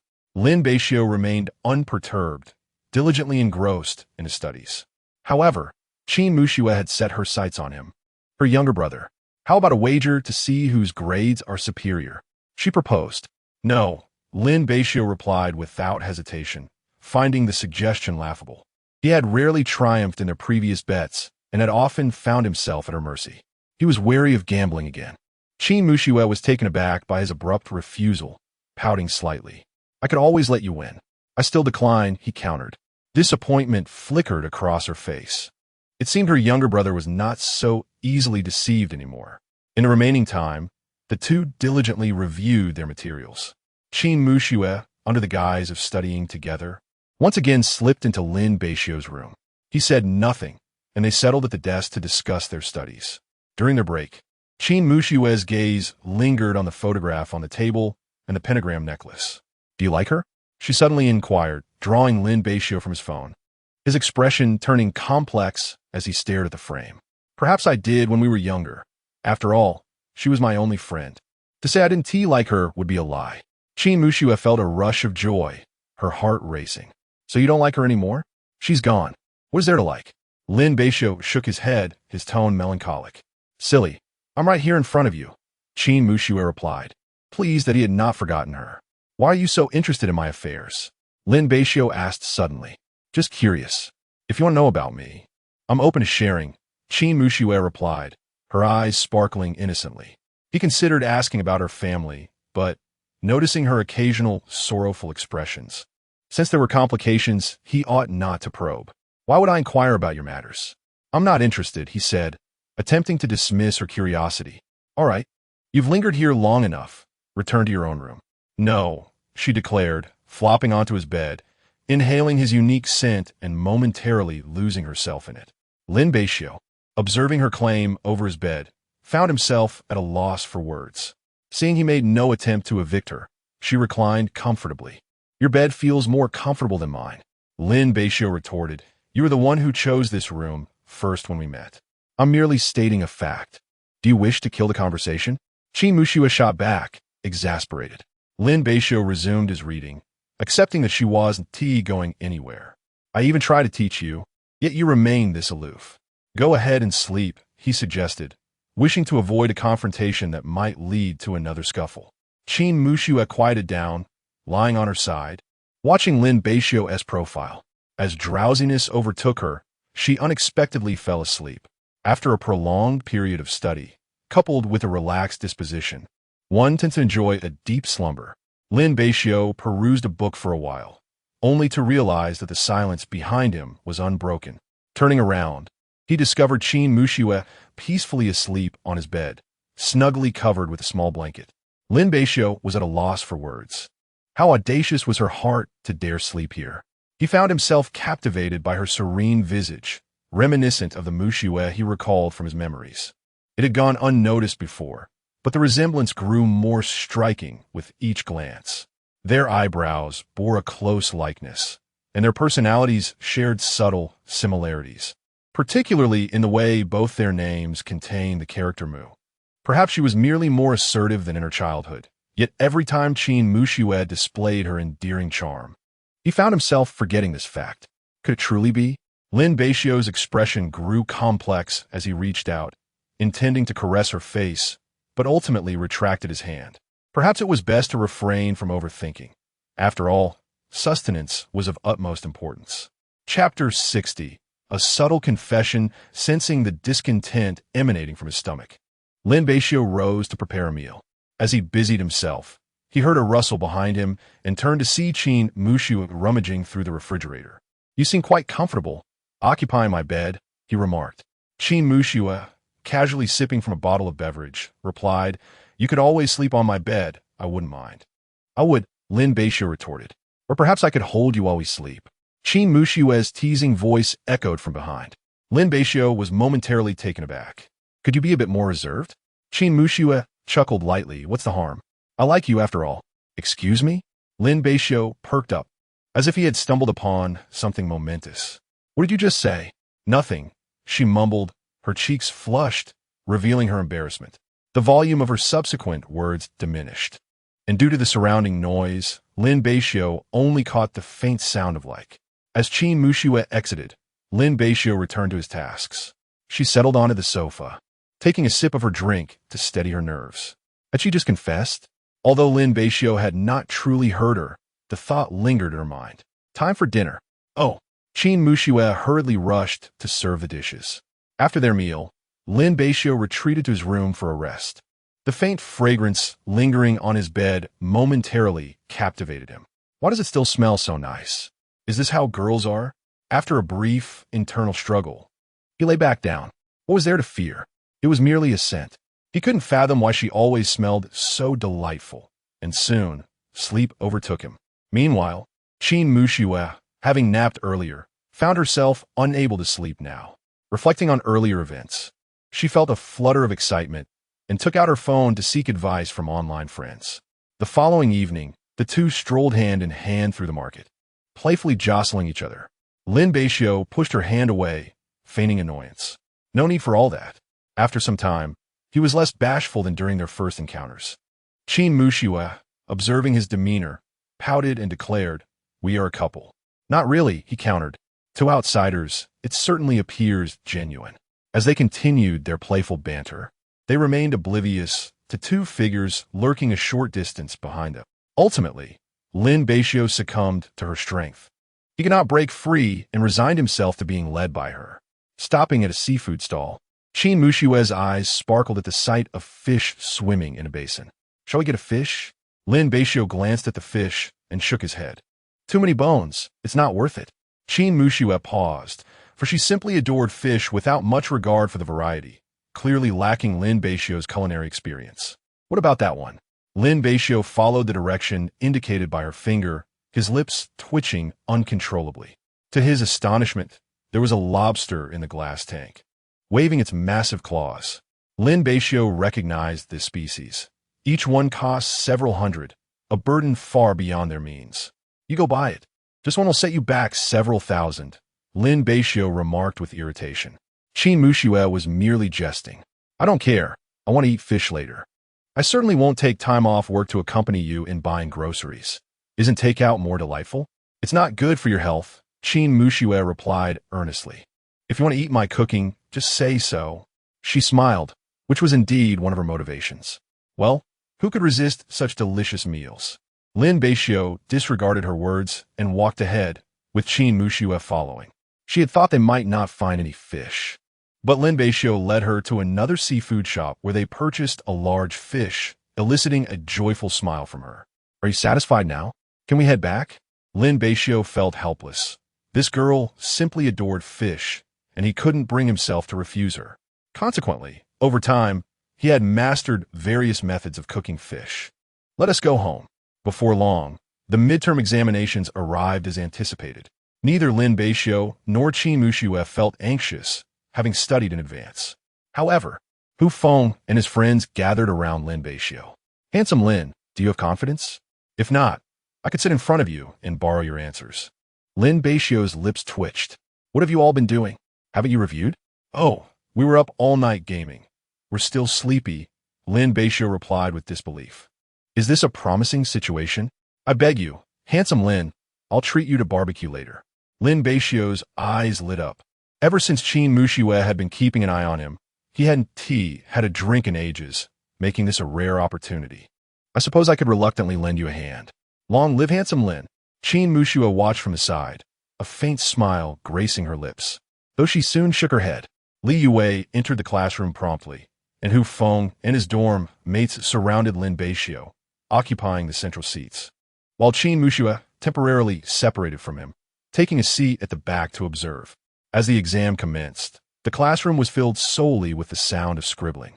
Qin Muxiue quickly completed her entire test paper and glanced towards Lin Beixiu's desk, where he was still diligently writing. She ceased all distractions and became engrossed in the sight of his back. Before long, Hu Feng turned and tapped on Lin Beixiu's desk. Lin Beixiu glanced at the podium to ensure the teacher was not watching and discreetly passed him a note from the corner of his desk. Hu Feng swiftly began copying the answers. The note was passed down the line until everyone had finished. After providing the answers, Lin Beixiu stood to submit his paper, and upon seeing this, Qin Muxiue packed her belongings and followed suit. The two of them exited the classroom in succession. "How did you do?" "Not too bad." Since they finished early, they headed straight home. As Lin Beixiu entered, he promptly shut himself within his room to catch up on much-needed sleep. Soon after, Qin Muxiue pushed the door open and stepped inside. Lin Beixiu glanced at her with a measure of irritation and replied, "What are you doing here again? Leave. I'm bringing you some fruit, yet you still scold me," she retorted. It was then that Lin Beixiu noticed the bowl of grapes in her hand, which she placed on his desk before taking a seat across from him. Lin Beixiu felt a headache coming on. After spending so much time together, her boldness had only increased. They had both ventured into each other's rooms, and he had even seen her intimate garments. "Enough of this. I simply wish to sleep. You should go," He insisted, refusing to yield. Lin Beixiu exclaimed in exasperation. You are truly something else, Qin Muxue. As he prepared to rise, she swiftly dashed away, declaring, I'm going to cook rice. Lin Beixiu reclined once more, contemplating whether he should start locking the door to spare himself from her incessant visits. However, his gaze fell upon the bowl of grapes on the table, and after a moment's consideration, he popped one into his mouth. Soon enough, he found himself unable to stop, and the entire bowl of grapes was devoured in no time. Chapter 61. The Gathering of Men Shall Bei. It's time to cook. I am famished. Outside the door, Qin Muxue peeked her head in, yet she did not enter. All right. Lin Beixiu rose from his bed and began to busy himself in the kitchen, while Qin Muxue assisted him from outside. When it came time for their meal, Lin Beixiu glanced at his phone and realized that not only did the main subjects require a practical assessment, but even the computer course demanded one as well. He sighed at the message from the class representative, feeling quite helpless. He had been exceedingly busy of late. What's wrong? Qin Muxue inquired curiously, noticing his distressed expression. Another exam is looming. Oh, Qin Muxue remained unfazed. The following day, everyone convened in the computer lab once more for the examination. The boys once again surrounded Lin Beixiu, seeking his assistance. Lin Beixiu could only offer guidance, urging them to work hands-on, as he was unable to provide much more help. Subsequently, he and Qin Muxue submitted their papers early and departed the classroom. That evening, after work, the two ventured out to unwind. Qin Muxue took him out for some leisure, or rather, Lin Beixiu felt compelled to join her. After 2 days of examinations, could he not enjoy a moment of respite? I am utterly exhausted, he lamented, collapsing onto the sofa, devoid of the energy to even return to his room. I am quite impressed by you, he remarked, genuinely surprised. Despite the long day, Qin Muxue showed no signs of fatigue. Eventually, she took the snacks from his hands, insisting he no longer hold them. Qin Muxue placed a large bag on the table, filled with an assortment of snacks and delicacies. With a playful stick of her tongue, she said, I accidentally bought too much. You have truly suffered. Lin Beixiu remained silent, resting his eyes on the sofa, while Qin Muxue organized the treats and settled beside him. Suddenly, he felt a soft sensation against his thigh. Upon opening his eyes, he was startled to see Qin Muxue perched at the edge of the sofa, her petite frame snug against him, her cheeks faintly flushed. His instincts warned him that her intentions were not entirely innocent. What are you doing? Ahem, I'm merely massaging your leg. As she reached for his thigh, a tingling sensation coursed through Lin Beixiu, prompting him to jerk his leg back in surprise. What do you think you are touching? Lin Beixiu curled into the opposite end of the sofa, resembling someone who had been playfully teased. Ahem, do you believe me when I say it was unintentional? Lin Beixiu stood up, making his way towards his room. You are nothing short of a rogue. I am frightened to remain here. Qin Muxue replied. You must trust me. My massage techniques are quite proficient. No need, came Lin Beixiu's faint response. I'm going to take a shower. He truly felt exhausted and longed for sleep. Qin Muxue felt a twinge of regret, but did not pursue him. When Lin Beixiu emerged and returned to his room, he noticed a bottle of liquor and a bag of chips had mysteriously appeared on his desk. You have entered my room again, Lin Beixiu murmured to himself, yet the smile playing on his lips betrayed him. The allure of chips was undeniable, and the wine even more intoxicating. The following day, Lin Beixiu rose late once again, while Qin Muxue went downstairs to procure breakfast, returning with 2 servings of buns. Upon her return, Lin Beixiu had just awakened, yawning as he sat on the sofa. Awake now? I brought you breakfast, she announced. Thank you, he replied, joining her for the meal. His phone buzzed with a message from Hu Feng, reminding him of the barbecue they had previously agreed upon for that evening. Without a moment's hesitation, Lin Beixiu readily accepted the invitation. Can't you rise a bit earlier, like before? You used to run every morning, she chided, referring to a past wager. Lin Beixiu, however, shrugged it off nonchalantly. It's unnecessary now. I feel quite well, he replied dismissively. Such nonsense, Qin Muxue retorted, annoyance lacing her voice. Lin Beixiu felt a twitch at the corner of his mouth. What man wouldn't he bristle at such a remark? Yet, he opted not to engage in a verbal spar with her. Mind your own business, you nagging old woman, he quipped. You're infuriating, she shot back. Qin Mushiwei resumed her breakfast, ignoring him, while Lin Beixiu fell silent as well. After finishing, he retreated to his room. Shaking her head, Qin Mushiwei realized it was time for her to tidy up the house, and she busied herself. As evening approached, Lin Beixiu prepared to leave. Eat something light while I'm out, he instructed. Is it Hu Feng? Qin Mushiwei recalled his earlier promise and directly inquired. Yes, they're treating us to dinner. Lin Beixiu confirmed. Qin Mushiwei hesitated, wanting to say something, but ultimately settled for, be careful on the way and come back early. Lin Beixiu, taken aback by her concern, spontaneously replied, I'll try to return as soon as I can. He was unsure why he felt compelled to say that. All right, she finally smiled, waving him goodbye. However, once the door closed, the smile faded instantly from her face, replaced by a sense of loss. After all, it was a gathering among the boys. Her presence might seem out of place and could potentially annoy Lin Beixiu. Meanwhile, Lin Beixiu arrived swiftly at Hu Feng's designated address, a quaint little restaurant he had never visited before. Handsome Lin, you've arrived, Hu Feng exclaimed warmly as he entered the private room. Have you been here before? Lin Beixiu inquired, shaking his head. This isn't my first time. I find the dishes quite delightful and reasonably priced, Hu Feng replied. Just as Lin Beixiu settled in, the others began to chatter animatedly. I've already ordered the dishes. What would you like to drink, handsome Lin? Hu Feng asked. Wine, Lin Beixiu responded succinctly. Perfect.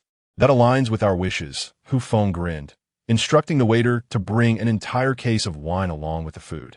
How do you manage to be so affluent? Treating us every day. No, we are all together. Please allow me, brother Lin, to treat you to a meal. Lu Jin chimed in, saying, Indeed, without your assistance. Beixiu, we might have failed this exam. Thank you. Lin Beixiu smiled lightly. It's nothing, just a small matter. He then added with a hint of mischief, Well then, tonight we shall indulge until we cannot return. For some inexplicable reason, Lin Beixiu thought of Qin Mushiwei, and he sighed softly. I want to drink too much. You should also pace yourselves, lest we find it difficult to return later. The group chuckled awkwardly and offered some explanations. Yet it appeared they did not take it to heart. Lin Beixiu, feeling indifferent, chose to disregard their banter. After all, he merely sought to enjoy himself. If he truly overindulged, he would inevitably face Qin Mushiwei's nagging upon returning. He shook his head in resignation, a troubled expression on his face, knowing full well that drinking would lead to reprimands. The group quickly became immersed in merriment, reveling in their libations. Lin Beixiu opted out, sipping his drink alone. Despite his changed demeanor, he still struggled to fully integrate into the lively atmosphere. Brother Lin, would you like a cigarette? Lin Beixiu was taken aback as Hu Feng extended a pack of cigarettes towards him, offering him one. What fine choice. Do you truly smoke such expensive ones? Chapter 62. Sleeping together, Lin Beixiu accepted the offer without hesitation, and Hu Feng helped him light a fire. I thought you didn't smoke, he remarked. Just occasionally, Lin Beixiu replied nonchalantly. The ambience, coupled with his casual tone, truly showcased his charm. As the gathering came to a close, there remained an abundance of leftovers. Lin, how about we pack some? Our dormitory prohibits high-powered appliances, and taking it back would prevent wastage. You could take it back to enjoy. It would be a shame to let it go to waste, Lin Beixiu responded, accepting the bag. Let us head back. It's getting late. Upon arriving home, Lin Beixiu found the living room still illuminated. Qin Mushiwei? There was no reply. He assumed she was still out at this hour. After placing his belongings down, he opened the door to his bedroom. The moment he turned on the light, he was taken aback. To his surprise, Qin Mushiwei was soundly asleep on his bed. Qin Mushiwei, why have you come into my room again? He approached her with a sense of exasperation, gently nudging her.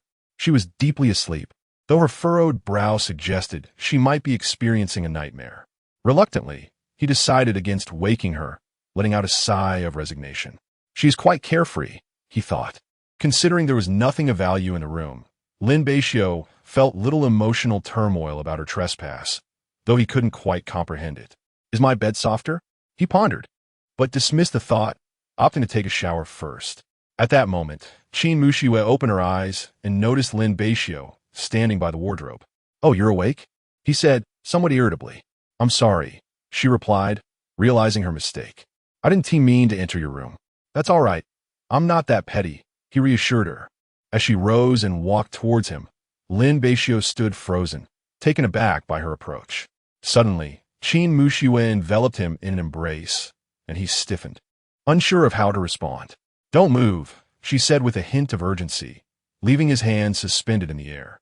I apologize for my behavior. Just let me hold you for a moment, she pleaded, her voice tinged with vulnerability. Sensing her sincerity and the tightness of her grip, it was evident that she lacked a sense of security. Lin Beixiu's heart softened, and he gently patted her back a few times. What's wrong? He inquired. I had a nightmare, she began, her voice breaking with emotion, unable to articulate her feelings.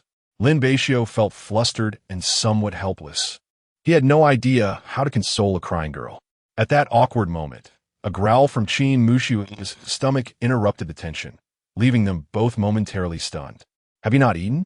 Lin Beixiu asked, noting the embarrassment in her voice. I didn't want to go out, so I just had a little. When Lin Beixiu left, she felt an overwhelming sense of boredom, confined to her room without knowing how to occupy herself, aside from playing with her phone. Her mind was consumed by thoughts of Lin Beixiu. When hunger struck, she merely nibbled on leftover lunch. Ultimately, she found herself in Lin Beixiu's room, as if that were the only way to feel his presence. Gazing at the photograph on the desk, she succumbed to slumber. In that moment, she realized how accustomed she had become to having Lin Beixiu by her side, no longer able to endure solitude as she once could. As she finished her thought, a sharp pain shot through her head. She cradled it, looking at Lin Beixiu with a pained expression. He, with a hint of annoyance, tapped her forehead. Are you a fool? What if you fall ill again? You're being mean to me, Qin Muxue retorted, her eyes welling with tears, threatening to spill over at any moment. Lin Beixiu exclaimed, Please don't cry. I was wrong, all right? He felt utterly at a loss, and then remembered, If you're hungry, I brought food from outside. Qin Muxue remained silent, instead scrutinizing Lin Beixiu with a furrowed brow. At that moment, she noticed something amiss about him. You smell of smoke and alcohol. I detest that scent. Have you been smoking? Lin Beixiu stiffened, stammering. It's probably just the remnants of Hu Feng and the other cigarettes. I'll take a shower shortly. Qin Muxue narrowed her eyes, recognizing the deceit in his evasive gaze. Yet at that moment, she sighed subtly, then donned a smile. What do you have to eat? I bought a cake. You should have some. On the dining table, alongside the takeout, there indeed lay a small cake.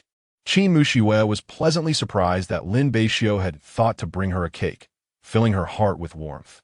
Thank you, Xiaobei. Lin Beixiu felt a bit uncomfortable, his mind lingering on how soft she felt when she had embraced him earlier. He pushed those thoughts away, placing the takeout into the refrigerator before heading to the bathroom to wash up and brush his teeth, masking the lingering scent. Meanwhile, Qin Muxue savored the cake with delight. When Lin Beixiu emerged from the bathroom, he went to the living room to dry his hair, preparing for sleep, utterly exhausted for the alcohol. As he lay down and closed his eyes, he sensed something soft and fragrant slipping under the covers beside him. Opening his eyes, he was taken aback to find Qin Muxue lying close by, her face flushed with evident shyness. What are you doing? Can I sleep with you? Lin Beixiu replied. Don't say such easily misunderstood things. Besides, you're already lying down. No, don't you have your own room? But I'm afraid of the dark. Lin Beixiu was left speechless. How did you manage to sleep before? At least come up with a better excuse. What kind of situation is this? Lin Beixiu was feeling quite flustered, restless even. As a grown man, he had never shared a bed with a woman before. He retreated a few steps, nearly shrinking into the corner of the room, his hands tightly clutching the blanket, which secretly amused Qin Muxue. How innocent little Beixiu truly was. Qin Muxue pointed to the middle of the bed and said, Ahem, I shall sleep on the outer side, not crossing this line. Just let me sleep beside you. Seeing her act so coy, Lin Beixiu found himself at a loss and eventually acquiesced. You're not allowed to come over, otherwise. After a moment's hesitation, he added, I will sleep on the sofa. Qin Muxue nearly burst into laughter, but managed to suppress it. All right. The lights dimmed once again, and Lin Beixiu, genuinely fatigued, was on the verge of falling asleep when Qin Muxue spoke up once more. Little Beixiu, are you asleep? Almost, what is it? Lin Beixiu replied weakly. Could I have a bit of your blanket? Lin Beixiu fell silent. Yet Qin Muxue felt a slight increase in the blanket covering her. Hurry up and sleep. Chapter 63. An awkward morning. Qin Muxue had not slept. Instead, after a considerable while, she opened her eyes again. As her vision adjusted to the darkness, she could distinctly see Lin Beixiu's serene, sleeping visage, accompanied by his steady breaths. Cautiously, Qin Muxue shifted closer, noting that he remained undisturbed, and nestled into his embrace, her arms encircling his firm waist, succumbing to a contented slumber. The following day, Lin Beixiu was enveloped in a deep sleep, particularly relishing the sensation of holding a soft pillow. A pillow. As he opened his eyes, the sight before him jolted him into alertness. Qin Muxue was draped over him, her arms tightly wrapped around his torso. One long leg sprawled across him. The proximity between them could only be described as negative. In the early morning, Lin Beixiu was ill-prepared for such an awakening, especially considering the common plight that men experience at dawn. Discomfort surged within him. He instinctively arched his back, attempting to retreat slightly. However, Qin Muxue, restless in her sleep, furrowed her brow and clung to him once more, as if the pillow she held had vanished and she yearned to reclaim it. This predicament was particularly tormenting for Lin Beixiu, especially due to her long leg, which stimulated him beyond measure. Qin Muxue's head rested against his chest, resembling a slumbering kitten, contentedly purring, while her thigh continued to nudge against him. Lin Beixiu was relying solely on sheer willpower to endure this, mentally reciting calming mantras, though it proved futile. After half an hour, Qin Muxue finally opened her eyes. She felt remarkably refreshed, having not slept so soundly in quite some time.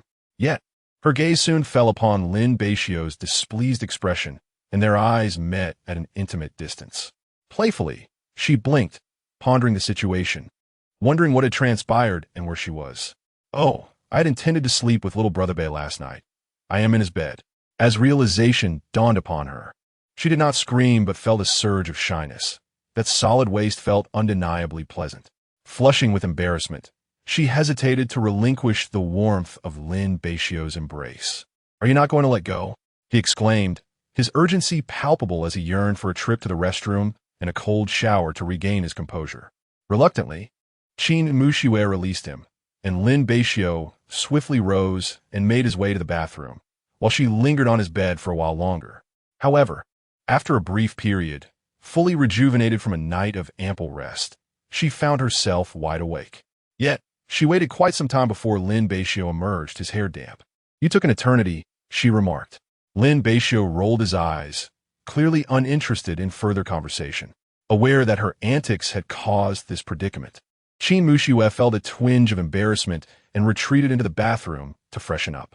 Meanwhile, Lin Beixiu headed to the kitchen to prepare breakfast. During their meal, a silence enveloped them. Lin Beixiu was in a foul mood. That half hour had been a torment for him, compounded by the subsequent cold shower that nearly overwhelmed him. Qin Muxue was reminiscing about her previous experiences. No wonder she had slept so soundly. The pillow she had embraced in her dreams turned out to be Lin Beixiu, and she had held on to him throughout the night. The thought of that embarrassing incident brought a blush to her cheeks. Lin Beixiu happened to catch sight of her expression and gritted his teeth in frustration. This shameless girl only knew how to take advantage of him. Next time, he resolved, he would not allow her into his room, no matter what she said. I did not intend for that to happen, Qin Muxue protested, but Lin Beixiu dismissed her explanation. Oh, but you clearly did, he replied. Next time, I will not let you enter my room, no matter what you say. Xiao Bei, please, she pleaded. Lin Beixiu found her sulking demeanor overwhelming. Don't give me that, he said. I'm sorry. I was in a bad mood yesterday, which is why you're feeling this way now. Lin Beixiu could not help but think she was indeed quite shameless. Be quiet and eat your meal, he instructed. Okay, Qin Muxue replied, seeing that he was genuinely upset, and she lowered her head to eat in silence. After finishing their meal, Lin Beixiu returned to his room to tidy up and then sat at his desk. Reflecting on everything that had transpired the previous day, he found he harbored no strong aversion. After all, It was quite an experience to have a stunning beauty seeking to share a bed with him, and given their familiarity, it was hard to deny the enjoyment in it. He had only agreed to her request because he was moved by her pitiful tone, although he had not expected her to snuggle up to him in the middle of the night. On this day off, the two of them stayed at home, each preoccupied with their own affairs. In the evening, Lin Beixiu reheated the leftovers and had a simple meal. After finishing his shower and returning to his room, he found his mood darkened. Qin Muxue, having showered first, was once again lying on her bed. "Qin Laolu, get out. Xiao Bei, I want to sleep with you," Qin Muxue said tentatively. "No way. Have you lost your mind? Whatever happened to your modesty as a girl?" "Modesty? What a joke," Qin Muxue thought, showing no intention of leaving. Seeing her determination, Lin Beixiu slapped his forehead in exasperation. "Fine, I'll sleep on the sofa then." "Please don't," Qin Muxue exclaimed, immediately rising from her bed. She felt guilty for suggesting he sleep on the sofa. "I'm leaving," she said, moving closer to him. "I'm sorry for the trouble, but I slept so well last night. I truly appreciate your care. It has made me quite dependent on you. In your presence, I don't feel like an older sister, but rather like a younger sister being looked after." After speaking, Qin Muxue departed, leaving Lin Beixiu staring at her retreating figure in a daze, ultimately letting out a resigned sigh. Little did he know, Qin Muxue had a change of heart, realizing that she had acted too hastily and decided to let go of her urges. One must not be greedy. That night, Lin Beixiu found himself unable to sleep, his mind consumed by Qin Muxue's earlier words. Upon reflection, their interactions seemed to flow naturally, as if everything was meant to be. The next morning, while Lin Beixiu was still asleep, a knock echoed from the door. "Little Bei, it's time to rise." Lin Beixiu sat up and glanced toward the door, responding affirmatively. "Understood." After dressing, Lin Beixiu stepped out to find Qin Muxue nearly ready. Aside from her slippers, she remained strikingly attractive. However, having been in such close proximity for some time, Lin Beixiu had long since grown accustomed to her charm. Noticing that there was still ample time, Lin Beixiu completed his morning routine and, on a rare occasion, prepared breakfast, 2 bowls of egg noodles. After their meal, the two of them walked together. Typically, Qin Muxue would boldly take Lin Beixiu's hand, but now, fearing it might provoke his disdain, she refrained from doing so. Chapter 64. The arrival of Qin Han. Lin Beixiu, unaware of his surroundings, made his way directly to the classroom, allowing her to take a seat inside. He had grown weary of vying for this position. Muxue sat down with a smile, occasionally stealing glances at Lin Beixiu during class, increasingly captivated by his charm and good looks. After class concluded at noon, Qin Muxue mustered the courage to grasp his hand, elated to find that Lin Beixiu did not withdraw. He reciprocated her gentle hold, suggesting they forego lunch at home and dine out instead. "Oh, all right," Qin Muxue responded, following him like an obedient child. Lin Beixiu led her to a fish noodle shop, ordering a plain bowl for her and a spicy one for himself, ensuring her dish had an ample serving of fish. "All right," she agreed as the waiter, maintaining a professional smile, retreated. Throughout the ordering process, Qin Muxue beamed at him, content to simply sit quietly. "Do you have any other requests?" Lin Beixiu inquired, glancing back at her. Qin Muxue shook her head, content with the arrangement.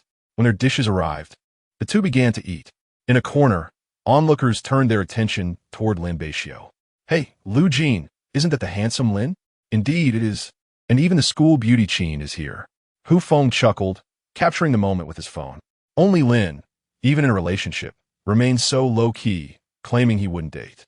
They exchanged amused glances, opting not to disturb the couple. Unbeknownst to Lin Beixiu and Qin Muxue, they had encountered acquaintances, remaining absorbed in their meal.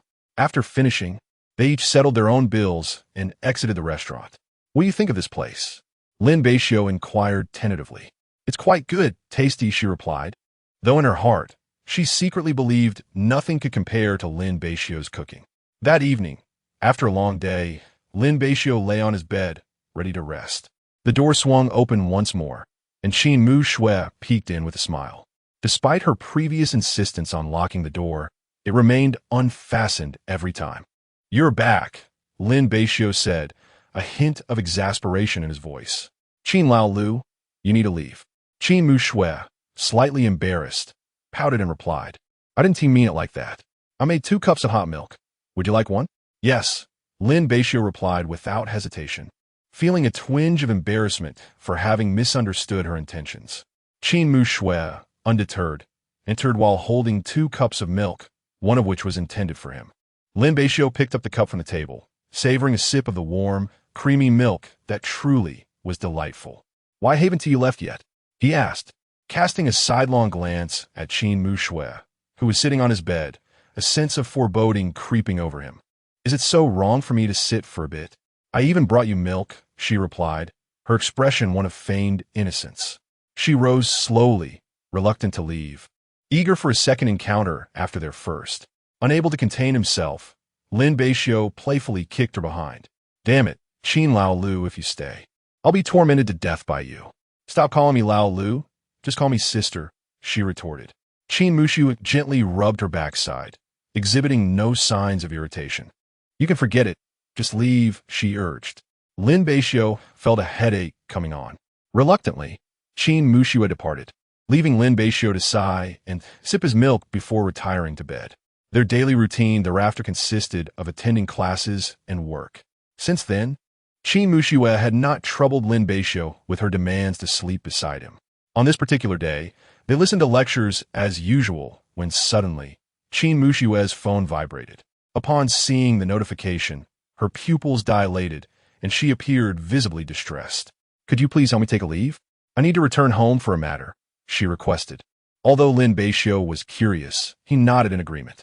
In a flurry, Qin Mu Shui began to gather her belongings, then recalled something. Oh, could you lend me the key to your room? Lin Beixiu retrieved the key from his bag and handed it to her. What do you need it for? He inquired. My mother is coming to see me. If she discovers that I'm living with a boy, she'll likely be upset, which wouldn't bode well for you either. She explained. Lin Beixiu shrugged, unconcerned. What is there to fear? We're merely roommates. Oh, you don't understand, Qin Mu Shui replied in a flustered tone. Just keep an eye on my messages and do not appear before my mother. In a flash, she dashed out of the classroom, leaving Lin Beixiu bewildered. He sighed once more, preparing to assist her by drafting a leave request. Unbeknownst to Qin Mu Shui, her mother had decided to visit at this inopportune time. She was determined to conceal the fact that she was cohabiting with Lin Beixiu, fearing her mother's inquiries would lead to complications that could adversely affect Lin Beixiu.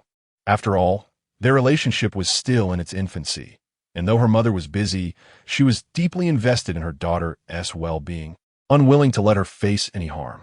Upon returning home, Qin Mu Shui collected Lin Beixiu's clothes from the balcony and placed them in his room, tidying up the common areas before locking his door. Just then, the doorbell rang. Qin Mu Shui quickly assessed her appearance and went to open the door. Standing outside were Qin Han and Su Yun, the latter carrying a large bag of items. Qin Mu Shui opened the door, and Qin Han looked upon her with softness in her eyes, speaking gently. Xiao Shu. Mom, Sister Yun, Qin Mu Shui responded, stepping aside to let them in. The two surveyed the layout of the home and settled onto the sofa. Qin Han was quite satisfied with the arrangement. It was clean and simple, reflecting one's living habits. She trusted Xiao Shui and surmised that the boy named Lin Beixiu was also quite tidy, and naturally, Qin Mu Shui would not neglect hygiene. Qin Mu Shui poured 2 glasses of water and placed them before her guests, taking a seat on the opposite side of the sofa. Xiao Shui, how are your studies? Are you feeling overwhelmed? It's manageable, Qin Mu Shui replied nonchalantly. I was in class. What brings you here at this time? Qin Han smiled faintly, choosing not to respond. Su Yun, however, stepped in to ease the tension. Xiao Shui, your mother only just found some time today to come and see you. Qin Mu Shui's expression fluctuated slightly. Although she had long ceased to blame her mother, their interaction remained rather frosty, a dynamic she had yet to acclimatize to. Su Yun picked up the fruit she had purchased, intending to wash it in the bathroom, while the mother and daughter engaged in conversation in the living room. Xiao Shui, do you live alone? Qin Han inquired tentatively. No, I share a rental with another classmate. That room belongs to him, Qin Mu Shui replied after a moment's hesitation.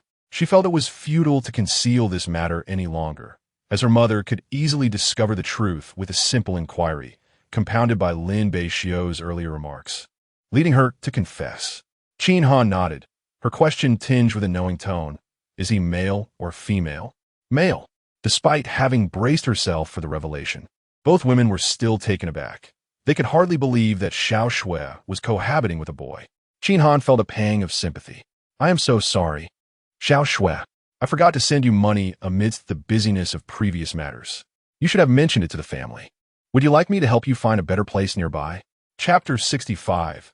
Inquiring without hesitation, Qin Mushui declined, for how could she possibly leave Lin Beixiu?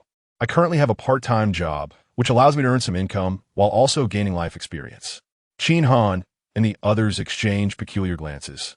And Qin Han found it difficult to refuse her daughter's request. How is your relationship with that boy? Quite well, she replied. Suyun, amused, remarked. Why didn't you mention it the last time we met? So, you're living with a boy. What is there to say? Qin Mushui replied, rubbing her head to mask her unease. They shared a knowing smile, and Qin Han, feeling a mix of exasperation and affection, realized that her daughter was indeed experiencing the stirrings of young love. Qin Han was determined not to interfere with her decision, lest it further strain their relationship, but she still needed to maintain some oversight. She had seen a picture of Lin Beixiu before. The young man was quite handsome, which pleased her. Will he be back for lunch? Oh, Mom, why are you asking so many questions? He is eating at school, then heading to the library. And he has a part-time job in the evening, so he hardly spends time at home, Qin Mushui said, feigning calmness. In the classroom, Lin Beixiu sneezed. Who is speaking ill of me? All right. I won't say anything more, his mother replied, and the unspoken understanding made them both chuckle, realizing how well they knew each other. Why not take your mom out for a little outing nearby? Qin Mushui suggested. She nodded in agreement. Sure. Let's go out for lunch. After a brief tour of the apartment where they lived, they set out, and Qin Mushui finally breathed a sigh of relief, glad that nothing had been discovered. As they departed, she discreetly sent Lin Beixiu a message, asking him to delay his return and to endure a meal outside for the time being. On the other end, Lin Beixiu received the message with a look of exasperation. Where could he possibly go? It was quite bothersome. He was socially anxious, and it was probably best not to meet Qin Mushui's family just yet. After some contemplation, he sought out Hu Feng. What brings you to our dorm, handsome Lin? I have no place to stay, just borrowing a spot for a while. Lin Beixiu said no more, and Hu Feng and the others did not pry further. They welcomed him nonetheless. Come on, handsome Lin, let us get something to eat. The cafeteria food is dreadful. We'll eat outside. After dining, Lin Beixiu was led back to their dorm by a few of his classmates. This was his first glimpse of the school as accommodation. Bunk beds, desks, and independent bathrooms. Everything one would expect, albeit somewhat untidy. Lin Beixiu observed the trash, overflowing with tissues, particularly the edges, which appeared discolored in a rather unpleasant way. He sighed, weary of the unspoken life around him. Hu Feng, feeling a bit awkward, approached one of the beds and shouted, Zhangin, you're at it again. Aren't you afraid of passing out? Nonsense. I'm in great shape, Zhangin retorted. Don't think I didn't notice you shaking the bed last night. I understand, my friend. The two resumed their banter. And ultimately, Zhang was called upon to tidy up the mess. In the innermost corner, Hu Feng removed his shoes and settled onto his bed. Lin Shage, why don't you sit with me for a while? I wouldn't mind if you wanted to join me on my bed, he suggested with a mischievous glint in his eyes. Lin Beixiu felt a chill run down his spine at the suggestive look. No, it's fine. I'll just sit for a bit and then leave. All right, if you find yourself bored, feel free to play on my computer. There are all sorts of games. Hu Feng's voice drifted from the bed. Lin Beixiu chose not to engage with the computer, instead closing his eyes in a chair. As a few roommates returned, they were momentarily taken aback upon seeing Lin Beixiu, but soon struck up a conversation with him. He responded briefly before watching them settle into their spots to play games, ultimately succumbing to boredom and drifting off to sleep at the desk. Meanwhile, Qin Mushui was enjoying a meal and shopping outing with her family, engaging in lively conversation. Yet, there was an unmistakable sense of distraction about her.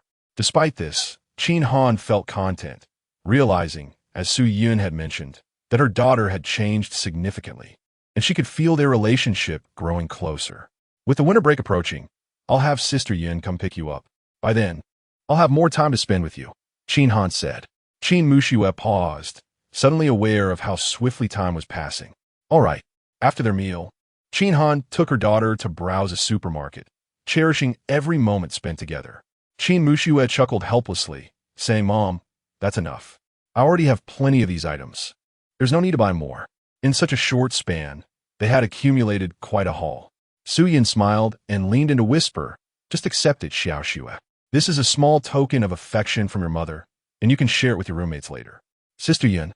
Qin Muxue pouted in mock annoyance at Su Yun's teasing. Su Yun affectionately ruffled her hair, noting how rare it was to see such a reaction from her. After a few hours of shopping, Qin Han had gathered a substantial number of purchases, including homemade preserved dishes specifically for Qin Muxue. They continued their conversation, and Qin Han remarked, Xiaoxue, although I want to dissuade you from taking a part-time job, please feel free to share any difficulties with me. Don't keep them bottled up. Qin Muxue nodded in agreement. Qin Han chose to withhold further advice, recognizing her daughter's steadfast nature. Once she made a decision, it was unlikely to change. Well, the money is already in your account, so you shouldn't be short on cash. Also, even though you are roommates, some matters require caution. Ensure you get along well. If anyone ever bullies you, let me know, and I'll set things right. Qin Muxue blushed at the thought, recalling a certain foolishness. All right, Mom, you worry too much. I know my limits.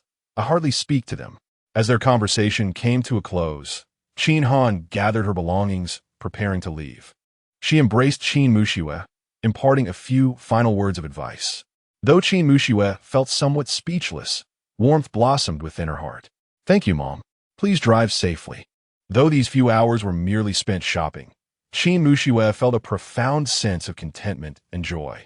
The desires of her childhood had, at this moment, materialized into reality. Qin Han had departed, leaving Qin Muxue to tidy up the feast laid out before her. At this hour, there was no need to return to class. She could simply remain at home. On the highway, Han Jie, are we truly leaving just like this? Qin Han smiled ruefully, lamenting that there was no alternative. Xiaoxue had taken measures to prevent us from meeting that boy. Any insistence would be futile. I also wish to avoid upsetting Xiaoxue, preventing her from reverting to her former icy demeanor of silence. Even in this brief encounter, I found joy. Su Yun deeply resonated with this sentiment, acknowledging that Xiaoxue had indeed become much more cheerful. That Lin Beixiu seems quite capable. Do you think there is a possibility for them, Han Jie? Chapter 66, breaking through once more in an instant. Qin Han's demeanor transformed into one of sharp intensity as she spoke coldly. Let us assess the situation. Further investigation is required on your part. In any case, everything revolves around Xiaoxue. We must not allow her to feel overwhelmed. Qin Muxue is her most treasured individual, and she would not permit any harm to come to her. Previously, their inquiry into Lin Beixiu had been superficial, as the two were merely friends at that time. However, the content emerging from the forum left them both astonished, as it clearly indicated that Qin Muxue had voluntarily mentioned having a boyfriend. Consequently, they resolved to delve deeper into Lin Beixiu's background, driven by a concern that Qin Muxue might be deceived. After school, Lin Beixiu returned home, yawning. The lack of a proper bed in the dormitory had made sleep uncomfortable. Before heading back, he had received a message from Qin Muxue indicating that he could return now. Upon entering the house, he was greeted by a veritable mountain of snacks. What is this all about? He inquired.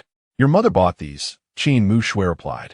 We want to be ordering takeout tonight. Just heat up the food, and it'll be ready to eat. She closed the refrigerator door and handed him a bottle of milk. Try this. My mother picked it out. Sounds good. Where's my key?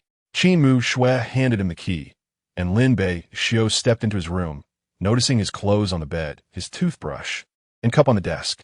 He returned everything to its rightful place. Must you be so meticulous? He remarked with a hint of exasperation. Better safe than sorry. Qin Muxue replied, feeling a bit sheepish. With a sigh, Lin Beixiu acknowledged his fatigue. He had no desire to work that evening and sent a message to Zhang Qingmin requesting a day off. He collapsed onto his bed, utterly exhausted, and fell into a deep sleep. Observing his state, Qin Muxue chose not to disturb him, allowing him to rest while she prepared dinner and warmed the leftovers. Later that evening, Lin Beixiu felt a gentle push and groggily opened his eyes to see Qin Mu Shui standing by his bedside. "Time to wake up, Xiao Bei," she said. He sat up, and she continued, "Dinner is ready." Lin Beixiu paused, gazing at her in surprise, and instinctively asked, "You cooked?" Qin Mu Shui nodded, her expression slightly exasperated by his reaction. "What's wrong? I can manage simple dishes." Following her outside, he was greeted by a table laden with an array of dishes, each lovingly prepared by Qin Han for her daughter. Lin Beixiu hesitated before taking a seat, feeling somewhat uncomfortable about eating food made by someone else's mother. However, since Qin Mu Shui had invited him, he felt it would be impolite to refuse. "This is delicious. Your mother's cooking is quite impressive," he complimented. Qin Mu Shui nodded in agreement, as it had been a long time since she had savored her mother's home-cooked meals, and this experience brought back fond memories. After dinner, Qin Mu Shui began to tidy up, preparing to leave. "I'm off to work. Aren't you coming?" she asked. "I took the day off. I'm too tired," he replied, prompting a look of regret to wash over her. "Very well. I shall take my leave now." Lin Beixiu glanced at the disarray on the table and began to tidy up. To be fair, the meal was indeed delectable. His mother's culinary skills were commendable. With a sigh, he yearned for parental concern, a wish that remained unattainable. In that moment, he stood alone on the balcony, unable to bear the solitude any longer, and lit a cigarette. Gazing into the inky night sky, his eyes, shrouded in smoke, reflected confusion, resentment, and ultimately, helplessness. Life unfolds in such a manner. We often encounter numerous setbacks and endure profound suffering. Yet, we must always hold on to the belief that the night shall pass, and dawn will eventually arrive. Later that evening, Qin Mu Shui, eager after a long day at work, hurried home, opened the door, and headed straight for Lin Beixiu's room. She knocked lightly before entering, completely oblivious to Lin Beixiu's unfinished words inside. Upon opening the door, she was taken aback to find Lin Beixiu bare-chested. He quickly dove onto the covers, his face a mask of irritation. "You are quite audacious." Entering without hesitation, he remarked. Qin Mu Shui swallowed hard, feeling the awkwardness. "I thought I wouldn't knock this time." "That's nonsense. You're quite the bold one. Knocking is as good as not knocking at all. After all, it's not like we haven't seen each other before," she muttered, though her words were soft enough for Lin Beixiu to hear. "Qin, are you seeking a fight?" Lin Beixiu shot back, his tone serious. "But you know you can't win against me." For a moment, he found himself at a loss for words, stifled. Qin Mu Shui suppressed a laugh, finally allowing this mischievous boy a taste of his own medicine. "Enough of that," she said as she stepped closer, shaking the bowl of double-skin milk in her hand. "This is for you." Lin Beixiu looked perplexed, wondering what had inspired her sudden kindness. "I appreciate your sacrifice today. You endured quite a bit at lunch. Consider this a small compensation, and I shall treat you to dinner another time." With a complex expression, Lin Beixiu finally replied, "No need. Your mother's cooking is more than sufficient. I shall accept this," she said with a smile, brushing her hair back. "Very well." After Qin Mu Shui went to take a shower, Lin Beixiu savored the double-skin milk, finding himself enchanted by its flavor, which alleviated some of his earlier gloom. As he was engrossed in his phone, Qin Mu Shui knocked once more before entering. "What is the matter now?" he inquired. Qin Mu Shui did not respond at first. Instead, she locked the door and approached Lin Beixiu step by step. Instinctively alert, he sensed something amiss, especially given her smile, which held an unsettling promise. "What are you up to now?"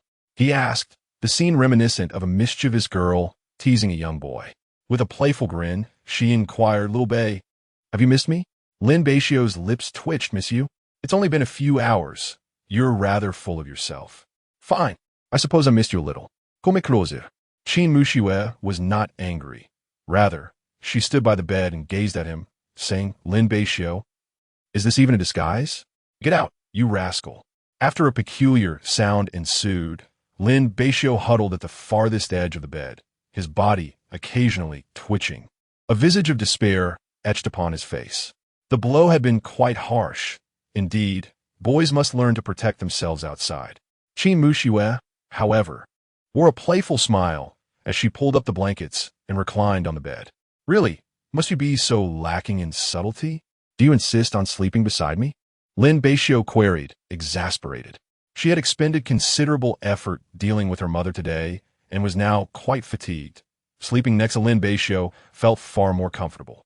Yes, be quiet now. I'm going to sleep. If you make any more noise, I shall hit you, she declared. Lin Beixiu could only accept the familiar domineering sentiment that seemed to resurface. Just as he closed his eyes, a hand reached out once more, clasping his own. With a sigh of resignation, Lin Beixiu remarked, "What now? We were supposed to be sleeping, not holding hands. To keep hold of you, of course. Don't even think about sneaking off to the sofa," she retorted. "Am I just looking for trouble?" Lin Beixiu said, before shutting his eyes again. "Please let go. It's uncomfortable to hold hands when it makes me sweat." Chapter 67. The brazen Qin Mushui observed him with his eyes closed and decided not to press the matter further, releasing her hold. Lin Beixiu, resigned to reality, lay at the innermost part of the bed, contemplating something before he uttered, "Do not come any closer." He himself was uncertain why he had consented, but his heart gradually found tranquility, a sense of comfort enveloping him. Qin Mushui responded with a soft hum, yet the smile at the corners of her lips betrayed her true feelings. Time slipped away unnoticed until she heard Lin Beixiu's steady breathing. Cautiously, she opened her eyes and nestled closer, wrapping her arms around his sturdy waist. It was the second time she embraced her little brother Beixiu, and the sensation was utterly delightful. Just as Qin Mushui basked in her contentment, Lin Beixiu, in the throes of sleep, stirred slightly and instinctively encircled her with his arm. Like a startled kitten, Qin Mushui tensed up, taken aback by the suddenness of his unconscious gesture. It took her a while to regain her composure, but eventually, she closed her eyes in satisfaction. The following morning, Lin Beixiu rose as usual, stifling a yawn. Upon sensing a slick touch, he immediately grasped the situation, his forehead adorned with dark lines of frustration. Qin Mushui remained nestled against him, her head resting in the crook of his arm, resembling a peacefully slumbering kitten. Her hair cascading carelessly, some strands even caught beneath him. "Qin Laolu, you rascal." After a moment of gritted teeth, Lin Beixiu nudged her awake. "Qin Mushui, wake up." Qin Mushui, dazed, opened her eyes to witness Lin Beixiu's furious expression and their rather compromising position. Yet, she simply closed her eyes again. So what? Lin Beixiu was on the brink of exasperation. "Get out of here." With a swift kick, he sent Qin Mushui tumbling out of bed, nearly toppling over. "Little Beixiu, you kicked me." Qin Mushui feigned pain, clutching her stomach, but Lin Beixiu knew she was merely acting, having barely exerted any force. "Keep pretending." He shot her a glance and stepped over her as he got out of bed. Qin Mushui chuckled at his retreating figure, intending to linger in bed for a while longer. That night had left her in high spirits, and she had slept soundly. Before long, a well-dressed Lin Beixiu returned. "Still asleep? It's time for class." Reluctantly, Qin Mushui climbed out of bed and retreated to her room to change out of her pajamas. "What shall we eat?" "You still want to eat? Go buy something outside." Qin Mushui earnestly advised. "Getting angry so early in the morning is bad for your health." Lin Beixiu replied with an exasperated sigh, "Don't start with me. This isn't your fault." "Indeed, it is my fault," Qin Mushui readily admitted, leaving Lin Beixiu at a loss for words. Ultimately, he was the one who had taken advantage of the situation, and to dwell on it further would seem rather petty. With a huff, Lin Beixiu grabbed his books and headed out, while Qin Mushui followed him with a smile. This time, Qin Mushui refrained from taking his hand, and the two walked side by side to the classroom, ready to commence another day of lessons. Today, the classroom buzzed with an unusual vibrancy. Through casual inquiries, two individuals discovered that there had been a delightful surprise the previous day. Someone had professed their feelings on the playground in the evening. Qin Mushui opened the forum and was greeted by an array of photographs. The protagonist was Lin from the music department, a strikingly handsome young man with an exceptional talent for playing the piano and an array of other instruments. In the videos, he strummed his guitar, serenading a beautiful girl before him, as a circle of onlookers formed around them, their phones' flashlights illuminating the scene. Despite the enchanting atmosphere, Qin Mushui remained largely unmoved. as she did not relish the sensation of being observed. However, witnessing the couple come together stirred a pang of envy within her. She cast a glance at Lin Beixiu beside her. After all, it was sufficient for just the two of them to share such sentiments. All she truly needed was him. Alas, this foolish boy made it more challenging to elicit a confession from him than it would be for a sow to climb a tree. Lin Beixiu maintained his diligent student demeanor, attentively listening to the lesson, oblivious to the glances Qin Muxue directed his way.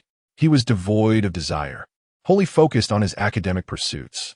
If it weren't for the faint inkling that Lin Beixiu harbored even the slightest feelings for her, and considering their close proximity living together, making subtle advances would have been daunting for Qin Muxue. Their relationship had evolved from pretending to be a couple, holding hands, to now sharing the same bed. It had not been an easy journey for her. During the lecture, Lin Beixiu suddenly felt a chill and sneezed. Who was speaking ill of him? After school, Qin Muxue finally seized the opportunity to hold his hand, having discerned his mood patterns. Now, she stealthily reached out her hand. Just as their fingers intertwined, Lin Beixiu withdrew his hand and shot her a glare. "Mind your behavior," he admonished. Qin Muxue was taken aback. Why the displeasure? Unbeknownst to her, she had inadvertently ignited Lin Beixiu's ire again that morning, though she remained oblivious. "What's wrong? I simply wish to hold your hand." "You can't. Do you think you're a child?" Qin Muxue nodded in affirmation. "Well, I am merely a 242-month-old child." Lin Beixiu was once again bested by her audaciousness. "Get lost." Ultimately, Qin Muxue forcibly clasped Lin Beixiu's hand. Recalling the beating she had endured the previous night, he dared not resist in that moment. Observing his expression of helplessness, she teased. "What's wrong? Is my appearance unappealing to you?" Lin Beixiu recoiled slightly, pondering the relevance of her question. Qin Muxue sensed his evasion, but chose not to press further. "Let us go home," she declared, leading him away while he stood in a daze. Was it possible that she harbored feelings for him? Lin Beixiu had yet to decipher this, and opted to dismiss the thought altogether. "Shall I prepare dinner?" Qin Muxue inquired, noting that her mother had brought an abundance of dishes that could last for days, needing only to reheat the food. "Never mind, I'll do it. You go rest." "Very well." Qin Muxue opened the refrigerator and retrieved a dish. "This is a specialty from our region. We shall indulge in it for lunch today." Lin Beixiu has also joined in, which is splendid. As the enticing aroma of the dishes wafted through the air, Lin Beixiu could not help but swallow hard. How delightful! He stealthily picked up a piece of meat and took a bite. Stealing a taste, "Are we, little brother Beixiu?" The sudden voice startled Lin Beixiu, and as he turned around, he found Qin Muxue standing there, hands behind her back, watching him with amusement. "Ahem, His flustered expression caught Qin Muxue's eye, endearing him to her even more. "If you wish to eat, then do so. My mother's cooking is delightful. Isn't it? Indeed, it is delicious." Lin Beixiu's gaze dimmed momentarily before he feigned composure. "Annie's culinary skills are truly remarkable." Qin Muxue, perceiving his change in mood, swiftly shifted the topic. "Quickly, keep an eye on the stove. Don't let it burn, or else I shall be blamed." Lin Beixiu snapped back to reality, turned off the heat, and began serving the dishes, muttering to himself, of course. Chapter 68. Banter to Lin Beixiu. The actions of Qin Muxue were no different from those of his sixth brother. She employed various shameless tactics. Qin Muxue heard this and let out a cold snort, then pinched his waist. "So what?" "Nothing much," Lin Beixiu replied, shaking his head and subtly pushing her hand away from his waist. Qin Muxue said nothing more and contentedly walked out. "Take a look at this, what do you think?" Qin Muxue handed him her phone, displaying the confession video they had watched earlier. Lin Beixiu merely glanced at it before turning away. "Let us just leave it at that. I'll sit here and watch." "Qin Muxue, what a waste, this straight guy. I find it quite romantic. Your singing is rather pleasant. Why not take a music elective next semester?" "Absolutely not. These things are all trivial. I have no desire to learn them." Lin Beixiu could sing, well, only because of his good voice and familiarity with the song. He had only pursued finance at his grandfather's suggestion. The older generation believed that being a boss was the path to success, and Lin Beixiu had readily agreed to study this field. Now, He planned to complete his 4 years of studies and find a good job to put his elders' minds at ease, fulfilling his filial duty without any other ambitions. Once again, Qin Muxue felt the sense of desolation emanating from him and chose to remain silent. Well, everyone has different choices, as long as you have no regrets. Regrets? Lin Beixiu was unsure. Both were lost in their thoughts and fell into silence. Qin Muxue sighed in helplessness. His character was still too fragile, and she wondered what he had been through after their separation. It must be said that Qin Muxue's mother had prepared quite a feast. It took them nearly a week to finish it all. During those days, they didn't need to order takeout for dinner, and Qin Muxue often arrived a few minutes late to work. She would return home first to heat the meals, then pack them up to deliver to Lin Beixiu. During that time, the regulars at the milk tea shop frequently saw Qin Muxue casting envious and jealous glances at Lin Beixiu. Qin Muxue handed him the box meal. "Eat slowly. I have to get to work." "Thank you." Lin Beixiu felt helpless. He couldn't stop her. He had told her takeout was fine, but she insisted on delivering meals. As for the last meal, they had finished all the dishes. Lin Beixiu gazed at her departing figure, then looked at the lunchbox before him, finally being roused back to reality by Zhang Qingmin. TSK. Your girlfriend treats you really well, bringing you food every day." "Yeah." Lin Beixiu was too lazy to argue and had grown accustomed to Qin Muxue's kindness. After finishing the meal, he felt somewhat unsatisfied and found himself distracted at work. Having not cooked in so many days, he felt he had become lazy and had gained quite a bit of weight. As they finished work that evening, the two walked side by side, Lin Beixiu carrying 2 lunchboxes. "We're out of food. It's just in time for the holiday tomorrow. Shall we go shopping?" Lin Beixiu. "You go ahead. I shall rest." He detests shopping. It is utterly exhausting. "No, we must go." "I refuse to go." "We absolutely must go." The two engaged in playful banter as they raced home, with Lin Beixiu opting to forego the elevator, choosing instead to descend the emergency staircase. Qin Muxue shot a glare at his retreating figure as she entered the lift, feeling rather lazy to chase after him. She decided to let him run off on his own, brimming with energy. Upon arriving at their floor, she found him panting heavily and couldn't help but tease. "Aren't you full of vigor?" Lin Beixiu cast her a sidelong glance, insisting, "I'm not going shopping. Just consider it as keeping me company. Do you really want to see me burdened with so many items? Then buy less." Little north. Qin Muxue resorted to her charming tactics once more, clutching his hand to prevent him from leaving. Lin Beixiu wore an expression of disdain. "Let go. I'll only release you if you promise. Otherwise, I'll climb into your bed tonight." Lin Beixiu. He was taken aback by her audacity, his face darkening with disbelief. "Get lost, you rascal. I'll lock the door tonight." Qin Muxue frowned, lamenting how long it had been since they had shared a bed. "Fine." Only then did Qin Muxue release his hand, prompting Lin Beixiu to breathe a sigh of relief as he turned to enter his own room, locking the door behind him, intent on avoiding any opportunity for her to intrude later. Around 9 in the evening, Lin Beixiu finally emerged from his room to take a shower. Hearing the commotion, Qin Muxue opened her door slightly, peeking out with a knowing smile directed toward the bathroom. As Lin Beixiu finished drying his hair and prepared to return to his room, he opened the door and was momentarily stunned. Qin Muxue lay on her bed clad in her sleepwear. "Little North, come here," she beckoned playfully, patting the space beside her with a hint of seduction in her voice. "Qin Lalu." Lin Beixiu smacked his forehead, realizing he had completely overlooked that detail.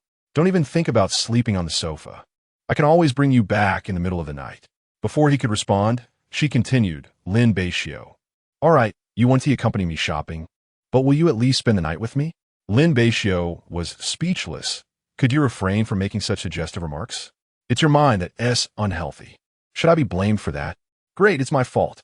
Lin Beixiu sat in his spot, observing her, while Qin Muxue turned to face him as well. As they locked eyes, Lin Beixiu gradually found himself at a disadvantage, particularly due to her alluring posture. He turned his head away. "Why are you so eager to sleep in my bed?"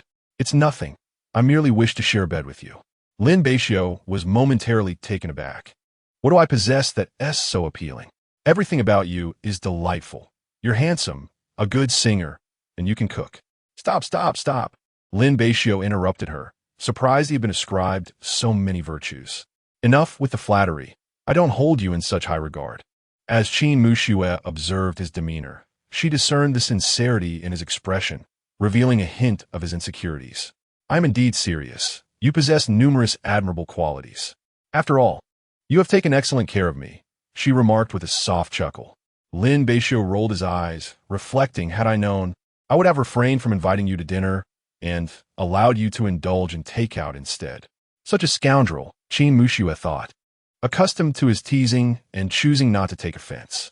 Indeed, that is why I have now become rather dependent on you. Come now, let us retire for the night, she boldly suggested, her expression exuding a playful defiance.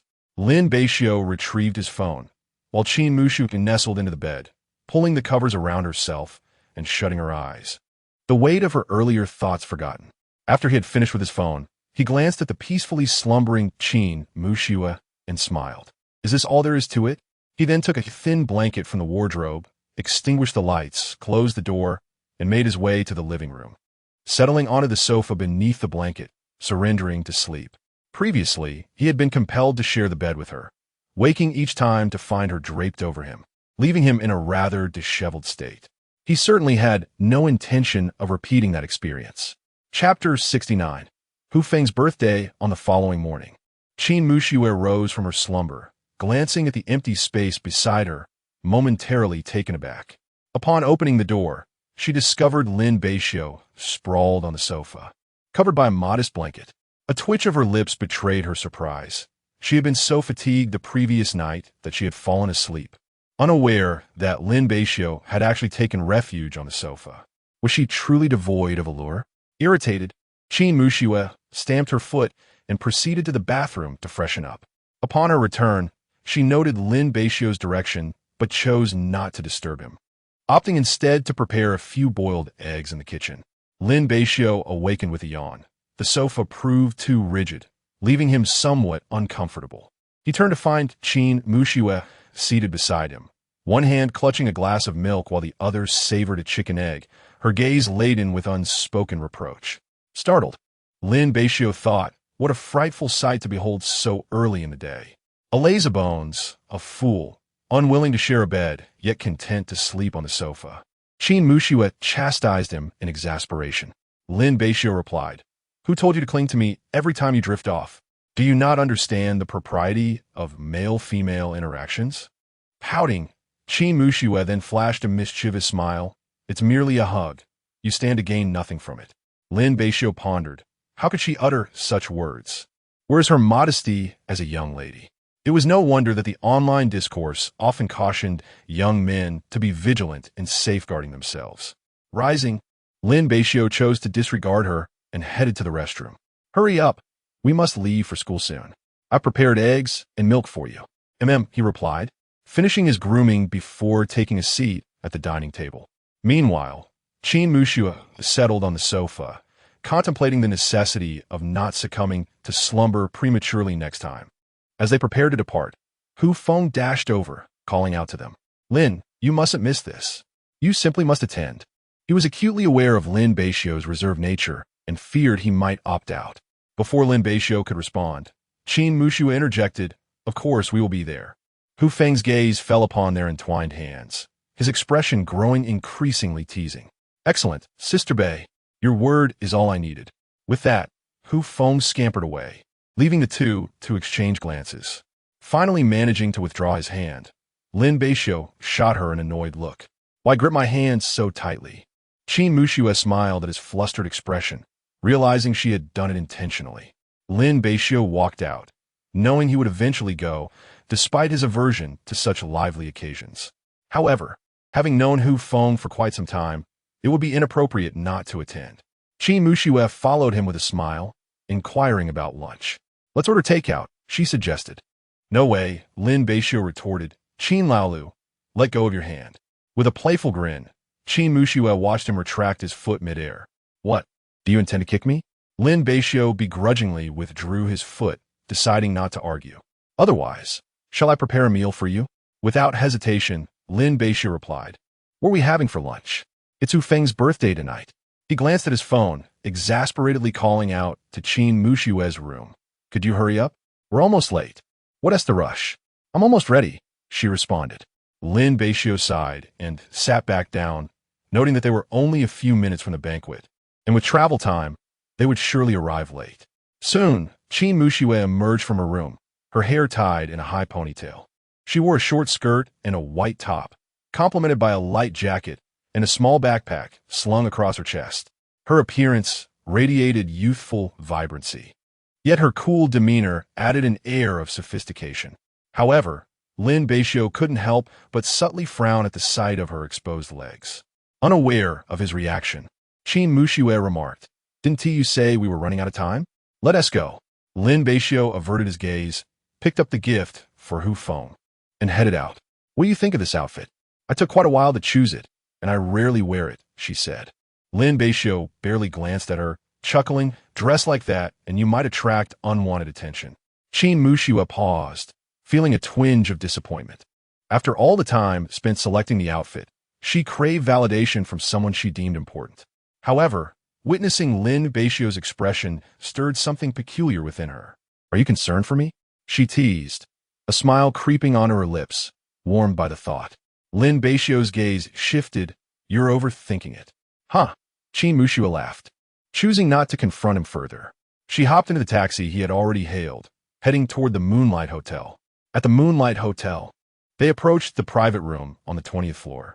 As they traversed the lobby toward the elevator, several figures entered from outside, just as they rounded the corner. "What is up, Brother Yuan?" One of the newcomers, Zhang Hao, asked, accompanied by his rowdy friends. The man called Brother Yuan merely shook his head, having caught a glimpse of a beautiful girl's silhouette. "It's rare for you to notice someone, Brother Yuan. Perhaps fate will bring you together again. If not, we can always check the surveillance footage later." Although Yuan Xiaojie felt a twinge of regret, he could only suppress his thoughts. He decided to refrain from further discussion and headed off to dine. Meanwhile, Qin Mushue remained blissfully unaware that she had attracted someone's attention as she followed Lin Beixiu into the private room. Upon seeing the two, Hu Feng hurriedly approached them. "Brother Lin, you finally made it. I was beginning to think you wouldn't show up. And, Sister Bei, your outfit is simply stunning." Qin Mushue merely nodded in acknowledgement, while Lin Beixiu offered an explanation. "We were held up by some matters." Chapter 70. The double-skin milk she bought. Lin Beixiu cast a glance at Qin Mushue beside him, who subtly pinched his waist, causing him to grimace in pain. Hu Feng, oblivious to their little exchange, continued to warmly invite them to take a seat. "Brother Lin, Sister Bei, please sit down quickly. The dishes are already being served." With their arrival, the entire class was finally gathered, followed by the entrance of Li Yue, who was greeted with a chorus of "Hello, teacher." Li Yue cheerfully returned the greetings, suggesting they simply call her Wei Jie since they were not in school. Soon, dish after dish was brought to the table, with juice prepared for the girls while the boys indulged in alcohol. "Happy birthday, Hu Feng," Lin Beixiu said, presenting the gift they had prepared. "Thank you. Have fun tonight." Hu Feng placed the gifts together and beckoned everyone to enjoy. As Lin Beixiu gazed at the assortment of bottles and jars, he couldn't resist the urge to reach for one, but just as he extended his hand, it was swiftly swatted away. Qin Mushue shot him an annoyed look. "I'm right here. How dare you drink?" Reluctantly, Lin Beixiu retracted his hand, lamenting, "I just wanted a little. It's such a lively occasion." "Absolutely not," Qin Mushue replied, her tone leaving no room for argument. Defeated, Lin Beixiu slumped back into his seat, feeling like a despondent fish out of water, especially as Hu Feng began distributing beers, igniting his yearning. When Hu Feng approached Lin Beixiu, he inquired, "Brother Lin, can you drink?" However, his gaze quickly shifted to Qin Mushue. Lin Beixiu's mouth twitched. He was truly puzzled by the implication. Qin Mushue shot a glance at Hu Feng and stated, "He can't drink. Just give us 2 cups of coconut juice." "Understood," Hu Feng responded, placing 2 bottles of coconut juice in front of them before walking away, casting Lin Beixiu a sympathetic look. Lin Beixiu sighed in exasperation. Before long, everyone engaged in lively conversation, as they were familiar with one another and had much to discuss. Li Yue also joined in, reinforcing the warm, familial atmosphere fostered by their counselor. Turning to Qin Mushue, Lin Beixiu asked, Why are you, a girl, sitting over here instead of with the other girls? What is it to you? I want to sit here to keep an eye on you, she replied defiantly. Lin Beixiu sipped his coconut juice, feeling irritated by her oversight. Hu Feng chimed in, reminding everyone to eat lightly as they were heading to the KTV next for some singing. The meal was merely an appetizer, with cake and further festivities reserved for later. Qin Muxue contentedly enjoyed her meal, as Lin Beixiu's abstinence from alcohol kept her silent. As for her reason for not sitting with the other girls, it was simple. Lin Beixiu was her only friend in the class, and she knew very few of the other girls. Across the table, Zhang Xuerong observed the close interaction between the two, her emotions tangled. Ever since the last incident, no matter how she tried to approach Lin Beixiu, he remained cold and distant, leaving her feeling utterly helpless. She was unaware of the means by which Qin Muxue had drawn near to him. Meanwhile, the others made no waste, consuming every dish with great relish. Eventually, Hu Feng led the group to the adjacent KTV. Initially, he had contemplated inviting their counselor to join, but Li Yuwei declined, suggesting they enjoy themselves and that she would return home first, reminding everyone to be cautious on their way back to school. Soon after, they arrived at the private room and began singing. Lin Beixiu was not particularly enthusiastic about this, opting to remain in a corner. Qin Muxue leaned close and whispered in his ear, "I'll step out for a moment. Wait for me." Lin Beixiu assumed she was headed to the restroom and nodded. Qin Muxue swiftly exited the room and made her way to the street, recalling that there was a milk tea shop nearby. She intended to buy Lin Beixiu a cup of double-skim milk. As she approached, she unexpectedly encountered Yuan Shao Jie and his entourage. Spotting Qin Muxue ahead, Yuan Shao Jie's eyes lit up. Wasn't this the enchanting beauty he had seen at the hotel? Her profile was equally striking. He quickly approached and blocked her path. "Let us get acquainted, shall we? How about adding each other on WeChat?" Upon seeing someone before her, Qin Muxue's gaze turned icy, her demeanor exuding impatience. "Get lost." She hastened away, genuinely detesting such arrogant young masters. They were utterly repulsive. Yuan Shao Jie was momentarily taken aback by her glare, only regaining his composure as he watched her retreating figure, his interest evidently piqued. "Ah, a rose with thorns. Brother Yuan, this is the beauty you mentioned before. She truly is remarkable," Zhang Hao remarked, observing the discussion from within, remaining silent otherwise. "What is wrong, Zhang Hao? Why the silence?" "Nothing." He did not believe Yuan Shao Jie could win Qin Muxue's heart. The Qin family was not inferior to the Yuan family, and given Qin Muxue's temperament, such a possibility seemed unlikely. Meanwhile, Qin Muxue purchased a cup of double-skim milk and took a longer route back to the KTV. Lin Beixiu sat in the corner when Hu Feng handed him a cup. Breathing in the familiar aroma, Lin Beixiu smiled. "I suppose you have a bit of conscience after all. I wouldn't dare around my sister-in-law. It's just a small gesture." Lin Beixiu's lips twitched. Unsure of how to respond, he waved dismissively. "Spare me the chatter." Hu Feng chuckled awkwardly before departing, refilling Lin Beixiu's cup on his way out. Lin Beixiu felt that Qin Muxue had been gone for quite some time. Setting down his cup, he decided to check outside. Just as he stood, Qin Muxue entered, taking a seat beside him. "Where have you been? Why so long?" Qin Muxue produced the double-skim milk from her hand and offered it to him. "Here for you." Due to Yuan Shao Jie's earlier harassment, her mood had soured, her demeanor frosty, softening slightly only upon seeing Lin Beixiu. Lin Beixiu stood there, momentarily stunned before finally responding. So everything you said earlier was true. You drink double-skim milk when you want to drink." He was astonished that she remembered and had gone out of her way to buy him some. "Thank you." Lin Beixiu awkwardly scratched his head, feeling rather embarrassed. Qin Muxue, observing his flustered demeanor, couldn't help but chuckle. "Who asked me to take care of you? I must see it through to the end." Her words felt somewhat peculiar. "If only you could be a bit less verbose." Qin Muxue turned her head to glare at him, her expression distinctly stern. "What did you say?" "Nothing." Lin Beixiu involuntarily shuddered and shifted his body slightly away. Qin Muxue playfully stepped on his foot and then turned away, ignoring him. Lin Beixiu, with an awkward smile, opened a snack and began to eat, while also pushing his cup a little further away. Soon, the group started singing, and the table was filled with an array of snacks. Lin Beixiu sat in the corner, having consumed half of his portion before deciding to stop. There was still plenty of time and many delicacies to enjoy. Qin Muxue grabbed his cup and casually picked up a spoon to indulge in the leftover double-skim milk that Lin Beixiu had left behind. Lin Beixiu was genuinely astonished. Could this be considered an indirect kiss between the two? Chapter 71. Party games, what's wrong? Am I not allowed to care about the food? Besides, this spoon belongs to me, Qin Muxue remarked calmly. Lin Beixiu's lips twitched. Did she even realize what she was doing? As long as you like it, he replied, equally concerned about the food, as he had no habit of wastefulness. In fact, he detested those who showed disrespect towards food. He had intended to take the double-skinned milk home after this, but now it seemed futile. Noticing his expression, Qin Muxue revealed a triumphant smile. For some reason, the double-skinned milk seemed exceptionally sweet and fragrant. Perhaps it was due to his presence.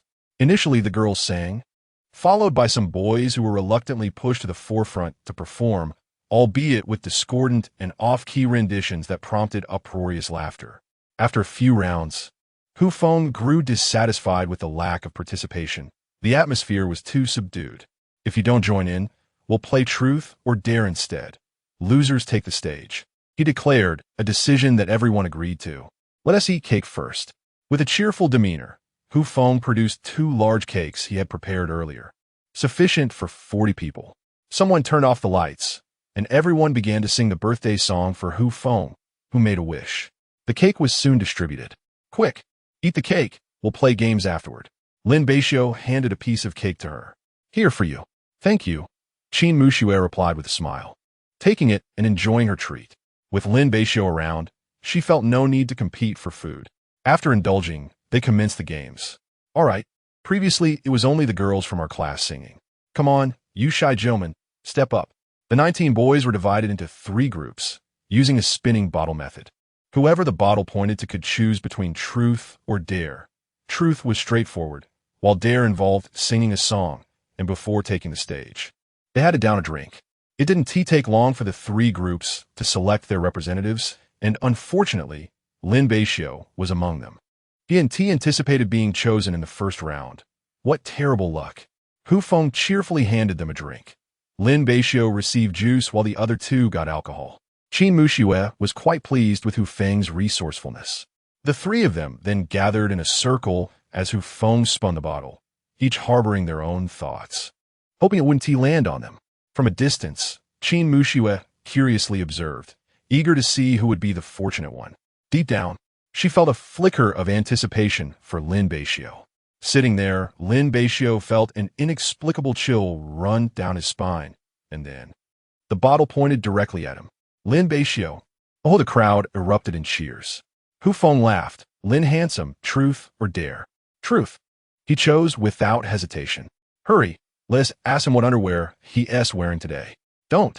Ask him about the person he likes. That's better. In the end, Hu Feng inquired, Lin handsome, who was your first crush?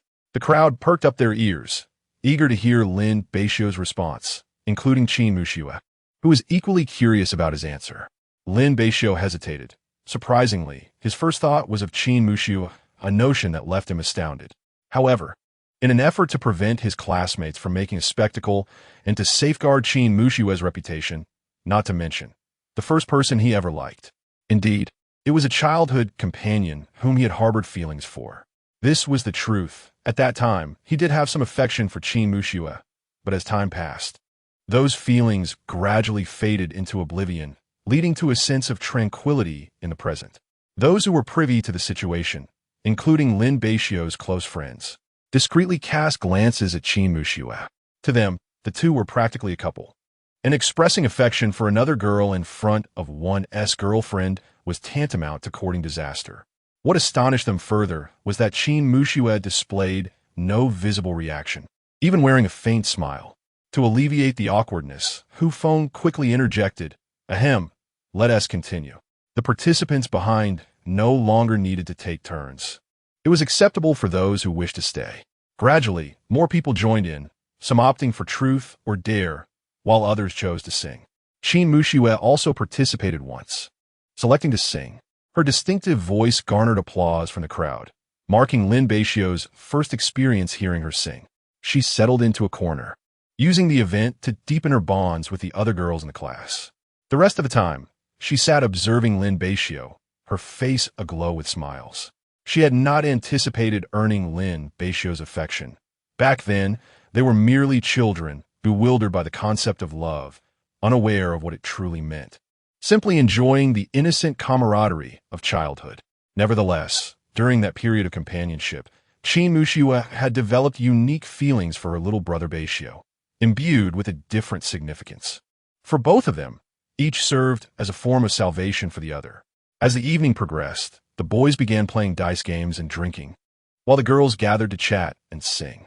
Lin Beixiu, watching their merriment, could not deny a twinge of envy. Although he was unfamiliar with the games, he longed for a drink. With a sigh, he turned to Lin Beixiu and inquired, "What else would you like to eat?" "Cake, perhaps," she replied. Lin Beixiu stood up and fetched her another piece of cake. "Thank you." Contentedly, Lin Beixiu shared the delicacies with her, having refrained from participating in the subsequent activities after the initial truth or dare. Later on, Hu Feng appeared with several boxes. "Is anyone interested in playing werewolf?" "I am. Give us a set." Soon, a girl stepped forward to retrieve the cards and began playing. Lin Beixiu had no intention of joining and remained seated. As Hu Feng approached him, "Lin, you're really something. What is the matter?" Lin Beixiu genuinely inquired. Hu Feng glanced over at Lin Beixiu. Noting that as two boys approached her to chat, she had distanced herself from them. "What happened? You confessed your affection for other girls in front of Beixiu. And it was you indeed." Hu Feng lamented with exasperation. Lin Beixiu. He yearned to clarify that their relationship was not of that nature, or perhaps to assert that he had never acknowledged such feelings, yet they had always referred to her as Beixiu, leaving him truly. "We are not of that kind. Lin Handsome, you must quickly devise a way to appease her. I shall teach you." "Please do not interrupt." Lin Beixiu interrupted him, stating, "Was it not you who spoke of sincerity? Who among us did not have a crush during childhood? What is so peculiar about that?" Hu Feng paused, and upon reflection, he too was reminded of a girl he fancied in kindergarten, one who resembled a porcelain doll, exceptionally beautiful, alas. He now wondered to whom she belonged. Lin Beixiu. Chapter 72. Consumed by jealousy, Lin Beixiu cast a complex glance towards Lin Beixiu, who was curiously observing the girls engaged in a game of werewolf. She sat quietly, exuding an air of tranquility, and her beauty was particularly striking today. As Lin Beixiu contemplated this, a blush crept onto his cheeks. What was the matter with him? Why did he find himself instinctively thinking of her each time? "Hello." Class monitor, a petite girl standing beside him, said, startling Lin Beixiu. He recognized her as Chun Jinjin, a rather introverted girl who seldom spoke. "Are you not going to join them?" Lin Beixiu inquired. With a rosy hue on her cheeks, Chun Jinjin replied, "I don't know how to play, so I didn't go." "Oh, then what brings you here?" Class monitor, "I thought the song you sang at the freshman gathering was beautiful. Could you sing another one?" She asked shyly. "I initially thought you would choose a dare." Quickly, Chun Jinjin waved her hands, her cheeks deepening in color. "If it's too much trouble, then never mind. I simply enjoy listening to you sing." Lin Beixiu was taken aback by the unexpected remembrance of such an old event, especially since it was a classic song. Observing the girl's anxious demeanor, he felt a pang of sympathy and could not bring himself to refuse. "All right, I shall sing." "Thank you, class monitor." Lin Beixiu approached the television, where music continued to play, and picked up the microphone, contemplating his choice of song. Lin Beixiu noticed his movements and watched as he walked with Chun Jinjin towards the music area, particularly as a few other girls sat on the sofa, engrossed in their phones. A twinge of jealousy began to stir within her. As the music commenced, Lin Beixiu began to sing softly, the brightest star in the night sky. "Can you hear me clearly? I pray for a transparent heart and tearful eyes. Oh, to embrace you beyond the lies. Every time I cannot find the meaning of existence, every time I am lost in the night." Lin Beixiu's unique voice resonated beautifully with the lyrics, each word imbued with emotion, captivating those around him. The players paused their game, drawn to his melody. Lin Beixiu's eyes sparkled with admiration. He sang exquisitely. Lin Beixiu was completely engrossed, feeling the strain in his eyes. What does repeating a year truly mean? Compared to others, The pressure on repeat students is immense. As a group that has faced failure in the college entrance examination, they bravely attempt once more, bearing the weight of their parents' expectations and the burden of greater stress. They worry whether they will succeed, whether their parents' sacrifices will go in vain, and countless other concerns. Lin Beixiu was no exception. In a single year, he endeavored to master 3 years' worth of knowledge, a daunting task indeed.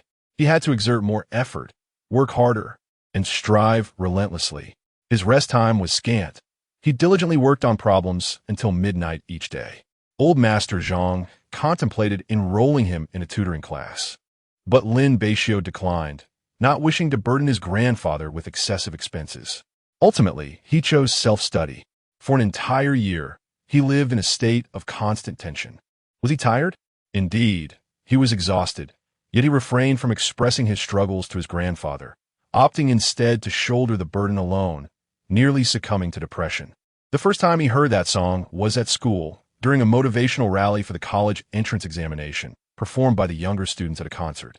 When the day of the exam arrived, the world seemed to clear a path for this future generation. Lin Beixiu felt, for the first time, the warmth emanating from society. Someone offered him water, a kind-hearted shop owner provided stationery for free, and traffic police guided him through. On the day the examination concluded, he strolled quietly along the riverside streets, illuminated by streetlights, while the song "The Brightest Star in the Night Sky" played in his ears. Lin Beixiu found the lyrics resonated deeply with his experience. That day, he cried for the first time in ages, unable to hold back his emotions. A sense of release and relief washed over him. In that moment, he sought nothing but to unwind. All the grievances he had endured found an outlet with the conclusion of the exams. Perhaps this is the power of music, amid the toil and fatigue of life. It can sometimes safeguard our last sanctuary. As the song drew to a close, Lin Beixiu remained lost in thought, his head bowed.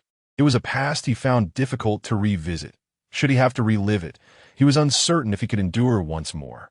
Applause gradually erupted, as those present listened to Lin Beixiu's heartfelt rendition, admiration shining in the eyes of the girls.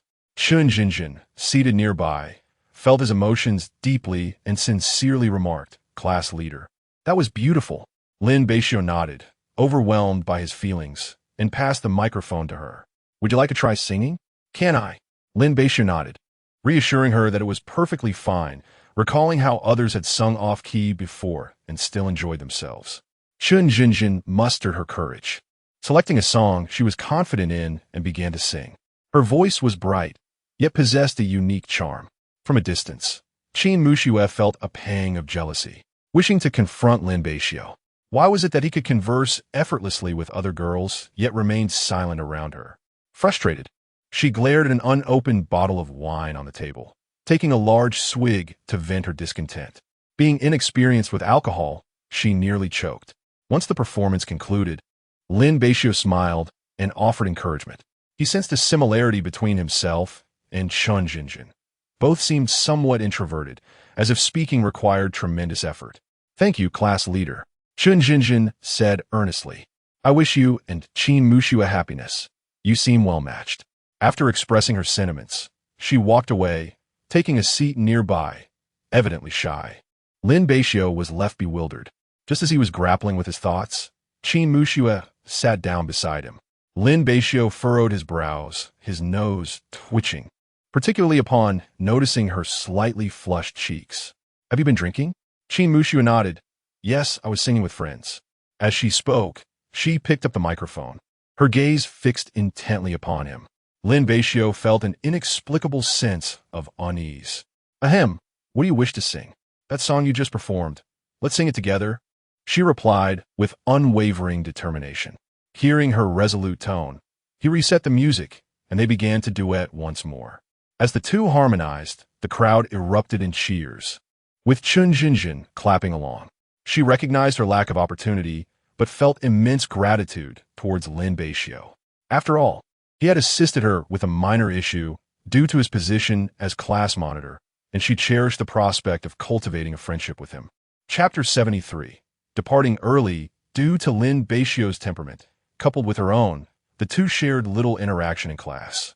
Yet, Being misunderstood by Qin Muxue caused her voice to tremble.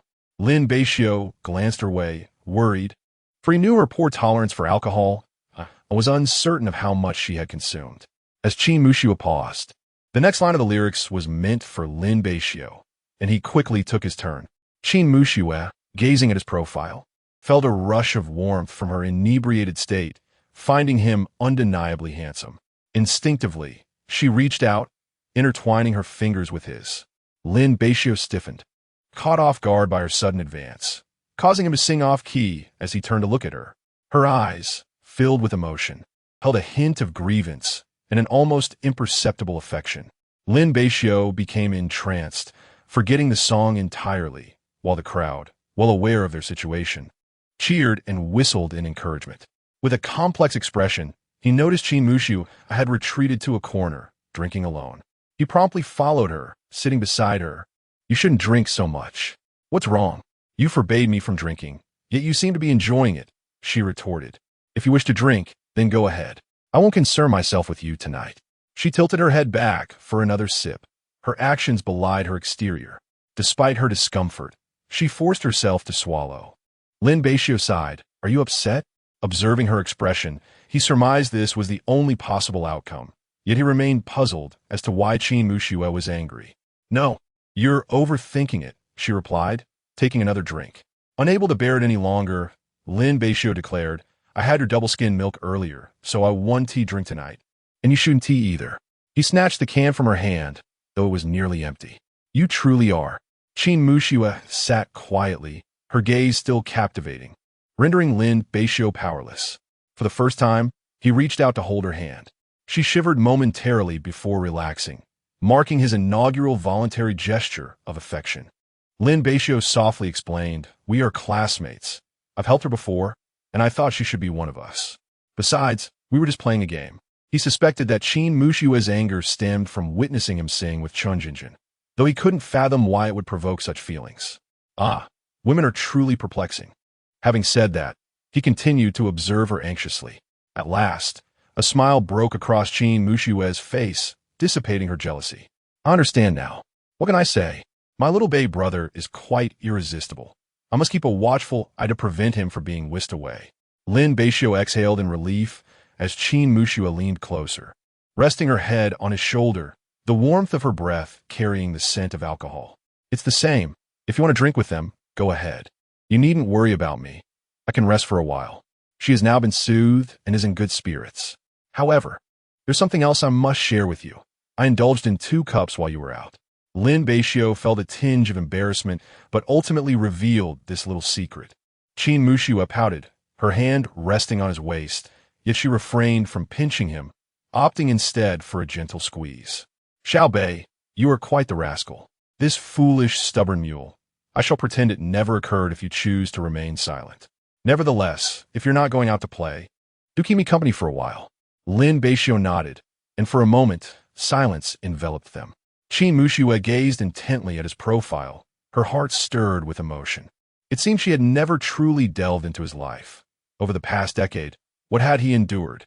She could sense the emotions he conveyed through his singing, and she felt a deeper pang of compassion. Without the guidance and support of parents, how much resilience must he possess to maintain his identity in such circumstances, avoiding the path of despair and achieving outstanding academic success? The hardships he faced are indeed unimaginable. Qin Muxue tightened her grip on his hand. "Xiao Bei, from now on, I will be here for you. I shall always accompany you." Before long, Lin Beixiu noticed that she had fallen asleep, resting against his shoulder, her face still adorned with a lingering blush. He gently laid her on the sofa, cautiously withdrawing his hand.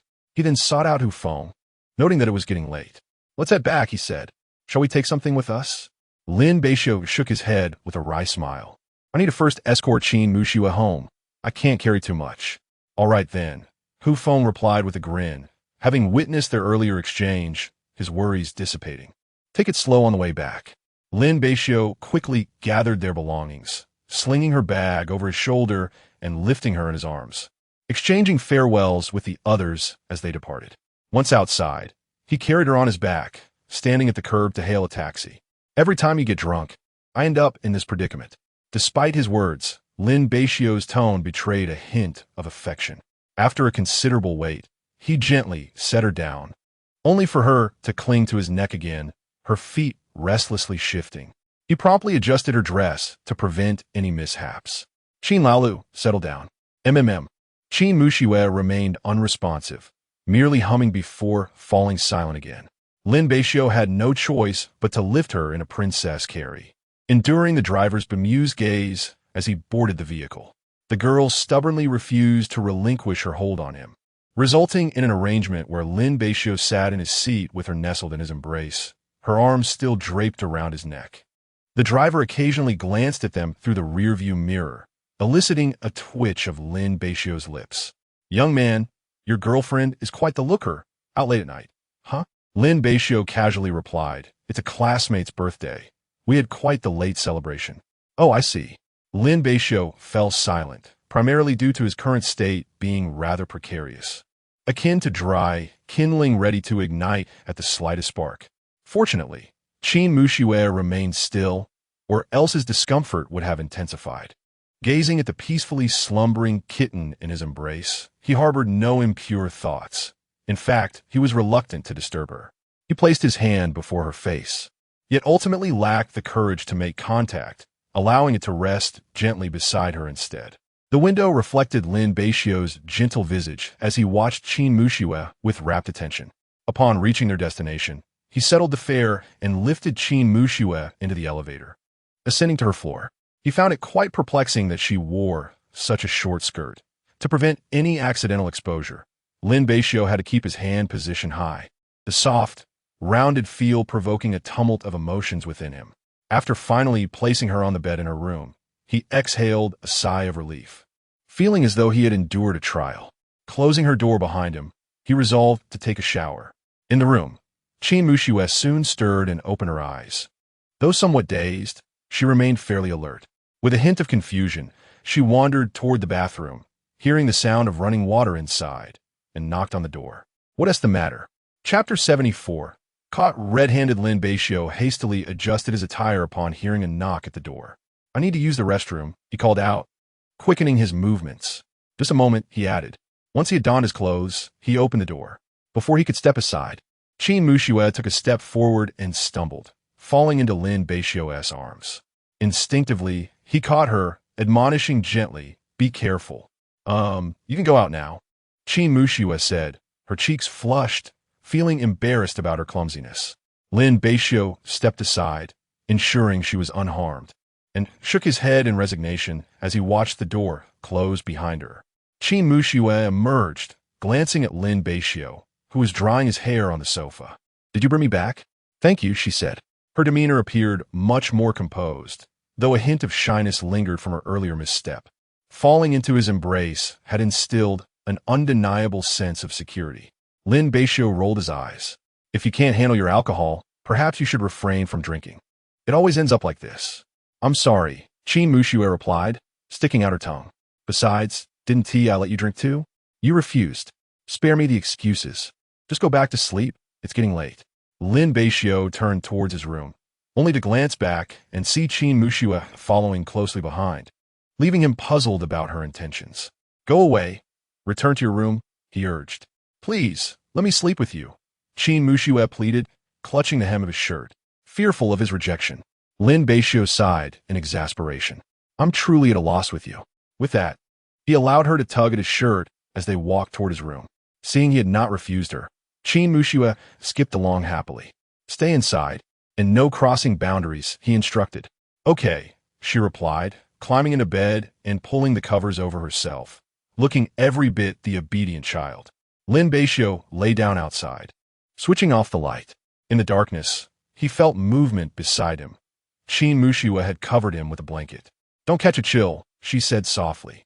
Lin Beixiu responded with a quiet grunt, settling down. After a lengthy pause, Little North, are you asleep? Just as Qin Mushiue prepared to draw closer, Lin Beixiu's weary voice broke the silence. Not yet. What is up? I can't sleep, she confessed. Lin Beixiu replied. Thanks to you, I was almost asleep. So, I just wanted to say thank you for today. In the dark, Qin Mushiue grasped his hand once more. This time, Fatigue dulled Lin Beixiu's senses, and he remained still, prompting Qin Muxue to become bolder. What do you mean? He inquired, oblivious. Everything, she replied sincerely. Tonight had brought her immense joy. Let's get some sleep, he suggested. All right, she murmured, creeping closer to Lin Beixiu, wrapping her arms around him, her face adorned with a contented smile as she drifted off to sleep. The following morning, Lin Beixiu lay awake, staring blankly at the ceiling, his eyes devoid of focus. Qin Muxue was draped over him, the blanket seemingly snatched away by her and subsequently kicked aside. She still wore the short skirt from the previous night. Her long legs sprawled across him as if he were a mere pillow. He dared not move, for those alluring legs were dangerously close, and he certainly did not wish to gaze inappropriately. Yet, Lin Beixiu could not resist stealing a glance. His hand slowly reached out, intending to adjust her skirt. After all, it was only proper to avert one's gaze. However, as his hand descended, Qin Muxue opened her eyes, her beautiful starry gaze locking onto his face just mere centimeters away. Before drifting downward, Lin Beixiu froze, his hand hovering above another's backside. An explanation for such a predicament was utterly elusive. Qin Muxue was equally taken aback, her expression a mix of disbelief, anger, confusion, and a hint of unnoticeable delight. Do you believe me when I say I was helping you? Do you think I believe you? Qin Muxue remained motionless, quite enjoying the sensation of holding Lin Beixiu. This scoundrel had finally managed to grasp some semblance of advantage. Yet, she understood the need for subtlety. A facade of modesty was still required. Lin Beixiu awkwardly withdrew his hand, asking, "Could you please get up?" He felt a certain area being pressed by her firm thigh, which was rather exhilarating. All right. Qin Muxue's cheeks flushed as she finally retracted her legs, allowing Lin Beixiu to escape, comfortably lounging on the bed, inhaling the lingering scent of him. That rascal, waking up at such an inconvenient time. She believed Lin Beixiu's words. Despite his honesty, it still felt somewhat mischievous. Otherwise, she could have tempted him a bit more. Qin Muxue glanced down at her short skirt, her face reddening further. After Lin Beixiu emerged from the shower, feeling considerably calmer, he returned to his room to find Qin Muxue still reclining on his bed. Aren't you getting up? Go take a shower. Qin Muxue nodded in agreement, rising to head to the bathroom, having forgotten to do so last night due to sheer exhaustion. It was a holiday today, and Lin Beixiu went to the kitchen to prepare breakfast. Qin Muxue emerged, her hair still damp. "Xiaobei, what delectable dish have you prepared?" "Noodles. What time do you think it is?" Qin Muxue changed into casual home attire and sat down to enjoy her meal. "What is there to fear? It's a pity I didn't get to have more fun yesterday." Lin Beixiu retorted, "Enough already," as if I don't know who ended up in a drunken stupor. With a proud expression, Qin Muxue responded, "So what? As long as you're here, I have no worries." Lin Beixiu was momentarily taken aback, not expecting such trust from her. TCH, what a hassle. He chose to remain silent, while Qin Muxue stifled her laughter. "Shall I find time to treat you to a meal?" Lin Beixiu observed her expression, sensing something amiss. "Forget it. It's unnecessary." Qin Muxue pouted and murmured, "You lack romance." Given it was the weekend, both found themselves at ease. After breakfast, Lin Beixiu played on his phone in his room, unfazed despite the impending final exams. Including the last midterm examination, he effortlessly secured the top position once again, with Qin Muxue trailing in second place. As for the others in the dormitory, they barely scraped past the passing mark, though it remains unclear whether their instructor lent them a helping hand. "Xiaobei," Muxue called out as she entered, standing at the threshold and gazing at him. "What are you up to now?" Lin Beixiu replied with a hint of exasperation, instinctively sensing that her arrival heralded trouble. "I'm bored. Why don't we take a stroll? It will be good for our health." "I'm not going," Lin Beixiu retorted, turning away without a glance. Qin Muxue approached him, her hand reaching for his waist, prompting Lin Beixiu to roll around on the bed in a futile attempt to evade her, eventually retreating to the far side. "Hey, let go of me," he exclaimed as he swatted her hand away, but Qin Muxue was undeterred and attacked once more. "Come on, get up. Ha, don't tickle me." In a swift motion, Lin Beixiu flipped over and seized her hand, catching Qin Muxue off guard as he pulled her to the side, leaving her sprawled across the bed. Chapter 75. Lin Beixiu's proactive approach. Qin Muxue's cheeks flushed crimson as she hurriedly turned away.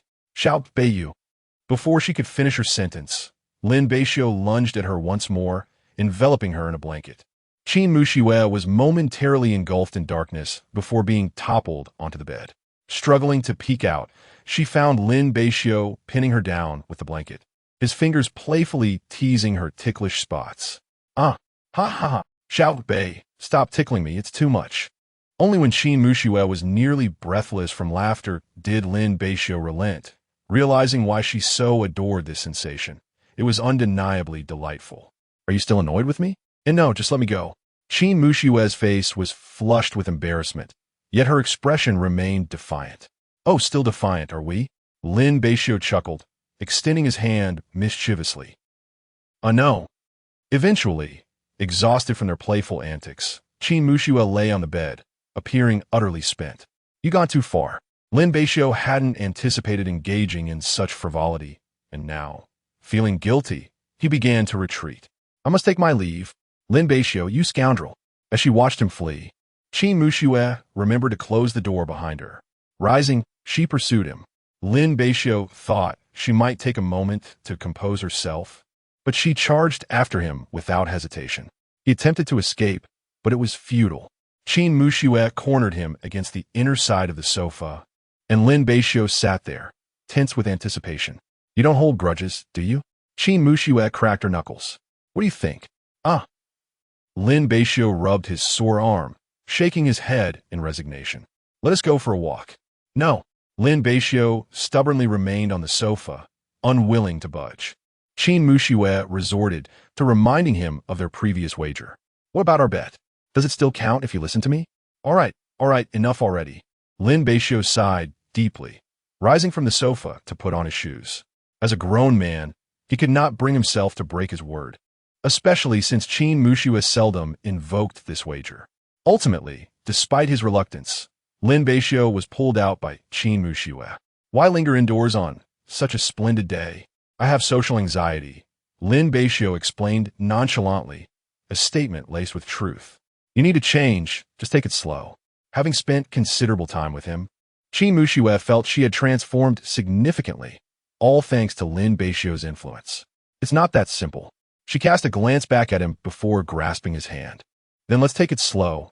It's better than not changing at all. Come on, I'll take you to play badminton. With a complex expression, Lin Beixiu allowed himself to be led away. The two engaged in badminton for the entire morning, enjoying the exercise. Please, let me be. I'm utterly exhausted. Lin Beixiu slumped onto a bench, feeling the fatigue from the morning's vigorous play, barely managing to keep up with Qin Muxue's spirited enthusiasm. Qin Muxue handed him a bottle of water. Take a break. We'll go eat afterward. Lin Beixiu gazed at the empty water bottle in his hand, having been compelled to engage in strenuous exercise for several hours. How come you excel at everything? You're quite adept at badminton as well. Qin Muxue remarked while sipping her water. As long as you improve your physical fitness, that's all that matters. Your speed leaves much to be desired. Lin Beixiu fell silent, acknowledging his own laziness. After all, wasn't it more enjoyable to lounge at home? Let us go. Time for a meal. We shall dine out. It's on me. Oh, splendid. At the spicy hot pot restaurant, after selecting their ingredients, they settled down to await their meal. This is rather pricey. Isn't it? This was Lin Beixiu's first encounter with such a dish, and upon seeing the bill, he felt as if his heart were bleeding. A mere handful of leafy greens cost over 30 yuan, especially considering it was someone else's money. Aware of his frugality, Qin Muxue comforted him. All right, just this once. We won't order it again next time. That's why I encouraged you to choose more meat. Lin Beixiu ceased to fret. He often thought that purchasing some ingredients to make a soup at home will be far more economical. Before long, their 2 servings of spicy hot pot arrived, with Lin Beixiu's dish primarily curated by Qin Muxue, ensuring he had ample meat to consume. As they began their meal, Lin Beixiu finished first while Qin Muxue was still eating. Here, take this. You can help me finish it, he said, eyeing the 2 meatballs she had picked up. Honestly, why did you order so much if you can't finish it? Oh dear, I can't eat anymore. We mustn't tea waste it. Qin Mushiue smiled at him, and seeing he did not refuse, she placed the remaining meatballs into his bowl. She was aware that Lin Beixiu despised waste, thus leaving him with just 2 meatballs. He consumed them in 2 bites, and soon after, they returned home. Lin Beixiu was genuinely fatigued. Upon reaching his room, he stripped off his clothes and collapsed in a bed, falling into a deep slumber. Qin Mushiue had initially contemplated teasing him, but upon entering his room and witnessing how peacefully he slept, she abandoned the notion. However, when her gaze fell upon his well-defined abs, she couldn't help but blush and steal a lingering glance. Impressive. It never ceases to amaze me. I just wonder when I might get the chance to touch them. Closing the door, she retreated to her own room to sleep. In the afternoon, Qin Mushiue opened the door to Lin Beixiu's room, crouching beside the bed to observe him, still asleep. She reached out and poked his cheek. "Xiao Bei, time to wake up." Lin Beixiu turned over, and upon opening his eyes, he spotted Qin Mushiue beside him, quickly pulling the blanket over himself. "I'm not dressed. And you barged in here. You really are something else." Unfazed, Qin Mushiue replied, "Xiao Bei, sleeping too long will make you dull-witted." Lin Beixiu retorted, "Get out. Who knows what schemes you're concocting? I'm just going to laze around in my room this afternoon. I simply came to wake you. There's nothing else." Qin Mushiue said with a smile. Having been subjected to her antics numerous times, Lin Beixiu was wary of trusting her. With a feigned look of sorrow, Qin Mushiue said, "Xiao Bei, you don't believe me. Spare me that expression. It disgusts me." Lin Beixiu's heart raced uncontrollably. He found himself utterly unable to resist Qin Mushiue's playful antics. Yet he maintained a facade of composure. Qin Mushiue chose not to expose him, instead perching on the edge of the bed, blinking her eyes at him. "Why are you squatting there? Go outside," she said, rising to leave. "Very well, I shan't disturb you any longer." In the distance, her laughter echoed, suggesting that teasing him was a delightful pastime. Once the door clicked shut, Lin Beixiu finally stood up and donned his clothes. The two spent the day together at home, though in the afternoon, Qin Mushiue departed to attend a club activity. Chapter 76. Sparring with Qin Mushiue in the evening, as they walked home after work. Lin Beixiu carried Qin Mushiue's backpack and glanced back at her, who was sipping water. Unable to restrain himself, he urged her, "Hurry up. I'm tired and hungry."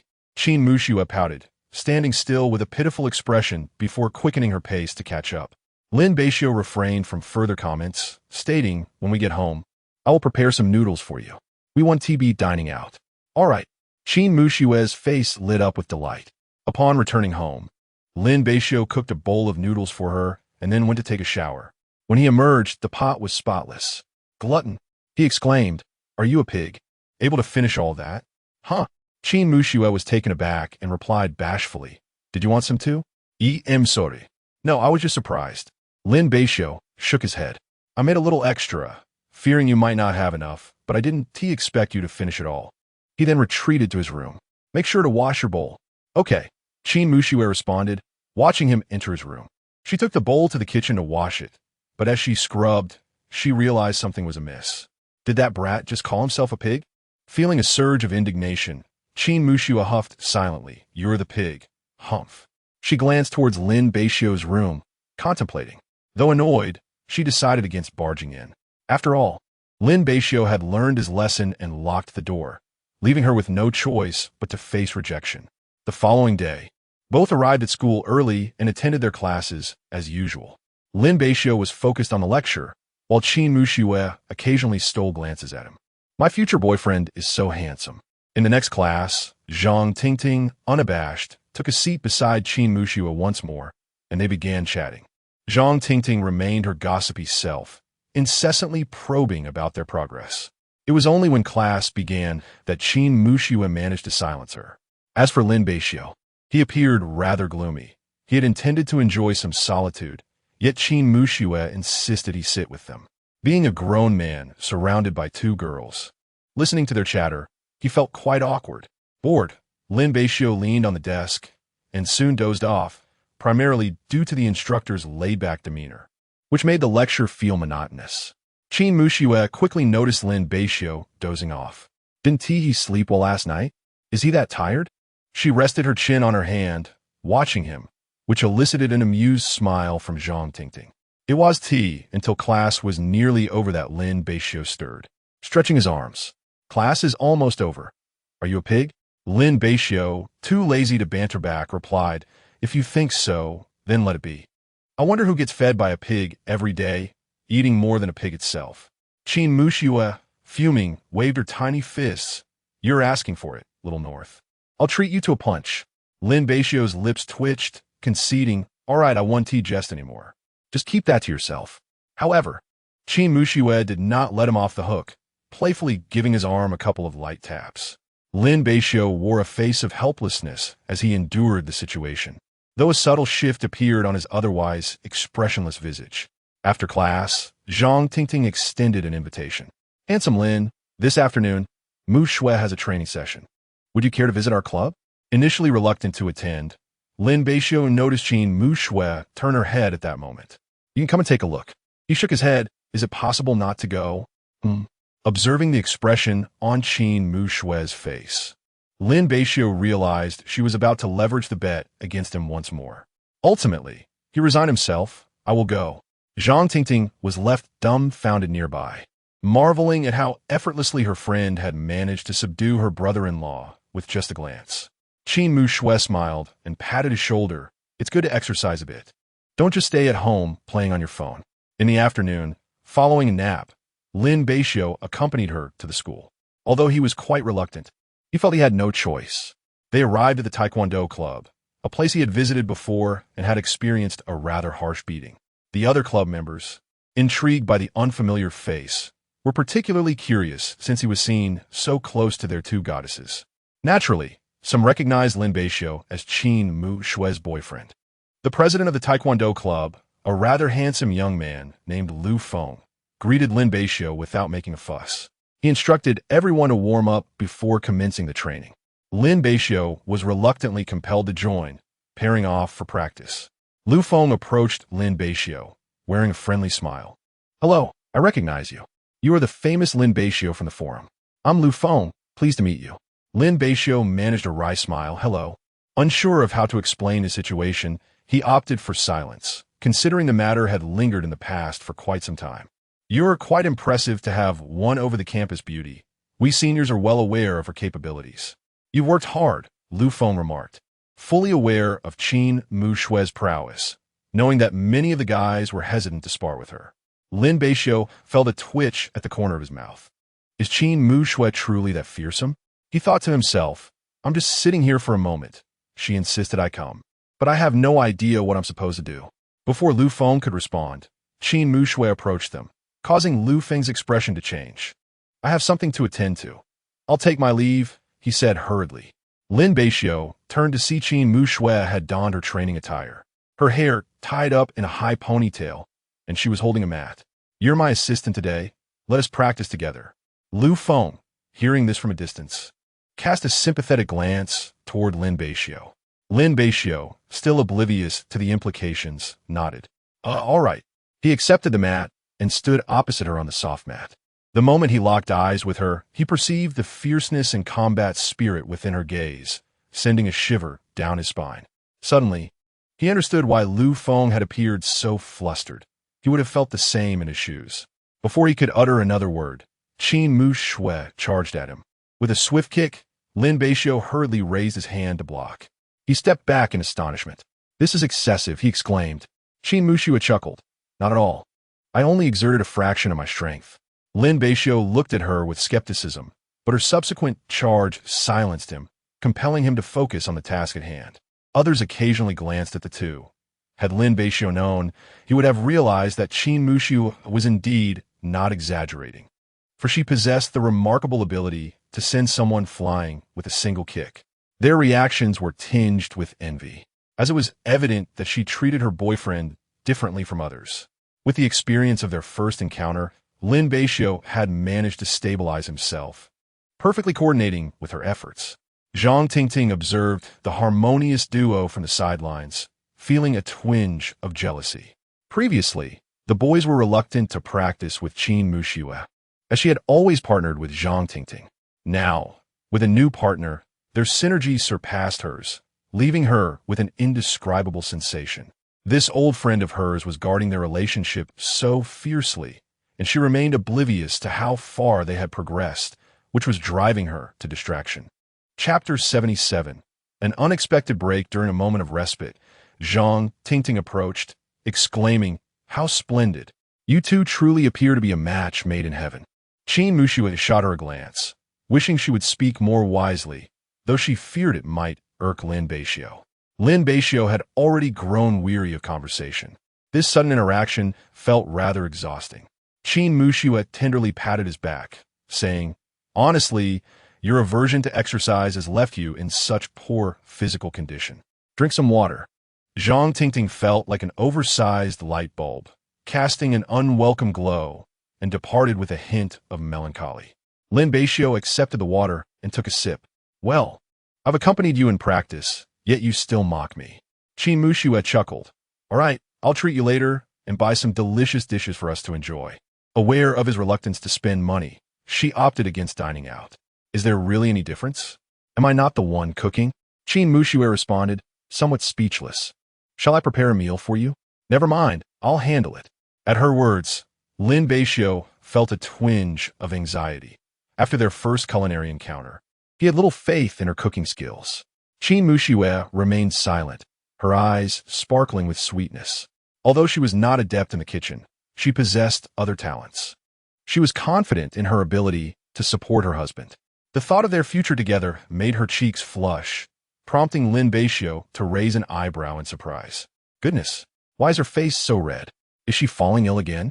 After a tiring afternoon of practice, Lin Beixiu finally followed Qin Muxue home, utterly exhausted. "I reckon you've drained yourself with all that drinking. Let us see if you dare indulge in excess again." Lin Beixiu retorted indignantly, refusing to concede that he was out of shape. "Spare me, that's an entirely different matter, you nagging old woman." "What did you say?" Qin Muxue exclaimed. Shaking her fist, Lin Beixiu swiftly took off, and she chased after him. They engaged in a playful game of tag. Passers-by could hear her furious declaration. "Darn it. Lin Beixiu, I 1T rest until you yield.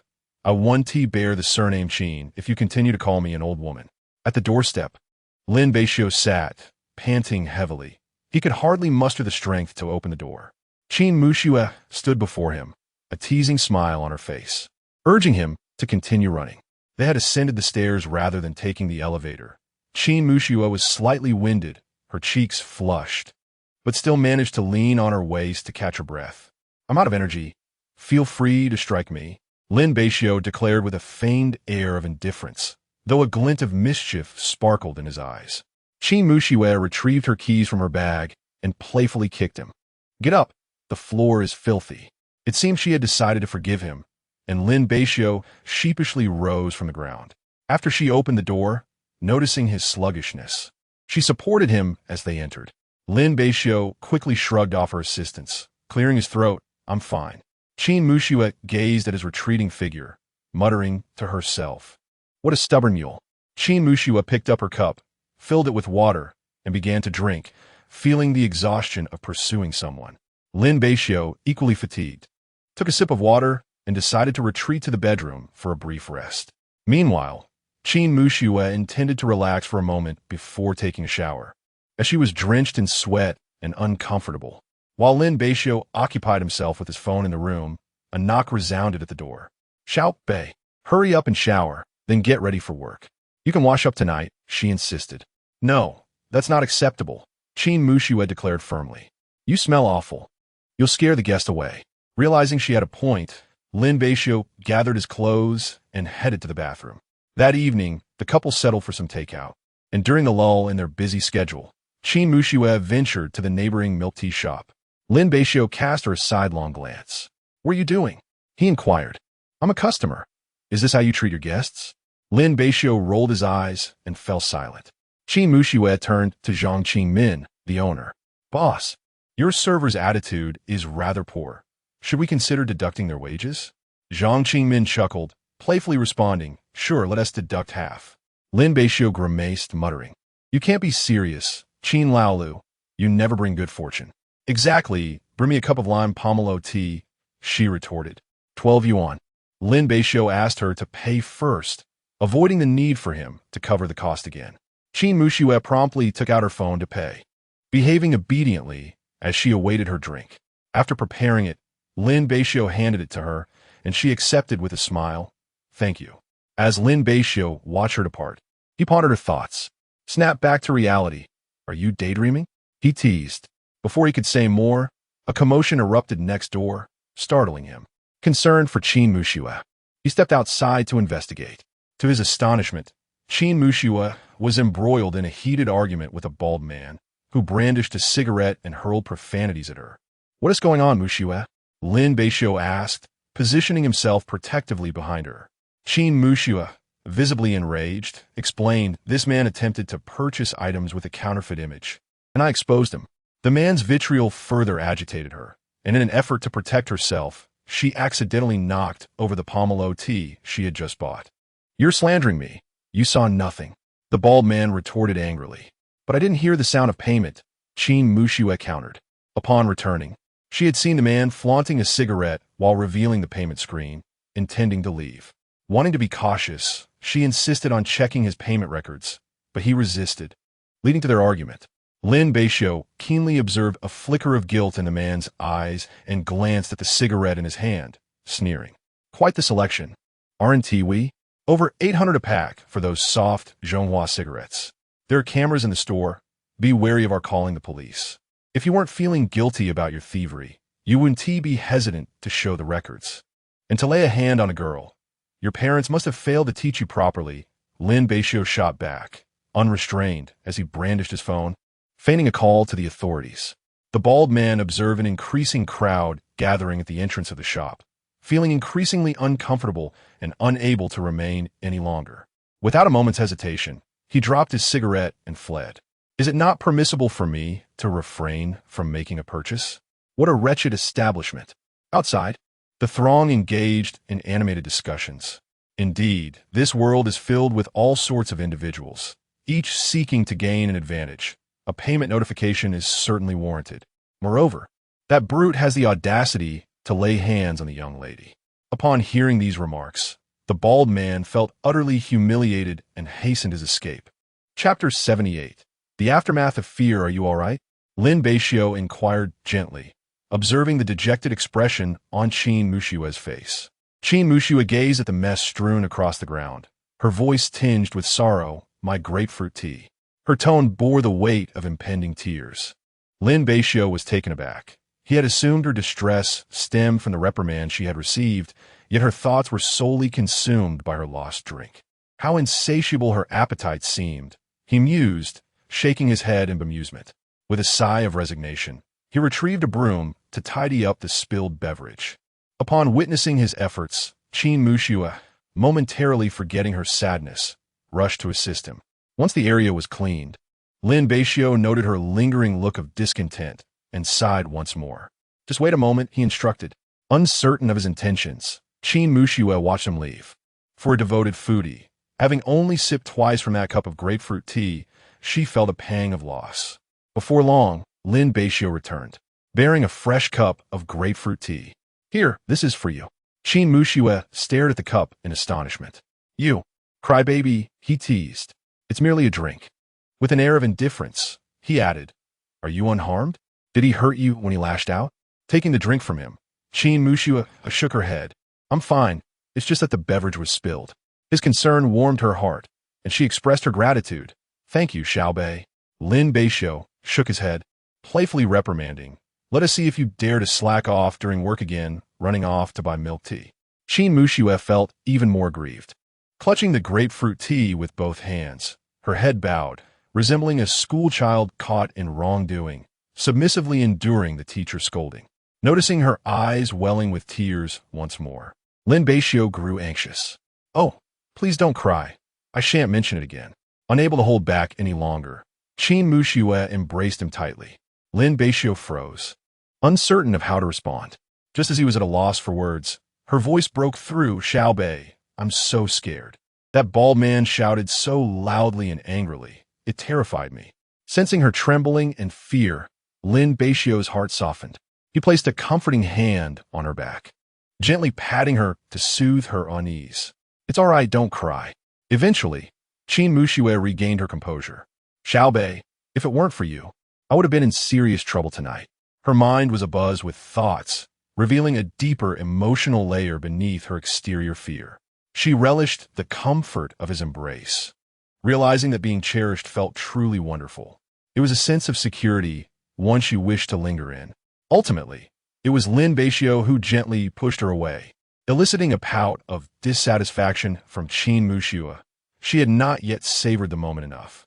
Their eyes met closely, and Lin Beixiu, noticing the glimmer of tears in her eyes, instinctively reached out his thumb to wipe away the droplets. Qin Muxue flinched slightly, but then remained still, allowing him to assist her, her heart brimming with sweetness and secret joy. "All right, let us get back to work. I must return now," Lin Beixiu said, turning away, a hint of hurriedness in his demeanor. Qin Muxue nodded, watching him leave, and returned to the bar, gazing at the pomelo tea he had brought her.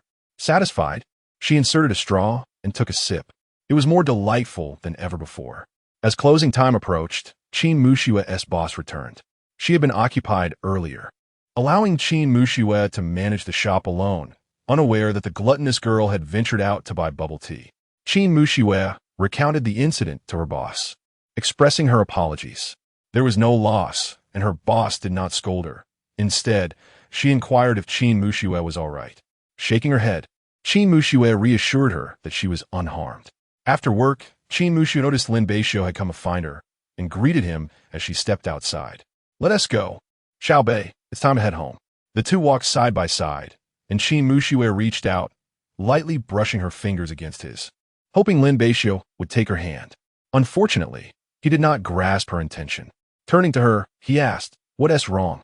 Qin Muxue replied, I'm scared and want to hold your hand." Without waiting for his response, she took his hand. Lin Beixiu paused for a moment, then turned his gaze forward. Qin Muxue noticed the faint blush on his ears and the slight curve of his lips. He did not refuse her, and his reaction was not as pronounced as before. This was the result of her persistent efforts. Summoning her courage, Qin Muxue leaned a little closer to him, their arms nearly touching. Lin Beixiu could catch a whiff of her subtle scent, and he could not help but say, "Don't stand so close to me. If you keep hold of my hand, I might die of fright tonight." Understanding his shyness, Qin Muxue took a step back. Lin Beixiu, too, fell silent. This was quite agreeable. Hand in hand, they walked home in companionable silence. Upon returning home, Qin Muxue finally released his hand, savoring the warmth left in her palm, surprisingly reluctant to let go. After showering, she boldly stood at the bathroom door and called out, "Xiao Bei, can I sleep in your room?" Silence ensued, prompting Qin Muxue to tentatively add, "If you don't respond, I'll take it as your consent." "Get lost, no way," came his reply. Qin Muxue laughed and took a step back, then headed to his room. Didn't he hear that? Inside the bathroom, Lin Beixiu, hearing the quiet outside, shook his head in resignation. Once again, he would not get a good night's sleep. Dressed, he exited the bathroom, dried his hair, and opened his bedroom door. Indeed, Qin Muxue was seated at his desk, leaning over an album. As he entered, she turned to him with a smile, saying, "Xiao Bei, you wouldn't really kick me out, would you?" "I would," Lin Beixiu replied without hesitation. "So now, you need to return to your own room immediately." The smile on Qin Muxue's face gradually faded, replaced by a look of disappointment and loneliness. "All right then." Qin Muxue hastily departed, without a moment's hesitation, leaving Lin Beixiu momentarily bewildered. Hadn't she always been the one to charm him into allowing her to stay? What had prompted her swift agreement this time? Lin Beixiu, perplexed, chose not to dwell on it further. He climbed into bed, extinguished the light, and attempted to sleep. However, this night proved restless as he found himself tossing and turning, unable to find repose. The image of Qin Muxue's disappointed gaze lingered in his mind, inciting a growing irritation within him. An hour passed without a hint of slumber. Rising from his bed, he raked his fingers through his hair and made his way outside, internally chastising himself for his undue concern for Qin Muxue. Arriving at her door, he gently rapped upon it, but the silence within was palpable. Cautiously, he pushed the door open. There lay Qin Muxue, cocooned in her blankets, her anxious expression discernible even in the dim light. The sight of her slumbering face tugged at Lin Beixiu's heartstrings. It was evident that she had been genuinely frightened. Despite her formidable skills, she remained a girl, and such events were bound to unsettle her. Chapter 79. Lin Beixiu's subtle movements. Lin Beixiu leaned in cautiously, gently lifting her into his embrace. Qin Muxue lay silently in his arms, traces of tears visible at the corners of her eyes, a testament to her earlier sorrow. A pang of guilt surged within Lin Beixiu. He felt undeniably remorseful. He had no desire to merely sleep in her room, so he carried her to his own bed, tucking her in before settling down outside. It seemed that only when they shared the same space could she find peace, prompting him to resort to this arrangement. "You've bested me, Qin Laolu," he thought, and with that he closed his eyes. He found himself increasingly unable to resist her allure. Before long, he was on the brink of slumber when he was stirred by movement beside him. Blinking in confusion, he was startled to see Qin Muxue nuzzling closer, using him as a pillow. Paralyzed by the moment, he dared not move. Once again, she whispered softly, filled with affection, "Dad." Lin Beixiu's emotions were tumultuous. He suppressed the urge to push her away and allowed her to cling to him, even wrapping his arm around her. In that instant, he harbored no wicked thoughts, only compassion for a little girl yearning for her father, offering her a sliver of solace. Why did he care for her so deeply? Had he truly developed feelings for her? In her dreams, Qin Muxue once more encountered her father, blissfully nestled in his embrace. Little Muxue's voice chimed, "Daddy, I can't sleep. Would you like to hear a story?" He asked. "No, I want to see the ocean again. I can't remember anything from when I was little. You never take me back." With a gentle smile, her father ruffled her hair. "All right, next time when I'm not busy, I'll take you." As little Muxue's eyes fluttered, nearly succumbing to sleep, she extended her pinky, declaring, "I don't believe you. Pinky swear, liars are silly." "Okay, pinky swear, no changing for 100 years. Meanwhile, Lin Beixiu felt as though he were being suffocated. Did she truly need to cling so tightly? That night was destined to be one of wakefulness. Qin Muxue, however, enjoyed a deep and peaceful slumber, free from the fears that had plagued her as she drifted off. The following morning, she slowly opened her eyes, taken aback by the unfamiliar sensations coursing through her head and body. She was resting on Lin Beixiu's arm, still holding on to him, particularly aware of one of his hands resting on her back, while the other had found its way to her rear. Her face flushed crimson. What is happening? Surveying her surroundings, she realized she was in Lin Beixiu's bedroom. The last thing she remembered was returning to her own room in despair, falling asleep with a heavy heart, and subsequently dreaming of her father, instinctively clutching tightly to him. Lin Beixiu's touch had been so gentle that she had barely noticed. Now, awakening to this scene, it was clear he had carried her here. A smile graced Qin Muxue's lips as she thought to herself, "This scoundrel seems to have a heart after all." To her surprise, she realized she was not dreaming. She was indeed nestled against Lin Beixiu. Observing his face, she noticed the dark circles under his eyes and found it hard to believe he had not slept well. If only she knew that she not only held him tightly, but also rubbed against him, what would she think? Qin Muxue lifted her head slightly, her thoughts beginning to wander. Perhaps a kiss? She truly yearned to plant a kiss on her dear little brother Bei. Kissing on the lips felt too daring, but a kiss on the cheek, that would be her first kiss, and she didn't want to rush into it. Ultimately, she abandoned the idea. Instead, she reached out to touch his face, giving it a gentle pinch. Hee, her mischievous little brother was quite amusing. It seemed Lin Beixiu sensed her presence. His hand, previously resting on her waist, moved to grasp her hand and pull it into his embrace. Then he continued to sleep peacefully. Startled, Qin Muxue relaxed and did not withdraw her hand, finding satisfaction in lying in his arms.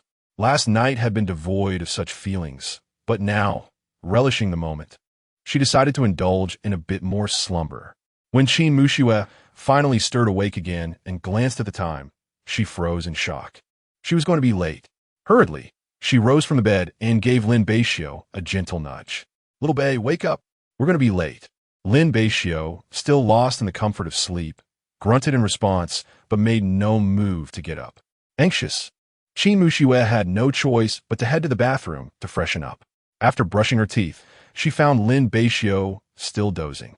In her impatience, she climbed onto him and playfully slapped his face. "Little Bei, rise and shine, you lazy pig, get up." With a sudden shout, Lin Beixiu shot up, inadvertently pulling Qin Muxue along with him, causing her to tumble back onto the bed. Rubbing his eyes, he glared at the girl sprawled across his legs, grumbling. "What is all the noise? I haven't had enough sleep. But we're late, and you're still sleeping," Qin Muxue retorted, sitting up and reaching to pinch his face, playfully distorting it to help him wake up. Lin Beixiu swatted her hand away. "Stop it, I'll get up right now." Finally conceding, Qin Muxue prepared to put on her shoes. "Hurry up, we only have 10 minutes left. We want to make it if we don't hurry," she urged from the doorway. As Lin Beixiu sluggishly donned his shoes, Qin Muxue seized his hand and dashed outside. "Slow down," he protested. "We don't have time for breakfast. Just move it." Eventually, the two of them stood breathlessly at the classroom door, and Qin Muxue called out, reporting. Instantly, she captured the attention of the entire class, especially with Lin Beixiu, who appeared groggy and unwell, standing behind her in an almost pitiful state. "Come in," the substitute teacher said, not making things difficult for them, allowing them to enter the classroom. Two individuals settled into the rear seats, with Qin Muxue reclining her chair, exhaling deeply, utterly exhausted. Lin Beixiu, on the other hand, had succumbed to slumber, his head resting upon the desk. Qin Muxue chose not to disturb him, feeling an overwhelming sense of gratitude. If it weren't for her, he would not have found himself in such a state. At last, the class concluded. Qin Muxue cautiously maneuvered around Lin Beixiu and exited the classroom. Lin Beixiu, having finally found some respite, noted the discomfort of the hard desk that had hindered his slumber. Upon awakening, he turned to find Qin Muxue retrieving a bag of bread. Having yet to partake in breakfast, she decided to nibble on this snack, having dashed to the school shop during the break while he continued to sleep. "Thank you," Lin Beixiu said as he accepted the bread and began to eat, while Qin Muxue propped her chin in her hand, observing him. "Little Bei, did you carry me to your room yesterday?" she inquired playfully. A cough escaped Lin Beixiu, nearly catching him off guard. Qin Muxue swiftly produced a bottle of water she had prepared earlier and handed it to him. "Take your time eating. No one is competing with you," she remarked, her face still adorned with a cheerful smile. Chapter 80. An awkward scene. Lin Beixiu wore an expression of guilt as he mustered the courage to speak. "I was worried about you yesterday and, without your permission, entered your room. I apologize." Qin Muxue showed no sign of reproach, yet her cheeks flushed crimson as she inquired, "What did you see?" "You were crying, so I—" "Enough," Qin Muxue interjected, now feeling bashful herself, her face aglow. "I don't mind. Thank you." Lin Beixiu paused, relieved to see she was not angry. He had intended to wake early the next day to carry her back, but her actions had caused him to sleep late. Additionally, after rushing over and then dozing off at school, he had nearly forgotten the incident altogether. Qin Muxue leaned in closer. "Will there be another opportunity like this?" Lin Beixiu, munching on bread, failed to grasp her meaning. Qin Muxue laughed softly and whispered in his ear, "The chance to get into your bed." Lin Beixiu's face flushed with anger. "Get lost, Qin Laolu. I've had enough of you." Flustered, his cheeks burned as he had not anticipated Qin Muxue's boldness. She retreated with a smile, realizing that class was about to start, and she could not tease him any longer. After finishing his bread and taking a sip of water, Lin Beixiu resumed his position on the desk, ready to sleep. Coincidentally, the substitute teacher sought someone to answer a question, glancing around before settling on Lin Beixiu, who was still dozing at the back. "Hey, you there who was late and is now sleeping, please stand up." The class turned to look at Lin Beixiu, unable to contain their laughter. Qin Muxue kindly kicked his foot under the desk, prompting him to raise his head. "What?" Without responding, Qin Muxue gestured for him to look ahead. As Lin Beixiu lifted his gaze, he found the teacher standing before him, wearing a bemused expression. "Lin, it has been 2 classes." Feeling embarrassed, Lin Beixiu replied, "Sorry, teacher." Fortunately, the teacher did not press him further. He was asked to answer a question, which was subjective and posed no difficulty for Lin Beixiu. Upon successfully answering, the teacher nodded for him to sit down. Make sure to get enough rest. Look at those dark circles under your eyes. I know young people are robust, but moderation in certain matters is advisable. Lin Beixiu thought, what does this have to do with anything? The classmates regarded him with curiosity or mischievous glances, especially Hu Feng and his gang. Embarrassed, Lin Beixiu returned to his seat, only to hear Qin Mushue's stifled laughter beside him. Sorry for the late warning. Lin Beixiu remained silent, merely nodding, and began to pay attention to the lesson. After class, Qin Mushue nudged the drowsy Lin Beixiu. Let us head back, and you can sleep more. Lin Beixiu, feeling lethargic, got up to accompany her home. Shall we order takeout? Yes, that sounds good, Qin Mushue agreed. She did not wish for Lin Beixiu to exert himself any further, feeling a pang of compassion. What would you like to eat? She inquired, observing Lin Beixiu reclining on the bed. Anything is fine, as long as it's a bit spicy, he replied. Thus, Qin Mushue ordered a spicy chicken dish and water-boiled meat slices for him, while selecting a plate of poached chicken and a modest serving of greens for herself, mindful of balancing meat and vegetables. During the wait for the delivery, Qin Mushue chose not to disturb him, reminiscing about the amusing event of the morning that still brought a smile to her face. Before long, the doorbell chimed, and she opened the door to receive the takeout, thanking the delivery person in passing. Xiaobei, it's time for lunch, she called out. Lin Beixiu rubbed his eyes and emerged from his room, and Qin Mushue playfully tousled his hair. Eat first, then sleep. You worked hard last night. The phrasing struck him as odd, but he dismissed it, taking a seat to begin his meal. After they finished eating, while Qin Mushue contemplated tidying up, Lin Beixiu had already begun to do so. Let me handle it, she said, momentarily taken aback, before smiling and adding, no need to argue, let's do it together. As Lin Beixiu cleared the remnants, Qin Mushue disposed of the trash. She chose not to disturb him further and retreated to her room for a nap. By afternoon, Lin Beixiu's spirits had improved noticeably, enough that he would not doze off in class. After work in the evening, the two walked home side by side. I'm exhausted. Finally, we can return and rest, he remarked, casting a glance at her without further comment. Their dynamic was such that Lin Beixiu rarely spoke, with Qin Mushue often initiating conversation. He was indeed quite reticent, even with her, despite their prolonged cohabitation. Are we having a midnight snack? She teased, playfully nudging his arm. You still want to eat? Aren't you afraid of gaining weight? She continued. Who says girls can't be chubby? She added, giving him a light kick. If you can't speak, then don't, Lin Beixiu quipped, quickening his pace ahead. Well, at least you're not overweight, he muttered under his breath. Unable to resist, he stole a glance. She had the perfect proportions, with curves in all the right places. Noticing his gaze, Qin Mushue rolled her eyes. If you want to look, just look. No need to be sneaky. If you aren't eating, I will. I have plenty of snacks. Are you sure you don't want any? Lin Beixiu hesitated, torn, as he too enjoyed snacks, uncertain if he should speak up. Qin Mushue caught the flicker of indecision in his expression, even though he quickly turned away. I'll treat you. Please don't refuse, as I can't finish it alone. As they exited the elevator, Qin Mushue hurried towards home, and Lin Beixiu, still silent, followed her with a smile. Seated comfortably on the sofa with her legs crossed, Qin Mushue savored potato chips while engrossed in a show on her phone. She had been diligently studying of late. Moments latte. Lin Beixiu emerged from the bathroom and sat on the sofa to dry his hair, casting a glance at the phone on the table. Is this show enjoyable? He asked. Yes, but the acting is rather awkward, she replied. If it weren't for learning about romance, I wouldn't be watching this at all. I'm not a fan, she added dismissively. The theme is refreshingly novel, revolving around an Eastport's romantic narrative. The protagonists, childhood sweethearts, have nurtured their bond over the years. The male lead possesses a remarkable talent for gaming and aspires to become a professional player, while his girlfriend steadfastly supports him from the shadows. During his moments of despair, it is she who remains by his side, offering encouragement. Ultimately, he triumphs and secures the championship, leading to their union. One might say it is rather commonplace.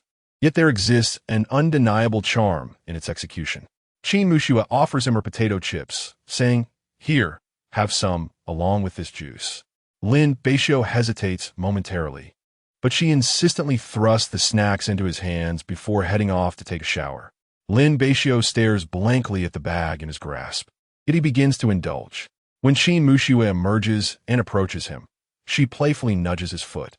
"Help me dry my hair." Lin Beixiu looks puzzled, questioning why.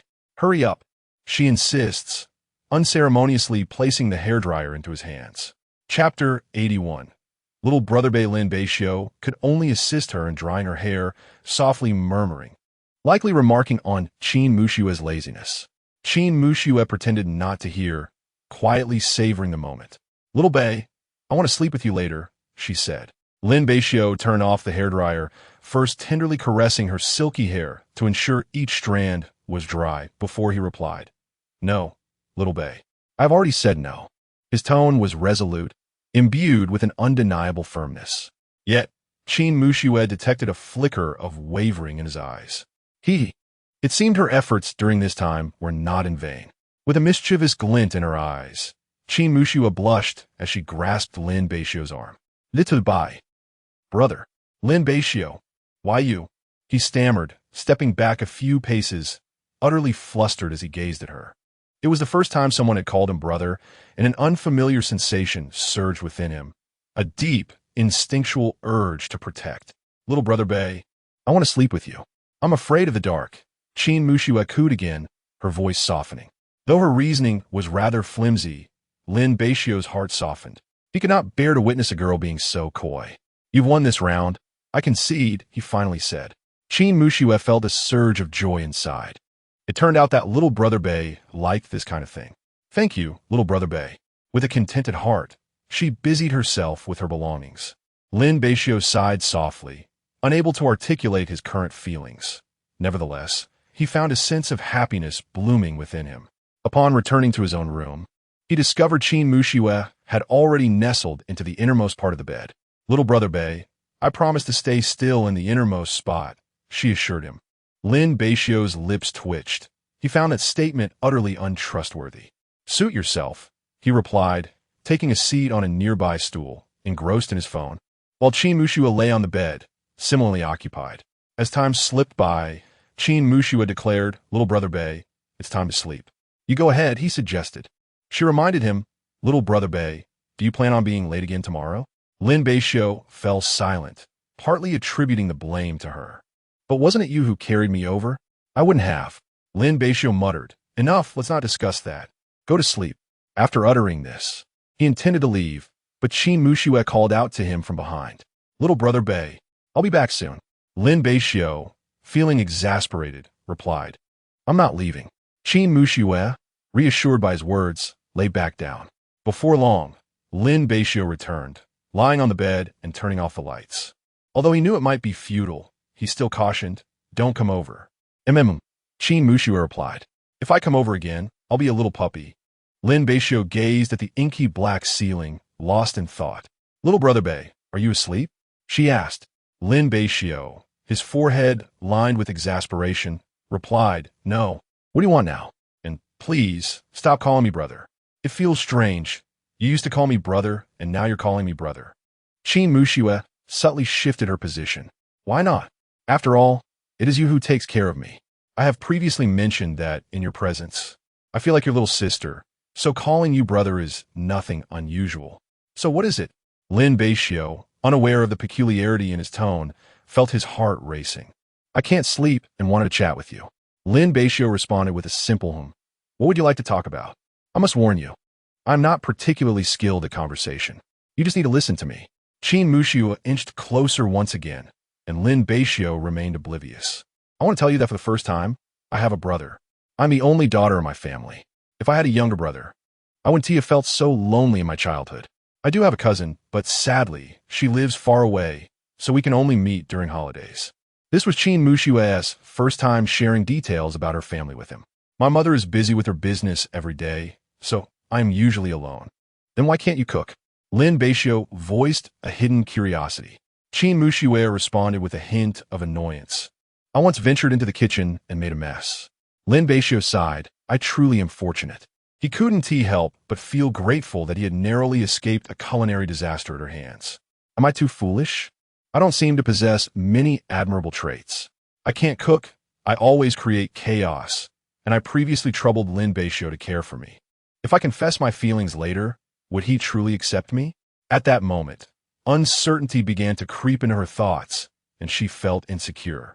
Fool! Lin Beixiu's voice cut through her self-doubt, seemingly displeased with her lack of self-worth. You scored second in your exams. How can you consider yourself foolish? What would others think? No one is perfect. Minor flaws are inconsequential.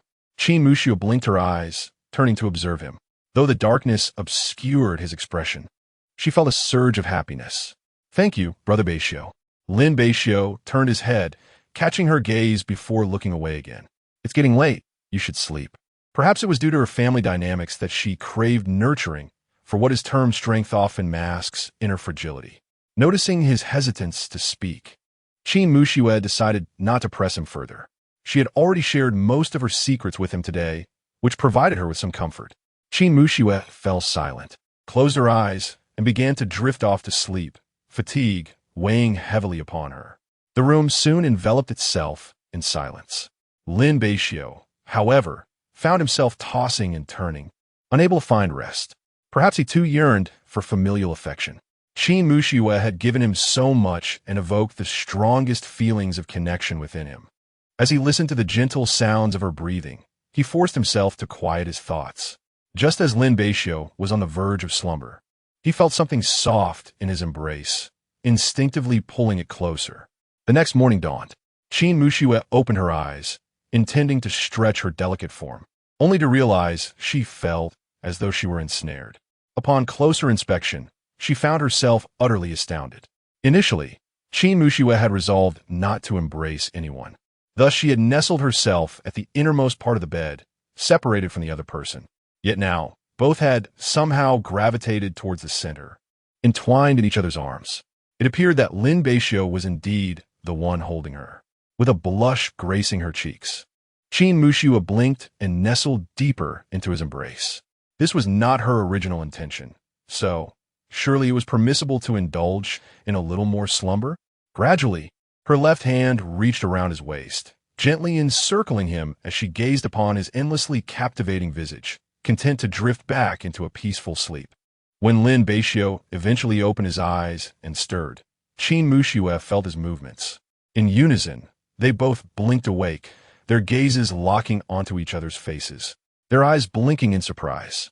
Lin Beixiu appeared momentarily bewildered, glancing down at their intertwined forms before raising his gaze to her, as if silently inquiring what had transpired. Meanwhile, Qin Mushu wore an expression of innocence, her beautiful starry eyes blinking in response. Chapter 82. Another forced exercise at last. It was Qin Mushu who shattered the silence. For Lin Beixiu had just awakened and was acutely aware of the pleasant sensation in his hands. Brother Xiaobei, it was you who held me. Lin Beixiu snapped back to reality, his cheeks aflame, hastily retracting his hand. Ahem, I understand, my apologies. With that, Lin Beixiu hurriedly leapt from the bed and rushed outside. A smile graced Qin Mushu's lips. This foolish boy looked undeniably adorable in his bashfulness. She rose, stretched lazily, and then made her way to her room to tidy her hair.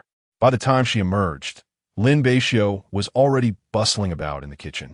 She settled down, patiently awaiting his culinary offerings, her gaze never straying from his silhouette. As Lin Beixiu began to ladle out the noodles, Qin Mushu stepped inside. Let me help you serve it. He handed her a bowl, truthfully unable to meet her eyes, feeling the weight of awkwardness for having been so forward. Even during their meal, an uncomfortable silence enveloped them. Lin Beixiu kept his head bowed, leading an observer to mistakenly believe they were embroiled in a quarrel. Once again, it was Qin Mushu who broke the silence, having endured the prolonged quiet, and with her characteristic boldness, she dismissed any notion of modesty. Xiaobei, eat quickly. We'll be late if we dawdle. Lin Beixiu acknowledged her, but fell silent, hastening his pace. As they made their way to their destination, he remained reticent, leaving Qin Mushu feeling uncertain. Would he be angry? If so, there might not be any more favors in the future. Brother Xiaobei, are you upset? She inquired gently, refraining from taking his hand. Upon seeing her expression, Lin Beixiu's heart softened, and he sheepishly scratched his head.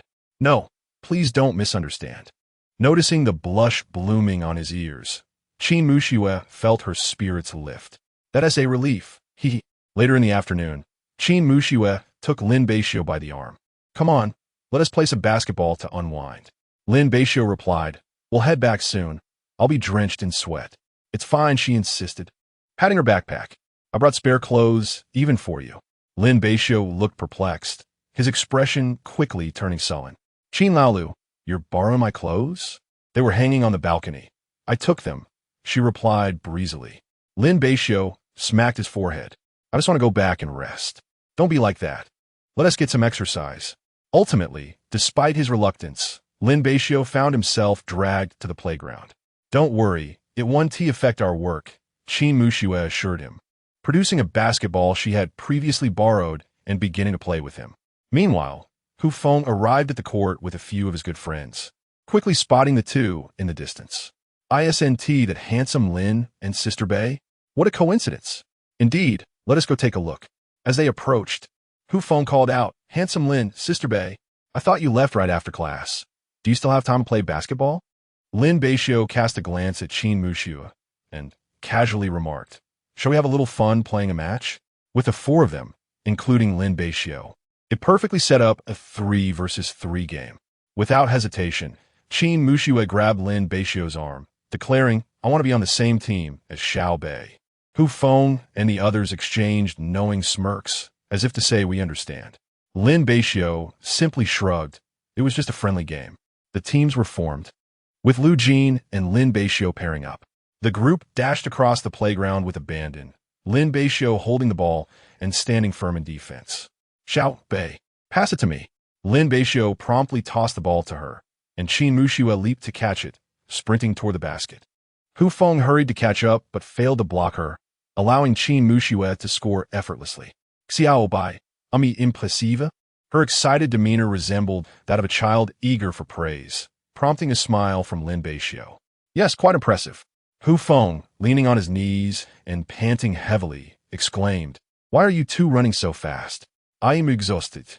I'm done, heading back to play video games, he added. See you tomorrow. Lin Beixiu waved farewell to them. All right, let's go. Qin Muxue nodded and followed, pulling out a few tissues from her backpack and handing one to him. Wipe your face. Okay, thank you. Lin Beixiu accepted it, and the two made their way to work. Shortly after, Lin Beixiu changed into the clean clothes Qin Muxue had brought him and began his shift. She also handed him a bottle of water, reminding him to stay hydrated. If you want something to eat later, just let me know. Anything is fine. You should head back quickly. Be careful not to leave anything behind. Qin Muxue rolled her eyes. The shopkeeper is here. Suppressing a laugh, Lin Beixiu felt a slight thrill when Qin Muxue playfully hit his arm and turned to leave in mock annoyance.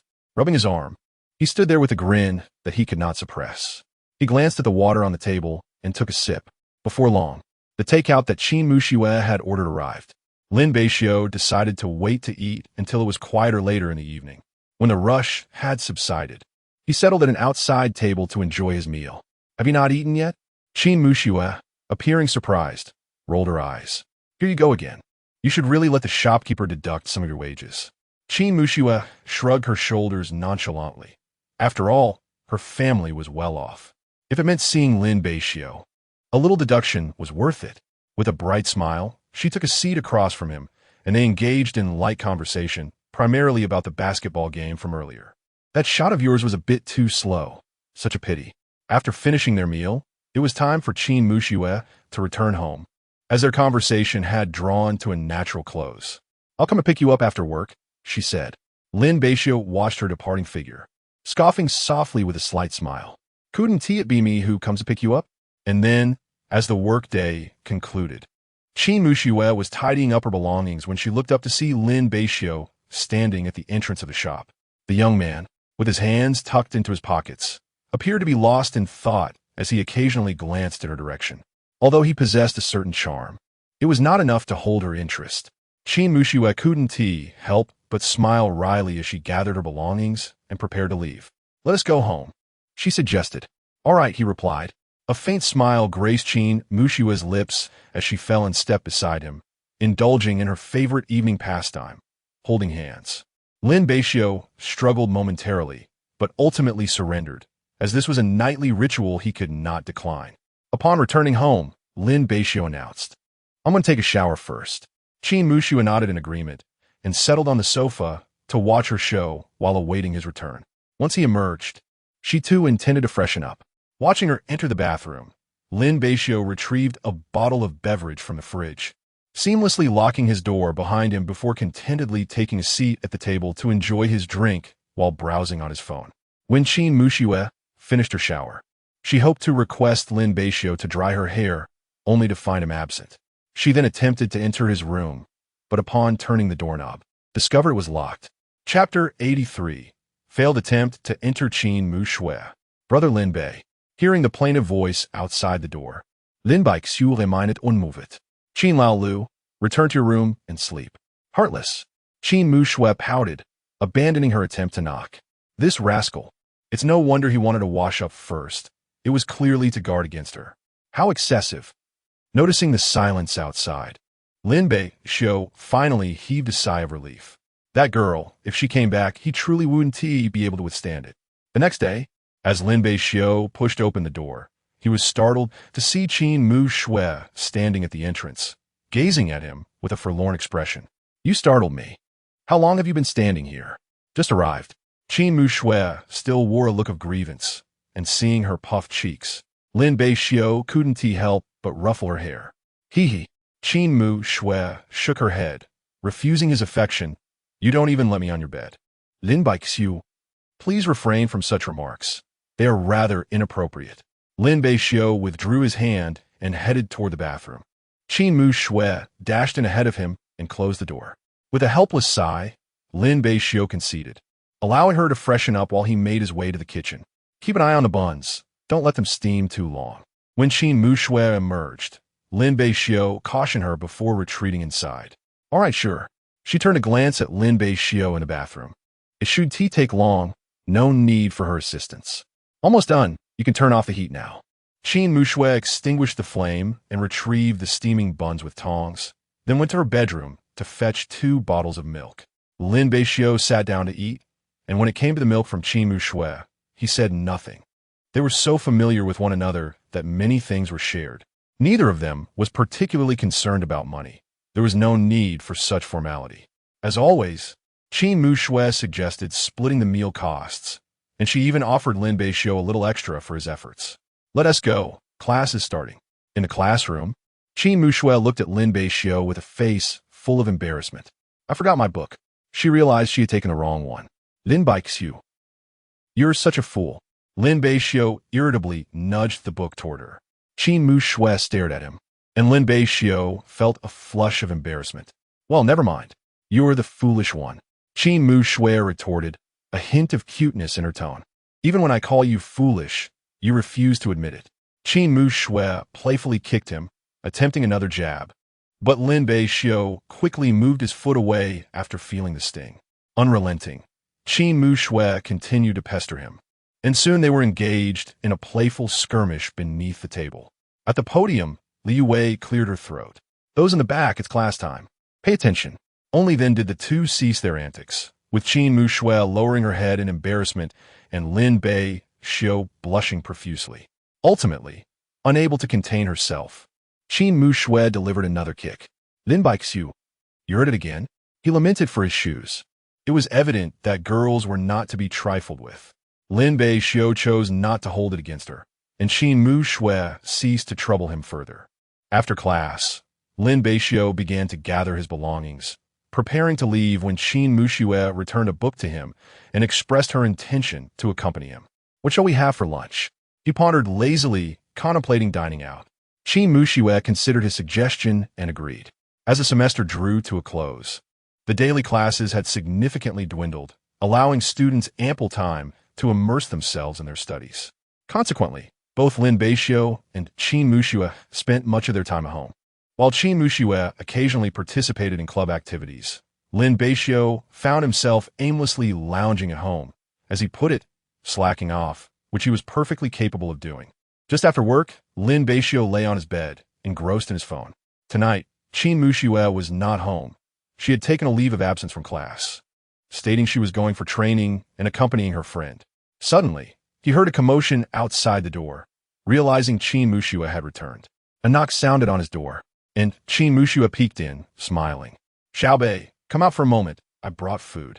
Lin Beixiu rose to find a platter of fruits and grilled skewers awaiting him on the table. Help yourself, and let us chat a bit, she encouraged. He took a seat, eyeing the spicy skewers glistening with red oil, which were quite enticing. Zhang Tingting treated us to this.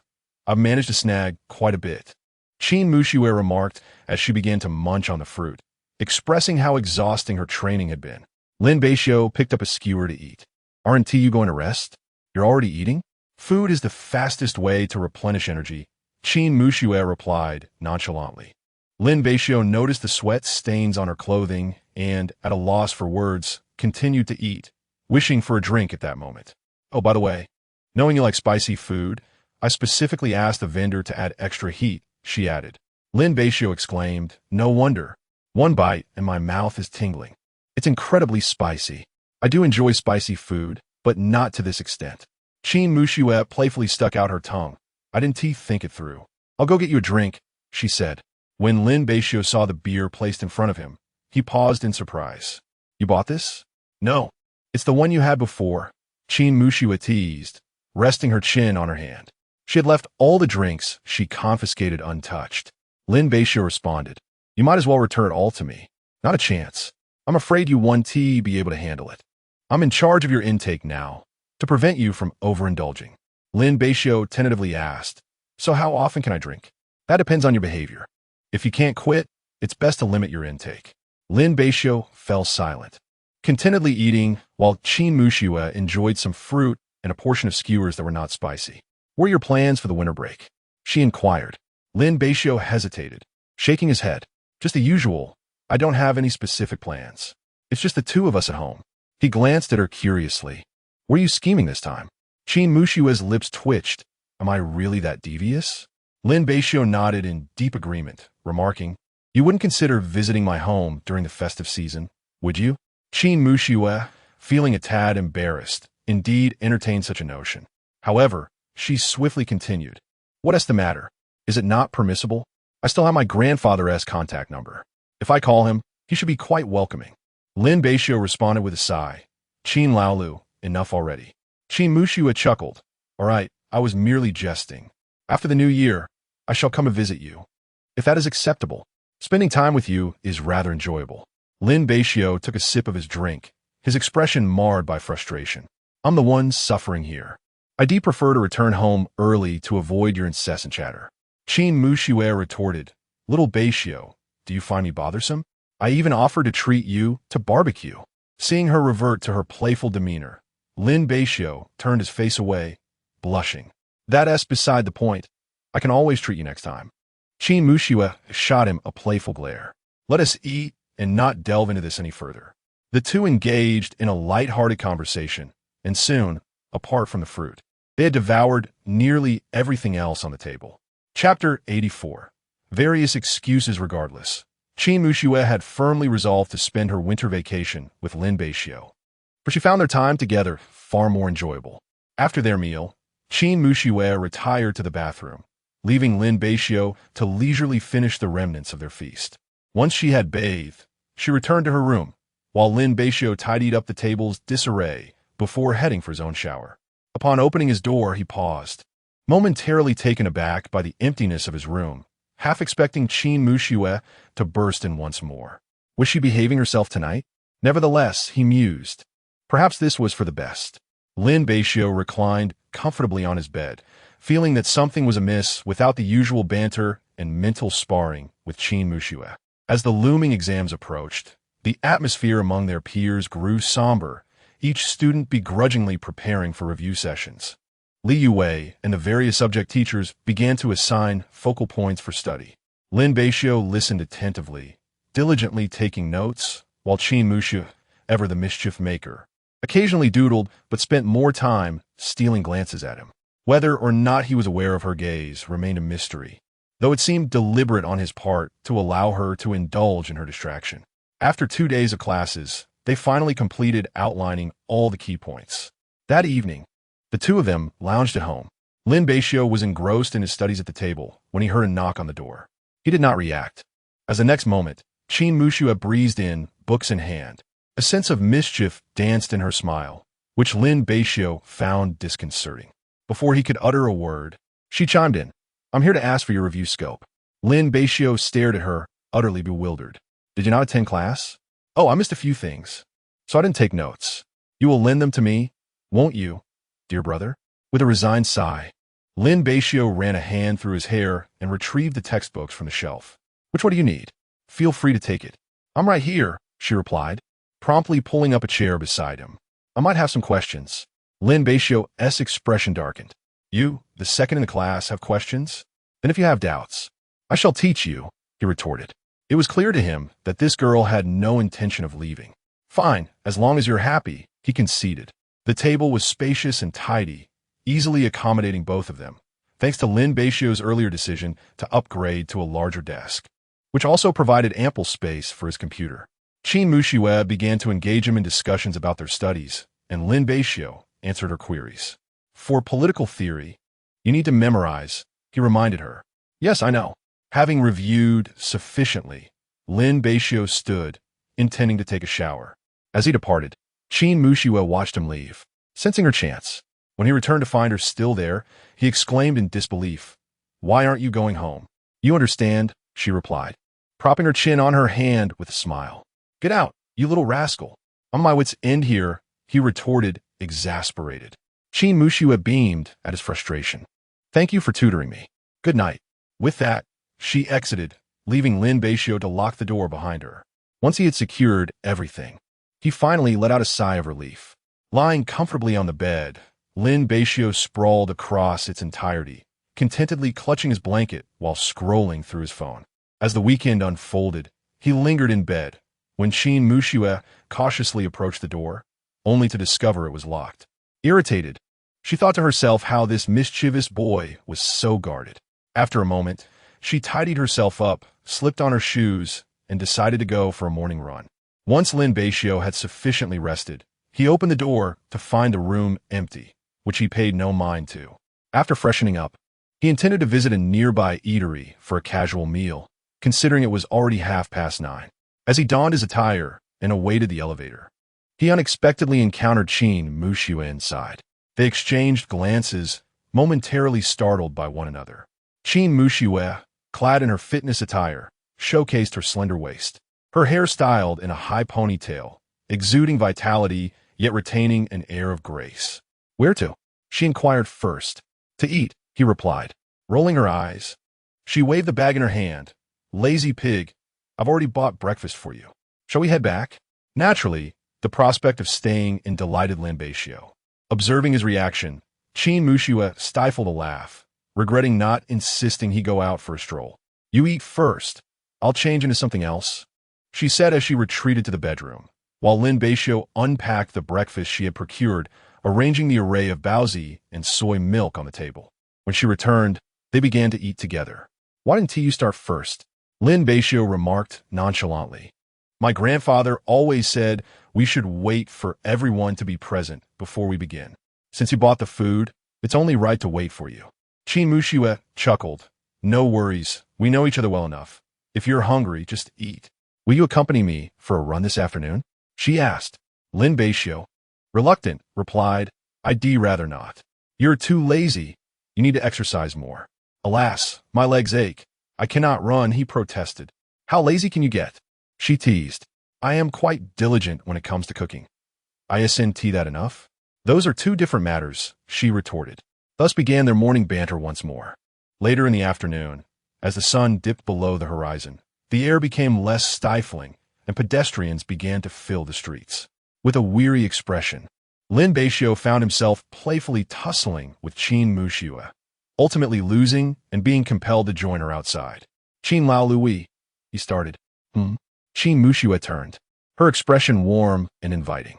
Lin Beixiu shivered involuntarily, primarily due to her teasing laughter, and he wished to avoid such experiences again. It was quite embarrassing to be at the mercy of a woman. Muxue, where are we running to now? He lamented, adopting a new tone of desperation. Qin Mushu nearly burst into laughter as she took his hand, leading him out.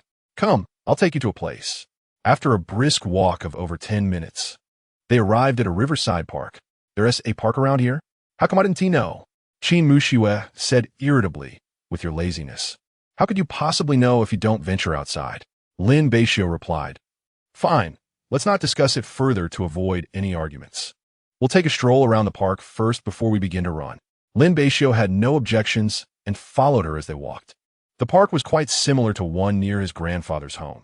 At this hour, there were still elderly individuals exercising, young professionals finishing their workday, and families out with their children. Surely, this was far superior to staying indoors. Lin Beixiu remained silent, his expression revealing his reluctance. Quite nice, Qin Mushu remarked as she turned her head. Instantly, Lin Beixiu resumed his normal demeanor. Let's go. We've warmed up enough. It's time to run. The two began to jog around the park. Yet despite Qin Mushu completing 2 laps, Lin Beixiu lagged behind at a leisurely pace. Had it not been for her need to keep an eye on him, she could have easily picked up her speed. Hurry up. What good is running slowly? Lin Beixiu stood still, panting heavily, and exclaimed, I can't do it anymore. Chapter 85. The crawfish from Lin Beixiu. Qin Mushu wore an expression of helplessness, feigning her demeanor so blatantly. How could such an act falter so quickly? Do not presume I am oblivious to your antics. Lin Beixiu, feeling awkward, thought it unreasonable. His performance had been quite convincing.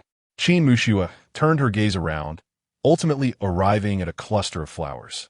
She reached for a branch, casting a mischievous look at Lin Beixiu. Hey, what are you doing? Hurry up and run. If you lag behind...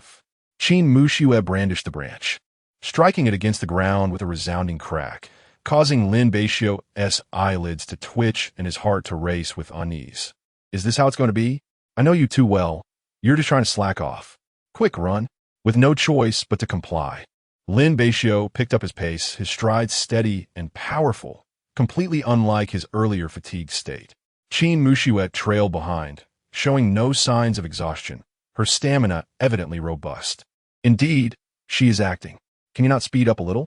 Lin Beixiu silently sighed, glancing at the branch in her hand, forcing a smile. Not at all. After a rest, one has renewed vigor. Keep it up. Ultimately, Lin Beixiu could run no more and collapsed onto a bench, panting heavily. Is that enough? I'm utterly spent. Qin Mushu, equally tired, joined him on the bench, discarding the branch. I feel you did this on purpose. As Lin Beixiu quickened his pace, Qin Mushu, having completed 2 laps ahead, struggled to keep up with his speed, trailing a few meters behind him. Observing her disheveled state, Lin Beixiu chuckled, earning a disdainful glance from Qin Mushu. No, did you not urge me to run? After resting for a while, she declared, let us head back. Qin Mushu rose first, and Lin Beixiu followed suit. I recall we are out of groceries. Shall we buy some? Lin Beixiu groaned, Sister, spare me. I am exhausted. Can we not order takeout tonight? Then let us return home first, and later I shall treat you to a meal out. As they hurried home, once inside, Lin Beixiu collapsed onto the sofa, utterly drained. Qin Mushu, however, seemed fine and intended to take an early shower. Moments later, Qin Mushu emerged with her hair damp, sitting on the sofa and nudging Lin Beixiu. Brother Xiaobei, help me dry my hair. Still reclined on the sofa, Lin Beixiu responded with exasperation. Do you not have hands? Despite his reluctance, he rose to assist her, and as Qin Mushu noticed his inconsistency between words and actions, she smiled, quietly relishing the moment.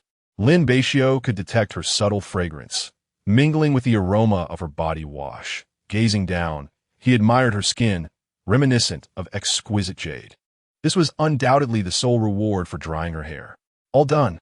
Upon finishing, Lin Beixiu intended to retreat to his room when Qin Mushu called out from behind. Are you not going to shower? You're drenched in sweat. I'll rest a bit first.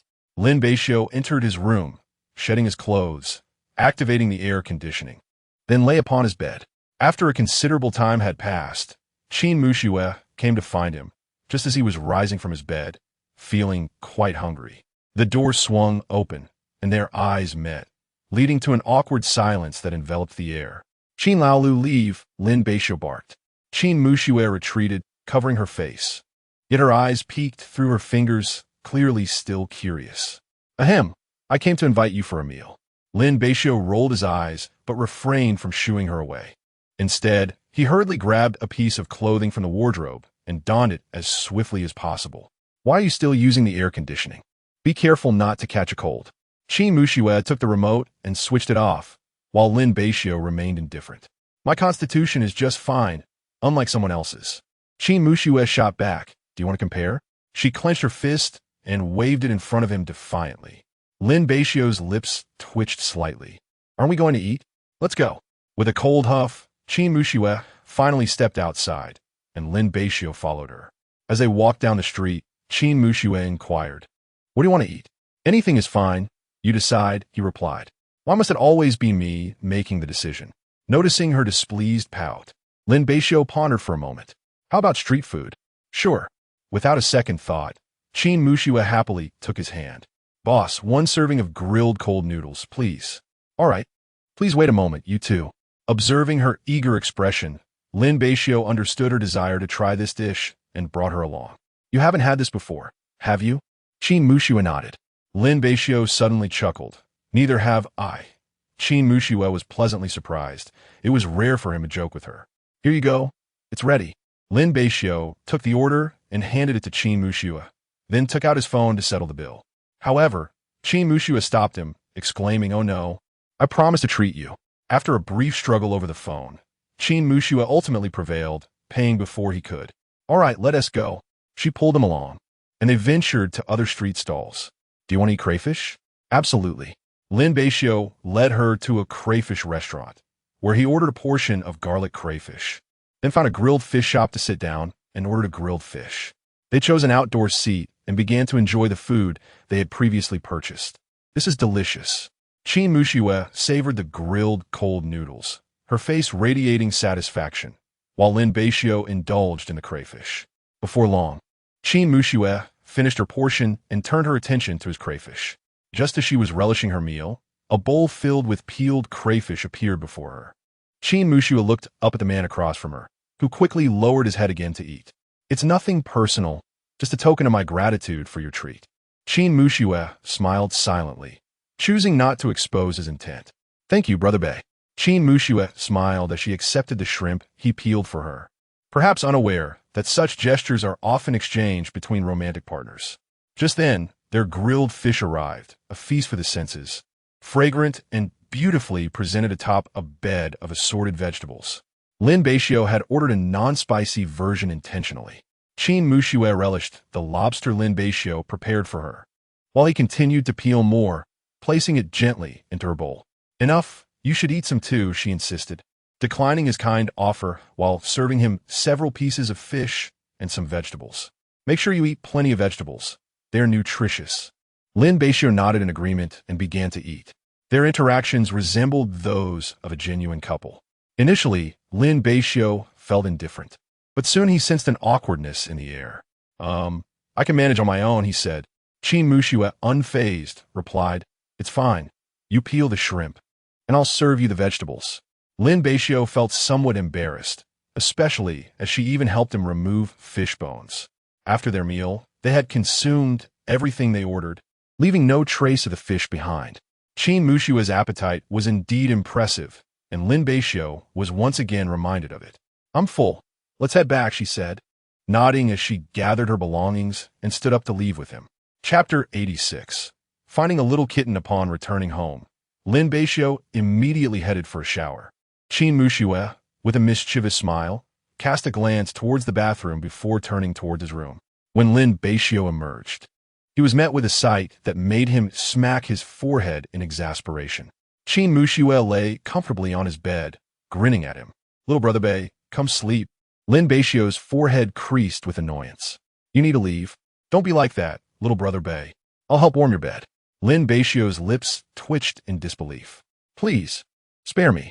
Realizing he could not dislodge her, he resigned himself to the situation, retrieving another blanket from the wardrobe and tossing it to Qin Muxue. "You cover yourself. Don't fight me for the blanket." "Well, have I ever fought you for it?" Qin Muxue retorted, refusing to acknowledge her sneaky embrace of him the previous night. Without further conversation, Lin Beixiu pulled up his own blanket determined to sleep apart from her. And no talking, please. I don't want to hear are you asleep yet. When I'm about to doze off, he stated before turning off the light. Okay, little brother Bei. Good night. Qin Muxue replied obediently. This time, she did not wait for him to fall asleep before drifting off herself, settling down at the innermost side of the bed. The following morning, Lin Beixiu rose early, having slept soundly the night before. He glanced at Qin Muxue beside him. Although they had not cuddled, she remained restless, having kicked off the blanket. No wonder he felt an unusual warmth on his side last night.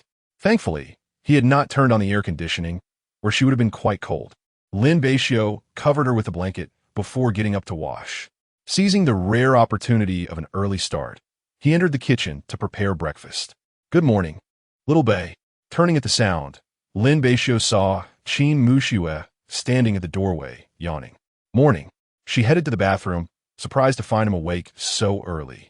With no classes scheduled for the day, or indeed for the next 2 weeks, she was free to study at home. As she savored the meal Lin Beixiu had prepared, a pang of sadness struck her at the thought that she would not enjoy his cooking for the next month and a half. I'm off to study. You could tidy up here, she said. Sure, Lin Beixiu replied. Moments later, having cleaned up, Qin Muxue entered his room with her books. Come, let us study together. Seeing this, Lin Beixiu shifted over to make space for her beside him. After a while of studying, Lin Beixiu began to play on his phone.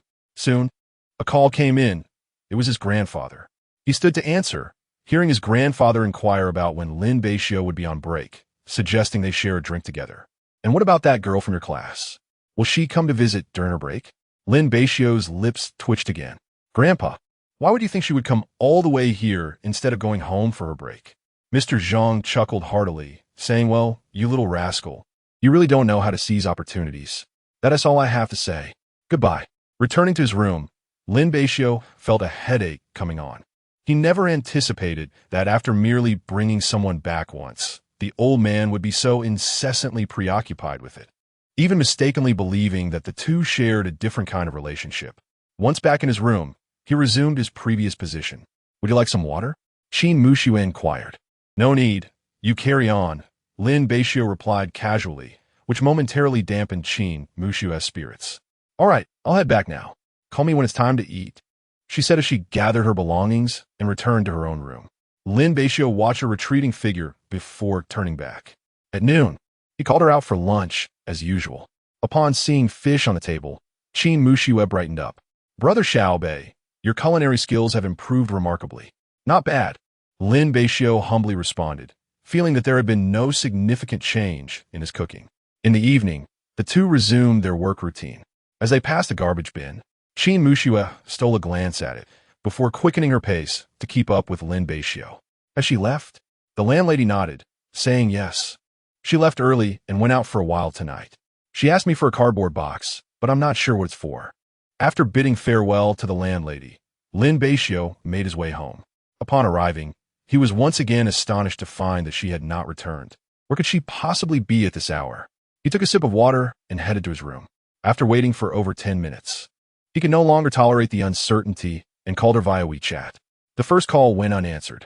Furrowing his brow, he dialed again, puzzled by the inexplicable concern he felt for her. After several seconds, the call finally connected. Hey, where are you? Why haven't you come back yet? On the other end, Qin Muxue's voice quivered with tears as she replied, I seem to have lost my way. Lin Beixiu asked, where are you now? I'm in front of a supermarket called XX Supermarket. He recalled that this was located to the south of the school. Why had she ventured to such a distant place? Wait there. I'll come and get you. Okay, came Qin Muxue's soft and trembling response. Please hurry. I'm a bit scared. All right, just stay put in front of the supermarket and don't wander off. After ending the call, Lin Beixiu reluctantly put on his shoes and hurried out. A short while later, he arrived at the supermarket, spotting Qin Muxue sitting on a stone bench by the roadside. Qin Muxue. Hearing her name, she quickly turned around and, upon seeing Lin Beixiu, stood up with delight. Brother Xiaobei, what are you doing here? Lin Beixiu looked at her in disbelief, especially as he caught a faint, unpleasant odor emanating from her. Behind her lay a cardboard box. Qin Muxue tugged at his sleeve, leading him before a cardboard box, her eyes sparkling with excitement.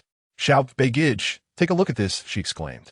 Lin Beixiu focused his gaze and discovered a tabby kitten, seemingly just a few months old, its fur soiled and mewing softly. I found it in a trash bin. While I was at work, I noticed some commotion near the rubbish pile. Unable to wait until my shift ended, I hurried over and stumbled upon this little creature. Lin Beixiu looked at the kitten and then back at her. So how did you get lost? Qin Mushua's expression turned sheepish. I initially intended to purchase some milk or cat food, but I searched every supermarket nearby and found nothing. Now, I've only bought 2 bottles of milk and thought I might check if there's a pet store around here. Are you foolish? What does a tiny kitten need cat food for? Just buying 2 bottles of pure milk would suffice. Why go such a long way? Before Lin Beixiu could utter another word, Qin Mushue had wrapped her arms around him. You're being mean. Lin Beixiu. The familiar sweetness disguised as a weapon. Recalling her trembling voice over the phone, his heart softened once more. Chapter 87. Naming at random, a wave of trepidation washed over me as I found myself surrounded by unfamiliar sights. Lin Beixiu gently patted my back. This silly little thing. Why didn't you answer when I called earlier? You only picked up on the second try. I was feeding the cat, and didn't he hear you? I replied. Lin Beixiu picked up the cardboard box. All right, let us head back. Have you agreed to let me keep a cat? Given that we shared the apartment, I felt it necessary to consult Lin Beixiu. If he disapproved, I would be at a loss. Such a tiny creature would perish without proper care. Lin Beixiu shrugged nonchalantly. If you want to keep it, go ahead. It is, after all, life.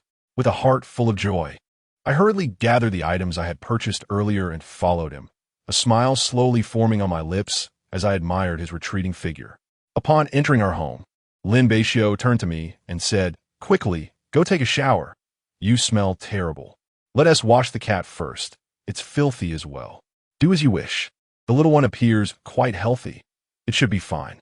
With a heart brimming with excitement, I took the little creature to bathe, afterward handing it over to Lin Beixiu. Can you help me dry it? I'm going to shower now. Lin Beixiu gazed at the tiny being in his hands, which blinked at him and mewed softly. He affectionately ruffled its head and placed it beneath the hairdryer. Once dried, he set it on the sofa. The little one scampered over to him, nestled onto his lap, and began kneading.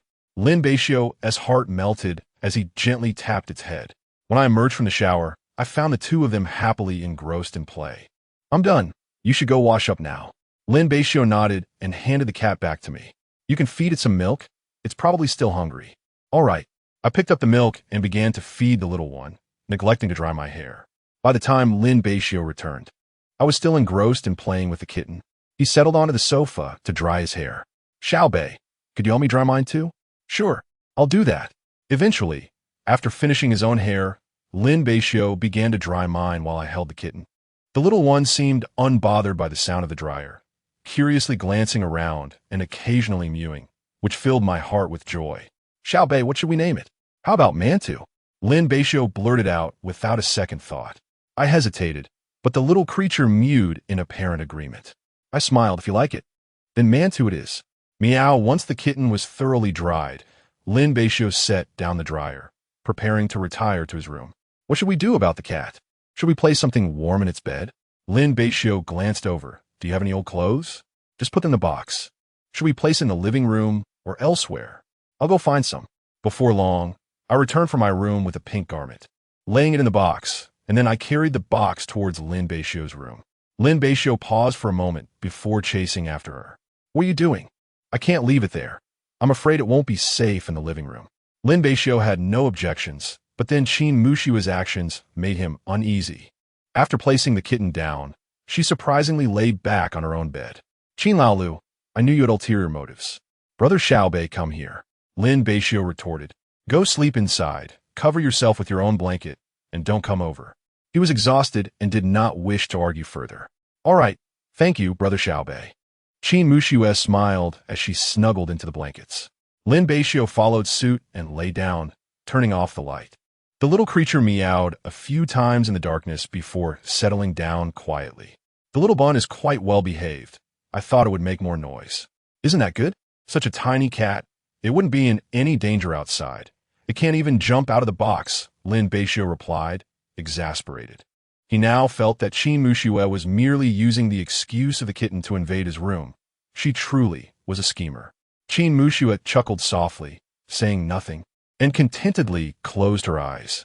Lin Beixiu, unable to sleep, turned to watch Qin Muxue, who was sleeping soundly beside him, a hint of softness flashing in his eyes that he himself did not notice. He never expected this silly girl to be so directionally challenged.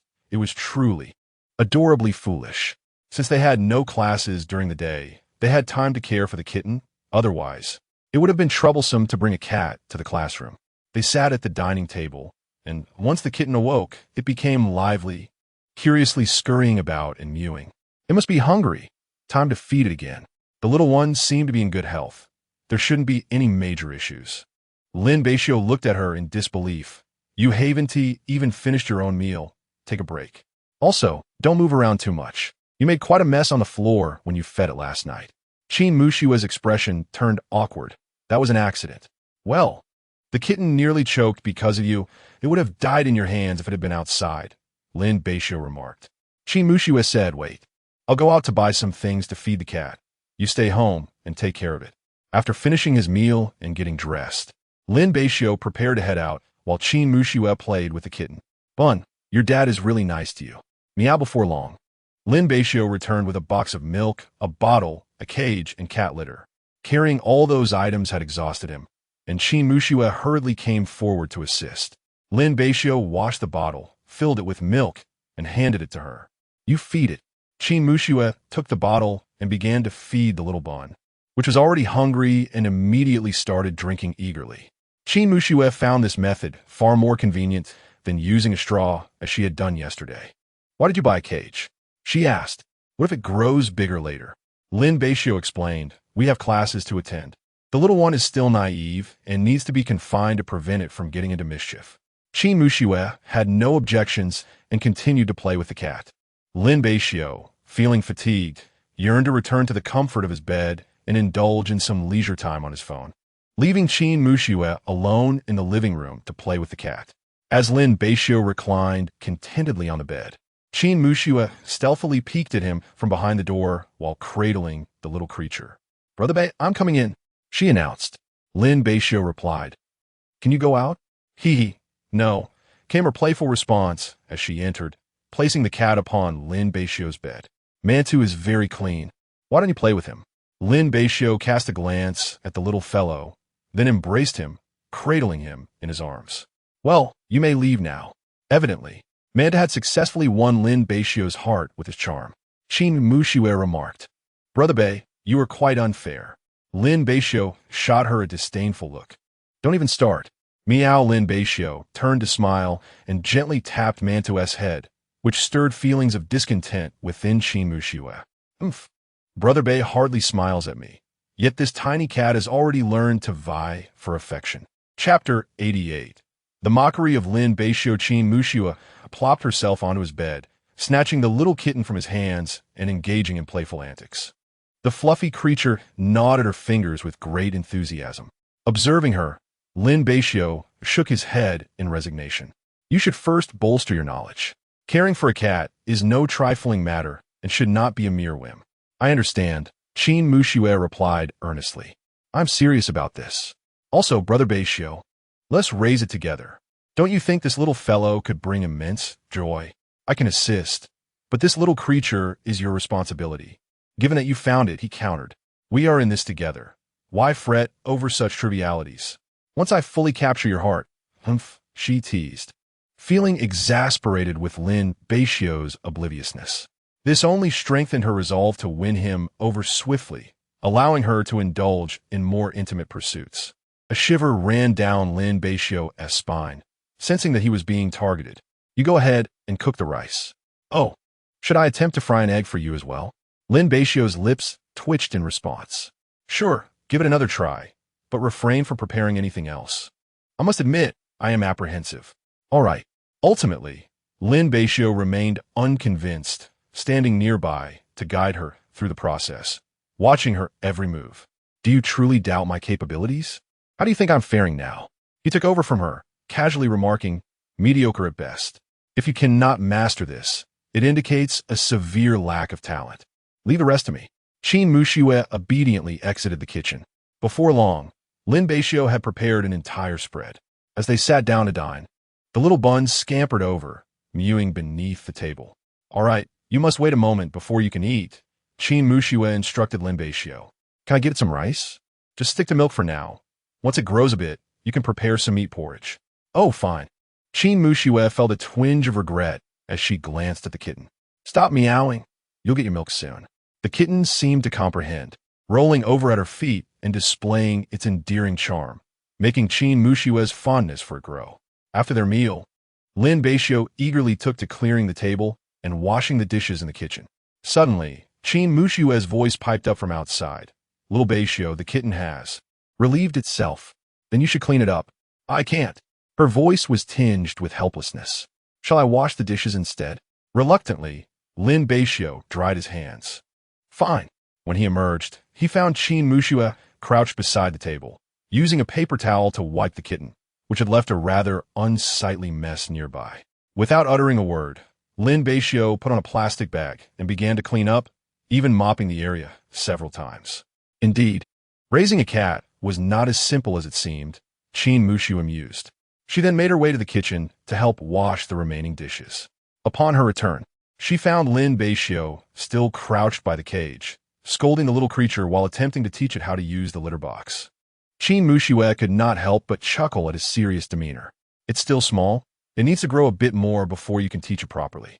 Upon witnessing the scene, Lin Beixiu gently returned the creature to its cage and retreated to his room for an afternoon nap. Taking it slow, there was no need to rush. Qin Muxue, respecting his tranquility, also returned to her own chamber for slumber. On the day of classes, the two left a bowl of milk for the creature in the cage before heading off to school. In the classroom, the teacher continued to expound on the key points of the lesson. When the bell rang, Hu Feng approached Lin Beixiu. "Lin, it's been a few days since we last met. Are you confident about the upcoming finals?" Lin Beixiu replied casually, "Yes, quite confident. After all, it's just a matter of securing the first place." Hu Feng chuckled. "Haha, you've certainly become more playful." With a hint of melancholy, Hu Feng added, "Lin, you must assist us during the exams. I haven't studied much." Lin Beixiu spoke nonchalantly. "For the class division exams, I have the forms, though I haven't had the chance to review them. Want to see if we can be placed together?" "Wait, how do you have that?" Hu Feng inquired. "On the class monitor, and the message was sent out in the group, although it hasn't been shared yet." "I only received it recently," Lin Beixiu explained. "Can I take a look?" Hu Feng asked eagerly. "I'll send it to the group. Check it there." Just then, the teacher entered, prompting Hu Feng to return to his seat. Listening to their conversation, Qin Muxue pulled out her phone to examine the document Lin Beixiu had sent. Fortunately, aside from political education, she would be in the same examination room as Lin Beixiu for the other subjects, which delighted her. Others in the class whispered among themselves as they read Lin Beixiu's exam announcement. Qin Muxue glanced briefly at the information and playfully nudged Lin Beixiu's arm, saying, "What a pity that Hu Feng and we aren't in the same examination room. What do you think he will do?" Lin Beixiu smirked. "Who knows? Let him continue to indulge in games." After school, Hu Feng approached, looking utterly distraught. "Lin, I'm in deep trouble." Lin Beixiu patted his shoulder, encouraging him. "Hang in there, Feng. You still have a few days to study. I can't do much to help." With a resigned expression, Hu Feng shrugged. "Well, whatever will be, will be. I'll just eat and drink as I please." Lin Beixiu shook his head in exasperation, envying Hu Feng's carefree demeanor, a privilege of his affluent background that rendered him indifferent to such pressures. It was surprising to discover that beneath Hu Feng's carefree exterior lay a surprisingly modest character. Upon returning home, the moment Lin Beixiu opened the door, he was greeted by the plaintive meows of Mantu. Qin Muxue crouched down to play with the cat, while Lin Beixiu drank some water before heading to his room. "I'm preparing rice. I'll cook after a short rest," he said. "All right," Qin Muxue replied, adding some milk for Mantu before heading to the kitchen to wash the rice. After glancing into the refrigerator, she made her way to Lin Beixiu's bedroom. "Brother Bei, we're out of vegetables." Lin Beixiu paused for a moment and asked, "Is there truly nothing left?" "None at all," she confirmed. Qin Muxue stepped closer and suggested, "Should I go buy some?" "Forget it, I'll go. I'm afraid you might get lost again," he said. Qin Muxue, Not at all. I simply got lost because I had never been to that place before. Lin Beixiu, while putting on his shoes, chuckled mockingly. Huh, you can find the park, yet you cannot locate the pet hospital. This is merely to help you exercise your navigation skills. Indeed, I had never ventured into that area before, and coupled with the panic, it's no wonder I lost my way. Qin Muxue stuck out her tongue, saying, Then you should take me around more often, so I won't get lost in the future. Lin Beixiu scoffed. Qin Laolu, I knew you had ulterior motives. Don't even think about it. Oh, come on. I will go with you. As Lin Beixiu was about to leave, Qin Muxue followed suit, leaving Mantu, a cat, meowing in its cage. Love is gone. The two strolled together to the vegetable market. Lin Beixiu said little, allowing her to accompany him. After purchasing some groceries, they returned home. Primarily, it was Qin Muxue who suggested they stock up since it would only be a few days. In the end, both carried large bags filled with vegetables. Truly, after spending so much time and acquiring so many items, I feel utterly famished. That is not my fault. Who knows when the vegetables will run out? Qin Muxue retorted. These should last until the holiday, Lin Beixiu replied, left speechless. All right, it's all my fault. I didn't mean it that way.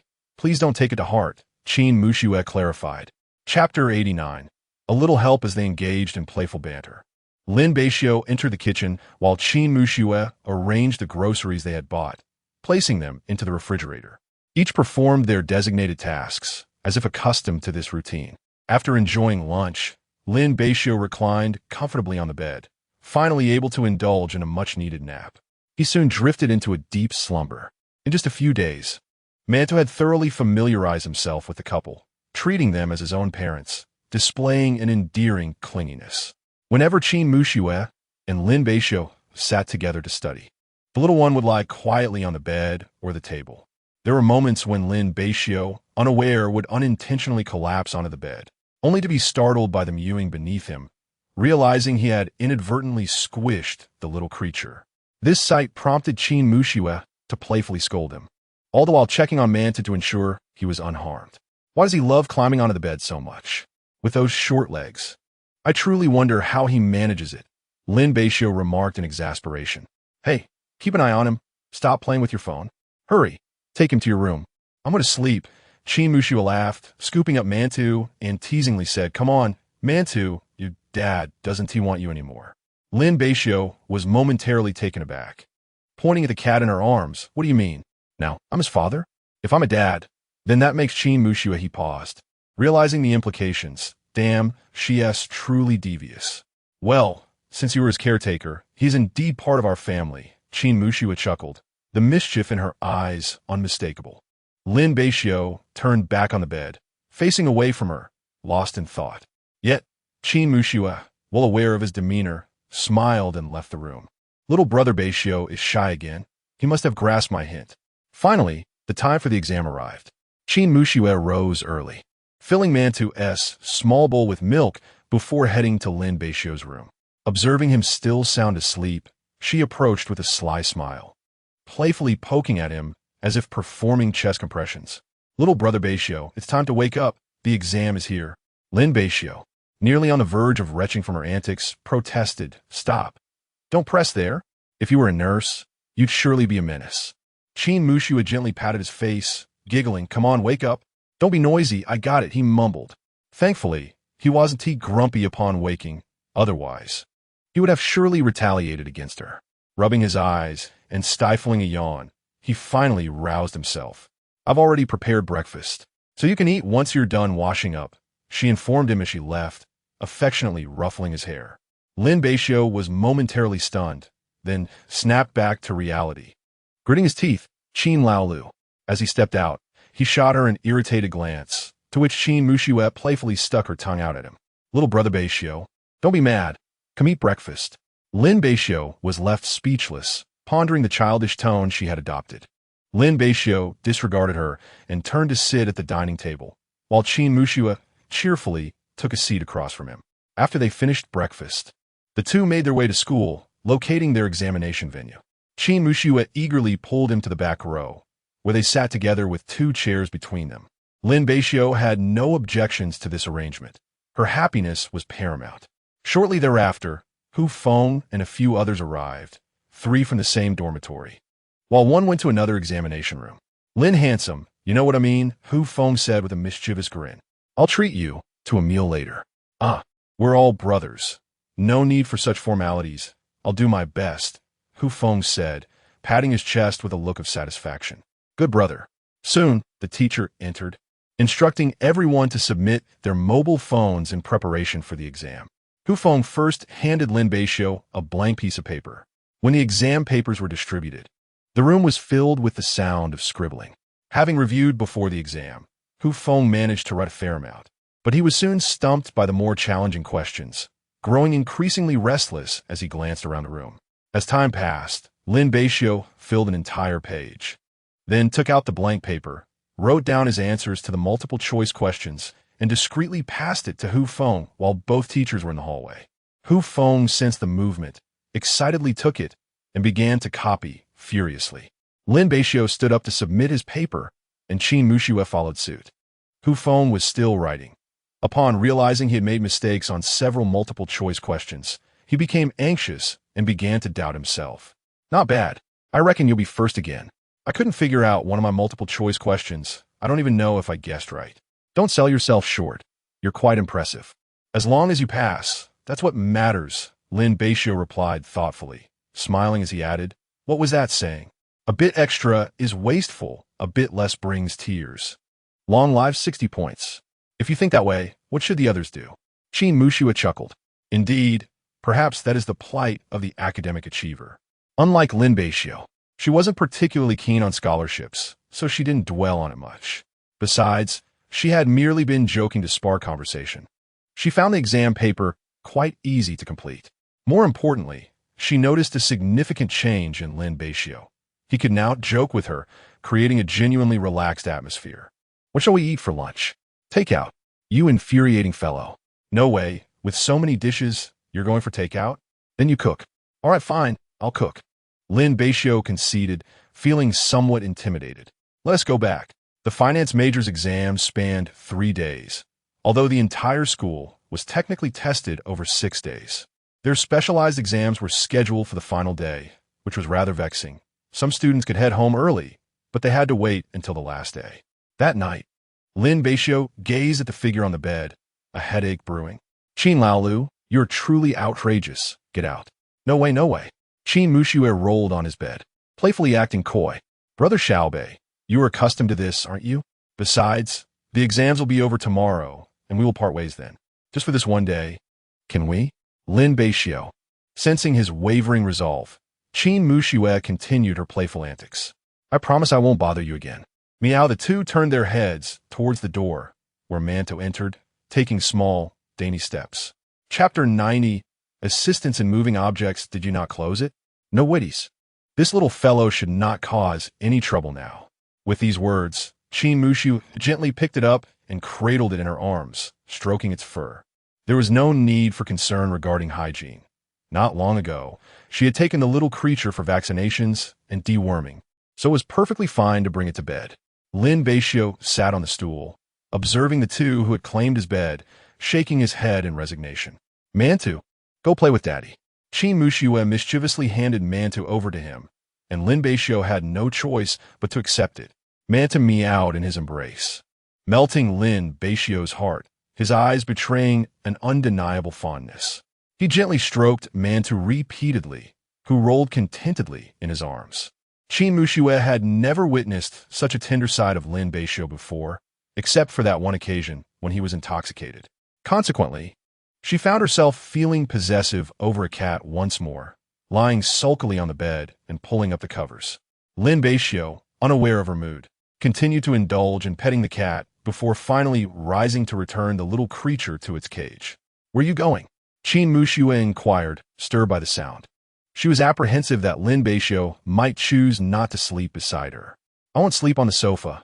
I'm just putting Manta back in the cage. That sofa is terribly hard, and the space is so cramped. I never want to sleep there again.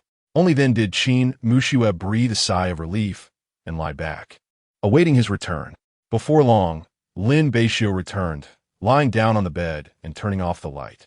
After 2 exhausting days of examinations, He was too fatigued to pay attention to Qin Muxue beside him. "Good night. I'm off to sleep," he murmured.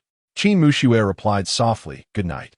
In truth, she wished to engage Lin Beixiu in conversation, but sensing his weariness, she decided against it. Gingerly, Qin Muxue shifted closer to him, uncertain whether he was asleep or not. And careful not to make too much noise, she gradually drifted off.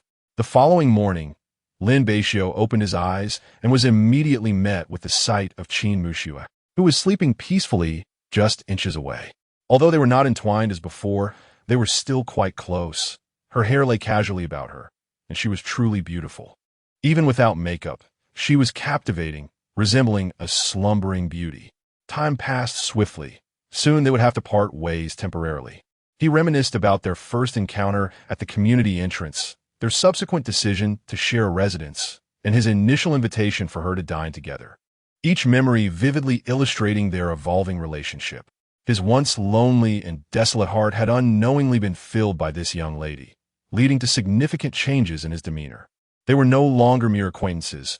They felt more like family, especially as Qin Muxue affectionately referred to him as brother, stirring emotions within him. He genuinely yearned for familial bonds, whether it be an elder sister or a younger sister. Perhaps in his subconscious, caring for Qin Muxue had become an instinctive act. Under her subtle influence, he had genuinely begun to see himself as her older brother, while perceiving Qin Muxue as a silly younger sister in need of his care.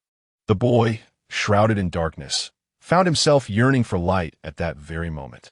Qin Muxue smacked her lips and, upon opening her eyes, immediately met Lin Beixiu's gaze. His unwavering stare caused her cheeks to flush a deep crimson. "Ah, little North brother, how long have you been watching?" "Morning," Lin Beixiu greeted, his eyes darting away. "Not long. I just woke up." Qin Muxue showed no intention of rising, casually initiating a conversation. "The exam isn't until the afternoon. We can stay a while longer." Lin Beixiu paused, taken aback. Typically, Qin Muxue would have risen early, often coming to rouse him, scolding him for being a lazy pig until she managed to wake him up. Meeting Lin Beixiu's gaze, she shyly added, "Cough, it's the last day. I'll indulge in a bit of sloth." Lin Beixiu had no objections. The bed was comfortable, and he often skipped breakfast, only changing the habit due to Qin Muxue's insistence. "Little North brother, when do you plan to leave?" After some thought, Lin Beixiu replied, "Tomorrow. I'll pack in the morning and then head out." "Then let us gather tonight for a nice meal, shall we?" Qin Muxue suggested tentatively. With her pleading tone, Lin Beixiu found no reason to refuse. "All right. Wonderful. Thank you, little North brother." "Fool, what is there to thank for? You're easily satisfied." After the afternoon exam concluded, cheers erupted as everyone felt liberated. Cars lined up at the school gate, parents arriving to pick up their children. "Lin Handsome, are you free? Come help me out?" Despite having returned home, Lin Beixiu was called back by Hu Feng. With a bemused expression, he typed away at the keyboard. "I've just come back. You want me to help you move now? Who told you to finish the exam early? I'm coming to pick you up. Just give me the address." Hu Feng. Red envelope for errand fee. Lin Beixiu. TSK. Wealthy people are so unpretentious. Quietly accepting the red envelope, he stood up. Noticing him about to leave, Qin Muxue curiously asked, "Where are you going?" "I'm off to help that lazy Hu Feng move. Do you want to come?" "No need. How much luggage could he possibly have?" "I won't disturb you." Qin Muxue continued to play with her bun. Lin Beixiu said nothing further, tidying up before heading out to the address Hu Feng provided. Before long, a BMW pulled up in front of him, and the window rolled down to reveal Hu Feng. "Lin Handsome, get in. Nice ride." Hu Feng, Lin Beixiu complimented as he climbed into the car. "Thanks for the help. That lazy bunch took advantage of my sleep to get everything ready." Once the exam ended, they all vanished, running off quickly. "My computer is still a desktop. It's a hassle to carry. But hey, if money can solve it, it's not a problem." "Who told you to be so lazy? It would have been easier if you had packed earlier." Lin Beixiu inquired with curiosity. "Do you not possess another computer at home? Given your affluence, it seems rather extravagant to have so many. Surely, one is sufficient for your needs." He shook his head in resignation, unable to comprehend the mindset of the wealthy. Chapter 91. The two solitude. Upon arriving at the dormitory, it was evident that the beds had been meticulously tidied, leaving only 2 suitcases on the floor. Wait a moment. Let me pack my computer, Lin Beixiu said. All right. Nevertheless, he found himself captivated by the still-lit computer case, radiating a brilliant glow. It was undeniably impressive and likely quite costly. Are you taking the comforter back with you? Lin Beixiu inquired, glancing at the neatly packed bedding on the ground. I have a slight obsession with cleanliness. I plan to wash it after taking it home. After all, it's been in the dormitory for so long. What if it grows mold? Lin Beixiu was left speechless. It couldn't be that simple. Soon the two of them, burdened with a multitude of items, locked the door behind them and descended the stairs. 2 people were indeed sufficient for a single trip. After placing their belongings in the trunk, Hu Feng drove Lin Beixiu back to his original location, handing him a pack of cigarettes and a bottle of alcohol. Just a little token of appreciation. Accept it, handsome Lin. Lin Beixiu genuinely considered refusing. Although he smoked, it was merely for health reasons. And a single pack could last him a year or longer. Such a fine gift would be a waste on him. However, Hu Feng was insistent and pressed the items into his hands before waving goodbye. See you next semester, handsome Lin.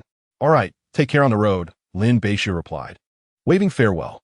With the 2 items in hand, Lin Beixiu placed the cigarettes in his pocket and held onto the beer as he walked towards the nearby residential area. At home, Qin Muxue was still on the sofa, playing with the cat and pondering when Lin Beixiu would return. Just then, the cat in her arms meowed at the door.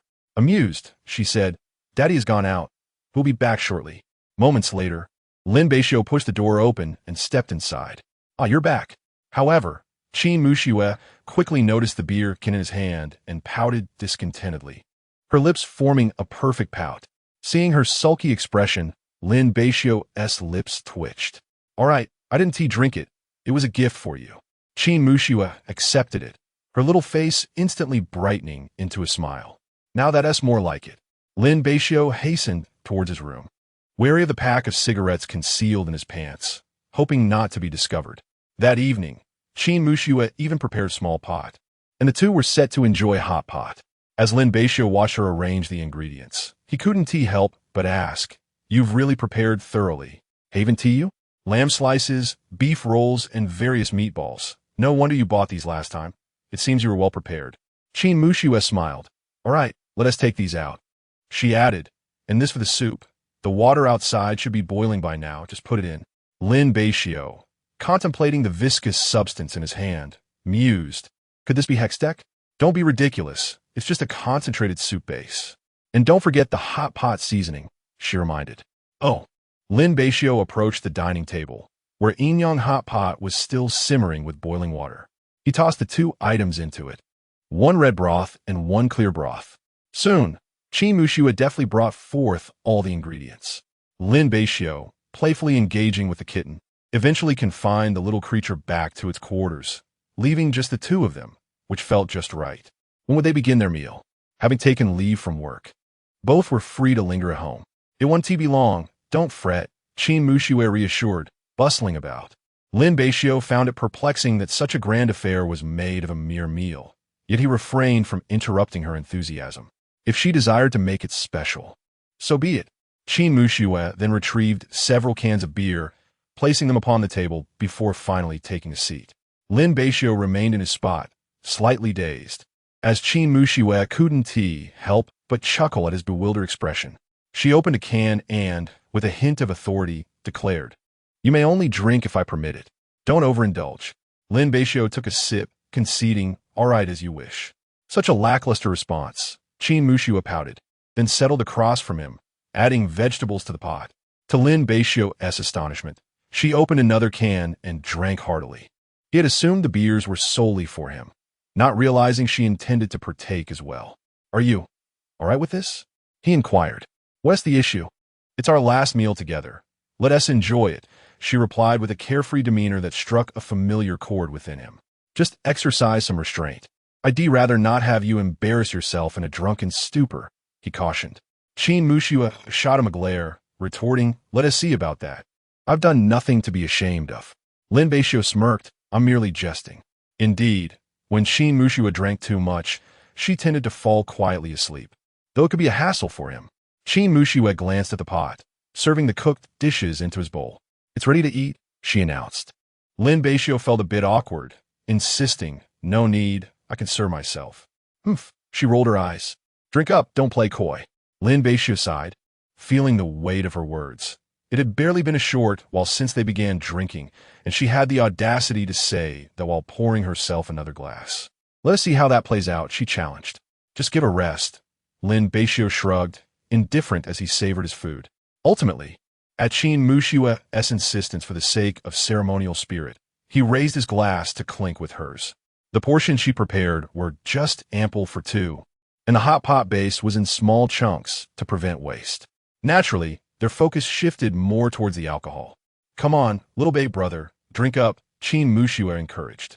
Lin Beixiu watched in astonishment as she finished a can, the anticipated scene of her collapsing onto the table never materializing. With a flushed face and a playful grin, she teased, "Disappointed, are you?" Lin Beixiu shrugged, continuing to eat. "I've had my fair share. My tolerance has certainly improved, while you've barely finished one can." Lin Beixiu's lips twitched as he observed her tipsy demeanor, her words becoming more brash. "What are you comparing yourself to?" "Slow down," he advised. As Qin Mushua was about to open another can, Lin Beixiu stepped forward to intervene. Unexpectedly, despite her slightly tipsy state, Qin Mushua displayed remarkable agility, deftly evading his grasp. With a sharp hop, she pulled the tab and guzzled the contents. Lin Beixiu was momentarily taken aback. Had they not lived together for so long? This would have been yet another instance of witnessing her fierce determination, truly a heroine among women. In her eyes, he discerned a flicker of reluctance and disappointment. What could be troubling her? Was she drowning her sorrows in drink? "What's wrong?" he inquired gently. "Xiao Beigij, will you stay and chat with me?" Lin Beixiu, his heart heavy with conflicting emotions at the sight of her sorrowful expression, nodded in agreement. "All right. My mother is often busy and rarely has time for me. I feel as though she doesn't understand me at all." Chapter 92. The revelation of identity under the influence of alcohol. Qin Mushua spoke freely, sharing much with Lin Beixiu, her eyes soon glistening with unshed tears. "I want to enlist, but my mother disapproves." "Why?" Lin Beixiu inquired. This marked the first time he had asked her such a question after their lengthy conversation. Ultimately, it became evident that her life had not been easy, and he felt compelled to offer her some guidance. "I wish to follow in my father's footsteps and become a soldier." Lin Beixiu remained silent for a considerable time, uncertain of how to respond. Reflecting on her earlier murmurs in her sleep, he could surmise some of her feelings. "But your family only wishes the best for you. What will happen to your mother if you leave? What about this family?" Noticing her distress, Lin Beixiu rose and sat beside her, his hand hovering in the air before he finally pulled her into his embrace. "If it hurts, just let it out. Might that ease your burden, even a little?"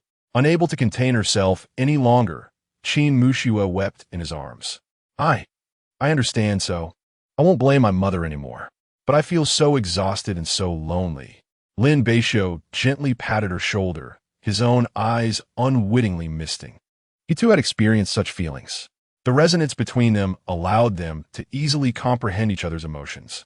"Xiao Bei, let us keep drinking and not dwell on these matters," Qin Mushua said, wiping her tears and forcing a smile as she raised her glass. Lin Beixiu found himself at a loss for comforting words and could only attempt to distract her. "All right, we shall not return until we are inebriated." He picked up a can and drank with her, striving to alleviate her sorrowful memories. As the beer flowed into their bellies, the two sat tipsily on their chairs. Lin Beixiu was relatively composed, observing the figure slumped over the table, oblivious to the world. He shook his head in resignation. Rising, he lifted Qin Mushua and carried her toward her bedroom. In his arms, Qin Mushua remained still, her sorrow persistently etched upon her face. Truly a sight that tugged at his heartstrings. "Xiao Bei, why did you leave me? I despise you." Her words conveyed a wealth of meaning. Lin Beixiu froze in place, looking down at her in bewilderment. Could it be that Qin Mushua was his childhood friend, Sister Mu? A flicker of confusion and contemplation crossed his gaze. Yet he struggled to reconcile the stunning beauty before him with the chubby girl of his youth. Yet the truth stood before him, as Qin Mushua had acknowledged. With a sigh, Lin Beixiu returned to her room, gently placing her on the bed and covering her with a blanket. He did not leave, but instead squatted beside the bed, scrutinizing her face. "Sister Mu, is it truly you?" With trembling hands, he reached out and grasped hers, his voice quivering. Reflecting on their shared moments, it became clear why he had always felt a sense of familiarity and why his demeanor had never resisted her closeness. It explained her fondness for the song The Ocean and why her emotions had seemed peculiar after that concert, for it was she who had taught him to sing it. "Sister Mu?" Lin Beixiu murmured softly. In her slumber, Qin Mushue's lips curled slightly upwards, as if in response to some unspoken sentiment. Lin Beixiu seemed more convinced than ever, a tender smile gracing his face. This girl, older than himself, called him brother, and he wondered if she had begun to question their relationship on the day of the concert. Upon seeing that necklace, she must have recognized him.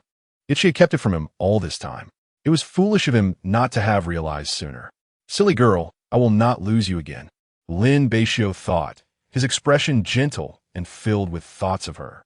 Qin Mushue appeared to have heard his words, her lips lifting in a slight smile as their intertwined hands tightened their grip. It was astonishing to discover that the person she longed for had always been right under her nose. Indeed, the world felt small. Lin Beixiu decided to let her rest while he took care of the aftermath outside. After finishing their meal, he placed the dishes into the kitchen, tidied up the remaining refuse, and washed the dishes. With a cup of honey water he had prepared, he entered Qin Mushue's bedroom, finding her peacefully asleep. "Qin Mushue, wake up. I made you honey water. Drink it," he called softly. At that moment, Lin Beixiu found himself uncertain of how to face her, opting to interact as they always had, for his heart was in turmoil. Qin Mushue, still drowsy, murmured in acknowledgement. He set down the honey water and gently helped her sit up. "Mushue, wake up and drink this before you go back to sleep." Eventually, Qin Mushue was roused by his gentle prodding, her eyes fluttering open. "Little babe brother," she greeted, and hearing that name again brought a distinct warmth to his heart. Lin Beixiu's lips curled into a soft smile as he replied, "Please drink the honey water first. Then you can sleep again, or you may feel unwell tomorrow." "All right," Qin Mushue replied, nodding adorably as she accepted the bowl and drank it down. "Good night. Get some rest," Lin Beixiu said as he prepared to leave. But Qin Mushue grasped his hand, prompting him to turn back. I still want to sleep with you," she confessed. "Would you prefer to sleep here or in my room?" Lin Beixiu asked with a playful smile. Qin Mushue hesitated, taken aback by his sudden shift in demeanor. Yet, she dismissed her thoughts and reached out, playfully indicating she wanted a hug. "To your room," she declared. Without hesitation, Lin Beixiu lifted her into his arms and carried her toward his room. As Qin Mushue gazed up at him, she suddenly inquired, "Are you pitying me?" Lin Beixiu met her gaze, silent for a moment, before looking away, which in Qin Mushue's eyes felt like an admission. Her heart sank. She could not bear the thought that the person she cherished most held such feelings. Having bared her heart under the influence of alcohol, she felt betrayed, akin to sharing her diary with her most trusted friend only to have it spread among the entire class. The pain of that realization was profound. Tears welled in her eyes once more as Lin Beixiu gently set her down, but, slap, Qin Mushue exclaimed, startled, feeling the pain radiating from her rear. Qin Mushue let out a cry, her gaze rising in disbelief, locking onto Lin Beixiu's eyes. "Qin Mushue, what are you thinking? We have been living together for quite some time.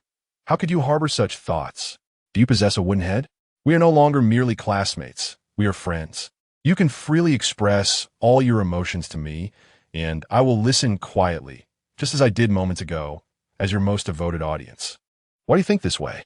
Lin Beixiu's voice was calm, not raised, and upon recognizing her as Sister Mu, he felt only compassion for her. Yet, despite this, a hint of irritation lingered. How foolish, entangled in her own thoughts. She deserved the discomfort. Qin Mushue chuckled, then wept, tears cascading from the corners of her eyes, creating a rather comical scene. Suddenly, she wrapped her arms around his waist, her hands playfully pinching him. "You little rascal, villain, scoundrel. You scold me and even hit me." Her tone was feigned fierce, lacking any real threat, merely a twinge of pain at her waist. Chapter 93. Separation. Lin Beixiu allowed her to vent her feelings. gently ruffling her hair. Since you acknowledge me as your brother, it is only natural that I take good care of you, my silly sister. Qin Muxue released him, her eyes swollen from crying, and retorted, "What is there to be proud of? By age, you're merely my younger brother." "Indeed," Lin Beixiu replied with a smile, choosing not to engage in an argument. "Now that you are awake, would you like to take a bath?" Qin Muxue nodded. After such tears, her sleepiness had vanished, and she could use a refreshing wash. She grabbed her clothes and headed to the bathroom, while Lin Beixiu waited, knowing from past experience that she would take her time. With nothing to occupy him, Lin Beixiu wandered over to the cat cage to play with the cat. The little creature, having observed their animated eating, was now quite indignant, meowing furiously at him from inside the cage. Chuckling softly, Lin Beixiu poured a little milk for it, no more than a modest amount, lest it get overly excited. The cat settled down contentedly. "I'm done. Hurry and go in," came Qin Muxue's voice from the bathroom. Lin Beixiu turned around. Qin Muxue had emerged, clad in her pajamas, her face flushed. "All right," he replied, rising to retrieve his own clothes and entering the bathroom. Qin Muxue glanced at the mantu, smiled, and sat down on the sofa to dry her hair.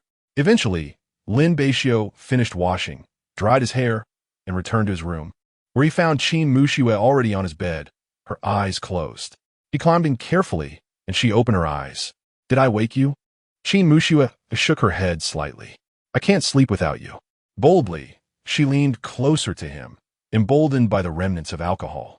Normally, Lin Beixiu would have shivered at such proximity, feeling that she was speaking nonsense, and would likely have pushed her away with a teasing remark.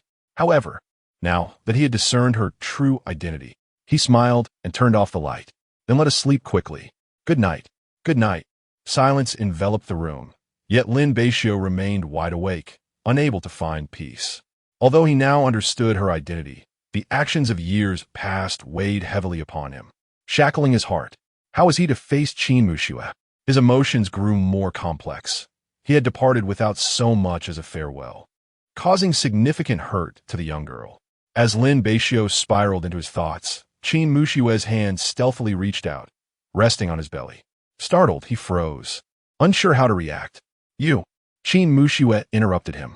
"Just let me hold you like this for a while." Turning his head, Lin Beixiu noted her anxious expression despite their closeness. He then rolled over and embraced her, catching her off guard. She shivered momentarily before relaxing, a look of bewilderment on her face. Why is this little brat being so forward? Thinking he had frightened her, Lin Beixiu quickly reassured her, "Don't be afraid. I mean no harm." Qin Muxue certainly had no reason to be afraid. She suspected that even if she presented herself to him freshly bathed, he would remain indifferent. "What's wrong? Are you still feeling down?" Qin Muxue shook her head and replied, "It's nothing now.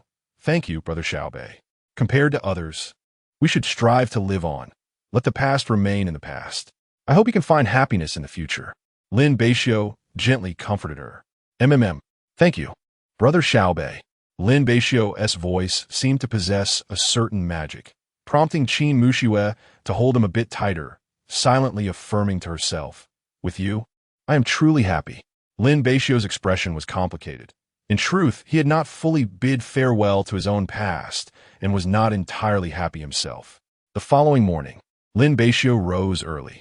After a brief wash-up, he began preparing breakfast while tidying his belongings, moving quietly for fear of waking Qin Muxue. Once the meal was ready, he sat on the table, keeping it warm, and organized his few possessions. Just as he zipped up his suitcase and turned around, he found Qin Muxue gazing at him with a complex expression. Lin Beixiu awkwardly greeted her. "Are you leaving without saying goodbye?" Qin Muxue pouted. "No, I had already booked the tickets. It's just the right time. Seeing you still asleep, I couldn't bring myself to disturb you." Qin Muxue smiled. "You could have called me. I could have helped you." Having drunk too much the previous night, Lin Beixiu had not had the chance to tidy up until now. "If there's time, I'll accompany you," he offered. "Sure, there is plenty of time. No need to rush," Qin Muxue said as she headed back to her room to change. Lin Beixiu paused for a moment, chuckled, and sat on the sofa to wait. Before long, Qin Muxue emerged. "Are we ready? What time is your train?" "About 8 o'clock. An hour should be sufficient." The two walked down the road and got into the pre-ordered taxi. Why do you bother? I even made breakfast for you. And here you are, suffering with me instead of eating. It's fine. You said we were friends, right? Helping out with a small favor is no trouble, he replied, noting that he had only one suitcase. The driver soon delivered them to the subway station. As they walked, neither mentioned the events of the previous day. Lin Beixiu eventually broke the silence. When do you plan to leave? I'm not sure. It depends on the situation, maybe this afternoon or tomorrow. Before it was time, they sat on a bench in the waiting area.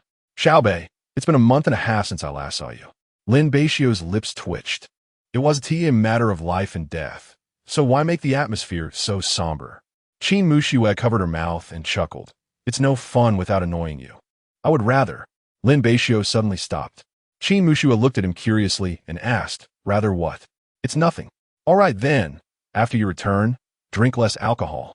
It's not good for your health, even though we were so wild yesterday. Okay, Lin Beixiu readily agreed. Qin Muxue then asked, can I come and visit you? Anytime you wish. Soon, the subway announcement echoed as Lin Beixiu's train arrived. All right, you should hurry back. Don't forget to have breakfast and take care of Mantu. If you have any questions, feel free to ask me. I worry you might not manage well on your own. Qin Muxue, somewhat exasperated, contemplated giving him a kick. But Lin Beixiu swiftly grabbed his luggage and fled. Goodbye, he called out, retreating to a distance beyond her reach, waving his hand with a hint of reluctance in his tone. Qin Muxue remained rooted to the spot, a smile tugging at her lips as she waved back at him. Amidst the bustling crowd, this pair stood out, drawing numerous gazes towards Qin Muxue. Lin Beixiu boarded the train, and it was only when it vanished from her sight that she regained her composure, her expression reverting to its usual icy demeanor as she exited the subway station. Upon returning home, her phone vibrated once more. Glancing at the screen, she noticed a message from her mother inquiring about her return so she could come to pick her up. Qin Muxue replied and began to tidy up her belongings. In no time, she had everything in order and turned her attention to the little creature in the cage, cradling it in her arms. Mantu, let's take you to a new place to play. Chapter 94. Holiday. Qin Muxue gazed towards Lin Beixiu's room and attempted to open the door, which yielded to her touch. This mischievous boy, so carefree, seemingly oblivious to the need for a locked door. Her eyes fell upon the album resting on his desk, a profound emotion shimmering within her gaze, her lips slowly curving into a smile. As she heard the knocking from outside, Qin Muxue opened the door, only to be met with the sight of her mother, her heart racing in disbelief. Mom, during her high school years, she had always taken a taxi home during vacations. Even in special circumstances, it was Su Yun who would come to fetch her. Thus, encountering Qin Han took her by surprise. Qin Han observed her daughter's astonishment and offered a bittersweet smile before speaking. Had you packed your things? I had some free time, so I thought I would come to pick you up. Come in, Qin Muxue invited. Once Qin Han stepped inside, her eyes fell upon the spirited Mantu. After being cooped up by the two mischievous boys, burst forth with energy, dashing around the house. Is this yours? Qin Han inquired. Qin Muxue nodded. I found him abandoned and took him in out of pity. Qin Han said nothing further. As long as her daughter was happy, it was fine by her. Besides, it provided companionship. Let us go. I'll help you carry your things, she offered. Qin Muxue inspected the utilities in the house before hoisting her belongings and departing from the small abode. Downstairs, Qin Han's Mercedes awaited them. Qin Muxue insisted on carrying her luggage herself, not wishing to burden her mother. Consequently, Qin Han found herself holding Mantu, misinterpreting her daughter's independence as a sign of indifference. As Qin Han started the vehicle, Qin Muxue settled in the back seat, entertaining Mantu. An hour later, they arrived at a small mountain, Yintian Mountain, which belonged entirely to the Qin family. A grand and magnificent estate graced its heart, featuring an expansive villa of remarkable size. Distant from the clamor of the city, it harmonized with nature, boasting breathtaking scenery, a perfect haven for rest and rejuvenation. It was evident that the Qin family's heritage was indeed formidable.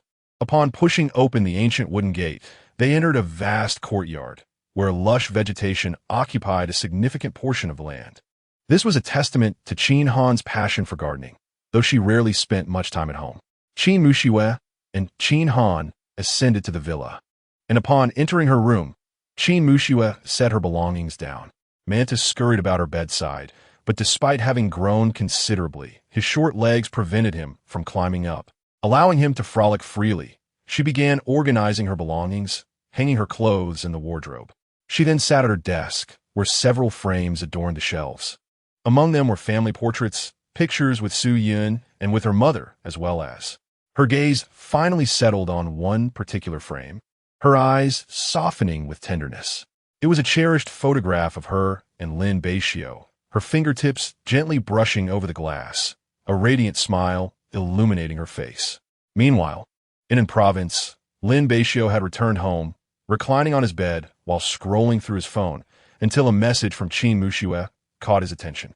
Qin Muxue, I'm home. Lin Beixiu glanced at the time, noting her swift return, and replied with a simple Qin Muxue, I have returned home, feeling quite bored. Uncertain of what to do, after typing a message, she reclined on her bed. Her mother came to check on her, bringing some fruit before leaving to work from home instead of going to the office. This stirred gentle ripples within Qin Muxue. The sensation of being cared for was rather pleasant. Lin Beixiu, isn't Manta with you? How can you be bored? After such a brief separation, he found himself missing her, and before he had the chance to make it up to her, they parted ways for the holiday. Ding-dong. Lin Beixiu glanced at his phone to find a photo sent by Qin Muxue, featuring Manta gnawing on a pillow. Qin Muxue, this naughty kitty is chewing on my pillow. Lin Beixiu chuckled, and they engaged in a casual conversation that lasted around 10 minutes before it concluded. Xiaoxue, what would you like for lunch? Mom will cook for you, came Qin Han's voice from outside. It was then that Qin Muxue decided to end her chat with Lin Beixiu. Mom, let me handle it. Absolutely not. Allow your mother to take care of it. You should experience my culinary skills. Seeing her mother's insistence, Qin Muxue relented, feeling it would be ungrateful to disregard her mother's kindness, even with a housekeeper present. Before long, Qin Han returned upstairs to summon Qin Muxue for dinner. At the dining table, she inquired, Xiaoxue, do you have any plan for the holiday? Do you wish to learn to drive, or continue practicing calligraphy? Either is fine. I should first focus on obtaining my driver's license. Qin Han nodded. That's what I was thinking as well. Once you pass, I will give you a car for convenience. Sure. Another silence enveloped them. Qin Han cautiously broached the topic again. Well, I will be heading back to the office tonight. Will you be all right alone at home? Yes, Mom. You can work without worrying about me. I will manage just fine. Qin Han sighed, feeling a bittersweet mix of emotions.